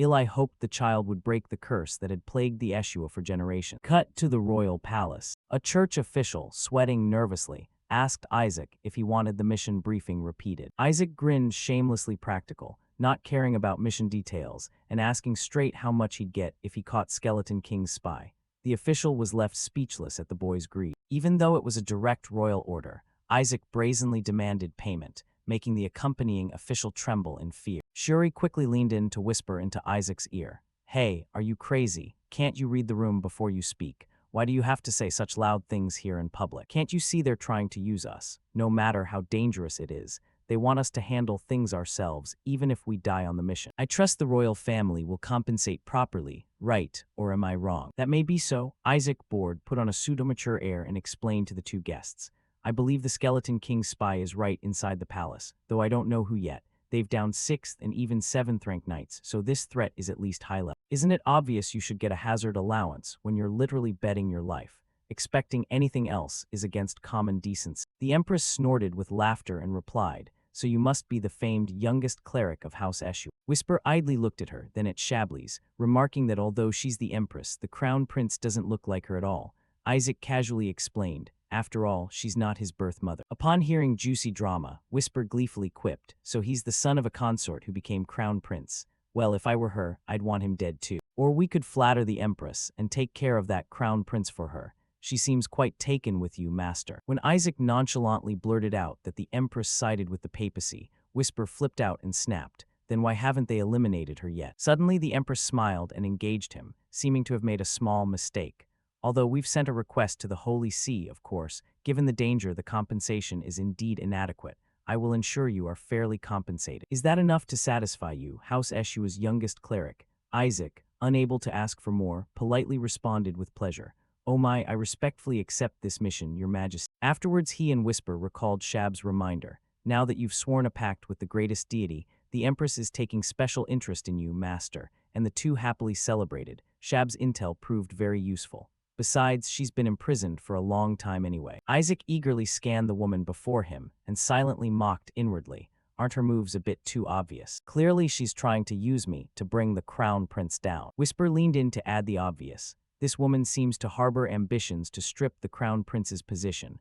Isaac rolled his eyes in agreement, of course. If the Empress backs the papacy, once the prince ascends, he'll purge all her faction. He unconsciously glanced at the Crown Prince sitting statue. Still, then mused that if the prince hadn't reached swordsman level, she'd likely have made a move already. Just then Shablis unexpectedly joined the conversation, saying dragging an apprentice cleric into this web of intrigue is cruel. This isn't something the clergy should meddle in. The Empress calmly lifted her teacup, looking contemplative. A sardonic thought crossed her mind, so mature for his age. I suppose he just can't bear that I summoned Isaac. Yet her words remained measured. Nonetheless, the fact that the Skeleton King's minions target the royal family is undeniable. They could even pose a direct threat to your life, Prince. The aide behind the Empress immediately chimed in. Surely there are minions of the Skeleton King hiding within the palace and nearby.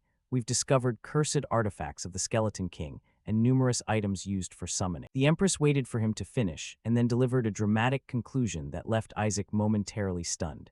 It seems the Skeleton King intends to wipe out Helen Palace, the heart of the sanctuary. Internally, he wanted to shout that he couldn't care less. I'm only here to grab the loot and live comfortably. But the Empress, reading Isaac's thoughts, continued to chatter on. Anyway, even the Skeleton King couldn't breach the Holy Dragon's barrier. He silently cursed, "That's not my problem. Those dragons are a pain to deal with." Whisper sneered that removing the royal line would indeed be an effective way to destroy the Holy Dragon's barrier. Just then the Empress pushed a stack of papers toward Isaac with an explanation. This is a list of servants and retainers with suspicious movements in the palace. She finally cut through all the roundabout talk and got to the point. I want you to use this to flush the suspect out. After all, you're the genius who made a pact with the supreme god. You will be duly rewarded, so arrest whoever is plotting against the royal family.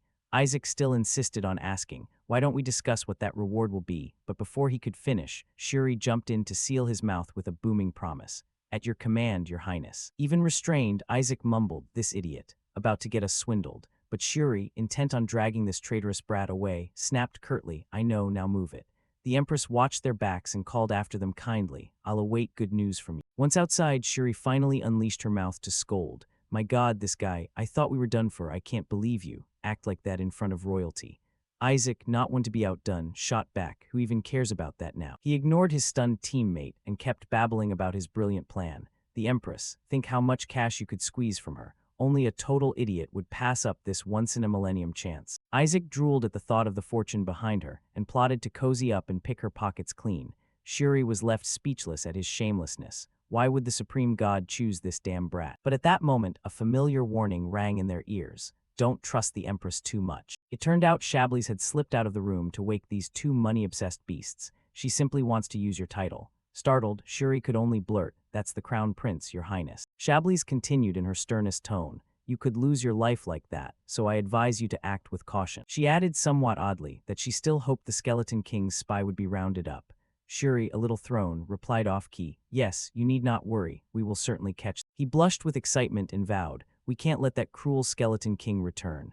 Isaac, standing behind, wanted to smack the speaker's confident proclamation and muttered, I'm back, you garbage. That night, the palace looked normal from the outside, as on any other day. Yet whispers and gossip swirled around. I'm certain followers of the Skeleton King are lurking nearby. There were cursed items and summoning tools, and that warehouse was full of things linked to the Skeleton King. Isaac impatiently demanded, why are we standing around? Shuri, cautious but firm, said wait and see. The culprit will definitely go into that warehouse. No sooner had he finished than Isaac exposed the lie. The true summoning site is elsewhere. You can tell just by glancing at what's inside that warehouse. Shuri, startled for a few seconds, immediately interrogated loudly, how do you know so much about the Skeleton King?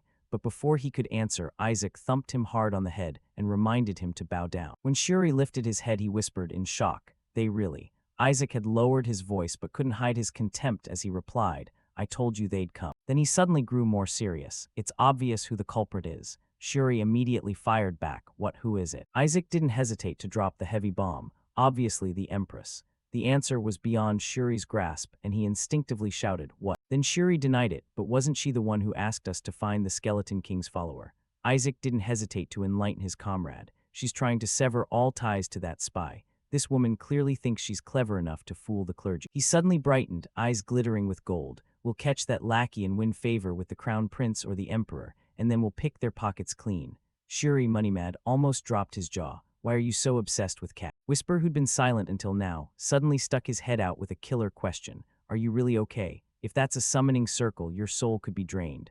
Isaac scratched his head sheepishly and replied, I'm fine, really. Humans couldn't pull it off anyway. He said that, but his actions didn't quite match. Just chase after her. Shuri saw him spring up and weakly called after him, wait for me. He was busy looking around and warning others, not noticing the eerie shift around Isaac. It's really dark, be careful. When he turned back, Shuri's eyes widened like brass bells in shock. Staring at the empty yard, he screamed the name of his comrade into the night. Isaac. The man Shuri missed was vanishing into another dimension in a blink. Isaac felt the mana swirl around him and his heart raced. Damn it, I'm done for. This is the Skeleton King's real summoning circle. Someone can actually cast it. While still in a daze, a voice rang out and pulled him back to the present. Son of House Eshua. Isaac had just met the other's gaze when his normally confident face went pale. After a few seconds to collect himself, he found his voice and shouted, Your Highness the Crown Prince. Though one stood and one knelt, both kept silent in an awkward standoff. With no one speaking, Isaac seized a moment to question himself. How could he trigger a real summoning circle? He'd only released a bunch of fakes. Halfway through his thoughts, Isaac suddenly realized, ah, right, this is my original summoning spell. Whisper bitterly asked, didn't you teach the bone brutes to use it in emergencies? He admitted gloomily, they're stupid enough to memorize. Isaac shoved the strategist aside to focus on the bigger problem. Could this mean the Crown Prince is actually the Skeleton King's spy? Terrified by the implication, he nonetheless forced himself to ask more.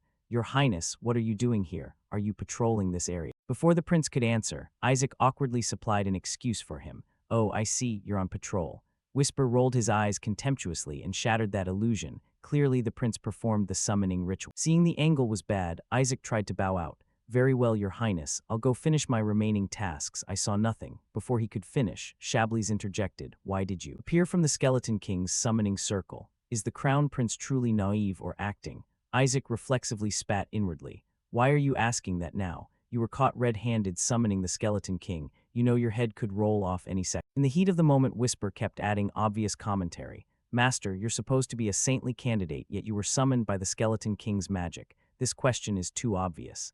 The Imperial fellow's clever too. Isaac cursed through gritted teeth. Damn it, why? I tuned that spell for undead. Humans should have a hard time using it. Whisper suddenly hatched a bold idea. To use the Master's summoning magic, you must speak the bone language, and more importantly show absolute reverence and loyalty to him. Saying that, he lunged at Shablis and loudly declared, "This one is definitely a follower of the Skeleton King. He's not bad."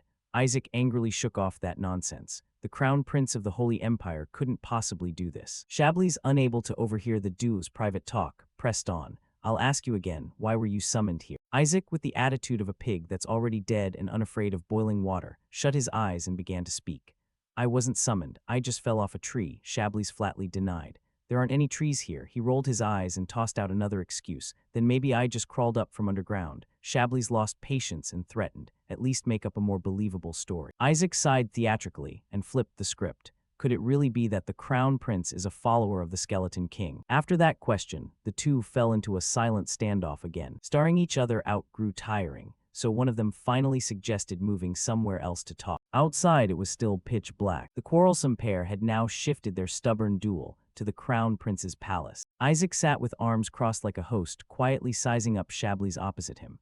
What a joke, his power radiates so brightly and purely. It turned out in his eyes, a dazzling halo like the sun glowed around the prince. After taking it all in, Isaac suddenly rubbed the back of his neck and muttered, "Maybe it's better if I just pretend I didn't see any of this." Though they'd moved, Shablis's question stayed the same. "Why did you appear here?" That persistent nosiness made Isaac speechlessly desert-like. "You fool, is that all you care about?" He ignored answering and instead scanned the room. What kind of place is this anyway? Isaac's gaze was immediately drawn to a row of Skeleton King models on the shelf. In the most prominent spot there hung a painting of him riding a warhorse in full glory. The past suddenly excavated itself and slammed into Isaac, making him feel on the verge of exploding. Where did he get this stuff? He decided to be blunt for once and said solemnly, "Aren't you basically a hanger-on, Your Highness? A cleric from the cathedral caught you at the scene. I think you don't fully understand the situation yet. But no matter who says what." Shablis clenched the question like a charm and wouldn't let go. "Why did you appear here?" That simple question unintentionally awakened the demon in Isaac.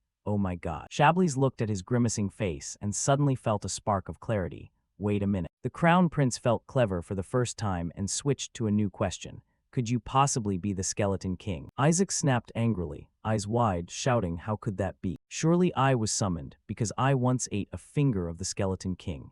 That's why I reacted to that summoning." Hearing that, Shablis deflated a bit. "Oh, is that so?" Noticing his odd expression, Isaac wondered silently why he looked disappointed. After a moment he frowned and asked, "Your Highness, are you interested in the Skeleton King?" Shablis looked down and confessed, "This is my sister's room. The princess is obsessed with the Skeleton King, so I intended to summon the one she loves to see if he's worthy of her affection." Well, Isaac gritted his teeth, took another look and silently rebutted, "He's a terrible liar. No matter how you look at it, this is clearly a boy's room." After a while, he scratched his nose and proposed, "Here's the deal. I'll pretend I don't know your secret, so I want you to keep my summoning a secret. There's no point for either of us to cross the cathedral, right?" Shablis nodded in agreement. "Yes. They aren't the type to easily forgive those who use dark magic, especially you and me." Isaac suddenly blurted out, "Dark magic." Shablis, as if understanding, asked again, "Aren't you a dark mage?" The next thing he said made Isaac's face go ashen. "I remember 10 years ago you used dark flame on the bishop." He couldn't meet his eyes, glancing aside to guess.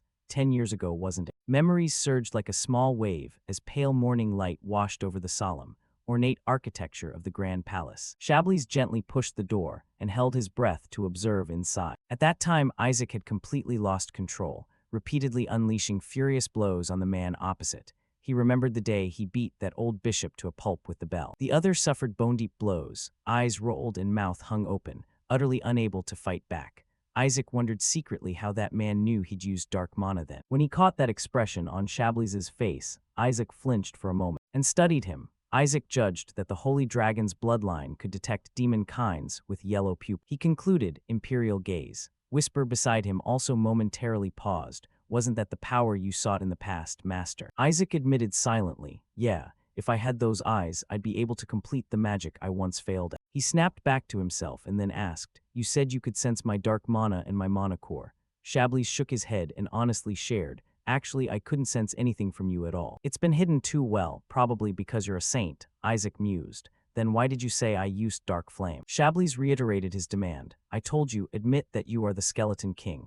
Isaac clutched his head, wanting to leave. Fine, I take my leave, I'm going now. Just as he was about to go, Chablis suddenly spoke from behind. Fine, if you want to know why I knew you used dark mana. Because the dragon blood in me is extremely strong, I can partly understand the language of monsters or things that cannot speak. For example, a baby's babble. Isaac stopped, his face flushing and paling, thinking to himself, babble, babble. His whole body went rigid as if he'd realized something. He stared at Chablis and guessed, don't tell me this guy means that as an infant he understood all my babbling back then. Seeing Isaac had worked it out, he bowed his head and continued, though I couldn't fully understand, I knew back then you hated that bishop intensely.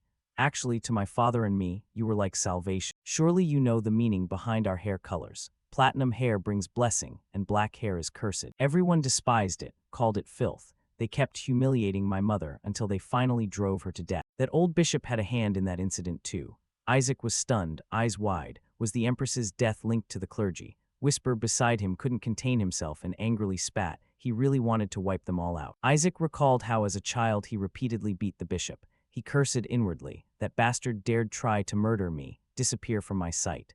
If some scum like you accuses me of being a demon, I won't be able to approach the emperor anymore. Then I couldn't steal the royal treasury. You bastard, that emperor is my pawn, understand? Contrary to that agitation, Chablis casually rested a hand on his chin and replied, I thought you were possessed or simply gone mad, but demons can't take over the body of a saint blessed by the gods. Even gods make mistakes. This time the gods were wrong, thinking that comforts me, especially when a platinum-haired, God's representative turned his back on the cathedral. For the first time I felt the fault wasn't mine, and it felt like the gods were consoling me. So I like that. He asked once more as if to be sure, you really aren't the Skeleton King, are you? Isaac retorted, do you want me to be the Skeleton King, your highness? Chablis asked again, are you the Skeleton King? He shook his head and denied it, no. Isaac rolled his eyes, helplessly thinking how long has this guy lived? Does he think I'll fall for that?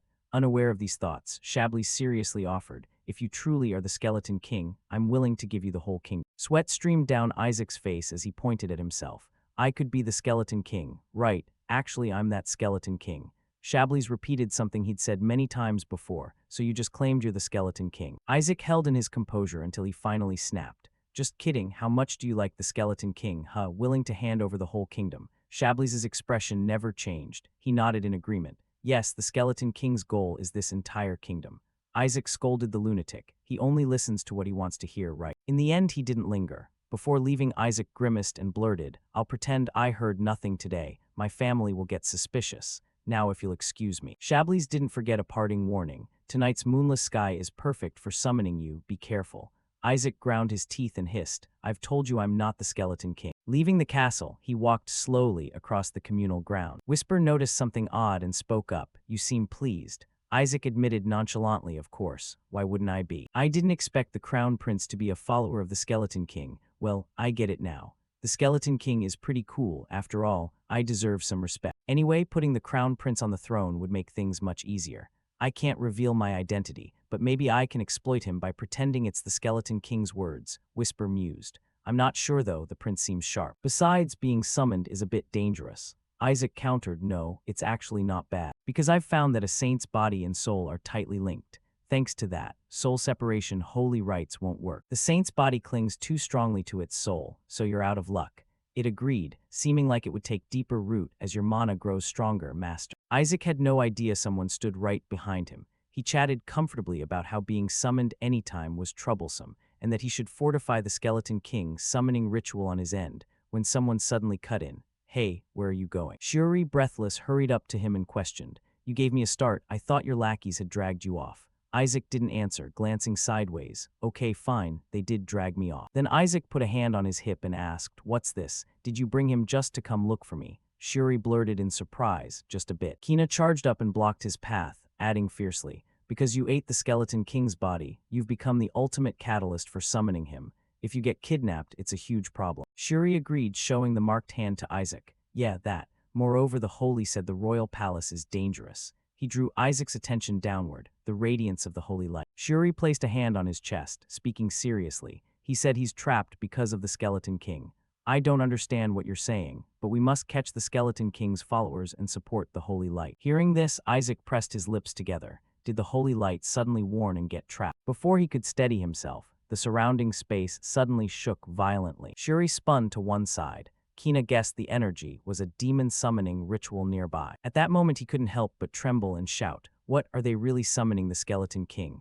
Isaac was equally stunned, eyes wide in disbelief. No. A bare skeletal hand suddenly rose up from the earth. Trailing behind was a figure made entirely of jagged bones, not much different from the hand. The skeleton bared a mouth that still puffed out black smoke. Then wildly, it appeared right before everyone's eyes. On noticing, everyone screamed in panic. "It's the Skeleton King. The Skeleton King has been summoned." Isaac's group didn't know how to react, only able to gape in shock. That idiot has finally set foot on this land. How dare the demons storm into the holy realm? Isaac's group didn't know how to react, only able to gape in shock.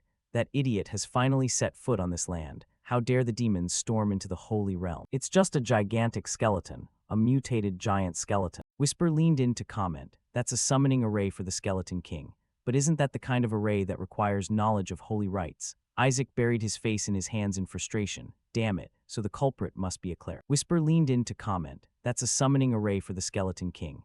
But isn't that the kind of array that requires knowledge of holy rites?" Isaac buried his face in his hands in frustration. "Damn it, so the culprit must be a cleric." At this moment the giant skeleton, its eyes blazing red, was frantically charging forward, accompanied by shouts of His Majesty the Emperor. On this side, 3 figures behind the giant skeleton were controlling it. One thrust a hand forward, grinning with excitement. "Summon, obey your summoner's command, kill the Emperor quickly and unleash your magic." As he finished, the giant skeleton reacted wildly, calling out, "Master, is it you, Master?" One of the group was taken aback by the situation. "Master," even the leader wasn't exempt. Sweating cold, he said, "I don't remember telling you to call the summoner Master." Then suddenly, something caught the giant skeleton's attention. Without hesitation, it raced toward the castle. They and the others cried out in shock, "Where are you going, hey?" However, the giant skeleton paid them no mind. Its eyes glittered as it exclaimed, "I didn't expect you to summon me after 150 years. Your servant is truly moved. I might just weep a river." Isaac gritted his teeth, thinking to himself, "You fool, don't come near me." Shuri, unaware of all this, could only scream in terror as the giant skeleton drew nearer. "It's coming this way. It's going to attack us, right?" Seeing everyone panicking, Isaac made a decision. "There's no other choice. We'll have to pretend to exorcise it and drive it off like last time." Shuri's hand at his side showed no change. He anxiously inspected his hand. "What the hell, why isn't it working?" Isaac was the same. "I can't use holy power." Whisper glanced off into the distance and reported, "A holy power nullification array has been deployed across the area." Suddenly the giant skeleton's eyes flared bright. It clenched its hands and unleashed power with a shout. "That's the strength of high-level control magic. Someone is directly manipulating. We have to use our magic to suppress it and break their control." Isaac sighed helplessly. "Let me leave in peace already." He raised his hand, resolved to a risky move, but it had to be done. Immediately a flicker of light streaked across, then erupted into a fierce torrent of flame, engulfing the entire giant skeleton and leaving the crowd aghast. Amid that blazing, chaotic radiance, the deathly figure stood dumbfounded, not understanding what had happened. Then it suddenly dissolved into the illusory streak of light. The space returned to its original calm. Contrasting with Shuri's shock, Whisper exclaimed excitedly, "The giant skeleton's gone. Was that teleportation magic just now?" Footsteps drew closer on this side. The one who appeared was none other than Shabli's. He held a sword and spoke slowly, just as I thought. "The Skeleton King's goal is to destroy this kingdom." Isaac shouted in alarm, "Oh, come on, stop the theatrics." After Shabli sheathed his sword, the crowd shouted in unison, "Long live the Crown Prince, your highness saved us all." Kina, who'd been quiet, suddenly reminded him, "If we leave it like this, the threat isn't fully dealt with. Why not just destroy its mana core?" Shabli's face didn't change. He wondered aloud, "Wouldn't that be something we shouldn't discard?" Isaac replied sullenly, "Why are you asking me?" Shabli's explained, "Because it's a loyal servant of the Skeleton King, your servant." Isaac hissed, "I've told you I'm not." Finally he lost patience and turned to leave, not forgetting to call back, "I'm going after the cultists. You check that skeleton and keep an eye on it. I'll handle Kina." Folded arms and opinionated, "Wouldn't hunting them down and dealing with them be better?" Isaac stopped and barked at Kina, "Touch it and you're dead to me. That thing's mine. If you dare mess with it, don't pretend to be with me anymore." Kina, startled by the sudden scolding, blinked. "What?" He didn't explain much, just continued fiercely, "They dared control that skeleton to falsely accuse the Crown Prince. We can't forgive that." With that, he took off at a run, reminding them, "I'll be back." Kina glanced at Shabli's admiringly watching Isaac's retreating back, thinking to herself, "Isaac, Is he really siding with the crown prince? Over here, Isaac was furious, cursing nonstop. How dare you summon and command my followers? You're all dead meat. Among the wild woods came the sound of hurried footsteps. Enb led the group running for their lives, swearing, "Damn it, what just happened? Do you know how hard it was to summon that skeleton? That damned crown prince, they blew it away somewhere else. The holy dragon's power is real, but I didn't expect that level." The woman beside him wore the same look, running and venting rage, and it even ignored all our commands. A summoned creature should obey its summoner, right? Could there be something stronger than the summoning circle? Enb refused to believe it. Absurd. That circle was created personally by a devoted retainer of the Skeleton King. Whatever, go find that skeleton quickly and continue our plan. We'll replace the Crown Prince and cast the Eshua family into the abyss. Suddenly Enb stopped when he collided with Isaac's proud silhouette above. He, radiating killing intent, demanded, "What's going on now?" He looked around but saw no comrades and grew a bit scared. Damn it, where did the others suddenly go? Before he could react, a thunderous kick flew straight into Enb's face in an instant. Unable to react, Enb's back slammed hard onto the ground. Isaac landed calmly and said, "Looking for your buddies. My men took them away already." He went rigid for a moment, thoughts racing, penetrating a level 7 protective spell. Could he be using a weapon comparable to the Inquisition's? If it's just that weapon, I can still handle it. After all, he's only a clumsy priest. His eyes dropped. The weapon in Isaac's hand was stained red in one patch. Enb froze as he recognized it. Bells. Seeing the other's expression, Isaac grew more excited. "Now you're all alone, you idiot. Don't bother running anymore. I've got a heist to finish. I need to sort this out before Grandpa finds out, or my air seat is toast." Seeing Isaac closing in on him, Enb panicked, thinking, "What nonsense is this madman babbling?" Isaac paid no mind to their stares. He bared his teeth and smiled. "The doctrines of the Azure Order forbid harming people, so I'll quietly eliminate you instead." Enb cursed inwardly. He doesn't even bother hiding his identity, bastard. As soon as the weapon touched Enb, Isaac asked coldly, "Before I kill you, I've got a few questions. Answer nicely or it'll hurt." Enb trembled and warned, "Where are you gonna stick that?" In the urgent moment, Enb started calculating. He's just a cleric, which means almost no physical defense. Distract him and finish him with a spell. Summoning his courage, Enb shouted, "The Eshua family says once we handle you, the great Skeleton King will be pleased." But those words didn't faze Isaac. He only curled his lips in a cold smile. Isaac raised the weapon crackling with fire and asked, "Who did you say would be pleased?" Enb froze in horror, utterly shocked by the violent reaction. What a priest. Isaac didn't hesitate. He swung and the flames burst forth, engulfing Enb in astonishment. The burning heat made Enb's breaths ragged, yet he tried to steady himself through the pain. "It's fine, as long as I smother the burn with dark flame I can take." Isaac, pleased with the result, said with relish, "They say if you don't want to be roasted to death, confess. Who's backing you?" Despite the pain, Enb insisted, "I don't know." Not getting the answer he wanted, Isaac slammed the weapon down on Enb's head. Magic spilled forth. Enb's eyes bulged, and unable to hide it, he blurted out, "We plan to frame the Crown Prince for treason." Isaac bent and struck again. "What about your plot to ruin the Eshua family?" Enb confessed everything honestly. Isaac had shaken the entire cathedral, so the Eshua family's standing is now completely altered. We can't let Isaac and the Eshua family be canonized. But if he used the skeleton to kill the emperor, he'd be blamed for failing to deal with the Skeleton King. Isaac tilted Enb's face and interrogated, "So who gave the order?" Enb winced, trying to stifle the pain, then spat out a name. "A man named Ranchi ordered us." Hearing the name, Whisper shared his thought. "Must be a demon." Isaac kept hammering. "Oh really, so that Ranchi told you to control other people's precious skeletons?" Enb covered his head, thinking, precious skeletons of others. What's that about? Pushed to his limit, he finally couldn't take it and shouted, "I don't know the details. I only know he's connected to the Black Seraph. That Ranchi gave me the artifact to control the skeletons, and Ranchi is a subordinate of the Black Seraph." Whisper, hiding behind Isaac, agreed. "Sounds about right." As if sensing something, he hurried to stop. "Wait." Isaac clenched his fist, grinding his teeth in rage. "The Black Seraph." Isaac stroked his chin, pondering. The Black Seraph. He slightly frowned, silently assessing. "It seems one of the demon lieutenants serves the Black Seraph."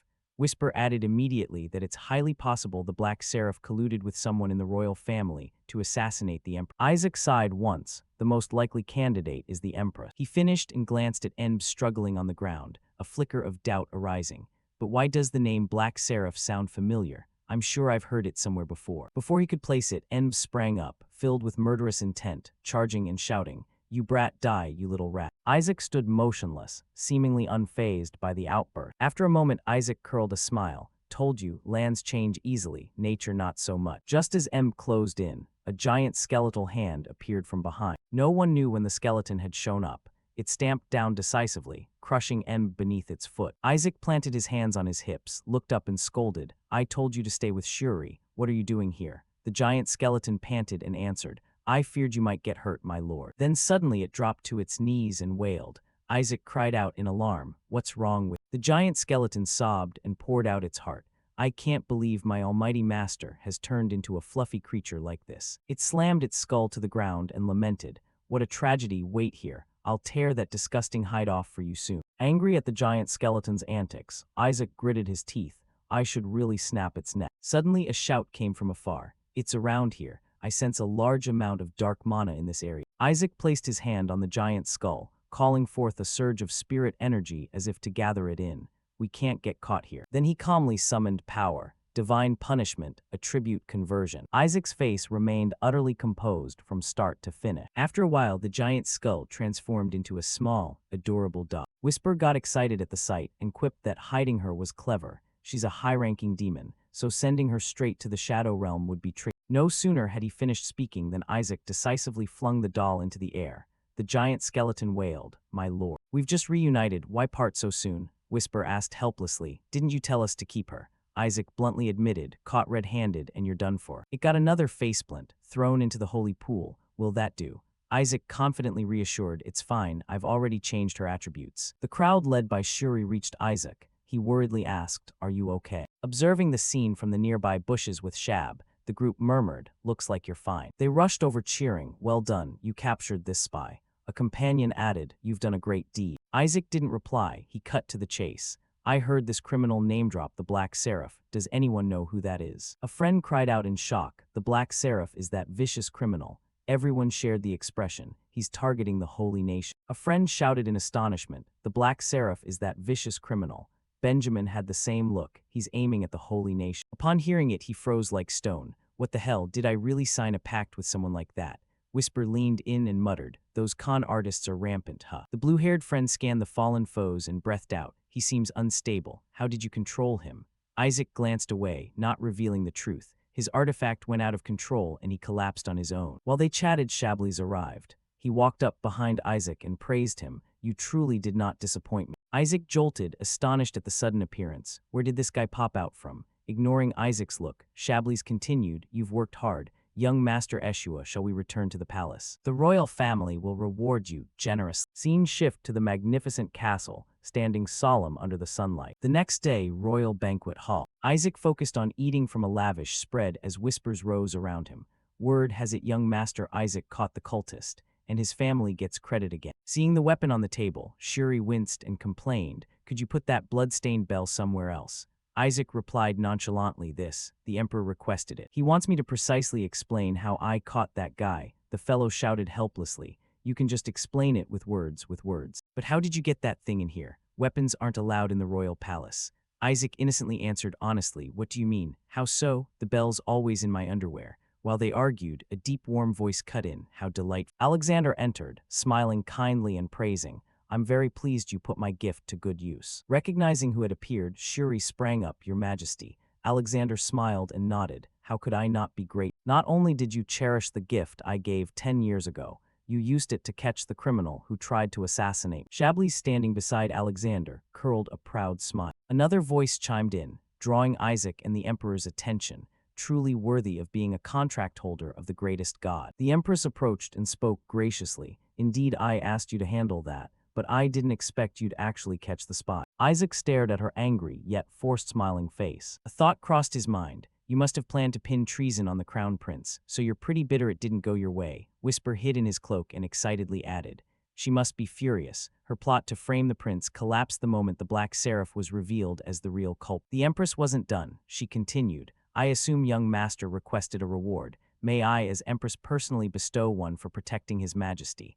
A young priest so praiseworthy must be rewarded. Hearing the Empress, Shablies paused for a moment. Unlike him, Isaac remained utterly calm. Placing a hand on his chest, he expressed, it is my honor. However, the crown prince has already promised to personally reward me. Receiving anything more would be too lavish for one who serves the divine. so please allow me to accept only your gracious sentiment. Understanding Isaac's intent, the Empress's face turned cold as she replied, the priest of the greatest god seems quite close to the crown prince, you'll be fine. Isaac answered briefly, yes. I quite admire the crown prince, because he is a follower of the Skeleton King. After the tense exchange, standing outside the grounds, Shuri worriedly asked, you just crossed the Empress, are you sure about that? Isaac didn't care much. He casually replied, do you want me to side with the Pope or something? He continued, remember what you said. His Highness the Crown Prince was deeply moved. Isaac put a hand behind his head as he walked and added, yeah, so it. Before he could finish, two people cut in. Finally found you, you shameless jerk, one youth demanded angrily. Hand over the local guardian spirit. The leader spat insults, you rotten brat. Isaac sighed at them, you still care about that. Really nothing better to do. The leader couldn't help shouting, kid, we've been searching for you day and night for days. Whatever, today we must take it back at all costs. We're in the royal garden, you can't use holy magic here. Go ahead and try, we'll report you for disrespecting the royal family. Whisper took out a pen and scribbled diligently. Note, except for the royal family, no one may use holy magic in the royal garden. Seeing Isaac still standing there like a dumpling, the guy urged again, hand it over, you bastard. Isaac leaned back and answered, no way. I've already decided to give it to the royal family, you idiots. A new note was scribbled. Psst, touching royal property will be framed as treason. After hearing this, the blonde pointed at Isaac and demanded, don't be ridiculous, so the royal family would accept a god from the papal faction. Enough with your lies, someone cut in. Young Master Isaac is right. Chablis stood there proudly and declared loudly, I've decided to place that item in the Emperor's palace garden. Those who recognized him shouted in unison, Your Highness the Crown Prince. Chablis said nothing, walked step by step to where the group stood and continued, I didn't expect you'd covet something in the Imperial Palace. Truly no manners at all. Seeing him take their side, Isaac regained confidence and grew more cocky. See, he said he'd place the guardian spirit in the Crown Prince's garden. Chablis nodded in confirmation. Yes, I believe we've agreed to put it in the Crown Prince's palace garden. The leader, face draining, cursed inwardly. He just said the Emperor's palace, damn it. His face was soaked. Chablis turned serious and warned, if you take it, I'll treat it as you attempting to steal my property. Isaac tightened his grip and added, got it. Don't loiter around me and just give it up, you dumb jerks. With the crowd dealt with, Isaac asked, excuse me, Your Highness, why are you soaking wet? Chablis wiped her hair and answered, I soaked myself in that pond. Shuri nearby blurted in confusion, soaked in the pond. Isaac scratched his head, looking bewildered. Did I forget something or what?